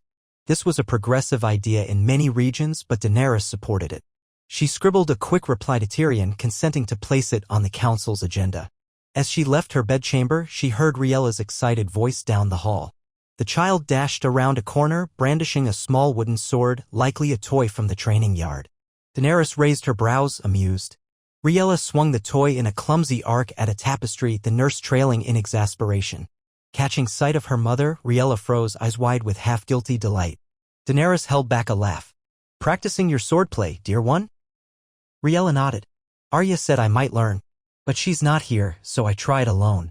Daenerys knelt, carefully taking the toy sword. "We don't slash tapestries, sweet girl. If you want to learn sword moves, you must do so under guidance and not indoors." Riella pouted but didn't protest, handing over the toy. Daenerys ruffled her hair. "We'll arrange some lessons when you're older. For now, maybe try a wooden shield in the yard with the knights. You mustn't destroy the keep's artwork." The child nodded meekly. Daenerys smiled to the nurse, who guided Riella away. A small grin tugged at Daenerys's lips. Riella's boldness reminded her of Arya, the same fierce spark that refused to remain idle. As a mother, she felt a swirl of protectiveness. As a queen, she wondered if Riella's generation would bring forth new patterns of leadership, combining Targaryen tradition and stark resilience in unexpected ways. That afternoon, Daenerys presided over a short planning session for the upcoming Grand Council. Jon, Tyrion, Davos, and a few scribes gathered. They mapped out which delegates would attend, ensuring ample lodging. Each region's topics were noted: the Vale's concern about those inheritance laws, the Iron Islands' request for more freedom in shipping. Dorne might push for expanded land routes. The meeting was set to last several days, culminating in a final agreement. Jon, seated beside Daenerys, contributed a suggestion to let each region hold daily breakout discussions for specialized matters so the main session wouldn't bog down. The group agreed. As Daenerys wrapped up the session, a courier entered, bowing. "Your Grace, a letter has come from Essos, an envoy from Volantis. They request an audience soon, offering to form some manner of cultural exchange. They speak of scholars and teachers wishing to visit Westeros." Tyrion lifted a brow. "Volantis has always been a bit aloof. Are they trying to expand influence, or do they genuinely want cultural ties?" Daenerys tapped her fingers on the table. "If it's genuine, it could be beneficial. Westeros has grown more open to foreign ideas. We'll receive them politely. If they attempt to manipulate our politics, we'll handle it. Let them come." Davos nodded. "I'll prepare lodging for them in the city. We'll keep an eye out for hidden motives. But we needn't dismiss them outright." With that, the day's planning ended. Daenerys, stepping outside the council chamber, found Riella sitting on a bench in the corridor. Cheeks puffed in impatience. The nurse standing watch. At the sight of her mother, the child's face lit up. "You're done? Will you come see me draw pictures?" She brandished a small slate and chalk in triumph. Daenerys laughed softly. "Yes, little dragon. Let's see your art." She cast a glance back at Jon and Tyrion. "If you'll excuse me, my daughter awaits." They waved her on with indulgent smiles. So Daenerys spent the next half hour in a quiet solar, admiring Riella's chalk scribbles of direwolves, dragons, and houses she recognized from their sigils. The child had drawn a somewhat lopsided three-headed dragon in red chalk. Daenerys praised her efforts, touched by how Riella tried to capture the swirl of wings. The nurse beamed, happy for the sweet calm of the scene. This was the monarchy's daily tapestry. Serious council negotiations balanced by moments of familial warmth. As the fortnight passed, delegates trickled into King's Landing for the Grand Council. The city bustled anew with banners, each region's sigils flying at the harbor or near the Red Keep. Accommodations were arranged with minimal fuss, a far cry from earlier days when so many lords traveling together might have spelled tensions. Daenerys observed with satisfaction how quickly the realm now adapted to these gatherings. For common folk, it signaled prosperity and stable leadership. On the eve of the council's opening, Daenerys hosted a small welcoming reception in the Red Keep's courtyard. Tables were set with fruit, cheese, and wine. The air carried a faint nip of approaching winter, though King's Landing rarely felt true cold. Lords and ladies mingled, exchanging pleasantries. Daenerys, standing beside Jon and Tyrion, greeted each delegate. She spotted Myles Lannister from the Westerlands, Gendry Baratheon from the Stormlands, Edmure Tully from the Riverlands, Lisa Royce from the Vale, the Dornish envoy Rymond Pharaohs, Iron Islands captains loyal to Yara, and a scattering of minor lords and lesser houses. Even Prince Roan of Dorne had come in person this time, a rare occurrence. He approached Daenerys with a respectful inclination of his head. "Your Grace," he said, voice mellow. "It's good to be back in King's Landing. I look forward to finalizing those caravan expansions. Our spice trade grows every year." Daenerys inclined her head. "I welcome your presence, Prince Roan. Let's see what fruit we can harvest from these discussions." Nearby, Gendry teased Myles Lannister about Stormland smithing surpassing Lannister steel. Myles responded with forced politeness, though the edge of rivalry softened over time. Edmure Tully spoke with Davos about improved river shipping. Riella flitted through the courtyard, curious about the gathering. Daenerys gently guided her to remain near the dais, not wanting the child to distract the delegates too much. Riella soon got bored and latched onto Podrick Payne, who entertained her with a quiet puppet trick. The scene made Daenerys smile. Such peaceful gatherings once would have been unthinkable. The next morning, the Grand Council convened in a large assembly chamber off the main throne room. Rows of seats surrounded a central space with a round table. Delegates took their places, scribes waiting to record debates. Daenerys sat at the high seat with Jon by her side. Tyrion stood to open the session, briefly recounting the council's purpose: to review new proposals, address unresolved disputes, and strengthen unity under the monarchy's balanced structure. The delegates listened intently. Many in that room had once been at war or served different factions. Now they served a single realm, their voices aligned in shaping policy. The first topic was the proposed inheritance reforms. Lisa Royce detailed how a smaller Vale house faced extinction because the current lord had no male heir and the laws prevented a daughter from inheriting. The discussion sparked varied reactions. Some lords worried about upheaval to ancient customs, others saw it as a fair solution to preserve family lines.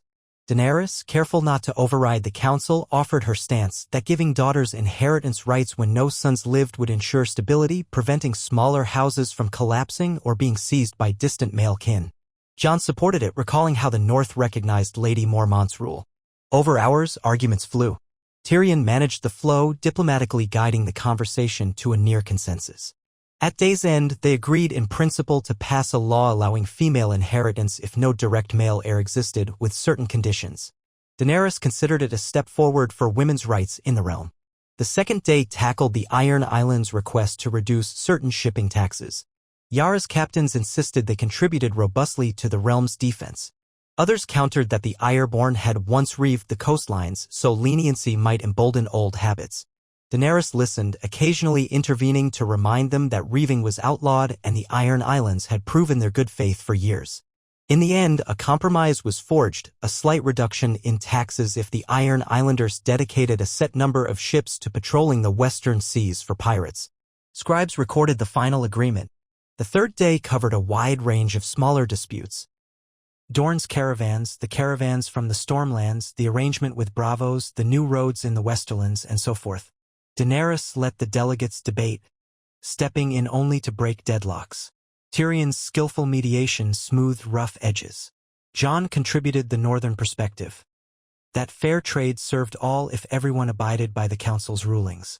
By the close of the session, each region had hammered out minor adjustments, each side yielding a bit for the common good. Outside the assembly hall, Daenerys observed how delegates mingled, shared wine, or swapped stories of their homes. A sense of camaraderie had replaced the suspicion that once plagued such gatherings. Myles Lannister, looking more comfortable than ever, actually joked with Gendry about forging a special wedding gift for some Westerland's cousin. The Dornish men chatted with Tully archers about new arrow designs. Daenerys felt a quiet joy. The wheel she once swore to break had indeed been replaced by a broad table where each region found its seat. Late in the evening of the final session, the delegates signed the revised charters. Daenerys and Jon affixed the royal seal, and the new reforms became law. Applause filled the hall. The tension that might once have haunted them was replaced by mutual satisfaction. Daenerys gave a short closing speech, thanking them for their diligence and encouraging them to carry the spirit of unity home.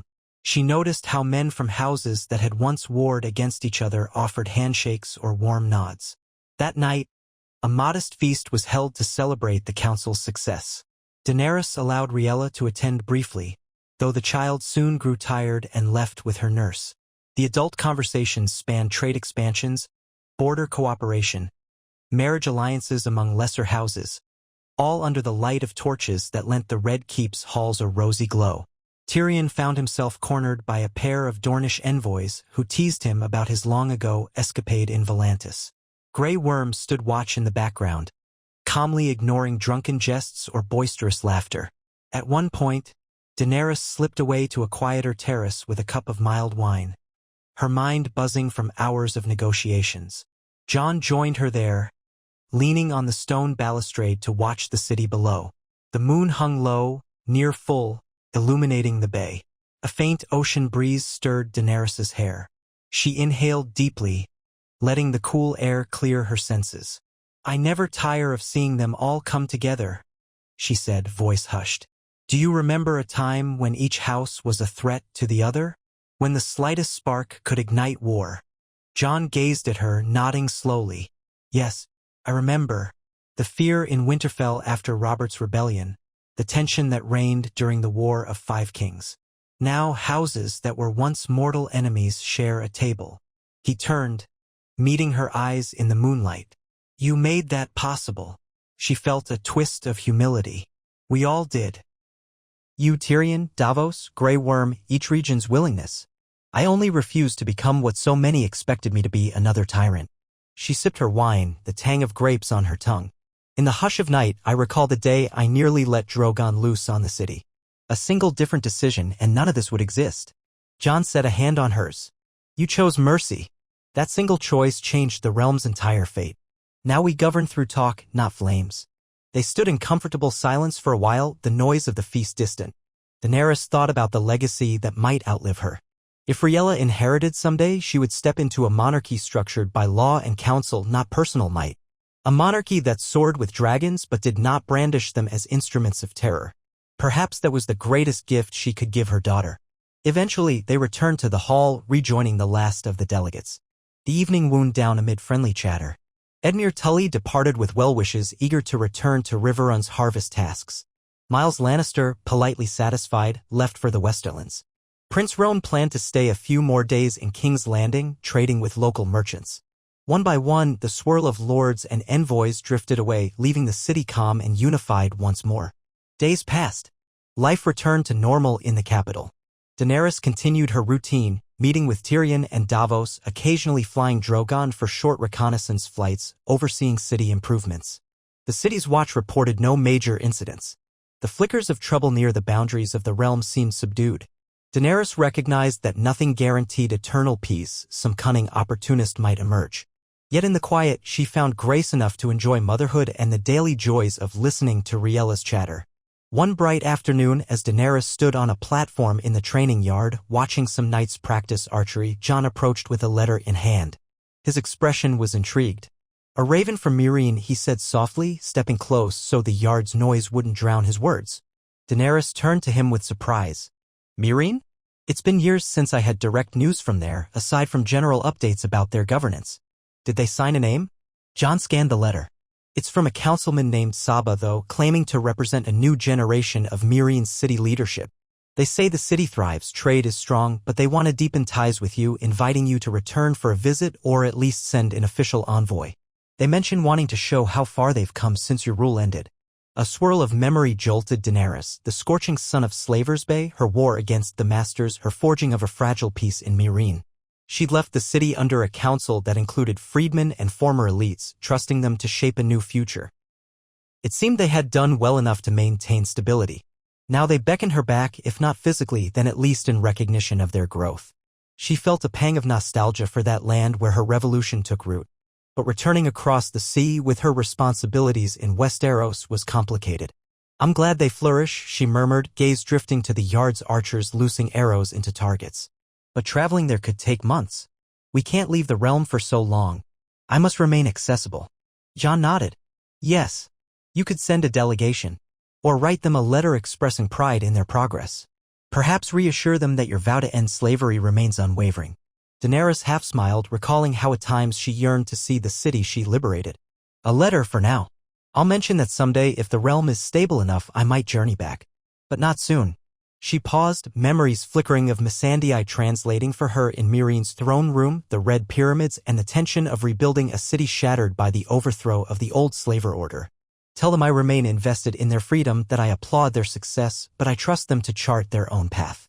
Jon gently squeezed her shoulder in silent support. I'll help you draft a reply. They'll be heartened, I'm sure. They see you as the breaker of chains who gave them a new dawn. She exhaled, a soft sadness in her eyes. I once believed I'd return there triumphant after conquering Westeros. Life turned out so differently. But maybe that city never truly needed me after all. They needed the chance to govern themselves. Jon offered a small nod. You showed them the way. That might have been enough. They moved on, letting the letter rest in Daenerys' mind. Another sign that the seeds she planted in Essos continued to grow in her absence, just as the seeds of peace grew in Westeros. Weeks flowed into months, carrying the realm toward winter's threshold. Reports of snow came from the north, but it would be a mild winter overall. King's Landing saw cooler breezes and occasional storms. Daenerys found the city easy enough to govern in winter, no existential threat from the White Walkers, no savage war within the walls. Life marched on in a measured beat of commerce, farmland shipments, and local festivals. As the new year turned, Daenerys held a modest ceremony in the Red Keep to celebrate 7 years of her reign. A throng of small folk gathered outside the keep, cheering her name. She addressed them briefly, thanking them for their cooperation in building a stable city. The cheers felt genuine, free of the forced praise that fear might produce.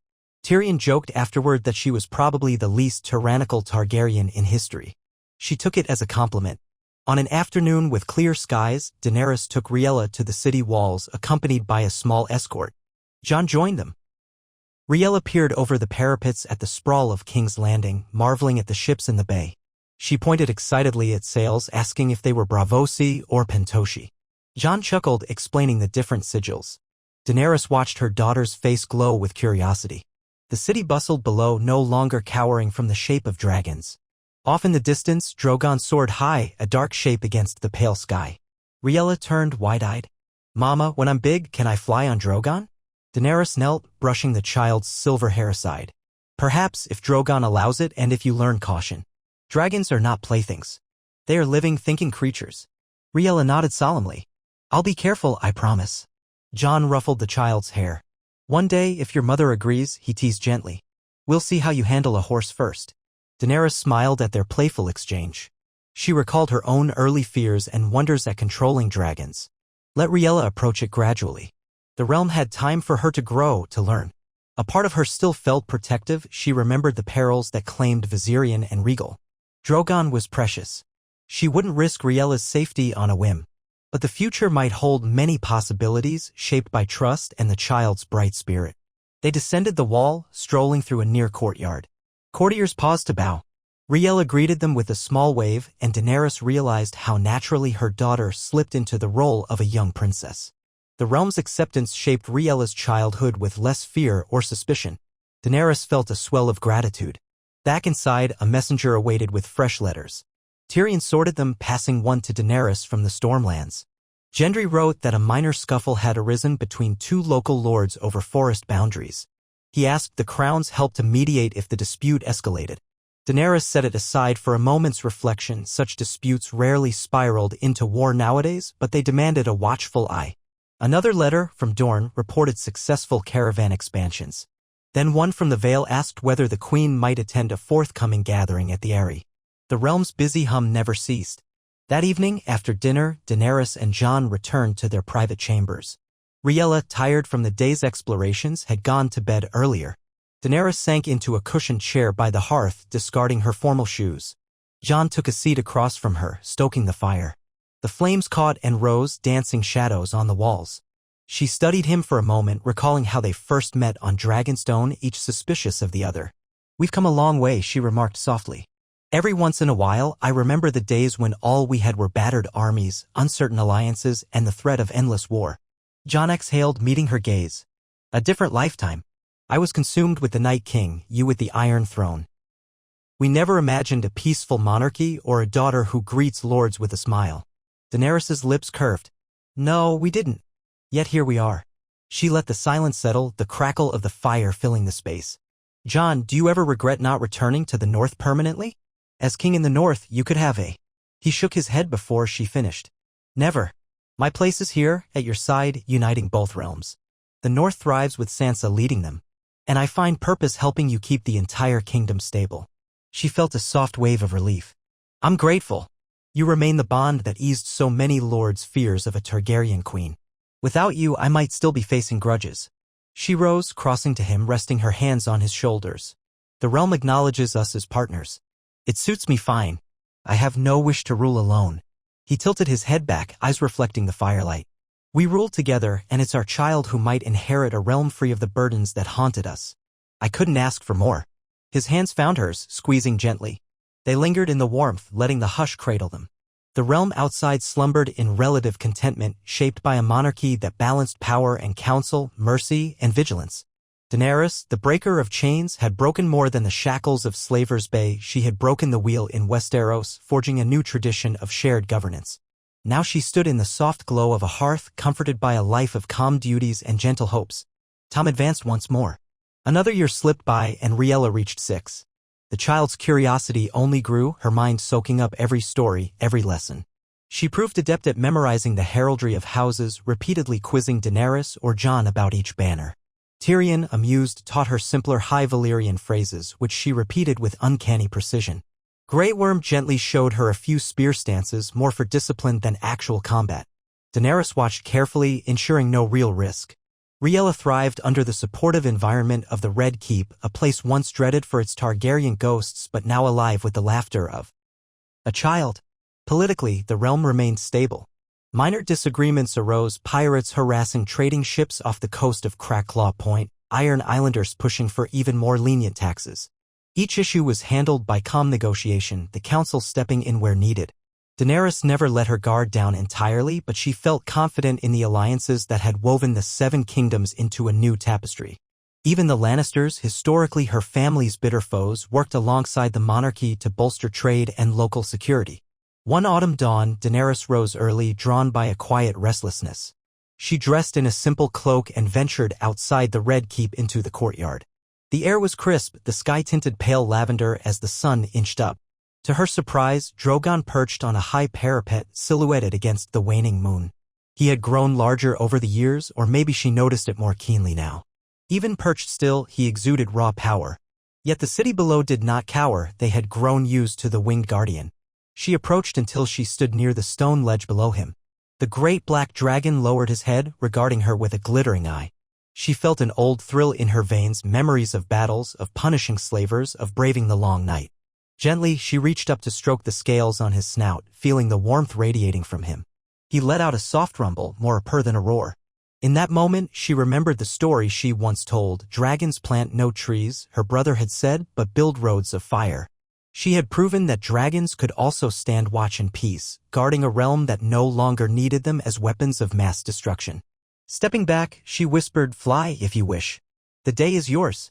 Drogon gave a low grunt, perhaps acknowledging her, then spread his immense wings and launched into the sky with a rush of wind. Daenerys braced against the sudden gust. She watched him vanish beyond the keep's high walls, a fleeting sense of longing for the days she soared daily. A peace demanded more time on the ground, leading with pen and parchment rather than flame. She had no regrets. When she turned, she found Jon in the courtyard, arms folded, having silently observed her exchange with Drogon. He wore a gentle smile. "Sometimes I forget how large he's grown," he said softly, stepping closer. "He could overshadow half the city if he wished." Daenerys nodded. "He's formidable. Yet he chooses not to terrorize. It's a reflection of how we've governed, I suppose. He senses we don't need to burn." Jon set a hand on her shoulder. "He respects you as you respect him. That's how it should be." They walked together, discussing minor tasks for the day, a meeting with foreign envoys from Lys, a courtesy visit from Prince Roan's nephew, and a short audience to confirm a new set of city watch regulations. Nothing signaled imminent danger. The calm continued. As the months drifted, the cycle of governance repeated: grand councils, minor lords' squabbles, foreign requests, quiet expansions of roads and trade routes, alliances kept warm by shared interest. Daenerys's monarchy matured. Those who once doubted her had either come around or remained in quiet corners overshadowed by the realm's collective progress. Jon served at her side, bridging hearts and reminding them that the Targaryen Queen was not alone in rule. Rhaella, bright and inquisitive, learned not just from her parents, but from the entire tapestry of Westeros. 7 years after the day Daenerys first chose mercy over fire, the realm reached a milestone. No major wars had broken out in that time. It was for some the longest stretch of relative peace in living memory. Daenerys's heart brimmed with cautious pride. She had once asked if the people would ever love her. Now she realized love was too simplistic a measure, but they trusted her, and that was enough. The Seven Kingdoms found unity, if not uniform adoration. She had broken the wheel of endless tyrants and rebellions, forging a monarchy guided by reason and counsel. Some nights, Daenerys still dreamed of the day the bells tolled. In those dreams, she saw two paths, one of cinders, another of gentle sunlight. She always woke relieved that she had walked the latter. She never let herself forget how close she'd come to unleashing devastation. That memory sharpened her resolve to keep fostering peace, to ensure her child and the children of all families never witnessed a second mad queen or king. Each time she watched Rhaella chase after some curiosity or greet a visiting dignitary with fearless politeness, she saw living proof of a better future. One such day, as Rhaella turned 7, a small birthday gathering was held in the Red Keep's courtyard.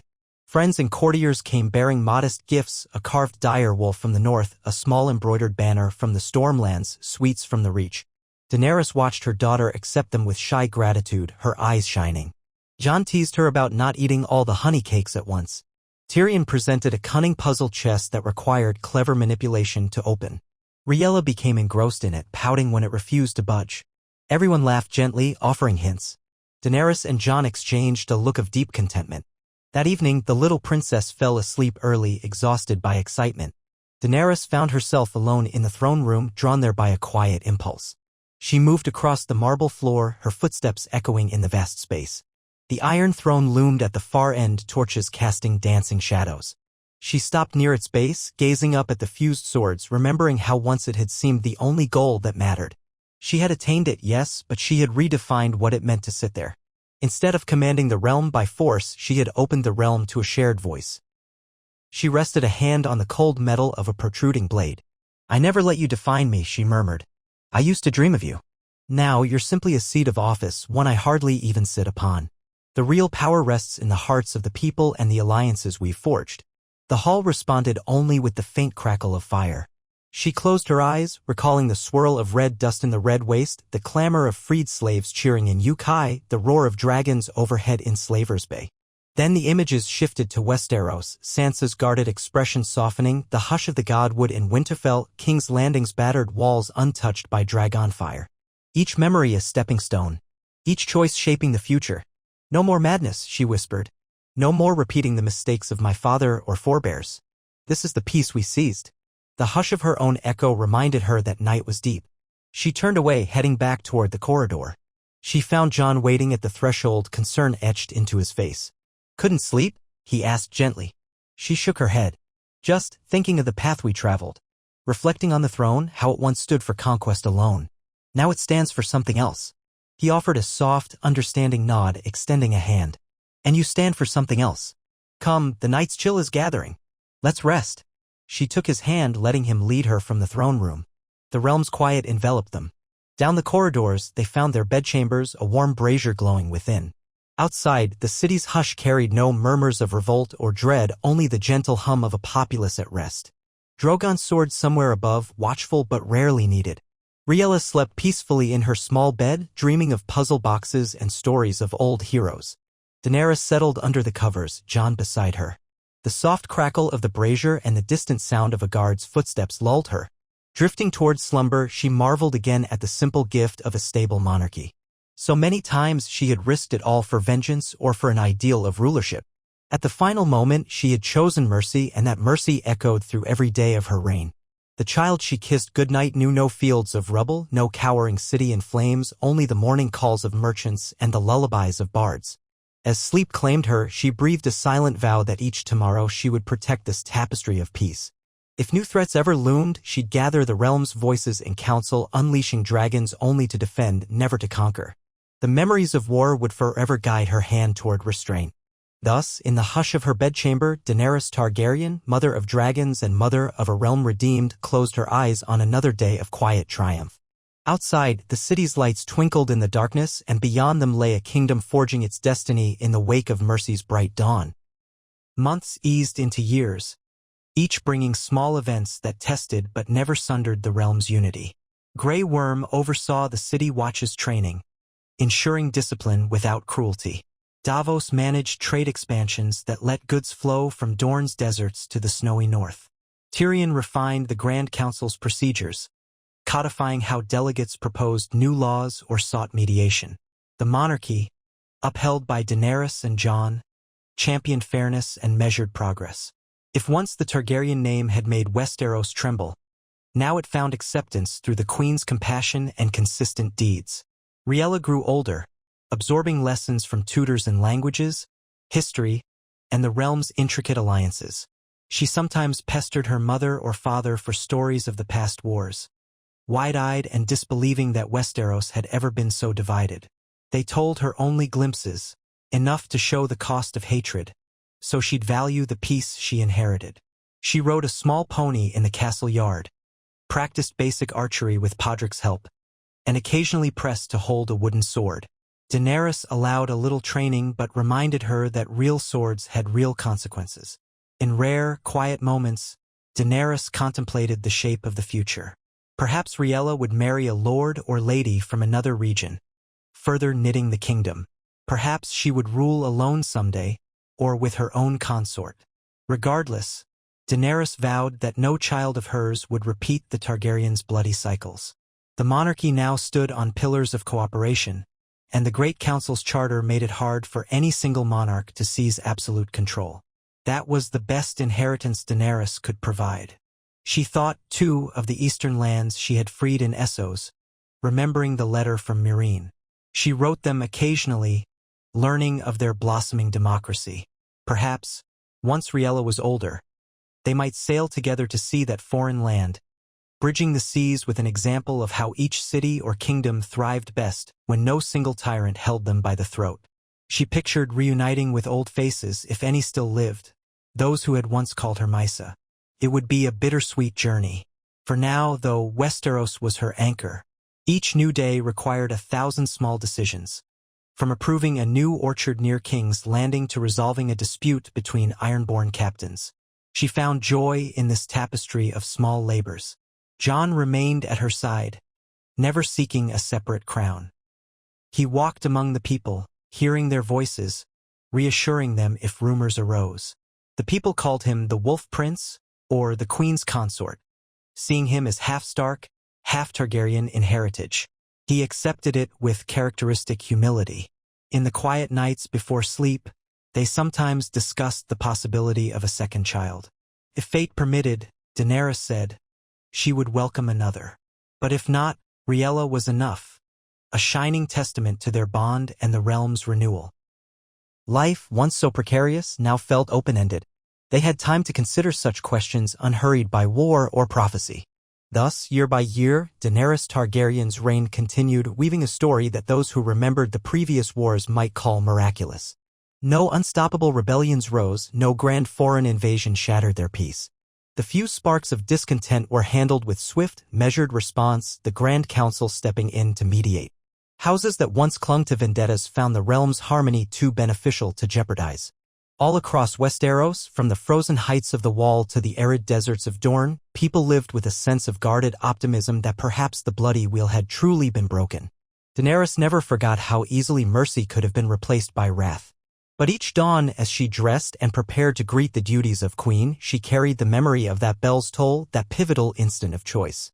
She reminded herself that leadership demanded daily compassion, daily vigilance. Even Drogon, perched on the Red Keep's highest towers, seemed a living symbol of her commitment to wield power only for protection. He soared over farmland, never burning a field that fed the people, never scorching a holdfast. The memory of smoke and ash belonged to another timeline, one she had rejected. Riella grew tall and bright-eyed, a child of two proud lineages, yet shaped by an environment of calm. She studied the alliance maps, pinned with the sigils of each region, learning to read the realm's tapestry as well as the scribes. She laughed with the city watch, fearless in the presence of Unsullied. She idolized Grey Worm's bravery, Davos's wisdom, Tyrion's wit.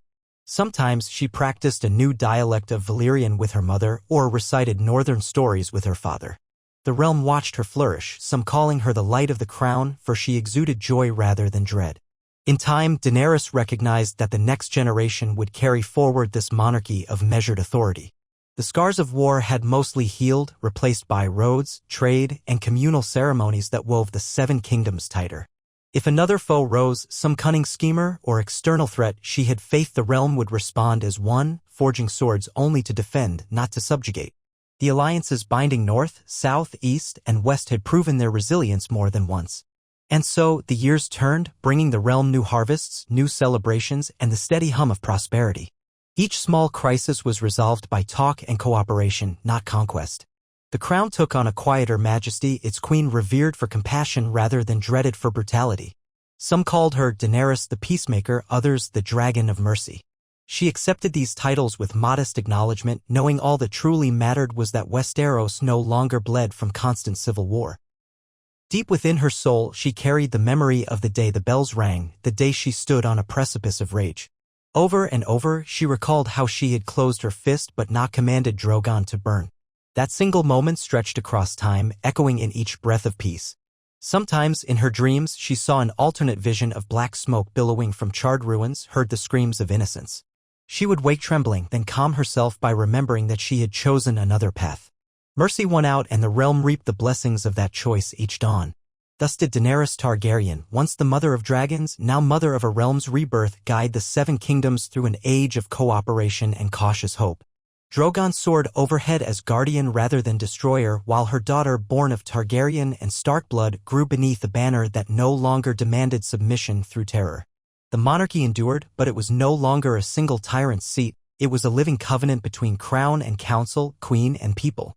And in the gentle hush of night, when she stood on balconies overlooking the city, Daenerys often whispered thanks to those lost in battles past, Ser Jorah, Missandei, her loyal friends whose faith pushed her toward the mercy that saved them all. Every star in the sky seemed to watch over her realm, no longer an ember of war but a tapestry of many colors stitched by alliances and compassion. She, Daenerys of House Targaryen, had indeed broken the wheel. And in the years to come, no matter how the winds of fate might blow, the realm would remember her not as the Mad Queen or the Scourge of Fire, but as the queen who spared King's Landing, who gave the realm new life instead of ashes, and who built a legacy that glimmered with the enduring promise of peace. Symbolizing the flame that overcame the cold. King Aegon, weakened by persistent coughs, still presided over a majestic ceremony in the Great Hall. Queen's Guard lined the aisles, banners of the 7 major houses draped overhead. In an emotional speech, the king invoked the memory of Rhaegar Targaryen's selfless act, urging unity should darkness ever threaten again. Applause thundered so loudly the rafters vibrated. In subsequent days, many believed the realm had transcended old divisions for good. Peace soared to new heights. Even the Ironborn, quiet for decades, engaged in lawful trade more than reaving. The Reach's bounty fed half the continent, and Dorne developed advanced irrigation systems spurred by new engineering knowledge gleaned from Essos. The Crown's navy occasionally patrolled the Stepstones but found few pirates to chase. A casual observer might have thought Westeros immune to cataclysm. Yet far across the sea, in Myr and Lys, half-verified rumors still flickered about cunning mystics referencing the Great Other. Some travelers who reached King's Landing told of sightings of pale-robed men near the Jade Sea, claiming they performed sinister ceremonies under blackened stars. No large armies formed, no open invasions threatened. But the quiet echoes repeated, men in shadows invoked the memory of endless winter. A new prophet or offshoot might one day arise, attempting to pierce Rhaegar's wards from afar. The realm remained blissfully untouched by any direct onslaught. Nonetheless, Aegon's watchfulness never abated. As King Aegon approached the twilight of his life, he spent more time in quiet reflection. On warm afternoons, he would stroll with Niella through the Red Keep's gardens, remembering how once he had been a boy enthralled by the heroism of his father's war. Now he was an old man, hopefully leaving his own heir, Prince Rhaegar, or one of Rhaegar's siblings if fate intervened, to continue safeguarding the realm. He took small comfort in the knowledge that no major invasion or undead menace had tested them in decades. Perhaps they had truly earned a future free of such nightmares. In the year marking the 60th anniversary of Rhaegar's forging of the wards, King Aegon fell seriously ill, bedridden for weeks. The realm braced for a succession. Prince Rhaegar, at middle age, stood ready as heir, mindful of the father's example. Maesters tried all manner of healing potions. Daenerys, weeping softly, sat by her father's bed, reading him passages of old texts about the long night's end. Elena and Jaehaerys each took turns holding the king's hand, while Queen Niella rarely left his side. Outside the royal chambers, the court and small folk alike prayed for their king's recovery. One stormy night, with thunder rattling the castle windows, Aegon awakened from a feverish dream, his mind caught between illusions. He mumbled about a swirl of ice, a hollow face crowned with black stars, a phantom beyond the waves. Niella pressed a damp cloth to his brow, urging him to rest. In a hoarse whisper, the king repeated a phrase, half delirious. "Father, it's not over, watch for the shadow, watch." Then he fell silent, drifting back into uneasy slumber. By dawn, the fever broke. Slowly, over weeks, Aegon regained partial strength, though the maesters said he might never fully recover. He emerged from his bedchamber pale, but determined enough to hold a final council. Summoning the older lords and his children, he gave them his last instructions. "To you all, I say, never let the realm forget the real war that once claimed our forefathers. Even if no enemy shows its face for 100 years, keep the knowledge alive. Expand the libraries, keep the wards strong. If any rumor arises from Essos or the far north about shadows stirring, do not dismiss it. That is House Targaryen's duty. My father's blood still lingers in these lands." A hush gripped the council as they nodded solemnly. Prince Rhaegar assured his father he would uphold that vow. The younger generation echoed the promise, vowing to remain vigilant. The king, satisfied, leaned back in his chair, chest heaving with exertion. He felt the weight of a lifetime stewardship pressing on his fragile lungs. Yet the realm endured. Another year passed with no cataclysm. Myr sank back into its own petty intrigues. The so-called Great Other cult never fully materialized into a threat. Some courtiers suggested the king's caution was wasted. Others praised his diligence. Aegon simply carried on, well aware that not every alarm signaled a storm, but refusing to let the land drift into illusions of invulnerability. At long last, in the dead of night, King Aegon VI Targaryen passed quietly in his sleep, aged and worn, leaving behind a realm that hardly recognized how precarious destiny once was. Bells tolled across King's Landing at dawn. Ravens soared to every castle. A hush of mourning fell. Courtiers and small folk alike gathered to pay respects to a monarch who had maintained House Targaryen's gracious rule for over half a century. The final farewell was a grand ceremony reminiscent of Rhaegar's funeral, though lacking the same weight of universal sorrow. For while Rhaegar had been the savior king who bled for the living, Aegon was the caretaker who preserved the fruits of that salvation. Prince Rhaegar, the second of that name in direct line from Rhaegar Targaryen, ascended the throne as Rhaegar II. The realm's succession was uncontested. Aegon's conscientious nurturing of House Targaryen had left no room for doubt. People whispered relief that the monarchy had once more passed without strife. The new king Rhaegar II pledged continuity. "My grandsire's wards, my father's vigilance, shall remain hallmarks of our reign." The realm nodded in contentment, seeing yet another generation of Targaryens continuing the chain. The funeral pyre for Aegon was lit on a mild evening in King's Landing's outskirts. Thousands gathered to watch flames lick the woodpile. At the apex of the ceremony, Queen Niella, weeping yet poised, dropped a single dragonglass dagger onto the pyre, symbolizing House Targaryen's unbroken vow to keep the living safe from the undead. Sparks danced skyward, painting the night with embers that some said formed the shape of a faint dragon. Perhaps the rest was imagination. Yet the hush afterward felt profound. Rhaegar II, standing at his mother's side, gazed at the swirling ashes with solemn acceptance. In the weeks that followed, the realm made a new set of oaths to Rhaegar II. The king's siblings, aunts, uncles, cousins, and loyal lords each reaffirmed their devotion.